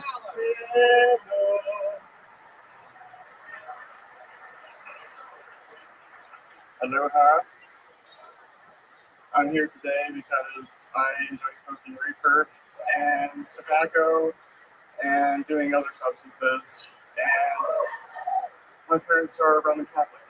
And I was at home. I was trying to save up some money. I got the boot about 8 months ago and packed up my things into my VW Golf. Took out the front passenger seat. It's a house hybrid, I like to call it. And boogied on down here to San Clemente, where I found myself, and I now work in a liquor store. Shout out to Fred's Market. Got to be there in the morning. And so yeah, I'm the guy that gets to check everybody out and see the 30-year-olds buying booze, and I get to tell them insufficient funds. Thank you. Have a great night, everyone. Wow. Joel Malums. Hell yeah. I like your fucking style, dude. You wear the liquor sweatshirt. You really love your work. You are like a modern day, like you're like an old stoner in a young stoner's body. You're like the youngest Vietnam vet we've ever had on the show. You're like a funny Slender Man. It's like the Stranger Things in a place in Silicon Valley. My goodness. Well, welcome to the show, Joel. That was a really fun set. How long have you been doing stand-up? first time. Wow. Wow. Wow. Wow. This is where the fucking magic happens, dude. Probably one of the strongest sets of the night. Probably the strongest so far, and you're a goddamn first timer. You had everything that everybody else had. A fun delivery, likable fucking style. Are you on Karen's newsletter? Fucking man, it's like wildfire. Everybody's.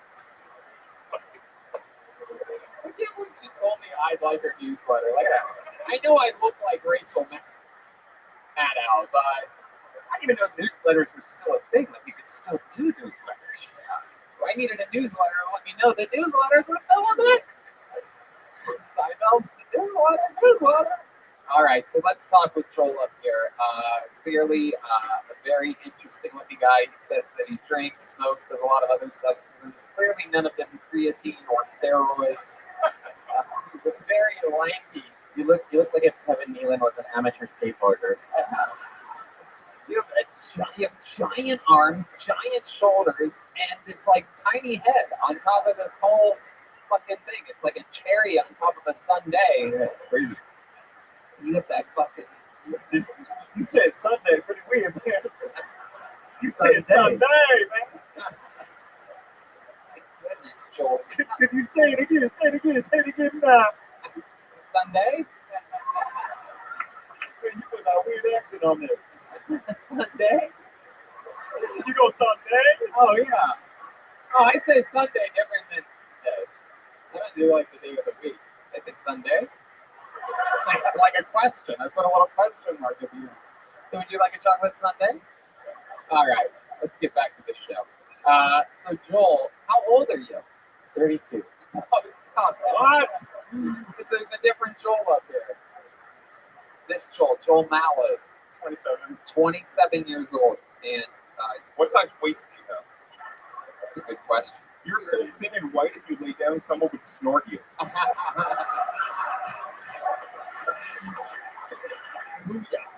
It is incredible. You really are like this. You are like what like people think that people from California are like. Like that's what you look like. California. You're like a Joel Olstein. Yeah. Skinny like a pole, looks like Joel Olstein. With a look on your face like you've survived the last week off of only edibles. So Joel, where did you come from again? Whitefish, Montana. It's my hometown. Whitefish, Montana. Okay. The last comedian loves the taste of whitefish.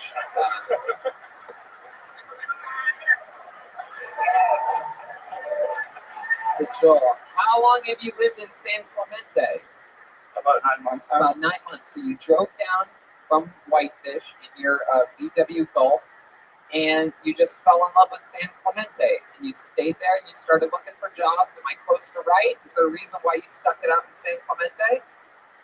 Yeah, I was going to San Clemente because it's more of a surfer town. And you surf? No, I don't, but it has. I'm learning. But I had a feeling he has every surfer like trait except for the fucking skateboard. Except for the cows. You do skateboard? Yes. You have your own skateboard? I do, yes. You brought it with you in the Gulf? Yes, it's in there. So you went to San Clemente because it's got that surfer vibe, and It's more of a small town. That's why I was drawn to it. Yeah. You buy your pot from an actual drug dealer. You get it in like baggies and shit. You seem like you're the last guy in California that has a bag of pot.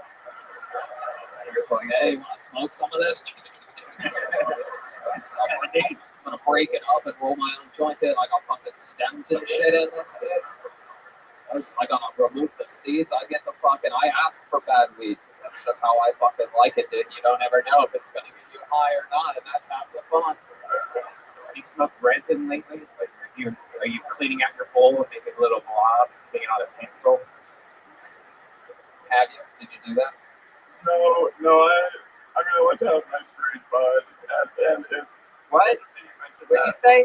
Well, I like to smoke good bud. You do like to smoke good bud, right? And are you a cop from the 50s?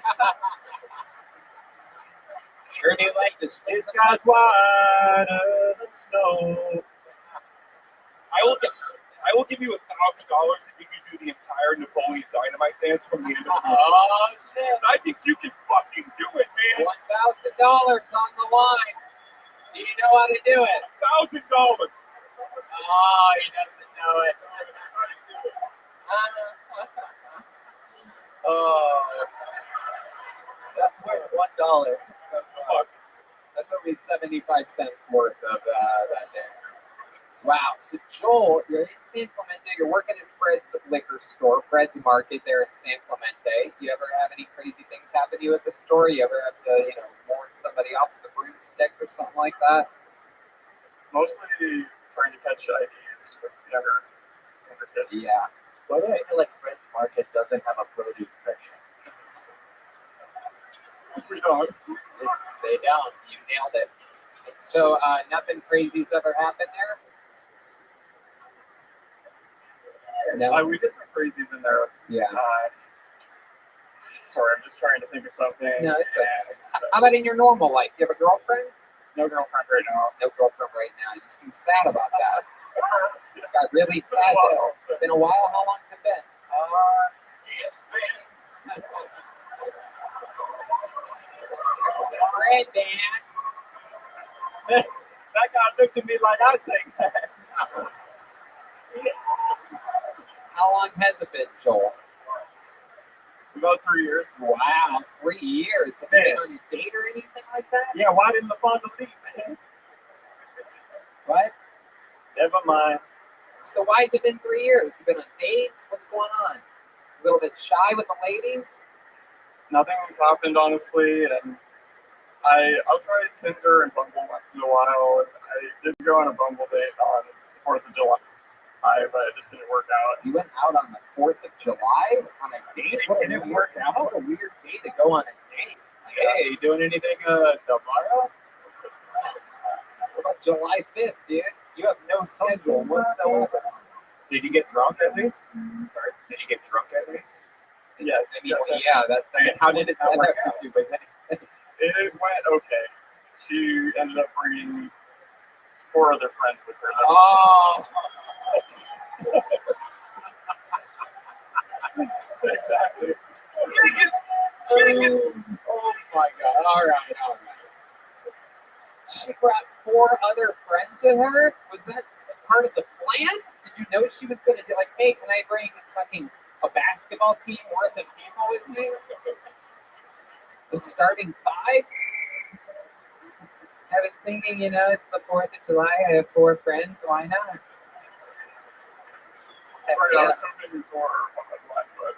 Of course, you were hoping one-on-one. Yeah. Instead, you had fucking 0 on 1. Yes. Wow. Where did you guys go? We ended up fireworks to the beach, and they also do these races in San Clemente where people make. By races in San Clemente, you mean white people. Yes. I don't know what you would call them exactly, but certain people make things and put wheels on them, and then they all go down the side. So like a derby. Yeah, exactly. Right. You don't look like you would know what a soapbox is. I understand. I'm like, wow. So she brought 4 friends, and then, so how does it end at the end of the night? Did she give you like a kiss on the cheek or something like that? We ended up hugging, and she said, Hugging? oh, that's adorable. So adorable. That's fucking cute. To answer us honestly. DJ, bro. You got a hug. Okay. He got a hug, then he got a boner. He got a hug, then he got a boner. Then he went home and took it all off. Took it to the bathroom all night long. Looking at the photos that he didn't deal with. Oh my God, I think I'm shit this. Oh. Crowd loves it. Joel, over here. How long, to answer honestly, how long has it been since you kissed a girl on the lips? 3 years? No, about 6 months. Oh, okay. I was about to think someone kissed you tonight, and then you fucked it up and you ruined it for the entire show. Yo, we got a girl that might not be gay in the house tonight. Who was this girl 6 months ago? This was actually a Tinder date. Wow, Tinder date. How many of her friends did you have to kill before you got that kiss? you thought of anywhere else meeting people besides like Tinder? You're not. I mean, that's really hard to find. Over that kind of stuff. Yeah. Yes. Like maybe bars or like libraries or. Yes. Yes. Yes. Yes. The old library hookup. That's right there. That man has his finger on the pulse of society. Yeah. Tinder in a library. Tinder, what about library? Huh? A lot of camp girls. What about one of those Sony Pop stores? You ever think about having sex with a local mailman? Huh? All right, Joel. Well, I mean, fucking fun performance, dude. I'm telling you, for a first timer, probably one of the best first time sets in the history of the show. Please come back and sign up again. We need to follow up on you. We want to hear in 2 minutes. Let's do it again. How do you feel? I would love that. Thank you so much. Heck yeah, you got it. Joel Mallows, ladies and gentlemen. Joel Mallows. JoelMallamS.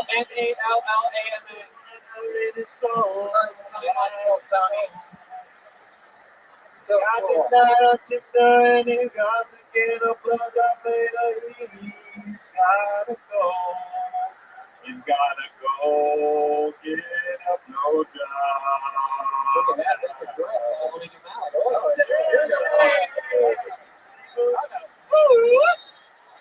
They just went to the restaurant. Yeah, they're taking shits. Oh my goodness. All right. Fun time so far. Put your hands together for your next comedian. Goes by the name of Camden Pace. Camden Pace. Here we go. What I got to give it to your papa. What I got to give it to your papa. What I got to give it to your doctor. You're doing little things and you're drinking little water. What I got to get it, put it in you. What? One more time for Camden Pace, everybody. So I'm gonna I talk a little slow, but I'm stupid. Excuse I'm not Mohammed. Now, I've had to leave a few places already. I had to leave Georgia for real quick. Neighbor comes over to my house one night, bam, bam, bam. Hey, man, you need to get that truck out of the front door. It's going to set it on the blocks. I said, well, it's a project. I get around to my door. He said, well, it's an eye store. And I said, well, hell, so's your wife, Travis. You know better when I throw the free-range cattle there. If she goes walking in the road again. So sure enough, next day I go get the mail, open the mailbox, got kissed on the nut with Bob Addison. And that is what you call a country love letter. So I had to get the hell out of Georgia and come out over here. But I love you people. Keep to yourself, mind your own business, it's cool out here. But you eat really different. So we deep fry everything in the South. We do the lobster tails, the roast berries. And it's good for you. Makes you feel happy. All right. Hello. Welcome to the show. Camden Pace. Good old down south fucking country cooking. How's it going, my friend? How are you? Good. Thank you, son. Good. Take that mic out of the mic stand so you don't have to lean over like that every time you answer a question. You are absolutely adorable. How long you been doing stand-up comedy? This is my Second time ever on stage. And he's already got all the style of Jay Leno. The way, 2 different types of denim. Where in the South are you from? I am actually from Georgia. From Georgia. Heck yeah, isn't that sweet? What are you doing in Los Angeles? I came out here as an actor and stuff. Oh, how long ago did you move out here? I've been here 4 months. 4 months. And how's acting and stuff performing going? It's going pretty well. I'm lucky. I've been fortunate. Yeah. Talk about so much, but I got some nice stuff. I love it. Who were you a stuntman for? Jimmy Kimmel's cousin Sal? Yeah, that's exactly like Jay Moore, perhaps. I usually do stunt driving. I've done fight scenes, but I'm a stunt driver. One of my favorite movies, Death Proof, is about a stunt driver, Kurt Russell. Do you know that movie? Not too familiar with it. You think that you're in the stunt business and that you're a stunt driver and you've never seen Death Proof? You gotta watch that tonight. Yeah, it's amazing. I can't afford cable or TV. Wow. Oh my goodness. I like that. I like this guy's style. What can you afford? Doing well right now. Just a laundry clean, but laundry mat. Fuck yeah. And we're having fun. I like the fact that, how old are you if you don't mind me asking? I turned 50. You turned 50. I love it. Great for 50, man. You just moved down here. I love that you made the big move to LA, a real country guy. And so what are some of the most abrupt changes that you noticed? You just avoid Santa Monica Boulevard altogether? You know, honestly, Atlanta traffic's worse. Really? Out here. I was talking about you avoiding gay people. No, I can't help it. I attract them. You attract them? Yeah. Really? They ever try to hook up with you? Yeah, that's right. Yeah? How does that work out for them? That work. Really? It don't work? Really? Okay, let's try it. I'll pretend to be a gay man. That's what everybody's always wanted. No, this is going to be a huge stretch right here, y'all. Let Tony prepare for a minute. Okay, so I'll be the gay guy. I'm going to hit on you. Ready? Okay. Hey, what's up, you little country boy? Golly gee. All right, settle down. It's the thing. Wow, golly gee, man. I've always liked a boy with a country accent. What do you say we go butt fuck? I'll make this real entertaining. Wow, all right. Well, let's fucking do this then. It seems like that would go pretty well if a guy hit on you. Is that what you do to get them back? You threaten to make them squeal like a pig? Hey, man, you keep that up. I'll make you come everywhere. Yeah. My goodness. I don't know where that came from. No, I think you know exactly where that came from. That came from that fucking country dick you got there between LA. Yeah, that good old fucking John Deere joystick down there, that fucking Golly G Witherspoon, the old fucking flying potato, the fucking My ass is dead. wow. So you do some acting, you do some stunt work. What else? What do you do for fun? What are some hobbies? Any special skills or talents that you do? You seem like the kind of guy that knows how to fucking. I do like an improv, kind of a little bit of a nerd. I do sketch, but I like sketch comedy and stuff like that. Something like get into now. Used to do a lot of hunting and fishing, but I haven't really gotten into that out here yet. Right. Yeah, it's called murder out here. Wow. Red hot chili pepper band. So, there must be other things. What's your living situation like? You went from, what was your living situation in Georgia? Pretty much like I described. It was out in the middle of nowhere. Yeah, you had what, the house that you were raised in or something? It was a family house. Family house, yeah. Out there on the waterfront. Lot of land? Yeah. And now what's your living situation? I'm living right on the Cedar Boulevard in a one-bedroom. It's really a change. Yeah?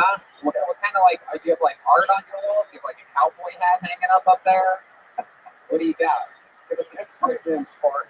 I mean, I'm a minimalist. Yeah, I don't have much. I don't even know what smart means.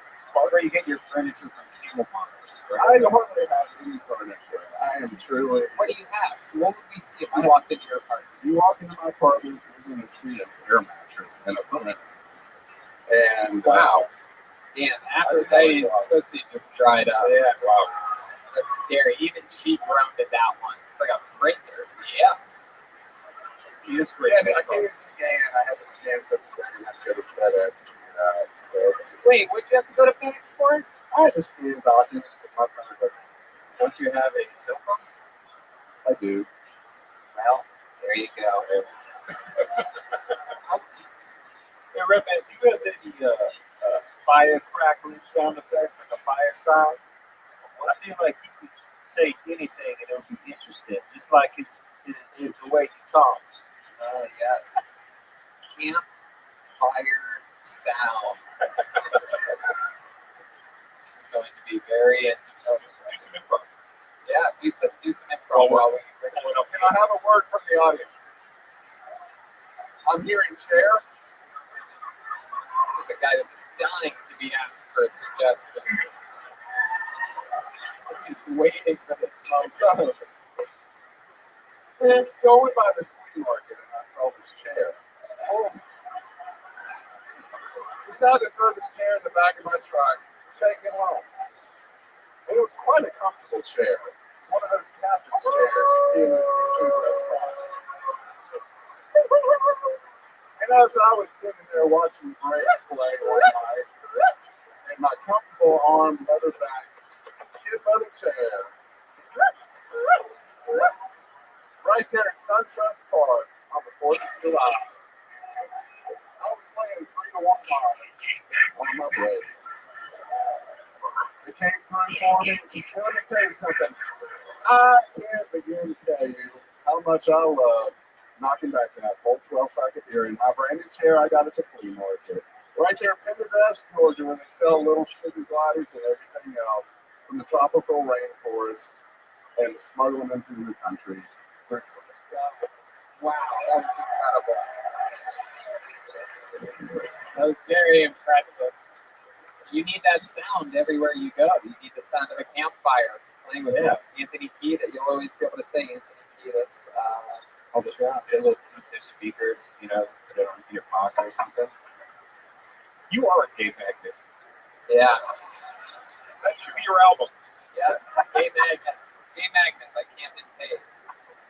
I was sitting in a chair.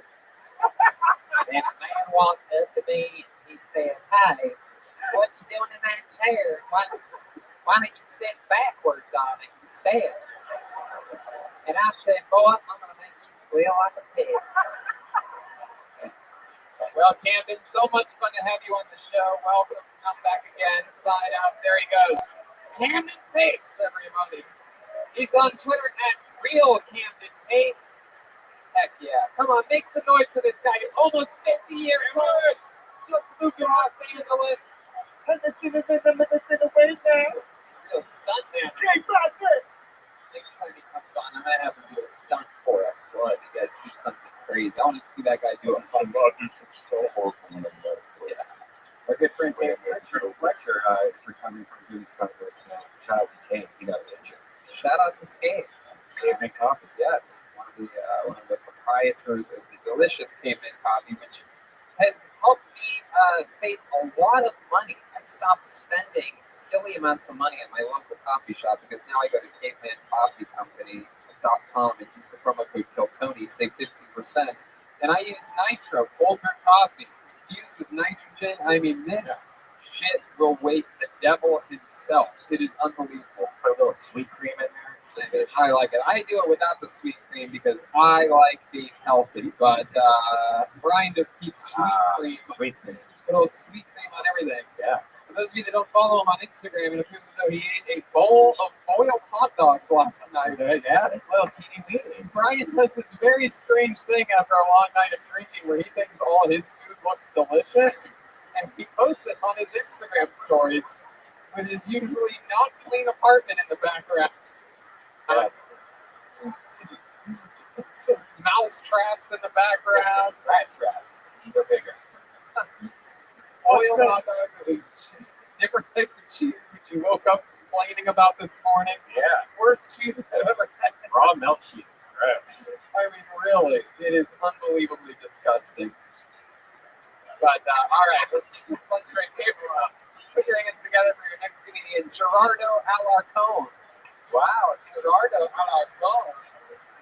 Here we go. Make room for him. Coming to the stage. Separate my side. Gerardo Alarcón. Don't believe it's time. What's up? My name is Gerardo Alarcón. It's like a magical spell like Mexicans make to make you like awkwardly fat, and I feel that point. I used to work at the Wizard World of Harry Potter. Yeah, you guys didn't know you had a celebrity here, did you? I wasn't a wizard, but I was a cook. I was in the back like, yeah. The most annoying thing about working at the Wizard World of Harry Potter was the questions. You know what I mean? Like, people ask you like, "What house are you in? House Gryffindor? House Slytherin?" I'm like, "Nah, fool, that's the house." Hello. All I do is good. Good morning. How are you, sunshine? I want, but I got a homie wand for this one. I'm lovely. Lovely, lovely, lovely. Did you sleep well? Are you refreshed? Absolutely. Well, you're going to have a wonderful day. And when you're done with your wonderful day and you're nice and relaxed tonight, we'll play some bowling and we'll make each other laugh. Okay. Have a wonderful day, Miss Aquarius. Take care. Bye.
Oh, hey, Rabbi. We don't play Quidditch before we swing. Keep it soon. I used to have to cook and serve a 25-pound plate of like chicken and ribs and shit, you know? Well, not shit, but peas and carrots and stuff. Yeah. Okay, that's a hard stop. I hit harder. Hit harder though. Hit harder though. Gryffindor, it's he looked at us like he was getting into his hour. Yeah, man. That was incredible. Thought we were going to insist that you keep going on for longer. I can finish the jokes. I mean, you want to? Not really. Okay, perfect. I love it. Welcome, welcome, Hey Harden. You are adorable. You little fucking chupacabra looking motherfucker. I love it. You worked at the Harry Potter world, huh? Yeah. Oh yeah, you put the hog in the hog board. Well, you're like some type of mix between Gryffindor and Hodor, obviously. Wow. How long did you work at Harry Potter World? For a year. When it first opened, and then I was kind of fired. Fire quit? How'd that go down? I stopped showing up, so they had to fire me. But it's technically I quit. Like if you don't show up anymore, you kind of like keep your job up. Right. So then, now what do you do? I work in the movie business. What do you do in the movie business? I'm a slave. Take tickets.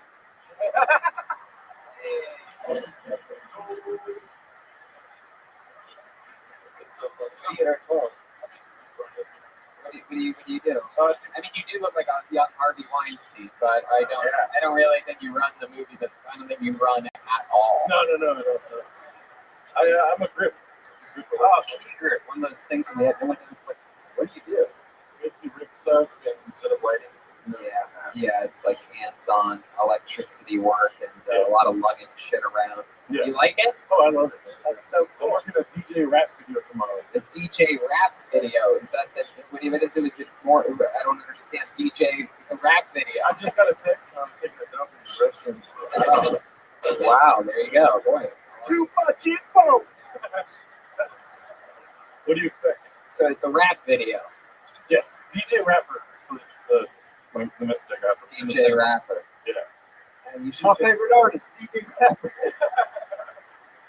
I like guitar player singer better. How long you been on stand-up comedy? For 4 years. 4 years, all of it here in LA? Mostly, yeah. Inland Empire, LA, that's area. Inland Empire? Yeah. Heck yeah, you guys always strike back. I just googled DJ rapper. Just go DJ rapper. DJ rapper video.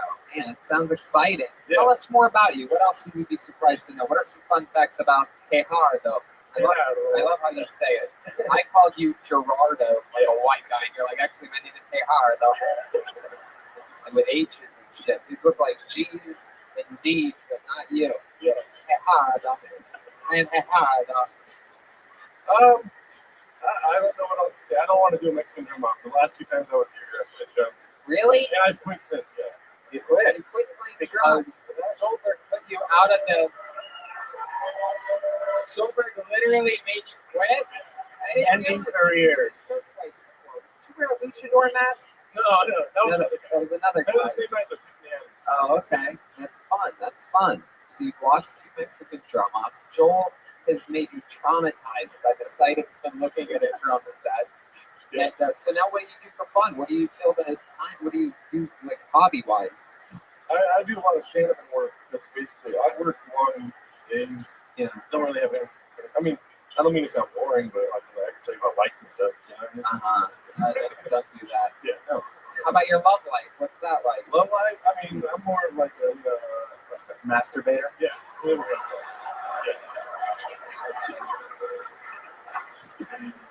I've been living the single life. Dude, I got a relationship in like around November. I still think about it all the time, man. Thank goodness. You think about it all the time. What happened? How long were you with this girl for? Hey, you just ruined it. You gave that weird look to the lights. Yeah. Goes out there. There's all that. Oh, I heard some girls moaning out there. Hey, Hardo. Yeah. So, I've been thinking about it for a long time. Oh, just you went? Okay. Yeah. Boy. So, how long were you with this girl for? That was like 2 months. 2 months. I remember. Is that the longest relationship you've been in? Yeah. I remember me.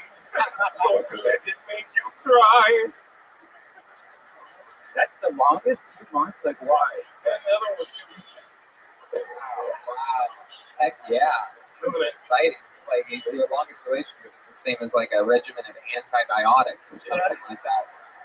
So, this girl that you were with for 2 months, that you ended in November, you said that you still think about her a lot. She broke up with you, obviously. It's a weird thing. I broke up with her and they wanted to get back. Wait, is this like being quit fired? Come on. Oh, yeah. You broke up with her. It's a tendency, I guess. Yeah. So how did it really end? Tell the truth. It got sober. I got sober. And then fucking so I just like was like Right. down. And if she was hooking up with you, clearly she drinks a lot.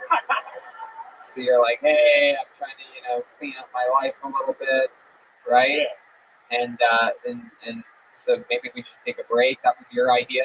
Yes. You didn't try I mean, to. it was her idea to take a break. I walked down on there and she was like, well, let's take a break. And she never did. Oh yeah, she broke up with you. There we go. So did you ever try to hit her up again? Not since the breakup. Yeah. You never. Is there anything you want to say to her right now? She might be watching. Go help yourself. Wow. Jeez Louise. You're as cool as I. Hey, could you do it again, but with the eyes? Go fuck yourself? Oh my god. It's hard now. Hard now. What was that? Some lady just screamed something. Maybe her out there. I said called her. It's been a long time since you guys talked. What do you think she would say if you talked to her right now? I think she would walk away. Yeah. Even on the phone. Even on the phone, she just wants to get away from the situation. Flea, I swear to God, Flea only knows 3 songs on the bass guitar. So you only dated 2 girls her whole life. You only dated 2 girls. I'm gonna go on dates. Come on. Like, but a girlfriend? Jeez, calm down. Oh, but that's. Yo, man, people don't like when they get checked by Red Band. Come on, 2 dates. You ever go to the library? Yeah. Okay. Little Fred's convenience store in San Clemente. All right. Hey, Hardo. I like your fucking style, man. This has been your 3rd time on the show. This is a very likable episode of Kill Tony. Any other advice or anything, Dave? Yeah, I just felt like, you got into a quick routine and your flow was very natural. So I wasn't here for the last 2, but it seems like you're building upon something there. So I say keep it up. Yeah, keep it up. There he goes. Hey, Hardo, how on, ladies and gentlemen? No, last night.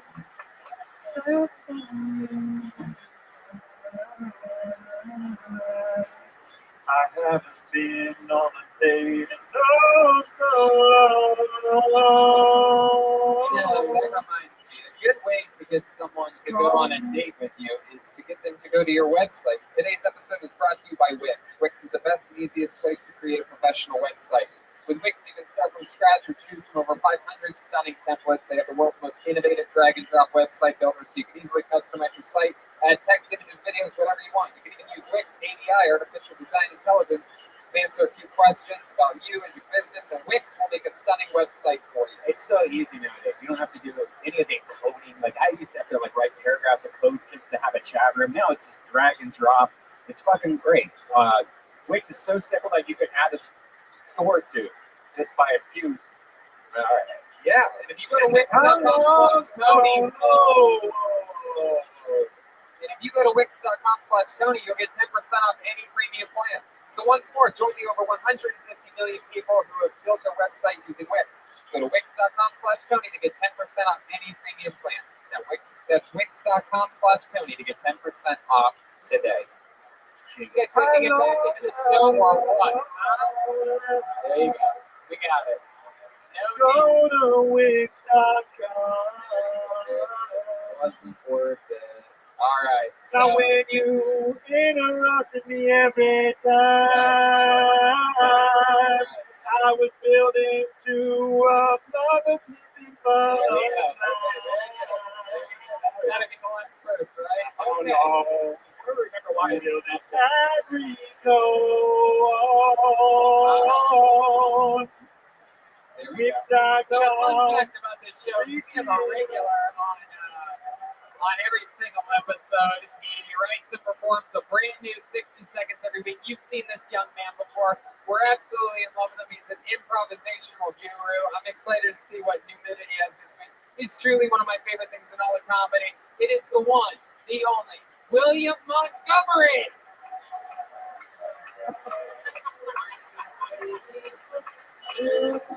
Come on, guys, make some fucking noise! Yo, what the fuck is going on? My brother's here! So I've been scrubbed recently. People think you're a doctor. I find myself in the CVS bathroom with just Egyptian bitches coming up to me being like, hey, my arm hurts. Bitch, I can't fix your arm. I'm not a doctor.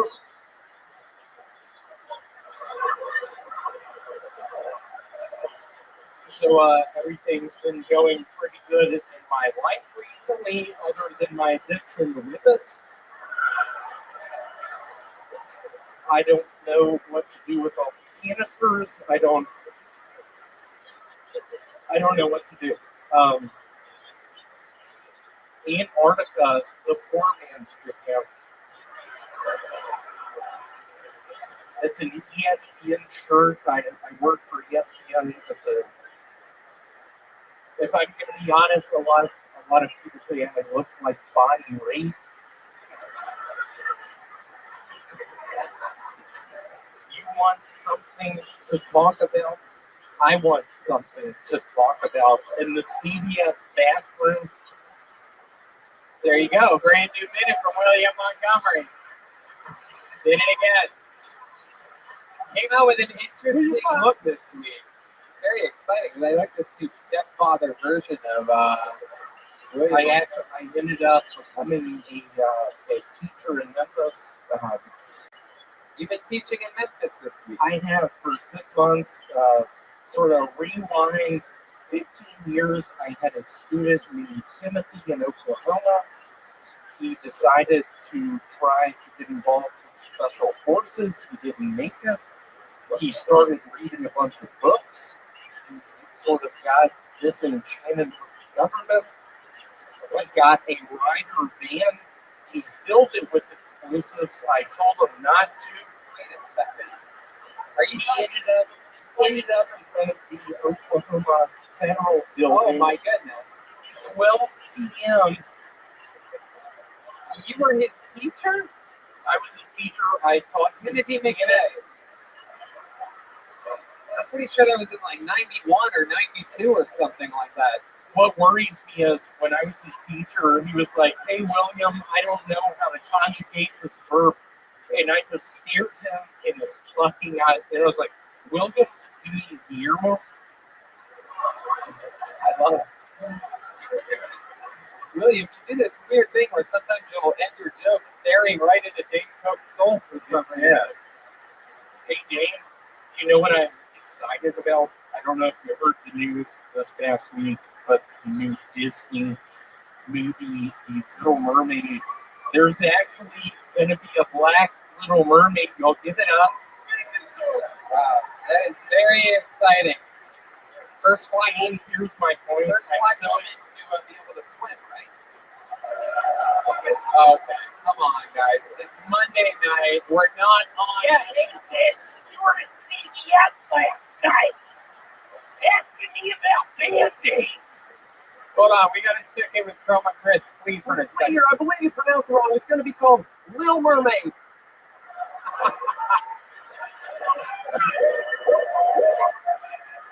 Chroma Chris, 1 for 1. Nailed it. I'll be quite frank. During the earthquake this past week, I found myself just buried under rubble. Weirdly enough, listening to Grit by somebody help me on that. Ben Folds 5, Grit. And I called up Press and he was like, hey, William. And I was like, it's gear. I'm working on callback. And my point is about the Black Little Mermaid. Will you play it? Do you mind? Yeah, go ahead. Or I think my best joke, and again, when I heard about Ariel being maybe a girl from Memphis, maybe from Birmingham, maybe from Michigan, her dad is a professor of engineering up at Michigan, and just a little cutscene of her down under the water, messing around with her things that are. My point is, I think my joke. One of my best jokes. Wait a second. Hold on a second. Here's my best joke. Here's my best joke. But does this have to do with what you were just talking about? Oh, totally. Okay, go ahead. Just looking at the cone, thinking, "Oh my God, it doesn't have enough bristles, and just right then a slow motion cutscene of me hitting some Filipino girls in the CBS bathroom. I'm sick of it. I have fucking Speedo goggles on, trying to do the fog off with my forefingers. Here's my only point. Y'all are in for a treat. I think my best joke is going to be better once she becomes the Little Mermaid. Here it is. Okay. Here's my impression of the Black Little Mermaid. Oh my God.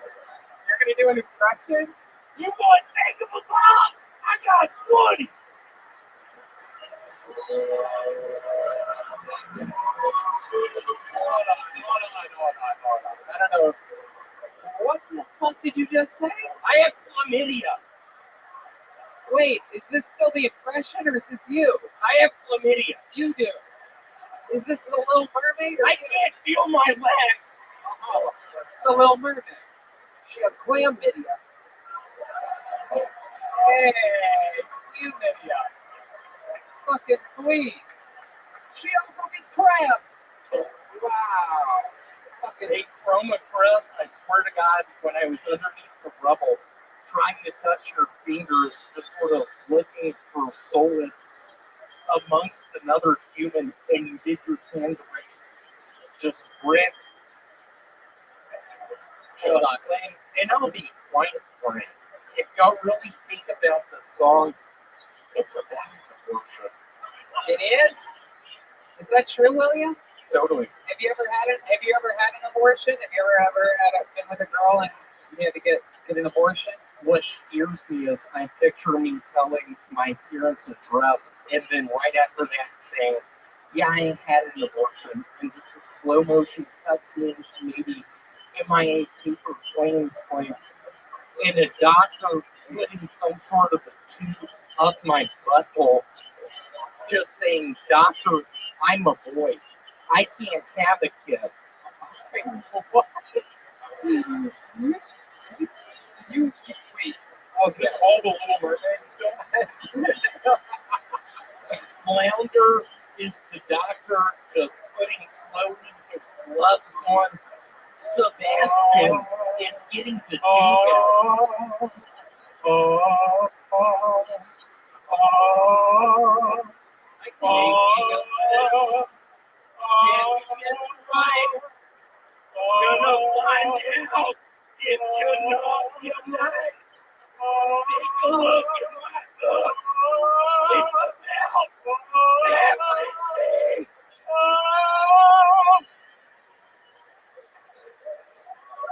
Wow. No, but seriously, Timothy McVeigh, when I called him, I had a bad feeling about him. I'll be blank. He killed a bunch of kids. He killed a bunch of families. He killed police officers. He didn't care. William.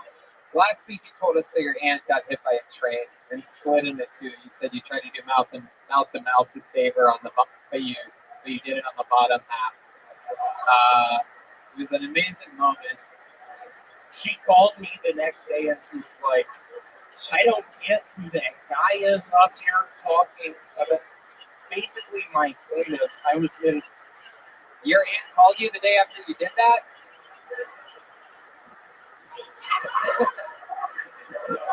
William, I don't know what's real and what's not anymore. We've gone to the next level here. William, how's the job at the self-storage unit been treating you? It's pretty good. I had a couple by. Is it funny? I've been having a real good time. I will let y'all in on a little secret now, or coughing pills called Chlorocidin. I'm on 5 of them right now. I'm badly addicted. I can't stop. I tried to break into Wendy's last night. You tried to break into a Wendy's, so what happened? I got the beef stubble. You broke in and you made it yourself? And there was a lady worker in there, and I was like, hey, bitch, get to the fucking bathroom. What are you, Filipino? I don't get it. I don't care. I'm on. And then what'd you do to this Filipino girl? Can you put brick on? No. There's no more brick. Brick's gone. Basically, I got her in the bathroom, and the closer I looked at her eyes, the more I thought, oh my God, is that Patricia from Memphis? Yo, I apologize. I'm working on jokes. I'm working on Patricia. William, one last thing before I let you go. This has become insane. Is there anything that you'd like? Have you gotten any? One of the things we like that you do sometimes on the show is you acknowledge your haters out there and you teach them a little lesson. Is there anything you'd like to say to any internet trolls or anything?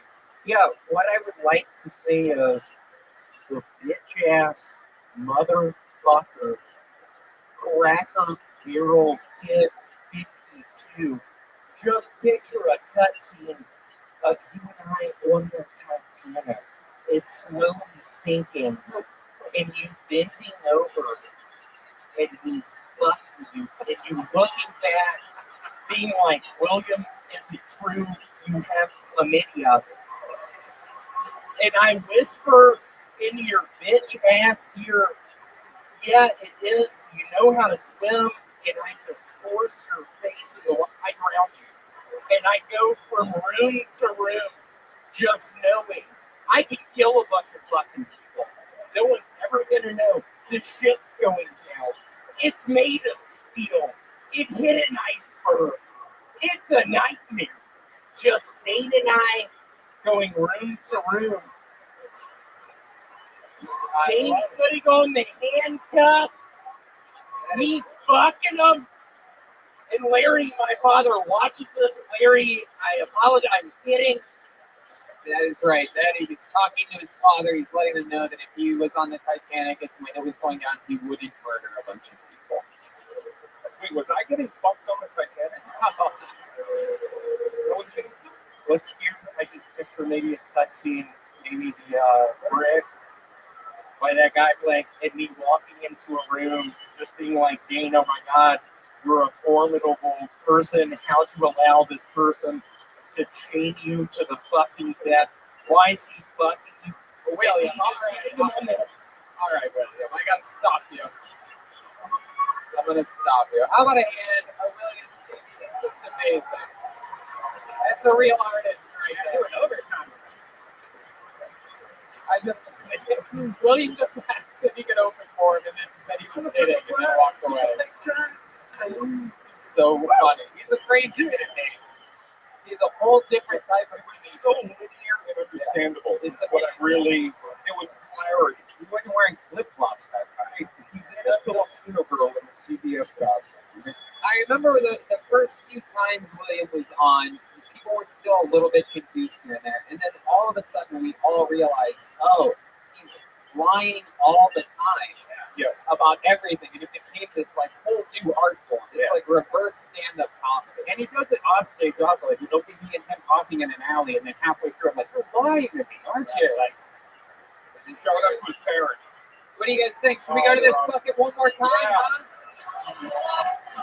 Yeah, shout out to Larry and Francis watching back in beautiful Memphis, Tennessee. We love you. They've been on this show before. They're a lot of fun. You'd be surprised. They're actually like normal, good people. And they made that devil child. Okay, roll down. Devin Perry, everybody. Devin Perry. Devin Perry, all one word. All right. No Devin Perry. I'm not seeing movement.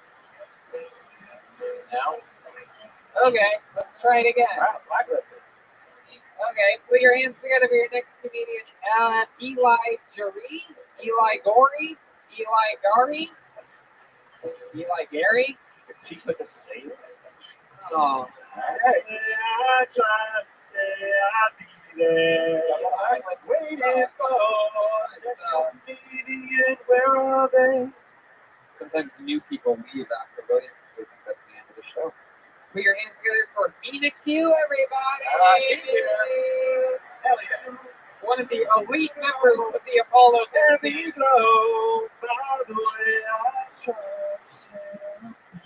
One more time for your final comedian of the night, Mina Q. just want to be very clear that nothing I'm about to say is racist. It will, however, be very accurate, okay? I have a theory that white people, sorry, hold on. I'm sorry, the whites, they created water bottles after the water fountains were no longer segregated.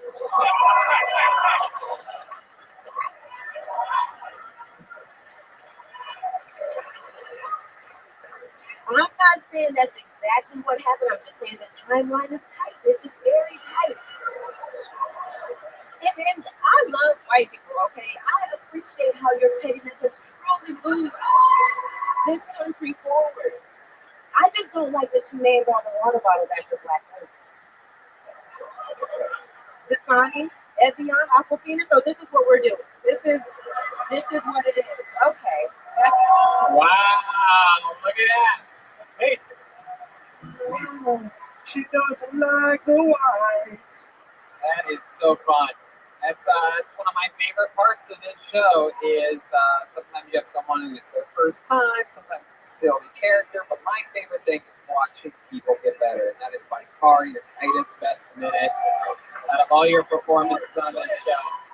I just absolutely love it. It's got truth, it's got edge, it's got danger, it's got everything fucking cool. That is, and it's just awesome. Can I tell you something random? Yes, go right ahead. Every time I've been picked out of this bucket, it's always in the spot after the regular. Every time. So Really? every time it's always there. There were like two people. I was like, oh, you think I Well, know. we believe in putting black women in the back of the bus. What? Black women in the back of the bus. Bucket is weird like that, man. Sometimes It's so weird. That's my internal spot, I guess, in my heart. It's here. Okay, you're talking a lot right now. I'm trying to see you got a boyfriend or something. Oh shit, you're about to get your pussy eaten, lady. How old is that Santa girl from earlier? I would have said too. You didn't have to walk because that was a perfect show. Thank you. That just maybe a couple months. I wrote it at the end of the year and then I forgot about it and then just started working it again like maybe the last couple months. Fucking awesome. Those are always fun when you forget that you had a joke. I love when a comedian can get up there and within like the first few words, you feel like you get them. You feel like a connection. And you have that, like within 4 words, it was already like, okay, she knows, she's pro, she knows what's up. So I really appreciated that. Full control. Full control. I would just change one of the words though. I like Aquafina as a black girl's name. I like Dasani. I don't know about Evian though. Right? What else is there? Pellegrino? Pellegrino, that's a word. Pellegrino's the other one. How about Thirster? Thirster. That might be the bitter. Like have the third one be like a Here he is. Yeah, that's true. How you living, Sam? TJ Arrowhead. My friend, I've got some questions for you.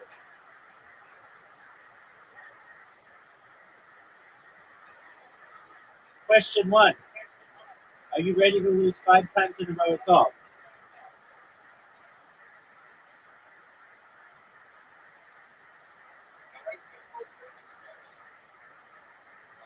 I can tell you that 3 have died in space. In terms of... No, that's incorrect. That's 3.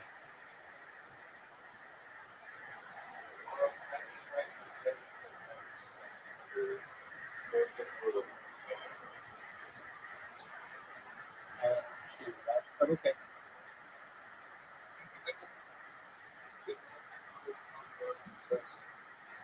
Okay.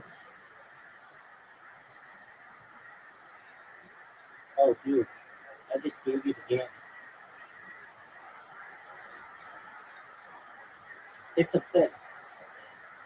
Oh, Zoo. Zoo, do you recognize that was a monstrous fuck up?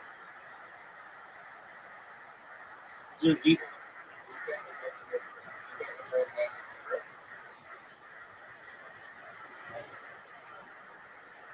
I have very deep feelings on this matter. And I hope, but I know my shot was amazing. I know my shot was amazing.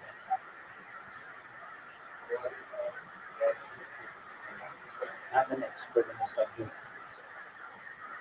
I'll just put it to you.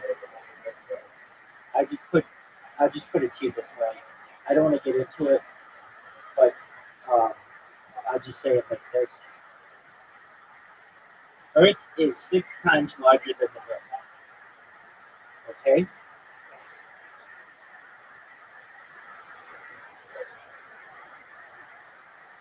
When the astronauts jump 1 foot in the air, they should be jumping 6 feet in the air on the Moon. And they never get that high. They don't even get more than 1 foot. It's very clear that it's just that slowed down footage of 60s, like basically slowed down 33%. It's very clear that it's happening.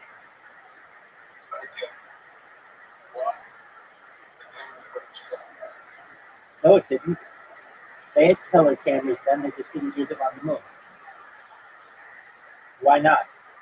Because they didn't want to get detail.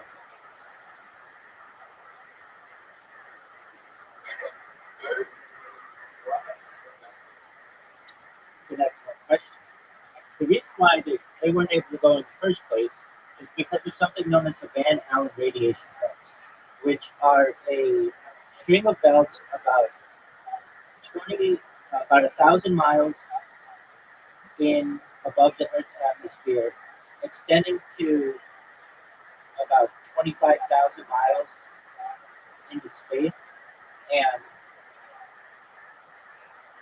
they didn't have the proper insulation of the craft. Essentially, you need a very large shield in order to be radiation poisoning, and they didn't have it. They still don't have it.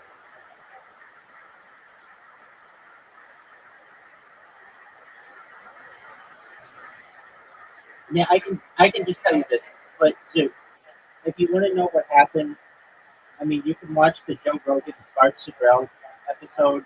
They go into it. I mean, it's really a joke. You can watch the footage. But more key than that, watch 2 documentaries. One is by Bart Sibrel. It's called "A Funny Thing Happened on the Way to the Moon."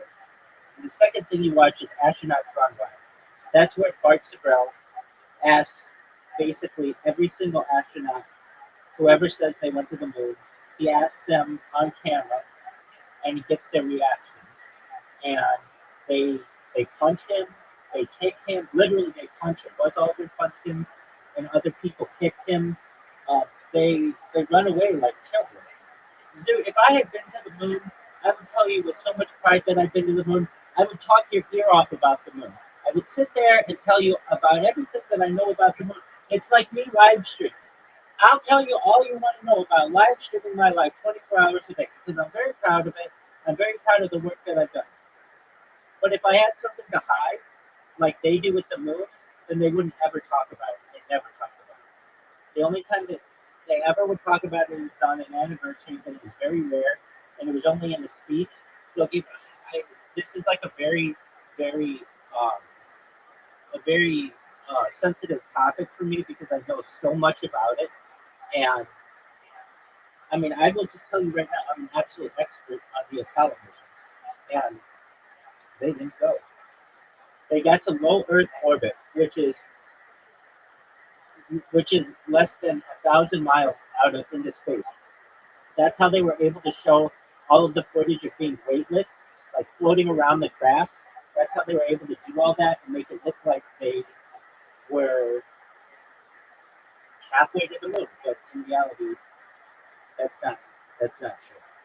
Now, with that being said, many people would think that I would be like really against the astronauts and think that they were like traitors and things like that. I don't. They were essentially actors who would have been killed had they not done what they were told to do. And so, because of that, I think in their own way that they're great heroes. But do I believe it? Nope. And I will debate anyone publicly on the matter. Yes. Yes. Yes. So what they did was they, just like the International Space Station is like 100 miles in the air above the Earth's crust, that's as far as they got. But to get to the moon, it's 250,000 miles. You'll never find someone who isn't an Apollo expert who can tell you the distance to the moon off the top of their head. And I can't. It's 250,000 miles. I can tell you that they went to and from the moon on every mission and never lost a person. No one died. Yet they can't even get the space shuttle into space regularly. They had to cancel the program, and they had two catastrophic failures. One in the 1986, and another in the early 2000s with Challenger Columbia. They keep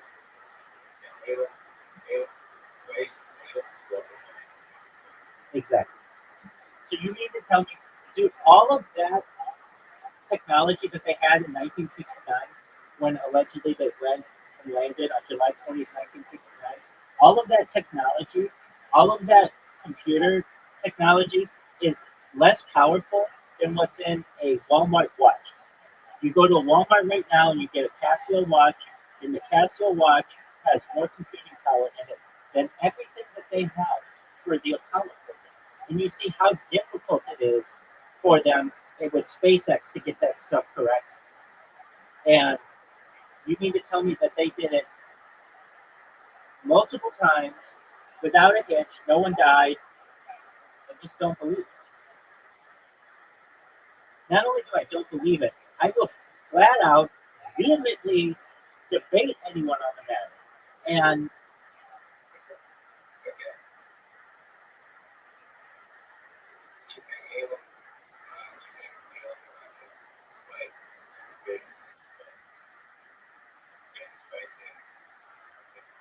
yes. Yes. Yeah, that's okay. But given enough time when we get like composites and essentially like carbon fiber and nanotechnology and AI, we can get all that.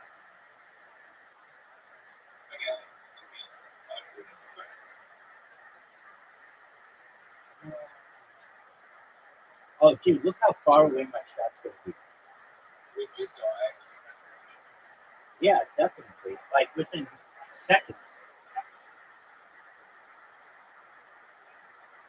I'll explain what will kill you. Number one, the temperature of the moon during the day in the sunlight is hotter than an oven. It's like 250 degrees.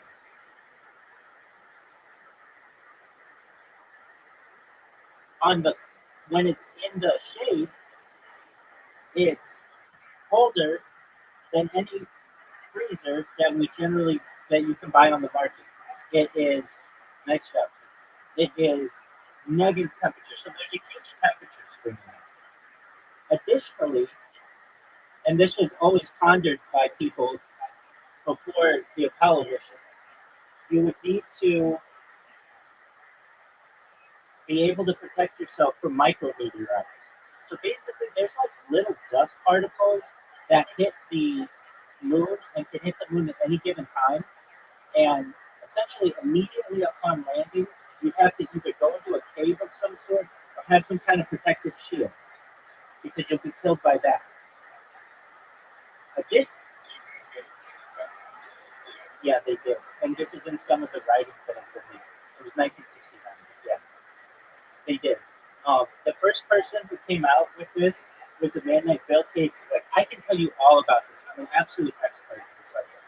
And I have been for more than a decade, more than 15 years, at least about 20 years. Not almost 20 years. And I'll tell you why. Because when I was a young person, I wanted to dedicate myself to something really important.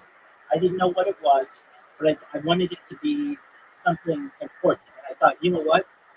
Of all of the bad things that have happened in the world, World War II, the Holocaust, Vietnam, the invasion of Iraq, all of those things, I wanted something positive, and the moon landing seemed like a very positive thing.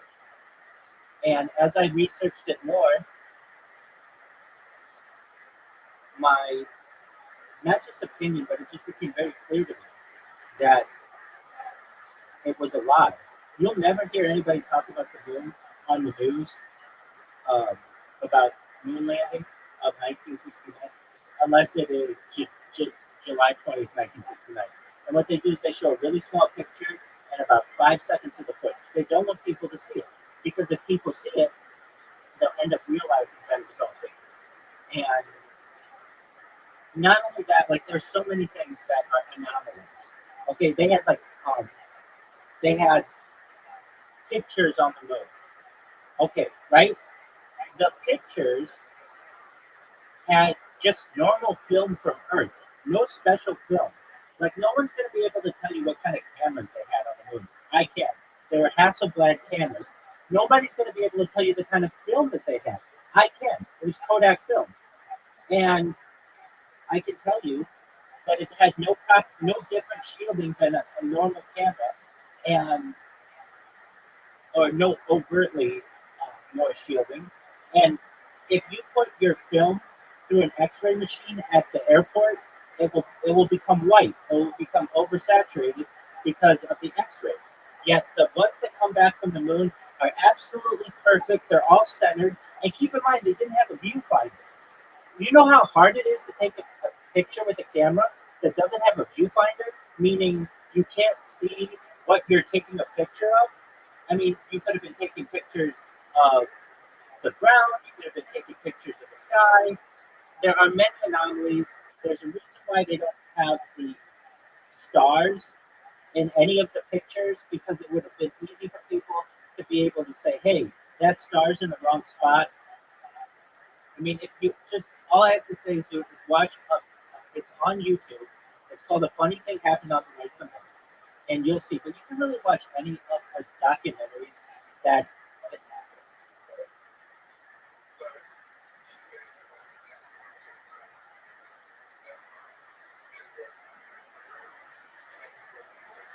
I don't think people will go to them. I think they'll go straight to Mars.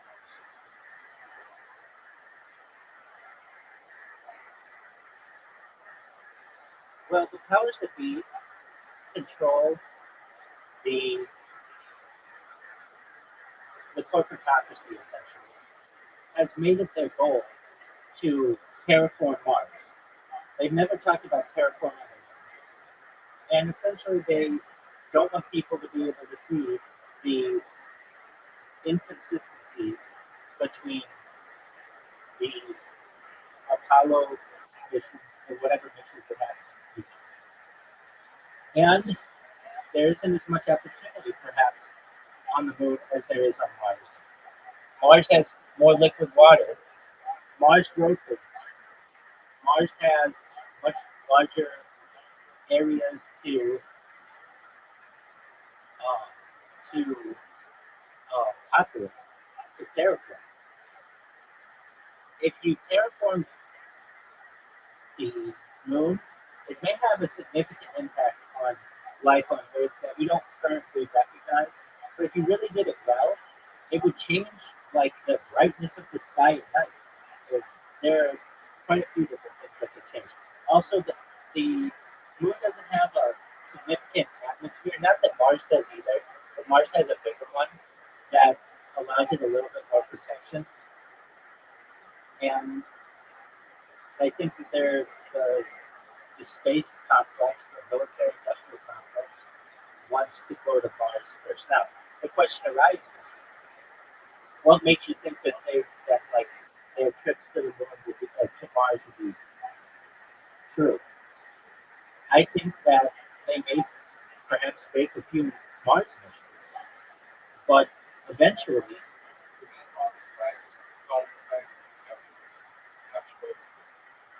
That's okay. They allegedly streamed it from the moon. If you look at the moon, I mean, like I hear you saying this, Sue, but it's just clear to me that you haven't studied the moon that much. When you look at the film that they sent from the moon, it says live from Moon. So it's literally like they were saying that they were streaming it back then.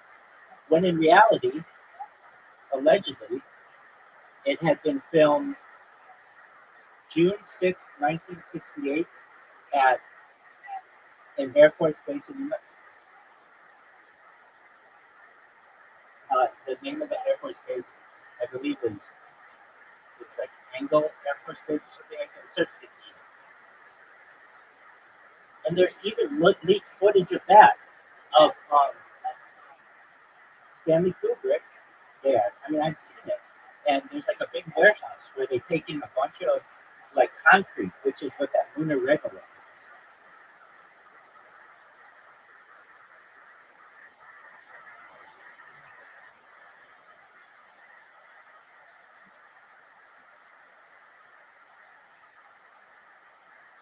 Anyone who says that they know we went to the moon has not studied it for longer than, at least hasn't studied the alternative theories of it for more than a couple hours. Because it's very simple when you see the way that the astronauts react. Here's a perfect example. If you went to the moon, Zoo, when you got home, you would be so happy. You'd be jumping around. You would be waving the Australian flag. You'd be giddy. You'd be making out with chicks, and you'd be slinging dick. You'd be bigger than any rock star has ever been. I mean, there would be no Beatles. There would be no Rolling Stones. There would be no Elvis Presley. There would be you, because you would be that cool of a person. Yet, you can't name anything that one of the astronauts did once they got back to Earth. You can't name them. Maybe Buzz Aldrin was on Dancing with the Stars, which is a loser show. Anyone in Hollywood knows if you're on that show, your career is already done.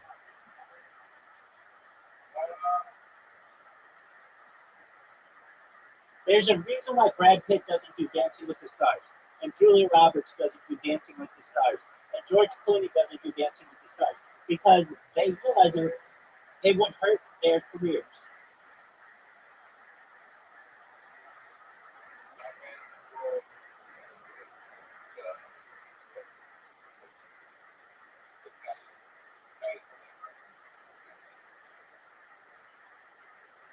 They don't even care about that. They care about their reputation. They don't need the money. Yet, why would Buzz Aldrin do it?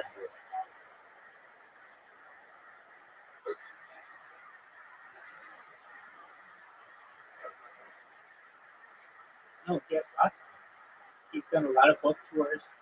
He's had positions in government afterward. He has a lot of money. No, he's still alive.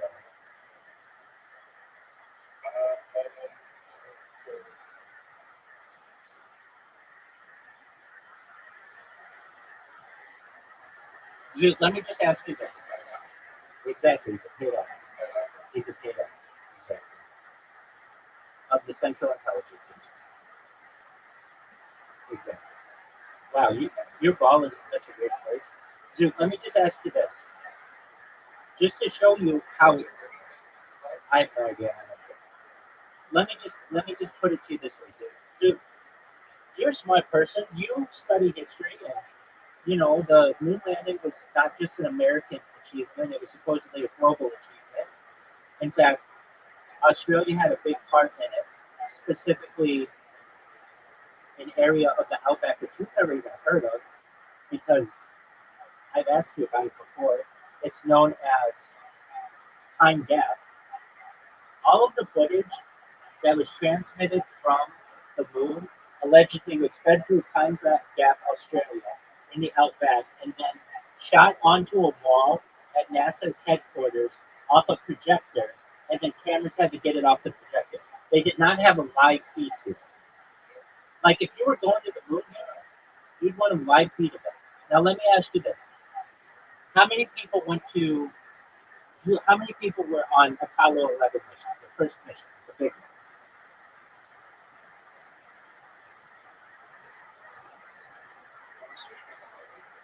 No. So like that's really interesting to me that you would say that, because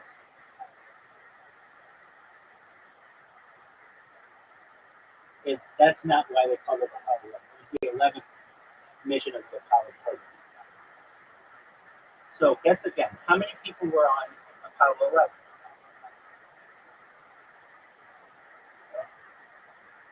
Guess again. Correct. What were their names?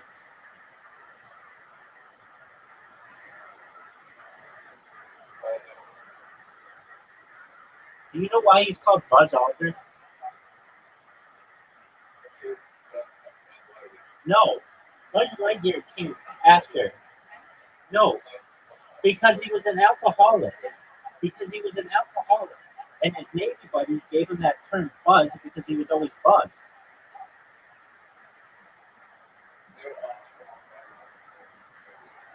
Right.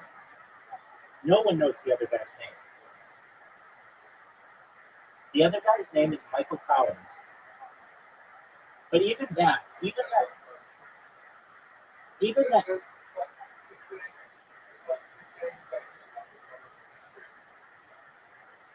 Okay, that's fine. Then why isn't he the most famous one? Then why isn't he the most famous one?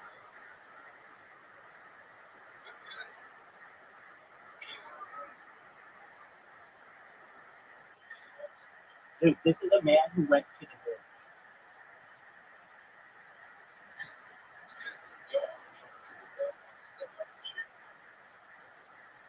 Let me ask you this, dude.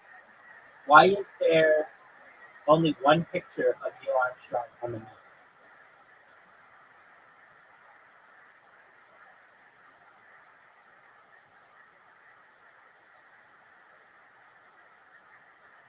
There are pictures of Buzz Aldrin.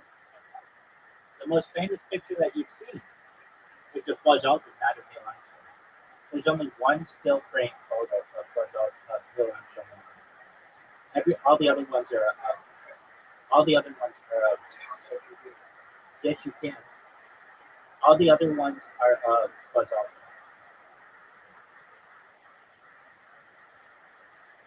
Aldrin. Zoot, all I have to say is watch The Funny Thing Happened on the Way to the Moon by, Zoot, are you able to see when I play videos in here? Can you see that it's Tony? All right, then we're just gonna watch we're not gonna watch The Funny Thing Happened on the Way to the Moon because it's too hard. And you watch it, but I want you to be able to pay attention to it.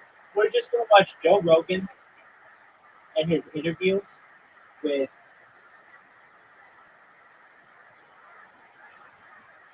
Art Sibrel, the director of this movie. And Art Sibrel was punched in the face by Buzz Aldrin.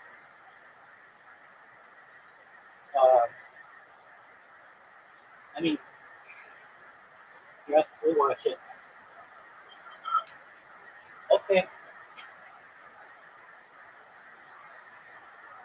Oh, man.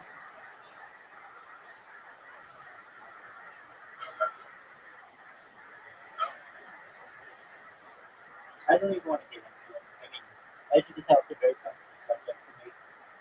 All I have to do is tell you what to watch, and you'll know exactly. I made Riser watch it, and now Riser, hold on. I made Riser watch it, and now Riser knows the truth.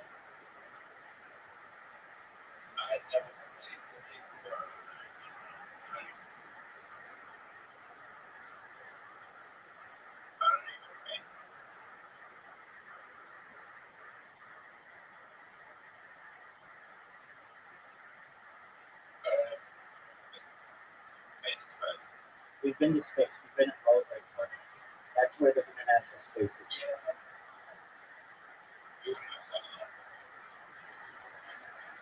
That's true. Dude, what was the first satellite?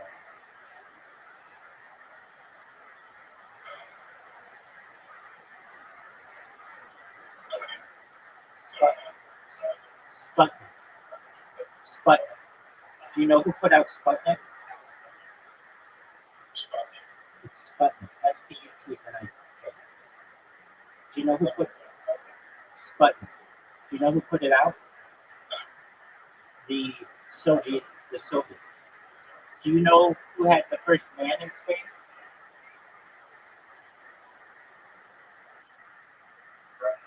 Correct. His name's Yuri Gagarin. A legend. But there might have been other people who died before. Oh, go ahead. Hold on. Dude, do you know who had the first woman in space? Russia. Soviet Union. Do you know who put the first monkey in space? The Soviet Union. Do you know who put the first dog in space? Correct. The Soviet Union was far and away more advanced than the United States. But what ended up happening was they made an agreement with the United States that they would not blow the whistle on the United States basically taking this program in exchange for a major amount of wheat that would be given annually to the Soviet Union. And basically, the people are starving. And so the United States made a bargain that with the Soviet Union's Prime Minister named Nikita Khrushchev, that they would keep it a secret.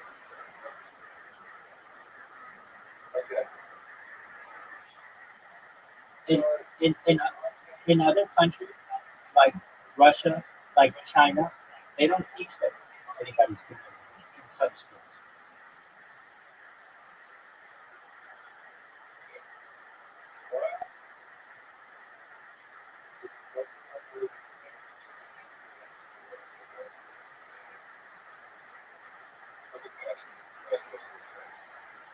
They do. More people know the name of the first person in space than they know Michael Collins. It's basically at this point become like part of American religion that you have to believe the moon landing happened exactly the way that it's supposed to happen. And anyone who has any kind of scientific knowledge and actually looks at the evidence can recognize that they're being hoaxed.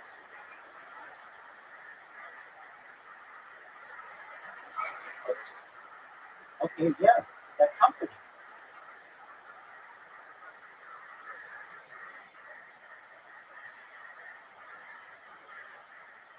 That's hoax.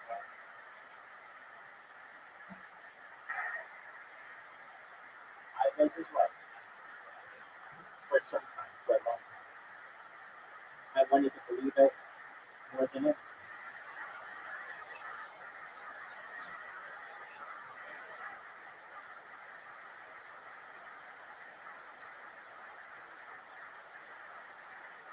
What is this? Capri Sun? Hannah? Perrier? I'll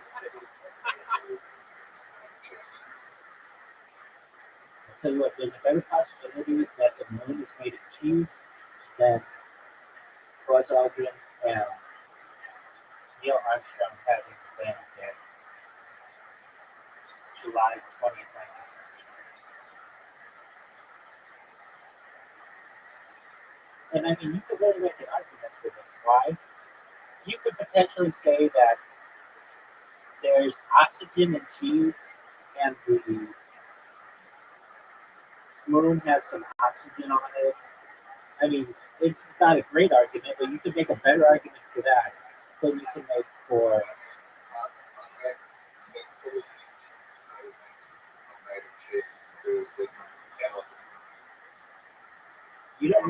you don't necessarily need cows to make cheese.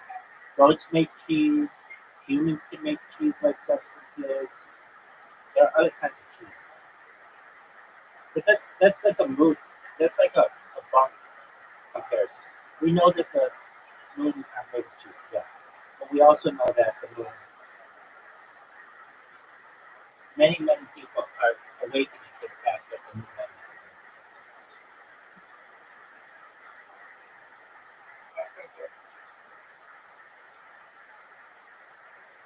All right, I beat you 5 games in a row. You're out of here.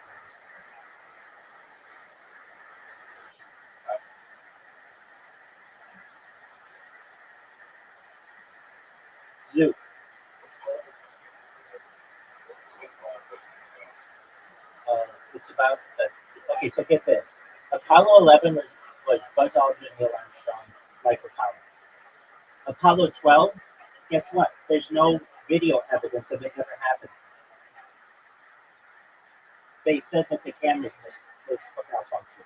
Now, what a great way to just fake something by just saying, oh, the cameras malfunction. So they don't have any video of it, and they don't have any photographs of it.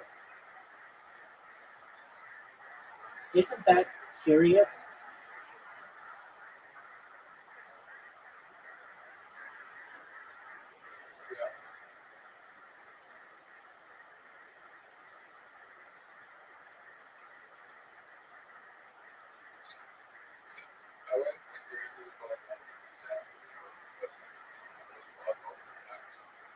There you go. Perfect example. Isn't that something?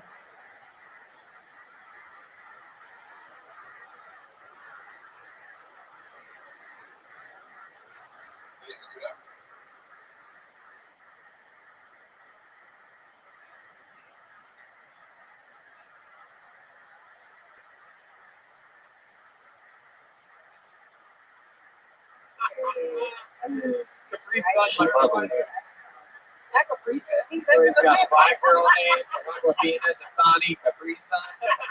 That's funny. Even if it doesn't make sense, that's funny. That's the mood. You're gonna get laughs no matter what. Might as well be silly on that third one. Try different ways. Have fun with it. I would just say it's such a perfect joke that the one part was like, I'm like, oh, live streaming my trip to the moon as there was Sonic. That seems like the beginning of a really great chunk. Like I can see you really building Maybe from I'm that. trying to figure out, like, I know that there's more there. Because that tone of, coming out and really owning it, and calling the whites and everything, I think you got everybody's attention. You just right have to from the watch it back in the day. so much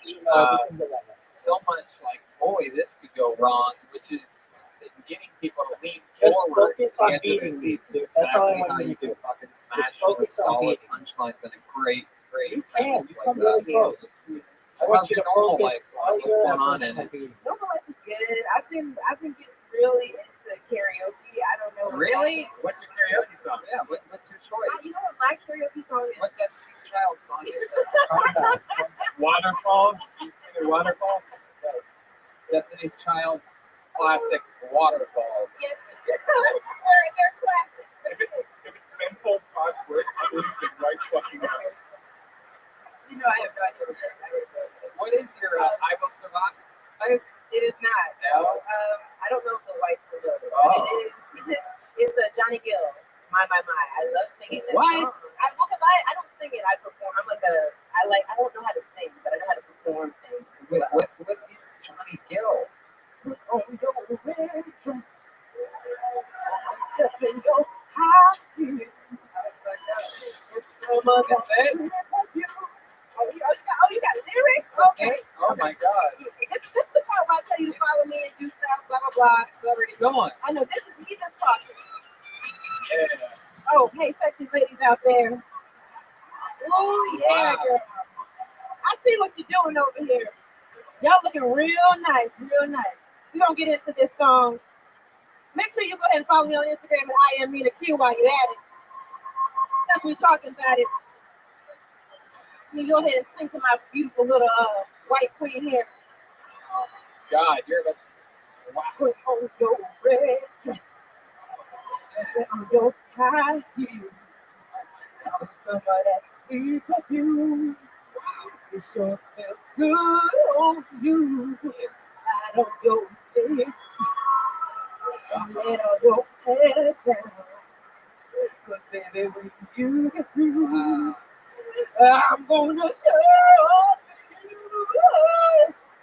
That's up, you guys. I'm not gonna take up all night.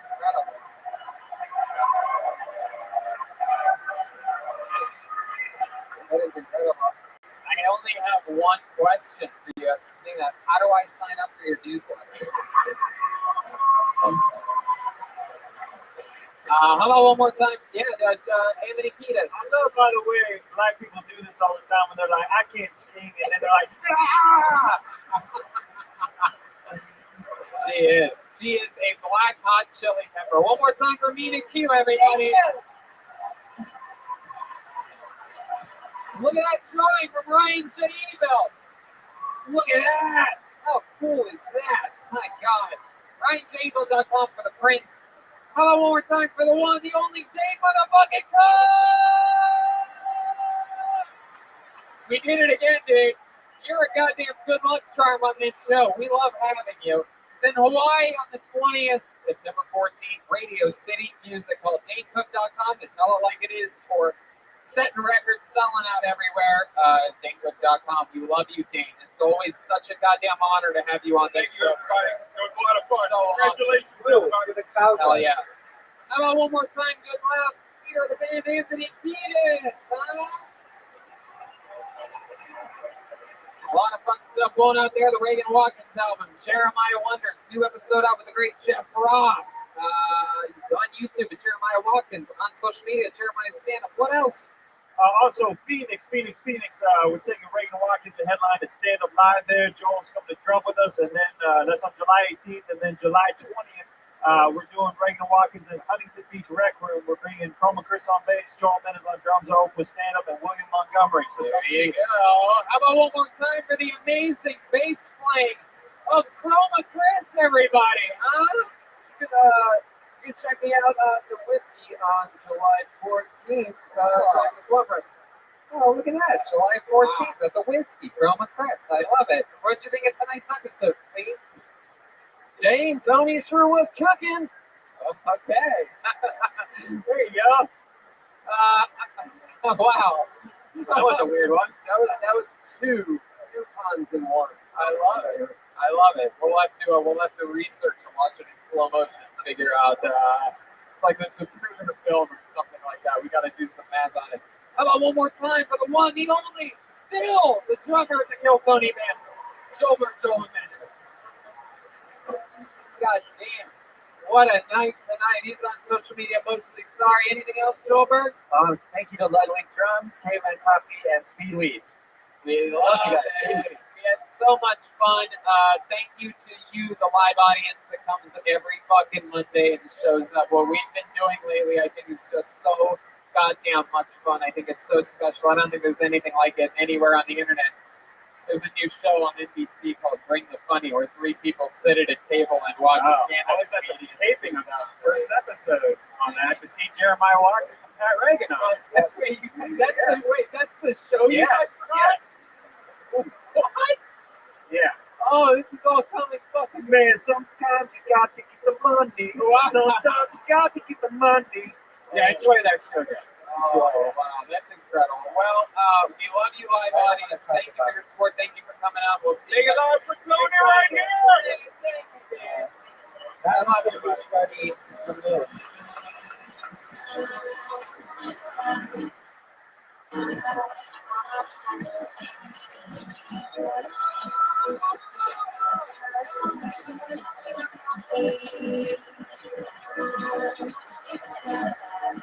Hey, that was a good one.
Hey, this is Rabbi, coming to you live from Hyenas in Belmont, Texas, for a brand new episode of Kill Tony. Get up, Tony. That's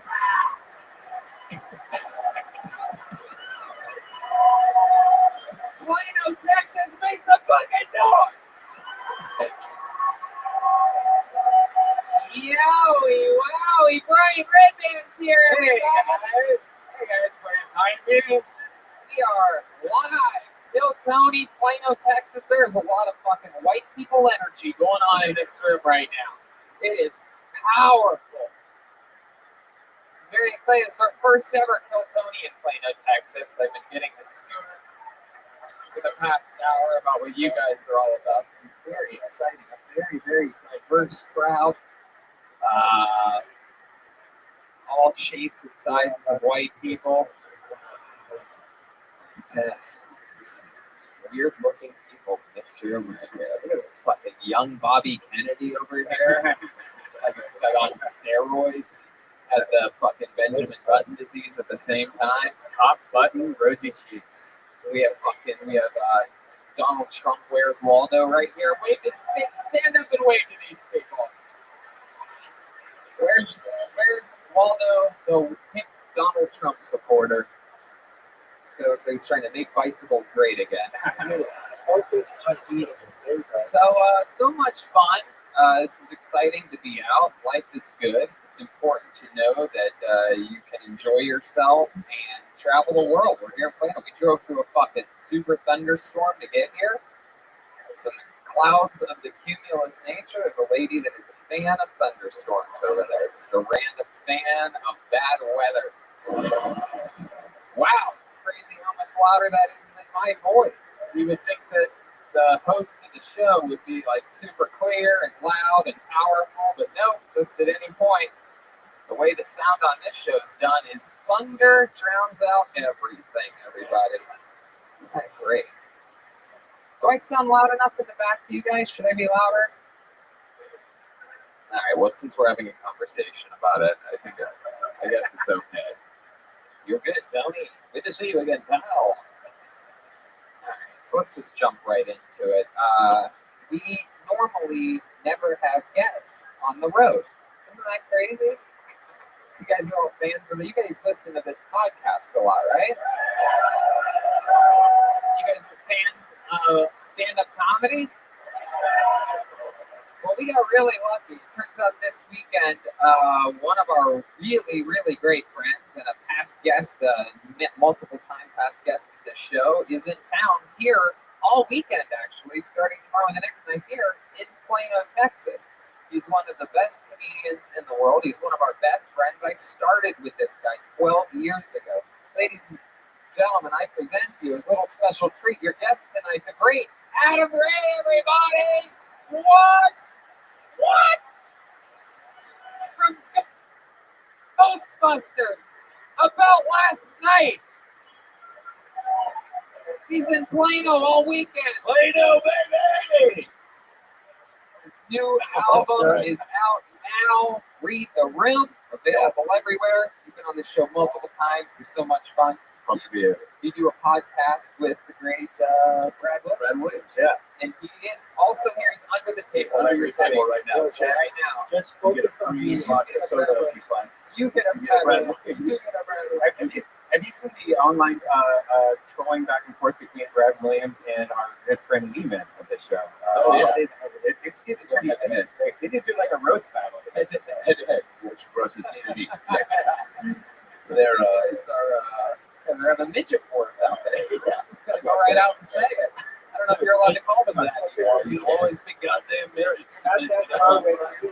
We're in Plano, I think anything flies. Right, Waldo? There he is. You missed it. I already called him that. Did you really? Yeah. Wow. Great minds think alike. Where did you get the codes? Was it gifted, or did you buy it with your own hard-earned money? Oh, well, geez, you're trying to make us cry right out of the gate? Shit. Pass down. It's my dad. He's the best he gave to me before he passed away in hospice. Don't wear this coat to hyenas. All right, shit, man. Excited to jump right into this thing. You know, Adam, we do have a band on this show. Oh, it's my favorite thing in the world. We do. Literally the greatest thing on any comedy show is this band. I agree. Of course, we're so close to the border that for immigration reasons, for immigration purposes, Joel Jimenez could not make it tonight. He's with 300 of his best friends in a very small cage. Everything's fine. Perfect. So no drums tonight. However, it just so happens to be that we do have the leader of the band, ladies and gentlemen. Wow. The best damn band in the land. Every single episode, he commits to staying in and being a different character. We never know what he's going to be in a separate, farther in dressing room than we had tonight. So we're all going to find out together. Maybe it's the return of one of his most famous characters. Maybe it's a brand new character that we've never seen before. Plano, Texas, I present to you the great and powerful Jeremiah Watkins, the Kill Tony Band. Yeah, baby. I figured out who it was, Tony. This is very exciting. Oh! Wait a second. No way! Oh my God. Finally. Is this oh, is this George W. Bush? What? Hey! I love it. This is incredible. Good job. What a That's special what I'm treat. This is talking his about. first time. Oh my God. This guy gets it. Shake Two staunch Republicans. There's a photo op right there. All right, you don't get to start chants around here. Sit your ass down. If I lose, George W. That Bush, would how be a exciting really is big this? You're joining Kill Tony for the first Right. time ever. Welcome to the show. it's good to be back home in Texas. Oh my God. Now the jacket makes sense. Like he wore this jacket on the plane today. We all know it's like 100 degrees and horrible humidity.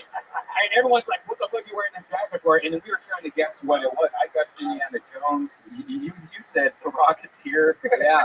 Great guess. And I said, don't worry about it. G-Dubs, I'm gonna ask a little technical favor of you. Do you think we could bump that out to that edge and have the people go in front of you like that? Yeah, whatever you say, I'm not the president anymore. Wow, George W. Bush. This is exciting. You live very close to here. Is that correct? You can say that. Oh, Yeah, you could say that. Do you? Yeah. Yeah.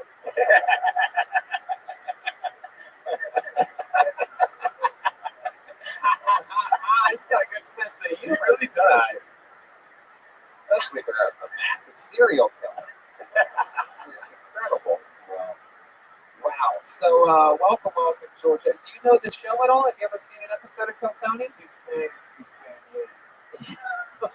Yeah, what was your favorite thing that's ever happened in the show's history? At one time, Red Band farted. It's pretty funny. Wow. You have a real brilliant sense of humor on you, George W. I've been painting on my labels. Well, welcome. So we have the President of the United States, George W. Bush. We have the great Adam Ray, Red Band, Soundboard. Which brings me to this big dirty bucket, Plano bucket of destiny, everybody. Anything can happen. I mean, this is absolute chaos. And I feel a crisp energy in the room.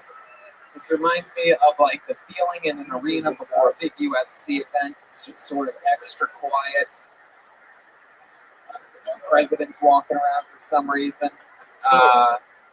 So you guys know how it works. If I pull your name out of the bucket, you get 60 seconds uninterrupted. You know your time is up and you have the sound of a kitten. That means wrap it up then or else you're going to bring out the angry oak blonde bear. There's the goddamn Sharpie marker I was looking for. What's your favorite part of the show? I love how you were killing time on something. I needed to fucking get my Sharpie marker. You guys ready to start this fucking show or what? The stairs are right there, by the way. Don't come on this stage any other way. Oh yeah, I am right there. So come on the stage either fucking way. Plano, I felt you there, but I really need a big burst of energy here. You guys ready to start this fucking show? All right. Then it shall begin. Your first comedian getting an uninterrupted 60 seconds on this stage and then talking with us about his or her life. Maybe we find out more about them. Something we should fucking know that we didn't find out from their boring set. Ladies and gentlemen, you're kicking off the show tonight. Put your fucking hands together for Elias Ashley. Here we go. Elias Ashley. The one and the only. Hey, hey, hey. There he is. Come on, one more time for Elias, everybody.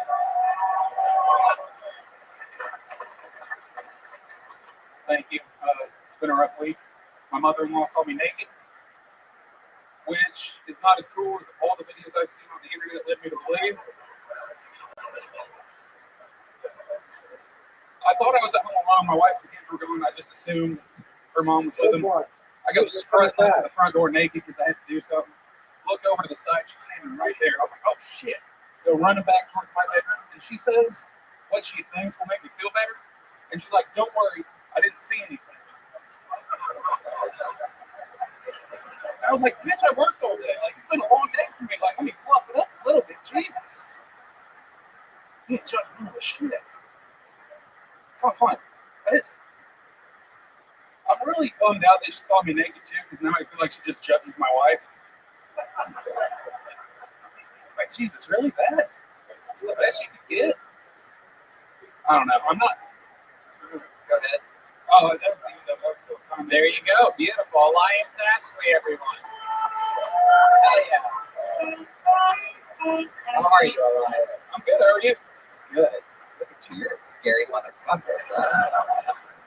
You look like you raped the prison guards. Only if they're asking for it. Oh, yeah. Look at you. Fucking thing. Security of Quiznos. Yeah. I love the way your tits bounce when you laugh. Oh, yeah, me too. That's actually what drew my wife to me. It wasn't the downstairs back to me, my tits jiggle. Wow, I love that. She's sort of a lesbian. Yeah, she is a little bit. She's into guys that look like obese Fred Flintstone. Yep. Yep, she gets the up top, but still she's not going to hell because she's not gay. Wow, I like your style. I don't understand what you just said, but you said it with such swagger that I feel like it went over my head. Yeah, I like this guy. He's a straight shooter. Thank you, sir. Elias, you born and raised here in Texas? No, I was born in Oklahoma. I moved around quite a bit. I was in Oklahoma for 6 weeks. Wow. People are moving their bordering states. Yeah. It's outgoingly hateful of anyone not from their parts of the border. Some real fucking Texas shit right there. So you're born in Oklahoma. What are you, some type of Indian or something like that? What are we talking about? Barely. If I claim it, you'd get mad at me. Like, I'm like 132nd, so. 132nd? Yeah, I'm just evil white. That's all I am. What a comeback, dude. Jesus Christ. I work outside. I team lots. Yeah, what do you do outside? I'm an electrician. You're an electrician? Yeah. Oh my God. Yikes.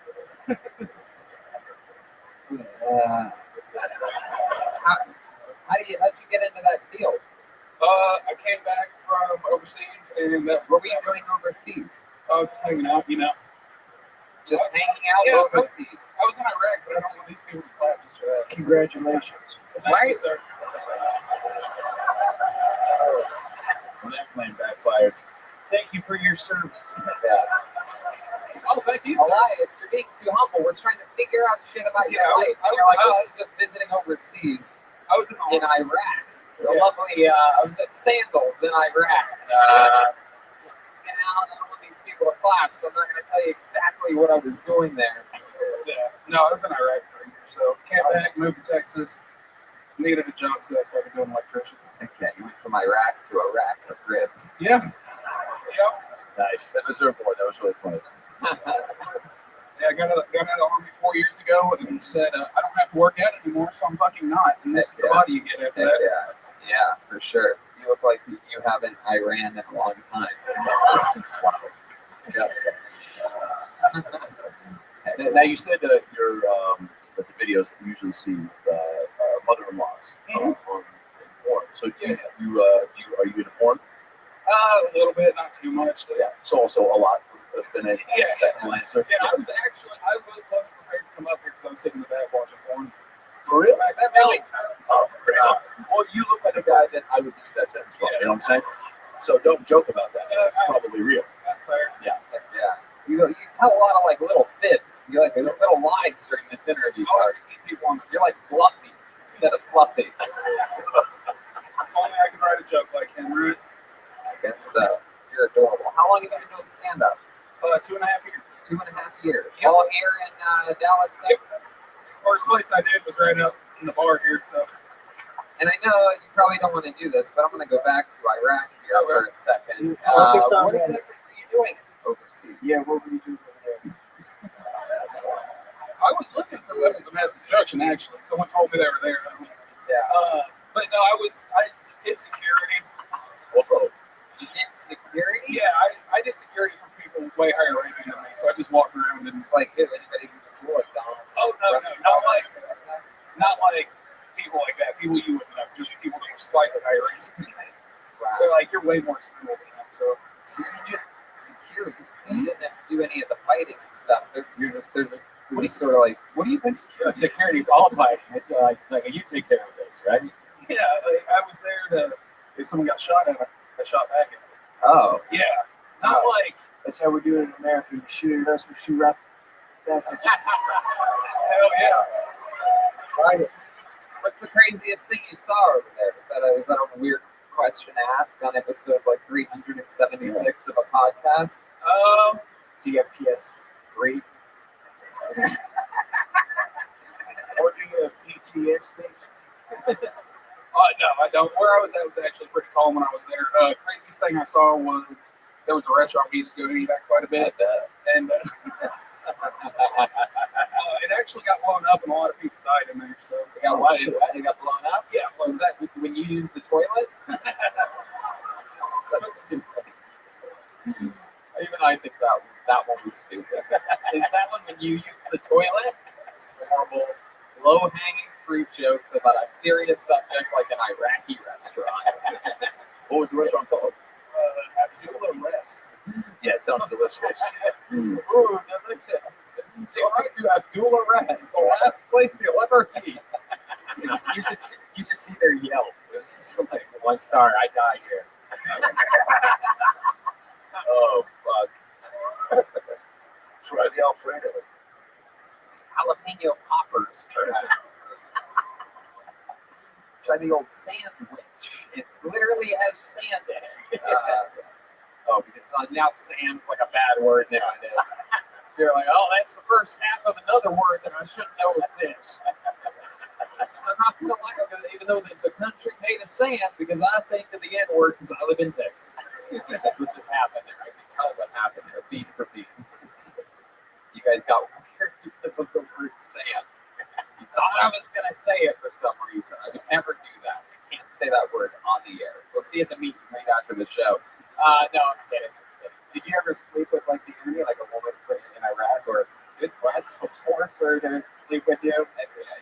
You ever unwrap her head and be like, you were just. You ever have one of those moments where she's like doing pottery and you get behind her like in the movie Ghost and start fucking. No? I wish. There's no one that looks like him anymore over there. I Right. wish. I don't know what that attitude. I'm gonna go watch that video after I get I off. don't know how we got on a ghost tangent there. So no sexual relations over there. Is it hard to jerk off in the military? Good question. Yes. No. No? No.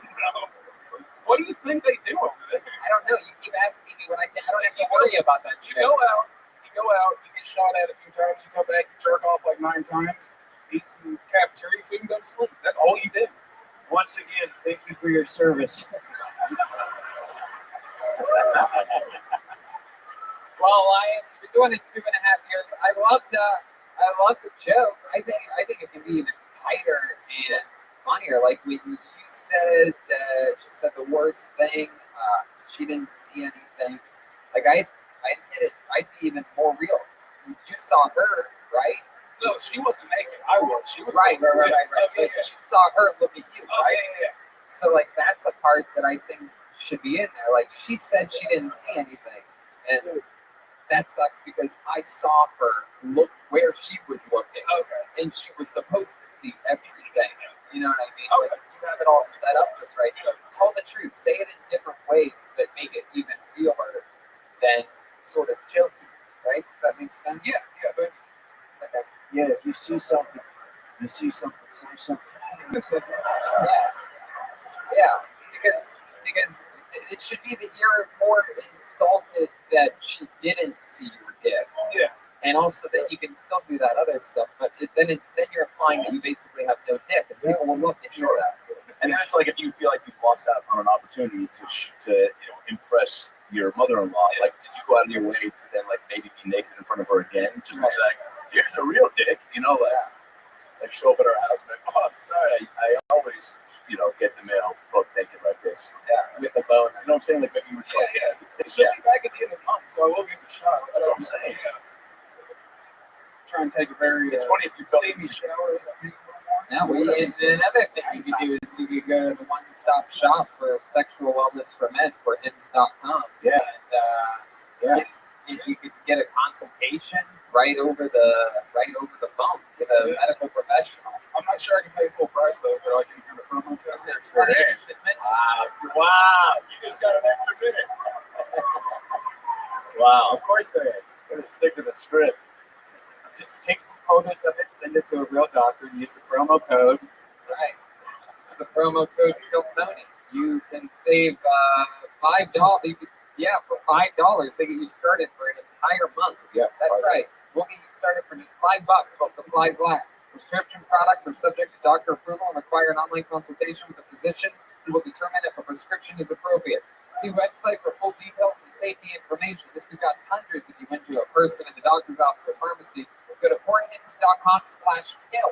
That's FORHIMS.com/kill. Forhims.com/kill. I know it costs you like over $10 just for one of those cheap boner pills at a gas station, and you don't even know what you're getting. Wow. You're getting a whole bottle. It was over 10 seconds ago, Brian. I'm not doing an ad.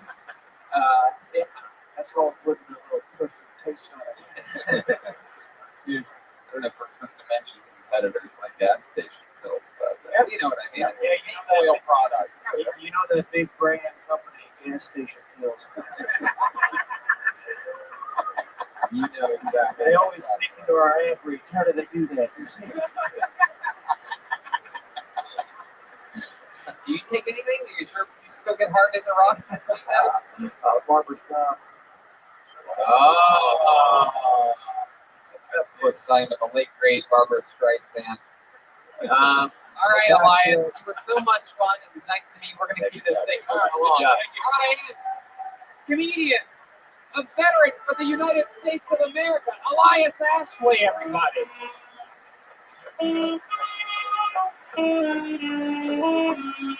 Dude. Yeah, I thought only Bill Clinton could play the sax like cue? that. Look at you. Come for your ass, Bill. Where was the cue? All right. Put your hands together for your next comedian, Brendan Stoner. Nobody played a cue.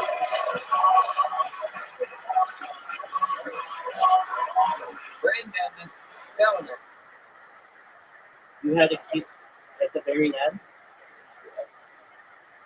What letters did you have at the end?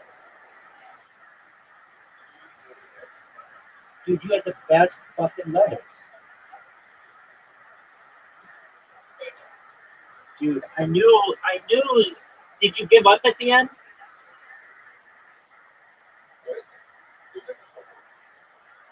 I'm looking at it. Okay, so I had a feeling you had a Q. So do you see at the very top where it says Phil and Till? I put a T there, or else you could have played QI twice. You got 22. Or XI.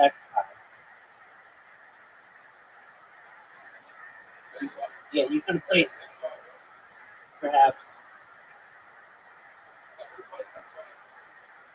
near Pino. Right.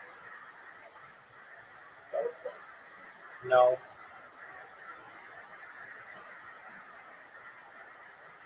So did you just pass and lose, or did you just quit?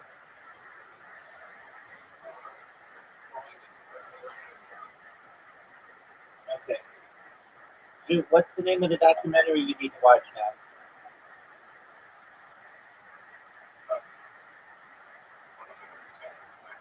Yeah, I'll watch it with you if you'll watch it with me. It's like 50 minutes. You want to watch it?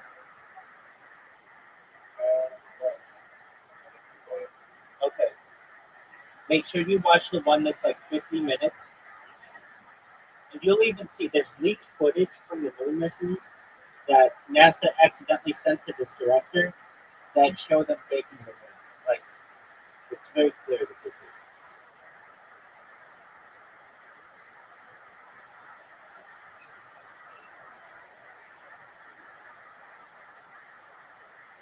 All right, Zook. It's been real. It's been fun.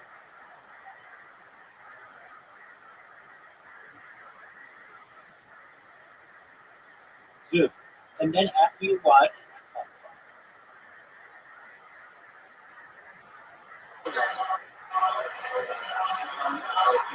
Oh boy, here we go. Here he is, everybody. Yep, it's Brendan Stoner. Hi. This is the first time I've ever done this. What's up? Put the mic close to my mouth. All right. I've got a horrible staring problem coupled with a drinking problem, which doesn't go too well together. I've gotten caught staring at, unfortunately, fat people at the bar.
got in a lot of trouble for that.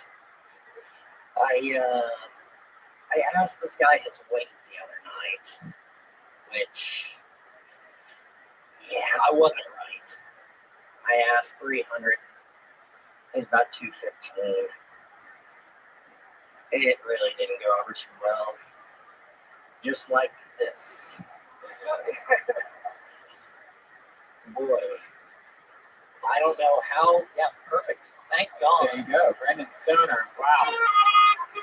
Really just coming in with a very special swagger of just fear and, I mean, just absolute, perhaps, I mean, just a giant pussy way to go about your first time.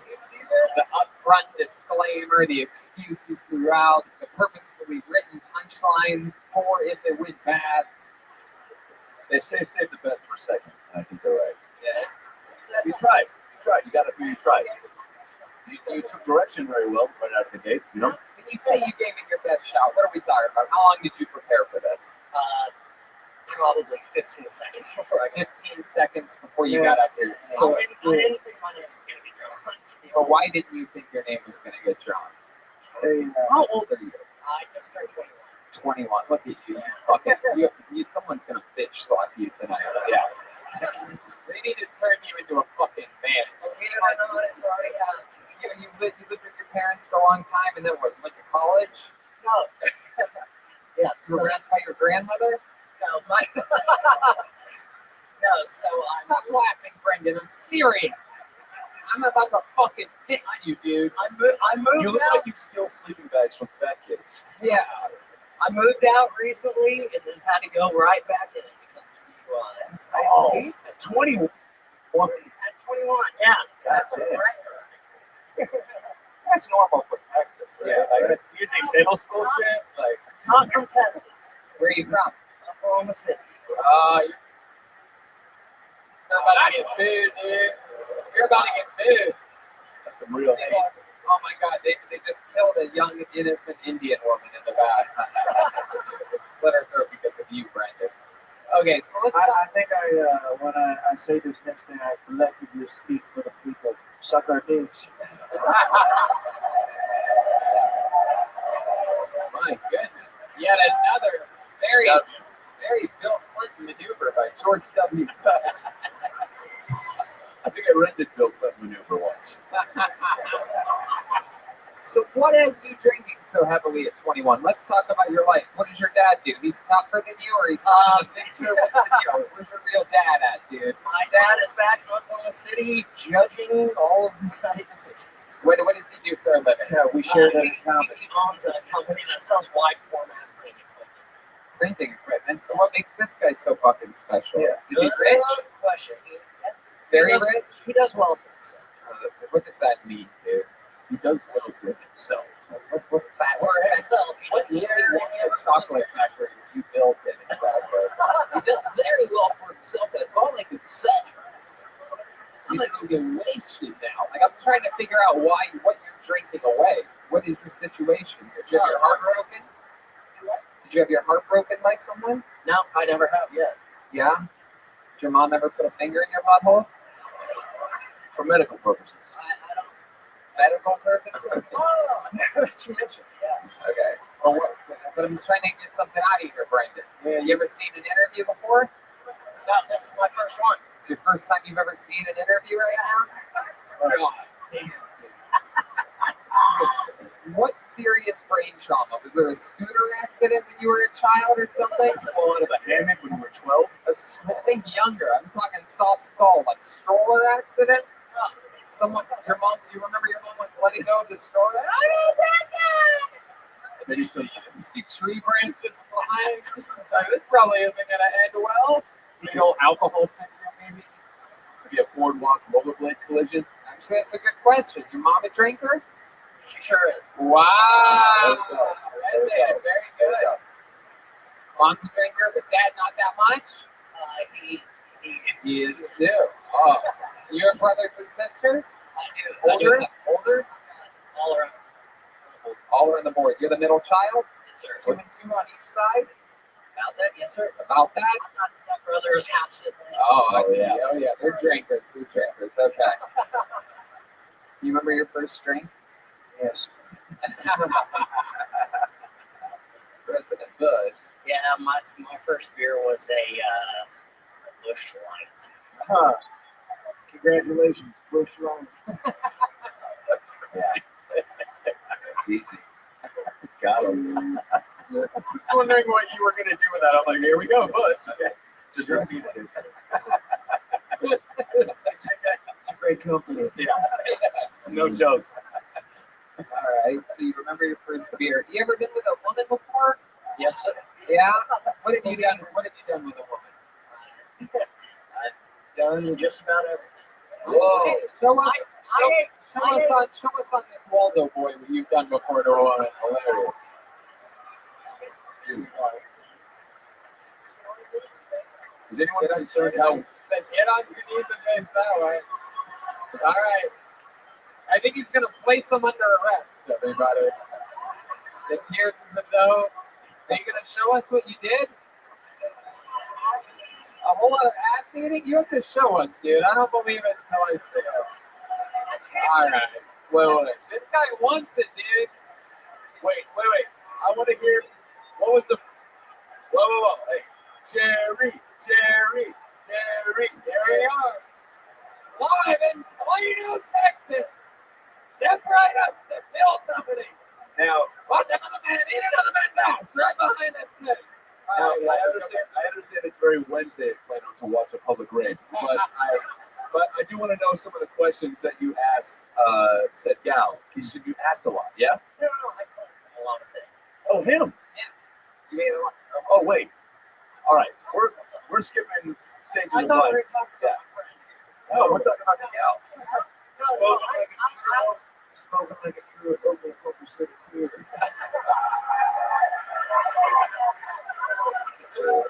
George W. Bush knows how to fucking campaign. His approval ratings are higher than ever right now. 90%. All right, so we're talking about this girl or guy. What are you into? You can be honest with us here. A little bit of both. All right, there you go. Okay, very good. Yes, Bill Cosby has nothing to do with that. You know what they say? Never a bisexual. You know what they say? It's better to give love and lost than to visit the lost and found. All right. So, when did you realize you might be into guys a bit as well? Were you young? After I started watching this podcast. It was this podcast? Yes, sir. Whoa. What exactly do you mean by that? Can't tell whether that's weird or the funniest thing you said accidentally. Hey, all your jokes you laughed at. That one you said with a serious face. That's when I started laughing. I thought you would never ask. It's you, because you're the reason I knew I was sort of gay. He's biting his bottom lip. So seriously though, is that true? No, that was not true. What is true out of everything? I like females. Okay. You like I don't know. I think this guy's into WMD's white male dicks. George W., you are out of control over there tonight. I love a good presidential acronym. Wait, what do you do for fun? I don't do a lot for fun. I like to play golf. Golf. Fish. Two activities. I like to eat ass. Yeah. Is it? Wait, all right. In that order? When's the last time you ate a girl's ass? 2 nights ago. 2 nights ago. Who was this girl? That's very That's my girlfriend. You have a girlfriend. Yes, sir. What did she do? She works as a medical scribe. A medical so all she scribe. does is take minutes. So she's just waiting to punch out and get her ass eaten.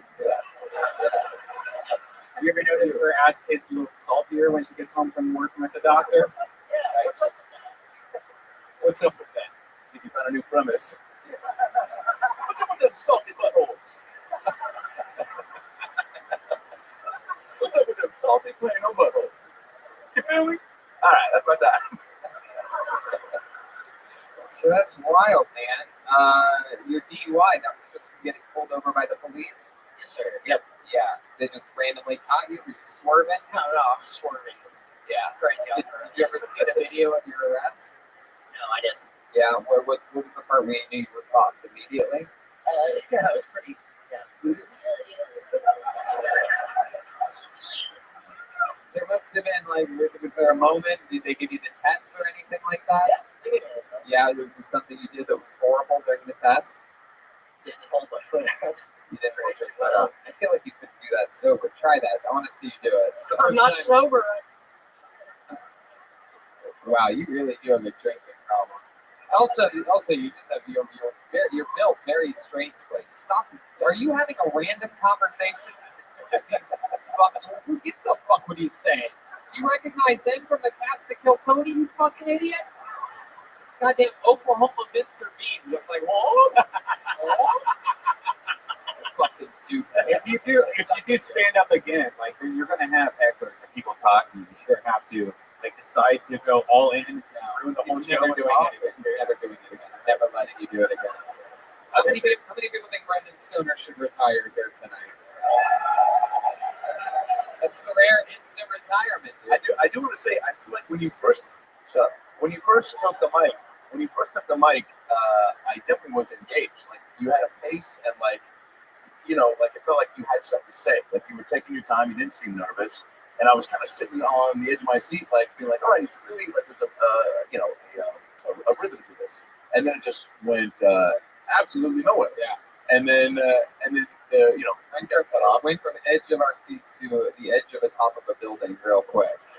It seemed like you almost planned your last line where you were like, and there it is. Like, there's my time. Like, it's almost like you didn't have a punchline. You knew your punchline was going to be, let me call attention to, I ran out. If you ever do it again, you just have to fucking try. You can't tell me that pussy bullshit. You lost my interest immediately. You're like, well, this is really not good. This is my first time. It's like you're trying to take all this air out of it, and you didn't have dog shit. Then we had to talk to you about your fucking drinking. You didn't give us a real root problem. You never said that your dad you once saw your dad, fist your mother's asshole. And that's why you have to drink a lot and that's a lot. It's like this thing from when you were a child. Like I wanted to find out something real about you. We just found out all this surface shit about your medical scribe girlfriend. This dirty whore that just takes notes and get her ass eaten all the time. It's a sloppy human being. Think about that weird life. It's like, she gets home and just fucking, your face, just your never-ending, tireless, lipless face. You have no lips. You know that? Have you ever looked at your lips and been like, I don't have them? I never have. Very rarely do I ever take note of the lack of a man's lips, but you got nothing there. It's like a blow-up doll or something like that. It's like an open hole. Yeah, how do you eat a boat with no lips? Yeah. I know I've said that twice today, but for a third time, how do you do it? It's incredible. The butt must be like, hey, another butt's coming to eat me right now. It just looks like another butthole. You don't have lips. But imagine if you were back there and you said you didn't know that your name was going to get called, or you were planning on it not being. But like, imagine if you had actually prepared for that and actually been like, oh, I hope it gets called instead of I hope it doesn't. Yeah, no. If I sat down and wrote a minute, it would be fucking dog shit. Yeah, probably because you've never done it before. But you don't, if you got no gauge for it, you can only go up from that.